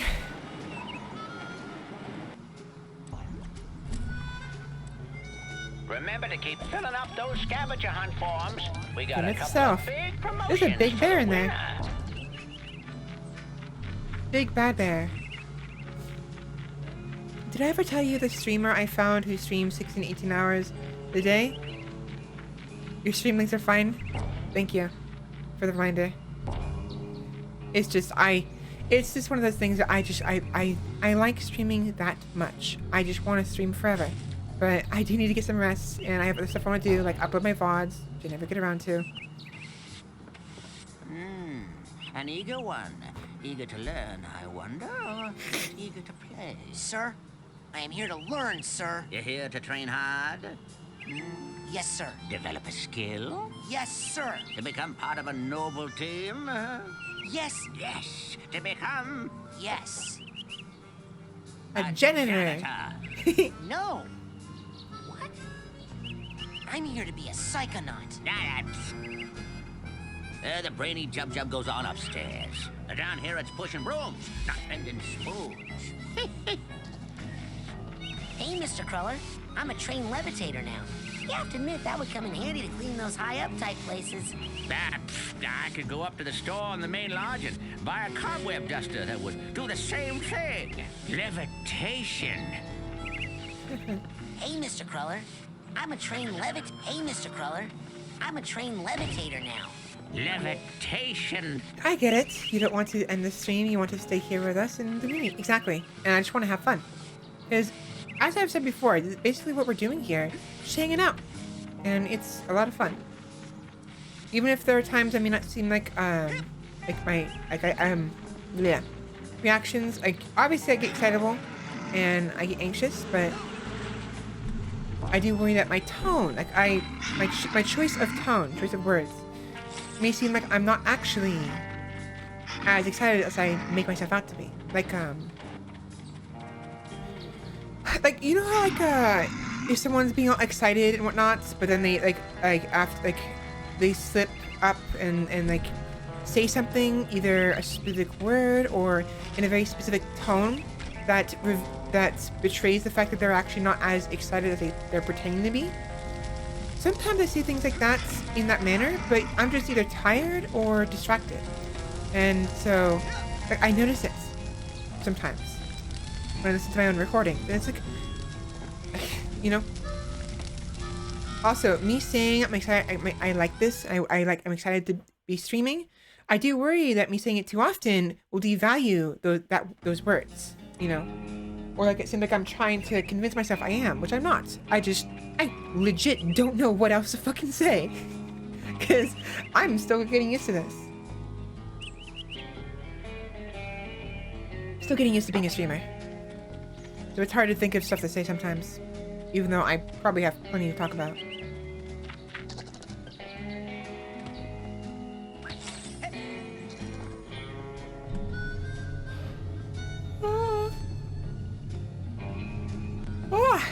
Just, you know, some of the many concerns I have, which is probably just me being paranoid or thinking too hard, which is what I do all the time.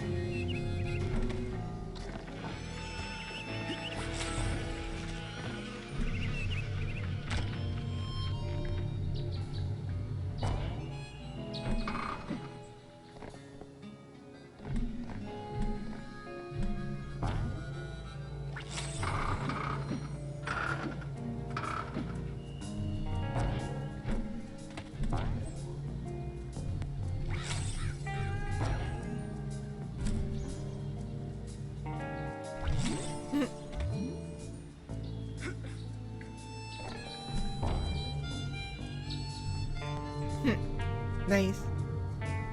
Over time, you'll find your footing more firmly. It's normal to worry about messing up something you really want to succeed in.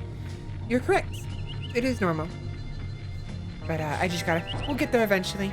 We'll get to a point where eventually I'm like Neanners or Iron Mouse or Momo, where I just say, "Hi everybody, how's it going?" And we just, you know, go from there, like without any issues. Or maybe with issues, but like we play it off. We just have fun with it.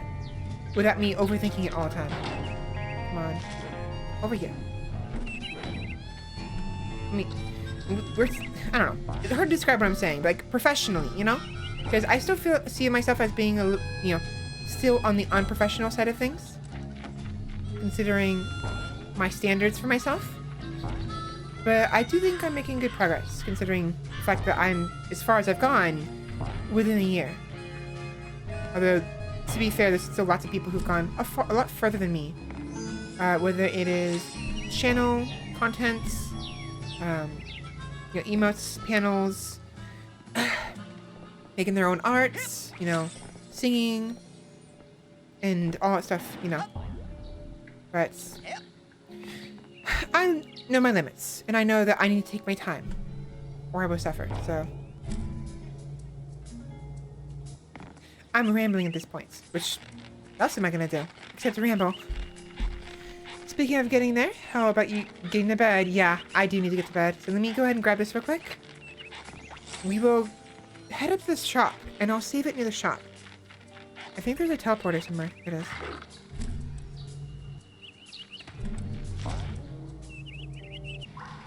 Where would you like? Drop me outside the... Oh. Here we go. Alright. So before I forget anything else, let me go buy the duster. The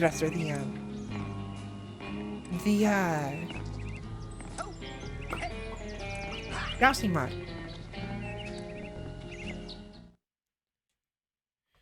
Then I'll take a peek outside the back and then stop it there. Hey, where's my hamburger? I told you. Just kidding. I just want to buy stuff. Don't push me, Sonny. I can reach you with this spatula. Oh, that's my last cobweb duster. Take that into someone's mind with you. You can clean up. Now with that, you can change the color of some of your psi powers, like your levitation ball and what have you and what not. Well, kind of a vanity thing. You know, in my day, psi powers were all gray, and we thought that was grand. We were happy just to have psi powers. Ah, but you know kids these days. Oh, actually, that's good. I want to get that at some point and get a blue one. Ah, now here's something every young psi cadet needs. Mental magnet. Oh, this one. I need it. Oh. The Gene was talking about earlier. Now, you take that psi. Now with that, now you take that dream. Now, dream fluffs. Delicious, nutritious, and cheap. Each one is packed with concentrated mental health. You shouldn't go anywhere without a pocket full of those. Now that dowsing rod will help you find arrowheads that are buried deep. That's where all the really valuable ones are, you know. Find 3 or 4 deep deposits, and that baby pays for itself. It costs you money because it makes you money. 3 or 4, and it'll it'll pay it for itself. So it's like 4 divided by 50. Well, how about 3 divided by 50?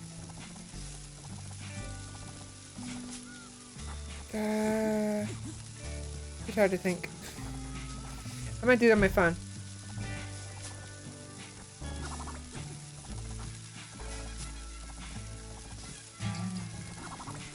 So 3 or 4, so anywhere between 16 and 12. 12, oh yeah, 10 or 15, like somewhere in that range, like 10 to 15 or 16, give or take. I'll take it. Sold to the big-headed kid with the gloves. Alright. This dowsing rod can be used to find deeper, more valuable titanium arrowheads. Equip the dowsing rod and watch and listen to its changing color and sound. This is how it lets you know that you are getting closer to a deep arrowhead. Once in the right spot, press Y very rapidly to extract the arrowhead from the ground. What else can I do you for? Now, you take that side cord. Sold to the big-headed kid with the gloves. What else can I do you for? Now, you take excellent choice. What else can I do you for? Alrighty then. A couple of these. What else can I do you for? Sold to the big-headed kid with the gloves. What else can I do you for? Let's do 5. Alrighty then. What else can I do you for? I'll take it. Sold to the big-headed kid with the gloves. Alright. You can open a dream fluff at any time to fully restore your mental health. And if you lose all your mental health, they open themselves automatically. Ooh, so they're fairies. These are fairies in a bottle. What else can I do you for? Wow, that's actually really fucking useful. Nutritious, and alrighty then. What else can I do you for? Dream That's it for now. Alright, go get more airheads. Wow, And come okay, cool. on back. Support your local merchants. Kitty! Oh.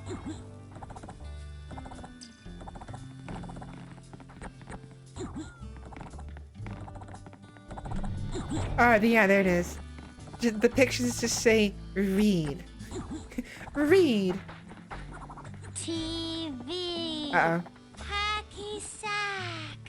Yes, hacky sack. Oh no, they're all brainless.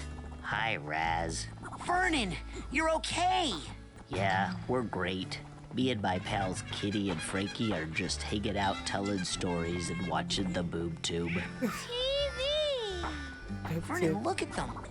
They're zombies. It did seem kind of weird when they let me get this close to them, and then they didn't mind when I talked all through the show. Kitty even agreed to go on a date with me, more or less. We're gonna play hacky sack. Keep an eye on them, Vernon. I'm gonna go figure out what's causing this. Roger that, Raz. Did you ladies know one of the bloodiest battles of the Civil War was fought at Dogen! TV. Yeah, good idea. You rest here while I find your brains. TV. Yep, it's true. It happened back when this place was still an Indian summer camp and burial ground. Let's go back and see if it's there.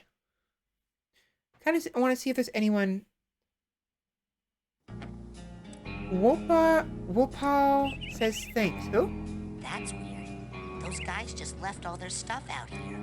Wonder what happened to him. Oh, I guess normally I would see this first and then go inside and then see those two.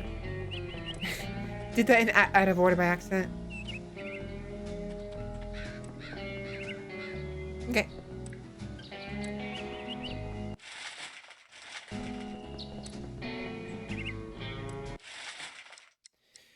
All right. Oops. Right, give me a minute. I gotta switch scenes around a little bit.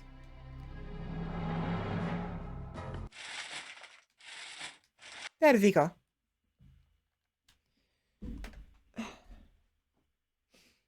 I'm really tired. I'm hoping to get some good sleep tonight because, oh man, am I tired. Oh, and guess what? My model. Yeah, I'm noticing. It seems like whenever I unplug and replug my, you know why? I know why. So whenever I unplug my my controller, my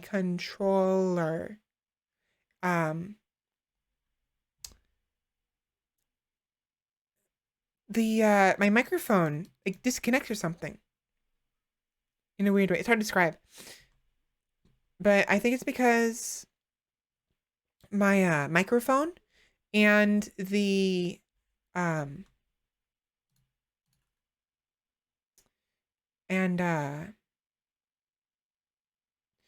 the cord for the PS4 are connected to the same sort of USB power bar.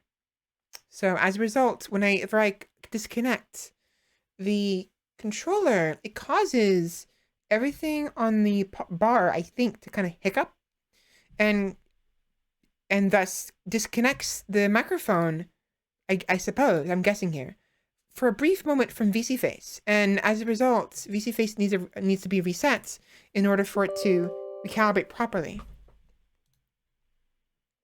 You know what? Before I leave, let me use the restroom so I can end this comfortably, and then we will see about someone who we can raid, because I definitely want to raid someone today. So give me a minute, I'll be back.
You know, something I forgot to mention that I kind of wanted to do before we end.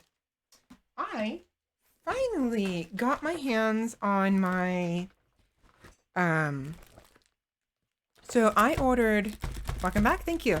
I ordered a mask, an eye mask from Hush online. Wow, I need to cover my face.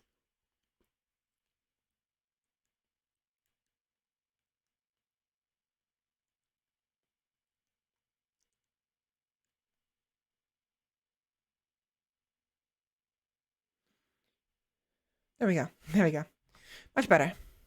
So I ordered a mask from Hush, and the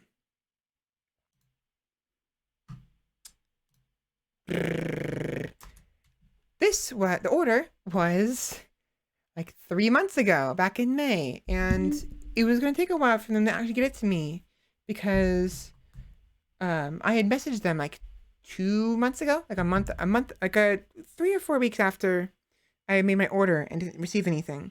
And they emailed me back saying, yeah, no, because of COVID, our production lines, we had basically cut our entire production lines in half. So everything is behind, and we won't be able to get you your mask probably around August. We won't even be able to get to producing the mask until around August. So I finally got it in, thankfully. And I want to open it before we end it. Just to take a look at it.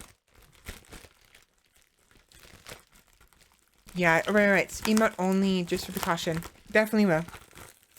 And also, I need to get around to making you and eye candy mods. So I think it should be simple enough as just saying / mod eye candy swish.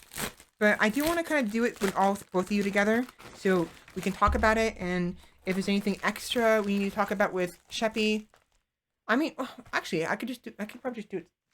You know what? Why don't we just do it right now? But first and foremost, let me look at this mask. Can't show you it, unfortunately, but I can at least, I'll try it and then let you know what I think. I can get open. What the fuck? Why are you coming out? You're being difficult. At least it's a very secure box. It's a very nice box. But I don't want to break it as a result. There we go. There we go. Get out of there.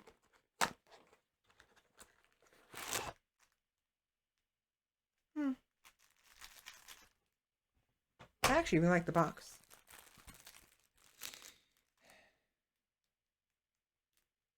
One in every sleep masks are donated to people in need. So yes, you should feel extra good about this purchase, for your purchase is directly benefiting someone else's sleep. Okay. P.S. We are always looking to partner with new charities. If you know of an organization who would benefit from this donation, please reach out to us on social media. And then they're advertising Hush Iced 2.0 sheets, Hush Classic Blanket, and Hush Pillow. I really like I don't know what kind of paper this is. Like, it's almost plastic paper. It's very firm. Good with it? Okay, you have summoned me. Yes. Wait.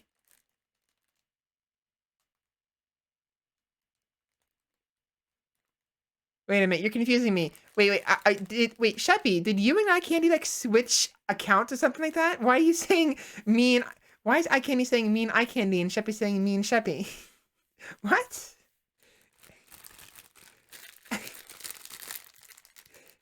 Wow, I'm getting trolled by my mods before I even made them mods. That's fun.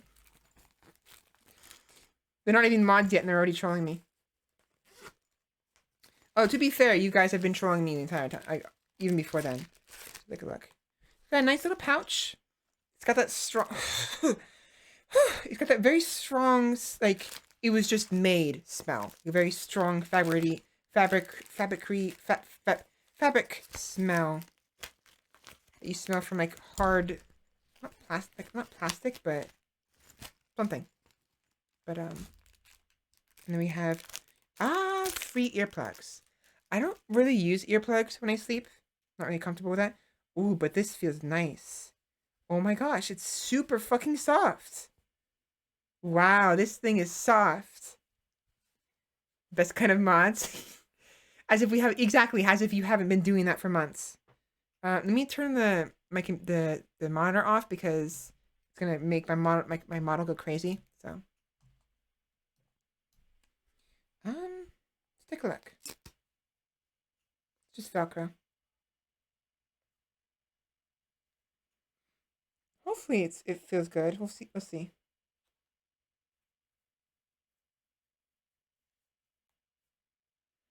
A little tighter, I think. I don't want it too tight. I want it to be relaxing. So it's advertised as being a complete blackout. Unfortunately, I can't tell if it's because of the way my face is structured or what, but it leaks in through the eye parts. Now, what's neat about this is you can actually, I believe you can just tear it off. I think. Or can you? It's supposed to be yeah, here you go. Hear that? It's supposed to be adjustable. So I just tore off the eye parts of the mask.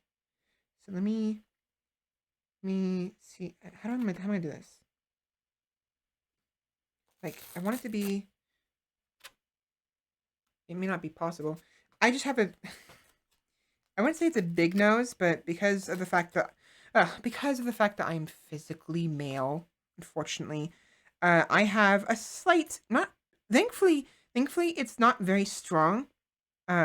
It's there, but I have a typical pronounced brow, like a lot of, like men do, even though I'm a woman. And I know some women also have that, but it bothers me. Worst part is, combined with like my nose structure, it causes like things like glasses and, of course, in this case, the eye mask to have light bleed through in between my eyes. I think I lopsided these. Yeah, I made these lopsided. Whoops. Maybe I shouldn't have taken them off. There we go. That's still lopsided. I'll just put this one closer. Hard to see because I've got like dark pants, and the entire mask itself is black. That's actually better. It still bleeds a little bit light through, but nothing I can't. Nothing I can't tolerate. I wonder how I can fix this. Top side. Tighter might be the answer, but I don't want it to be tighter. I want it to be nice and loose. It's actually nice though. It's very, very soft. Yeah, I like it. Neat. Up. That's plastic I can throw away. This is for the mask itself. Why is this like this, I wonder? Oh, it's a pouch. Oh, it's where you put the ear packs and other stuff. Oh, and probably where I put the eye covers if I so wish to take them off.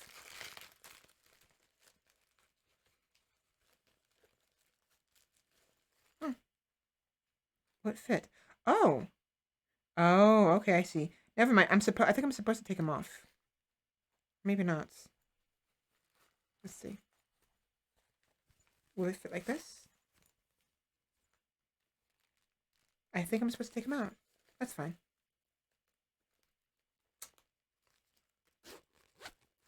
There we go. Cool. I finally have my eye mask. Finally. Again, not that big of a deal. It was just production was really bad for Hush, as was everyone else. As was with everyone else, so I'm not surprised.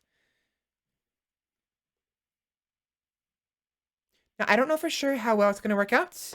Once I actually use it tonight, which I'm going to use it tonight. But again, it's very soft. It was just made. You can smell like the new sort of plasticky, like not plastic, but like what is that sort of fabric? This slippery fabric that is the sleek fabric that is like plastic, but it's not like a hard plastic like a it's not a tarp. It's like gentler, different than how do I describe this? Not silk. No, it's a plastic. It might it might be velvet, maybe, possibly. I'm not sure. But it's this like sort of fabric that looks, it feels and kind of looks plasticky, but it's clearly a fabric of some sorts. But I just can't describe it. So what I'll do first, what I'll do next is I'm gonna boot up Chrome. So bear with me. The screen might have some problems with OBS. Make sure I have all my. There we go. Now I'm going to kill all of the tabs with Google's Task Manager.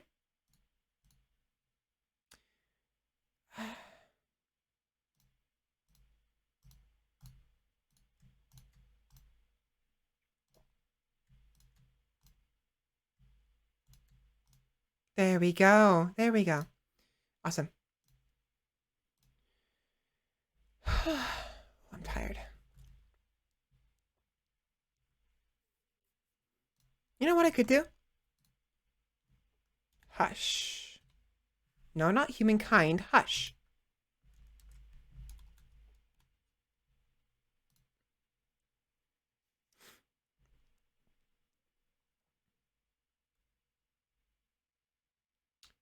So if you are so curious about what eye mask I'm talking about, if you go to... Now, this is basically what I'm doing here. Not intentionally. It's just I'm just sharing with you guys what mask I'm getting. I don't have a proper review to give you guys until I actually sleep with the mask on. So if you want to wait until I actually, try it on, then by all means, wait. But if you want to see what mask I got, then I bought...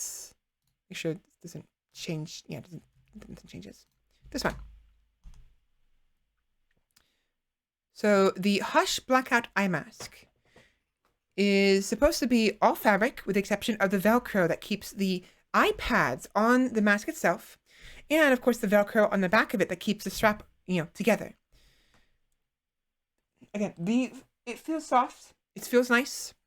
It's not perfect because the way the eye parts are is they're generalized, they're mass produced. So of course it's not going to be completely perfectly contoured to a given person's face. With me, it leaks a little bit of light. Not that big of a deal, since with what I've been doing is I've been using this sort of pillowcase to cover my eyes when I'm sleeping. And that itself also leaks out light. But this is going to be much, much more efficient and useful than a pillowcase, since the pillowcase is pink and isn't a blackout pillowcase or anything like that. So light seeps through the pillowcase itself and underneath it. So ideally, I should be in a better spot as a result.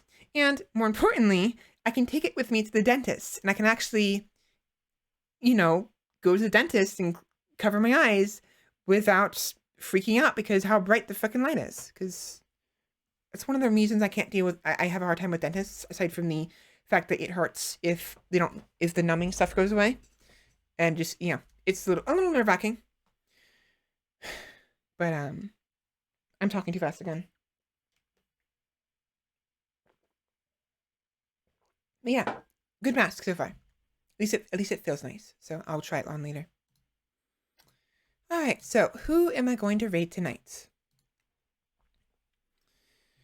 I'm not sure how long I'm going to stick around once I raid them. I'm actually kind of curious about what Iron Mouse is doing. And Snuffy is playing Soma. I'm going to watch Iron Mouse. I really never get around to watching much people. I really want to... I kind of wish I had like 20 monitors and watch everyone at once.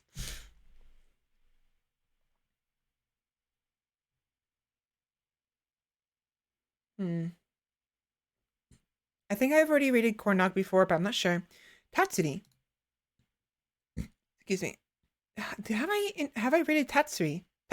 Tatsuri. Hiccups. Excuse me, hiccups.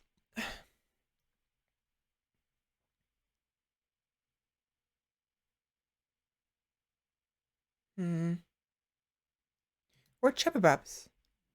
Or you know what? Let's see if there's anyone that's playing Psychonauts. I kind of doubt it because it's such an obscure game. But it's hard to keep up with all the streamers you want. Saturday nights, I have half my followers online. Yeah, and I have the same issue. So, Psychonauts. Oh, wow. Actually, there's a number of people who are actually playing this. And there, I'm there too. There I am. So we have 5, 10, 15, 20, 25, 30, 35, 40, 45, 50, 52 streamers who are streaming Psychonauts right now.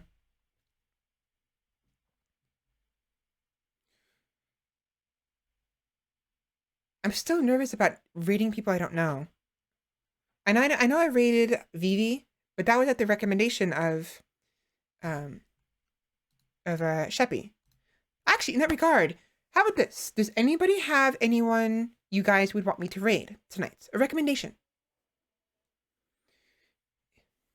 It's a very well-regarded game. It is. It is. I'm actually more surprised. I'm actually surprised. But anyone in particular? The Sims? Okay. Oh. I almost forgot. I almost forgot again. Let me mod both of you. So, Sheppy, are you here?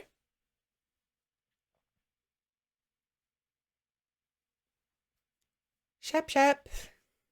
Hello. All right, there you are. All right, so I'm going to mod both of you. I believe it's as simple as /mod. But is there anything we need to go over before we move on? Or is it just, will you talk with Eye Candy? Like, because I want to know what you guys will be doing. I want to know, obviously, I'll need to know, I'll be looking over, like, who gets banned, whatnot, and all that fun stuff. But, like, if there's any changes you want made done, ideally, I would like to know ahead of time what you want to do, so I can think of it myself, and either agree or disagree, or even give you a counter suggestion. /mod. Quizzical Jin, if you need that Sim streamer. Okay, I'll look him up real quick.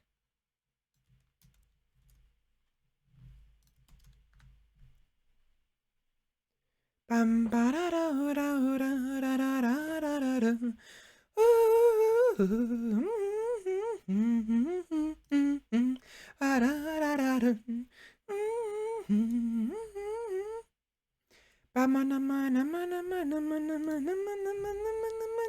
Sorry, I'm having fun. I have the Coffin Dance Never Gonna Give You Up mashup on one of my tabs, and it started playing the music immediately once I turned Chrome on. /mod.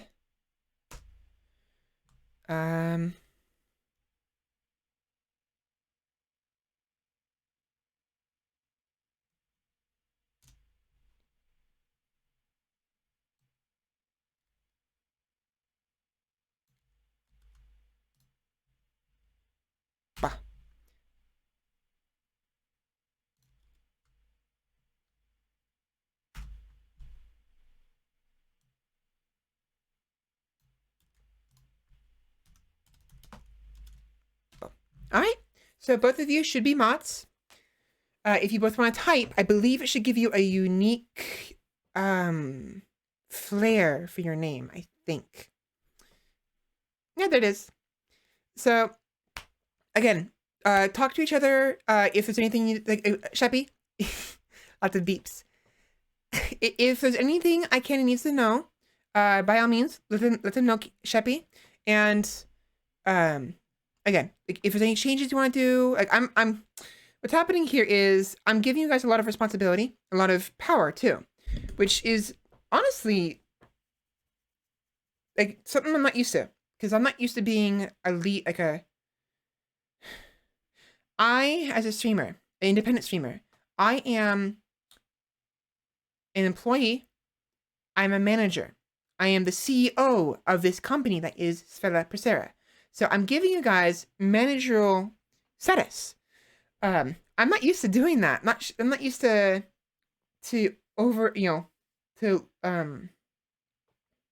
being a manager and I guess a ruler, if you so wish to a chiefess, however way we want to spin this. So, but the floggings will continue until morale improves. Just remember to make sure to keep the give people a fair chance. As we were talking earlier, there may be times when we encounter people who have very strong opinions. I'd say give them... I'm not sure how we want to do this. Do we want to do like a 3-strike rule and then a ban? And then have like ban appeals a separate matter? Or like... This is why we need to talk about this at some points. You know? Discuss it. See how far we want to go with the rules and all that fun stuff. But we'll talk about it next time. Maybe tomorrow. I'm tired. I'm having a hard time trying to form my words. Mods can leave notes on individual members in mod view. Okay. I'm just not sure what the full capabilities are of a mod. You know what I mean? Okay. That works as well. And just add onto the notes, you know, if there's multiple strikes or something. Like strike 1, what the reason was, strike 2, what the reason was, and then strike 3, ban. And then the reason or something like that. Assuming it allows that many notes. And if not, then I'll do what I can to, like, I don't know, write them down somewhere. I don't know. Yeah, we'll talk later. I'll do some research to note how much power I just gave you guys. Because for the longest time, I've been basically solo. I've been managing everything on my own. And it is as stressful as it can be to manage things all on your own. There's a sense of comfort because I have all the power now. You know, I had all the power. So if something goes wrong, it's my own fault. And if something goes right, I can praise myself. But now that we're a group now, we're a team, that changes things. And I'm not used to working as a team. Can always cross-check with each other. True, we can. Review and reprove, definitely. If I give somebody a note, I can explain why to Sheppy, so yeah. But the two of you, since you're both mods now, you guys will need to work together. But of course, talk to me whenever you need to. Either message me on Twitch or... What I'll do is, what I can do is send you guys... Message me on Twitch and ask for my Steam ID. And it'll remind me to do it later because I don't want to turn Discord on and risk it crashing my stream. So, we are your managers. You are the star. Okay, focus on being awesome and we'll make sure things go smoothly. Again, I just gotta remind myself that. I'm just overthinking things. Twitch, Twitter DMs, or Steam. True. Okay. Yeah, so DM me on Twitter. DM me on Twitch. Twitter's fun as well. Just pick your poison, and then I will send you guys my Discord, the name, like the way to make, you know, like associates, friends, or whatever, part of the friends list, and that way we can make a small group chat between the three of us, or something, and that way we can just talk to each other as needed. I need to breathe. I need to breathe more and talk slower. Anyways, so yeah, let me go ahead and... Quizzical Gaming is currently offline, it seems. I think I missed them.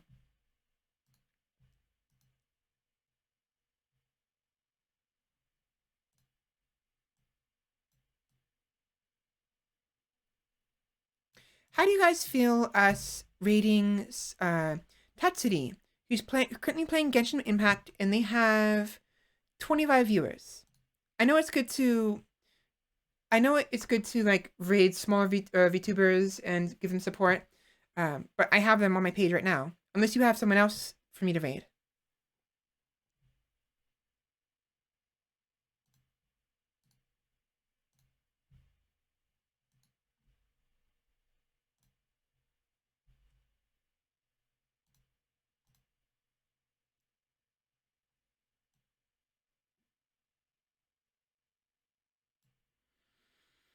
I'm very tired. Are they offline? Yeah, they're offline. It's possible that maybe they were online previously and I just didn't read them in time.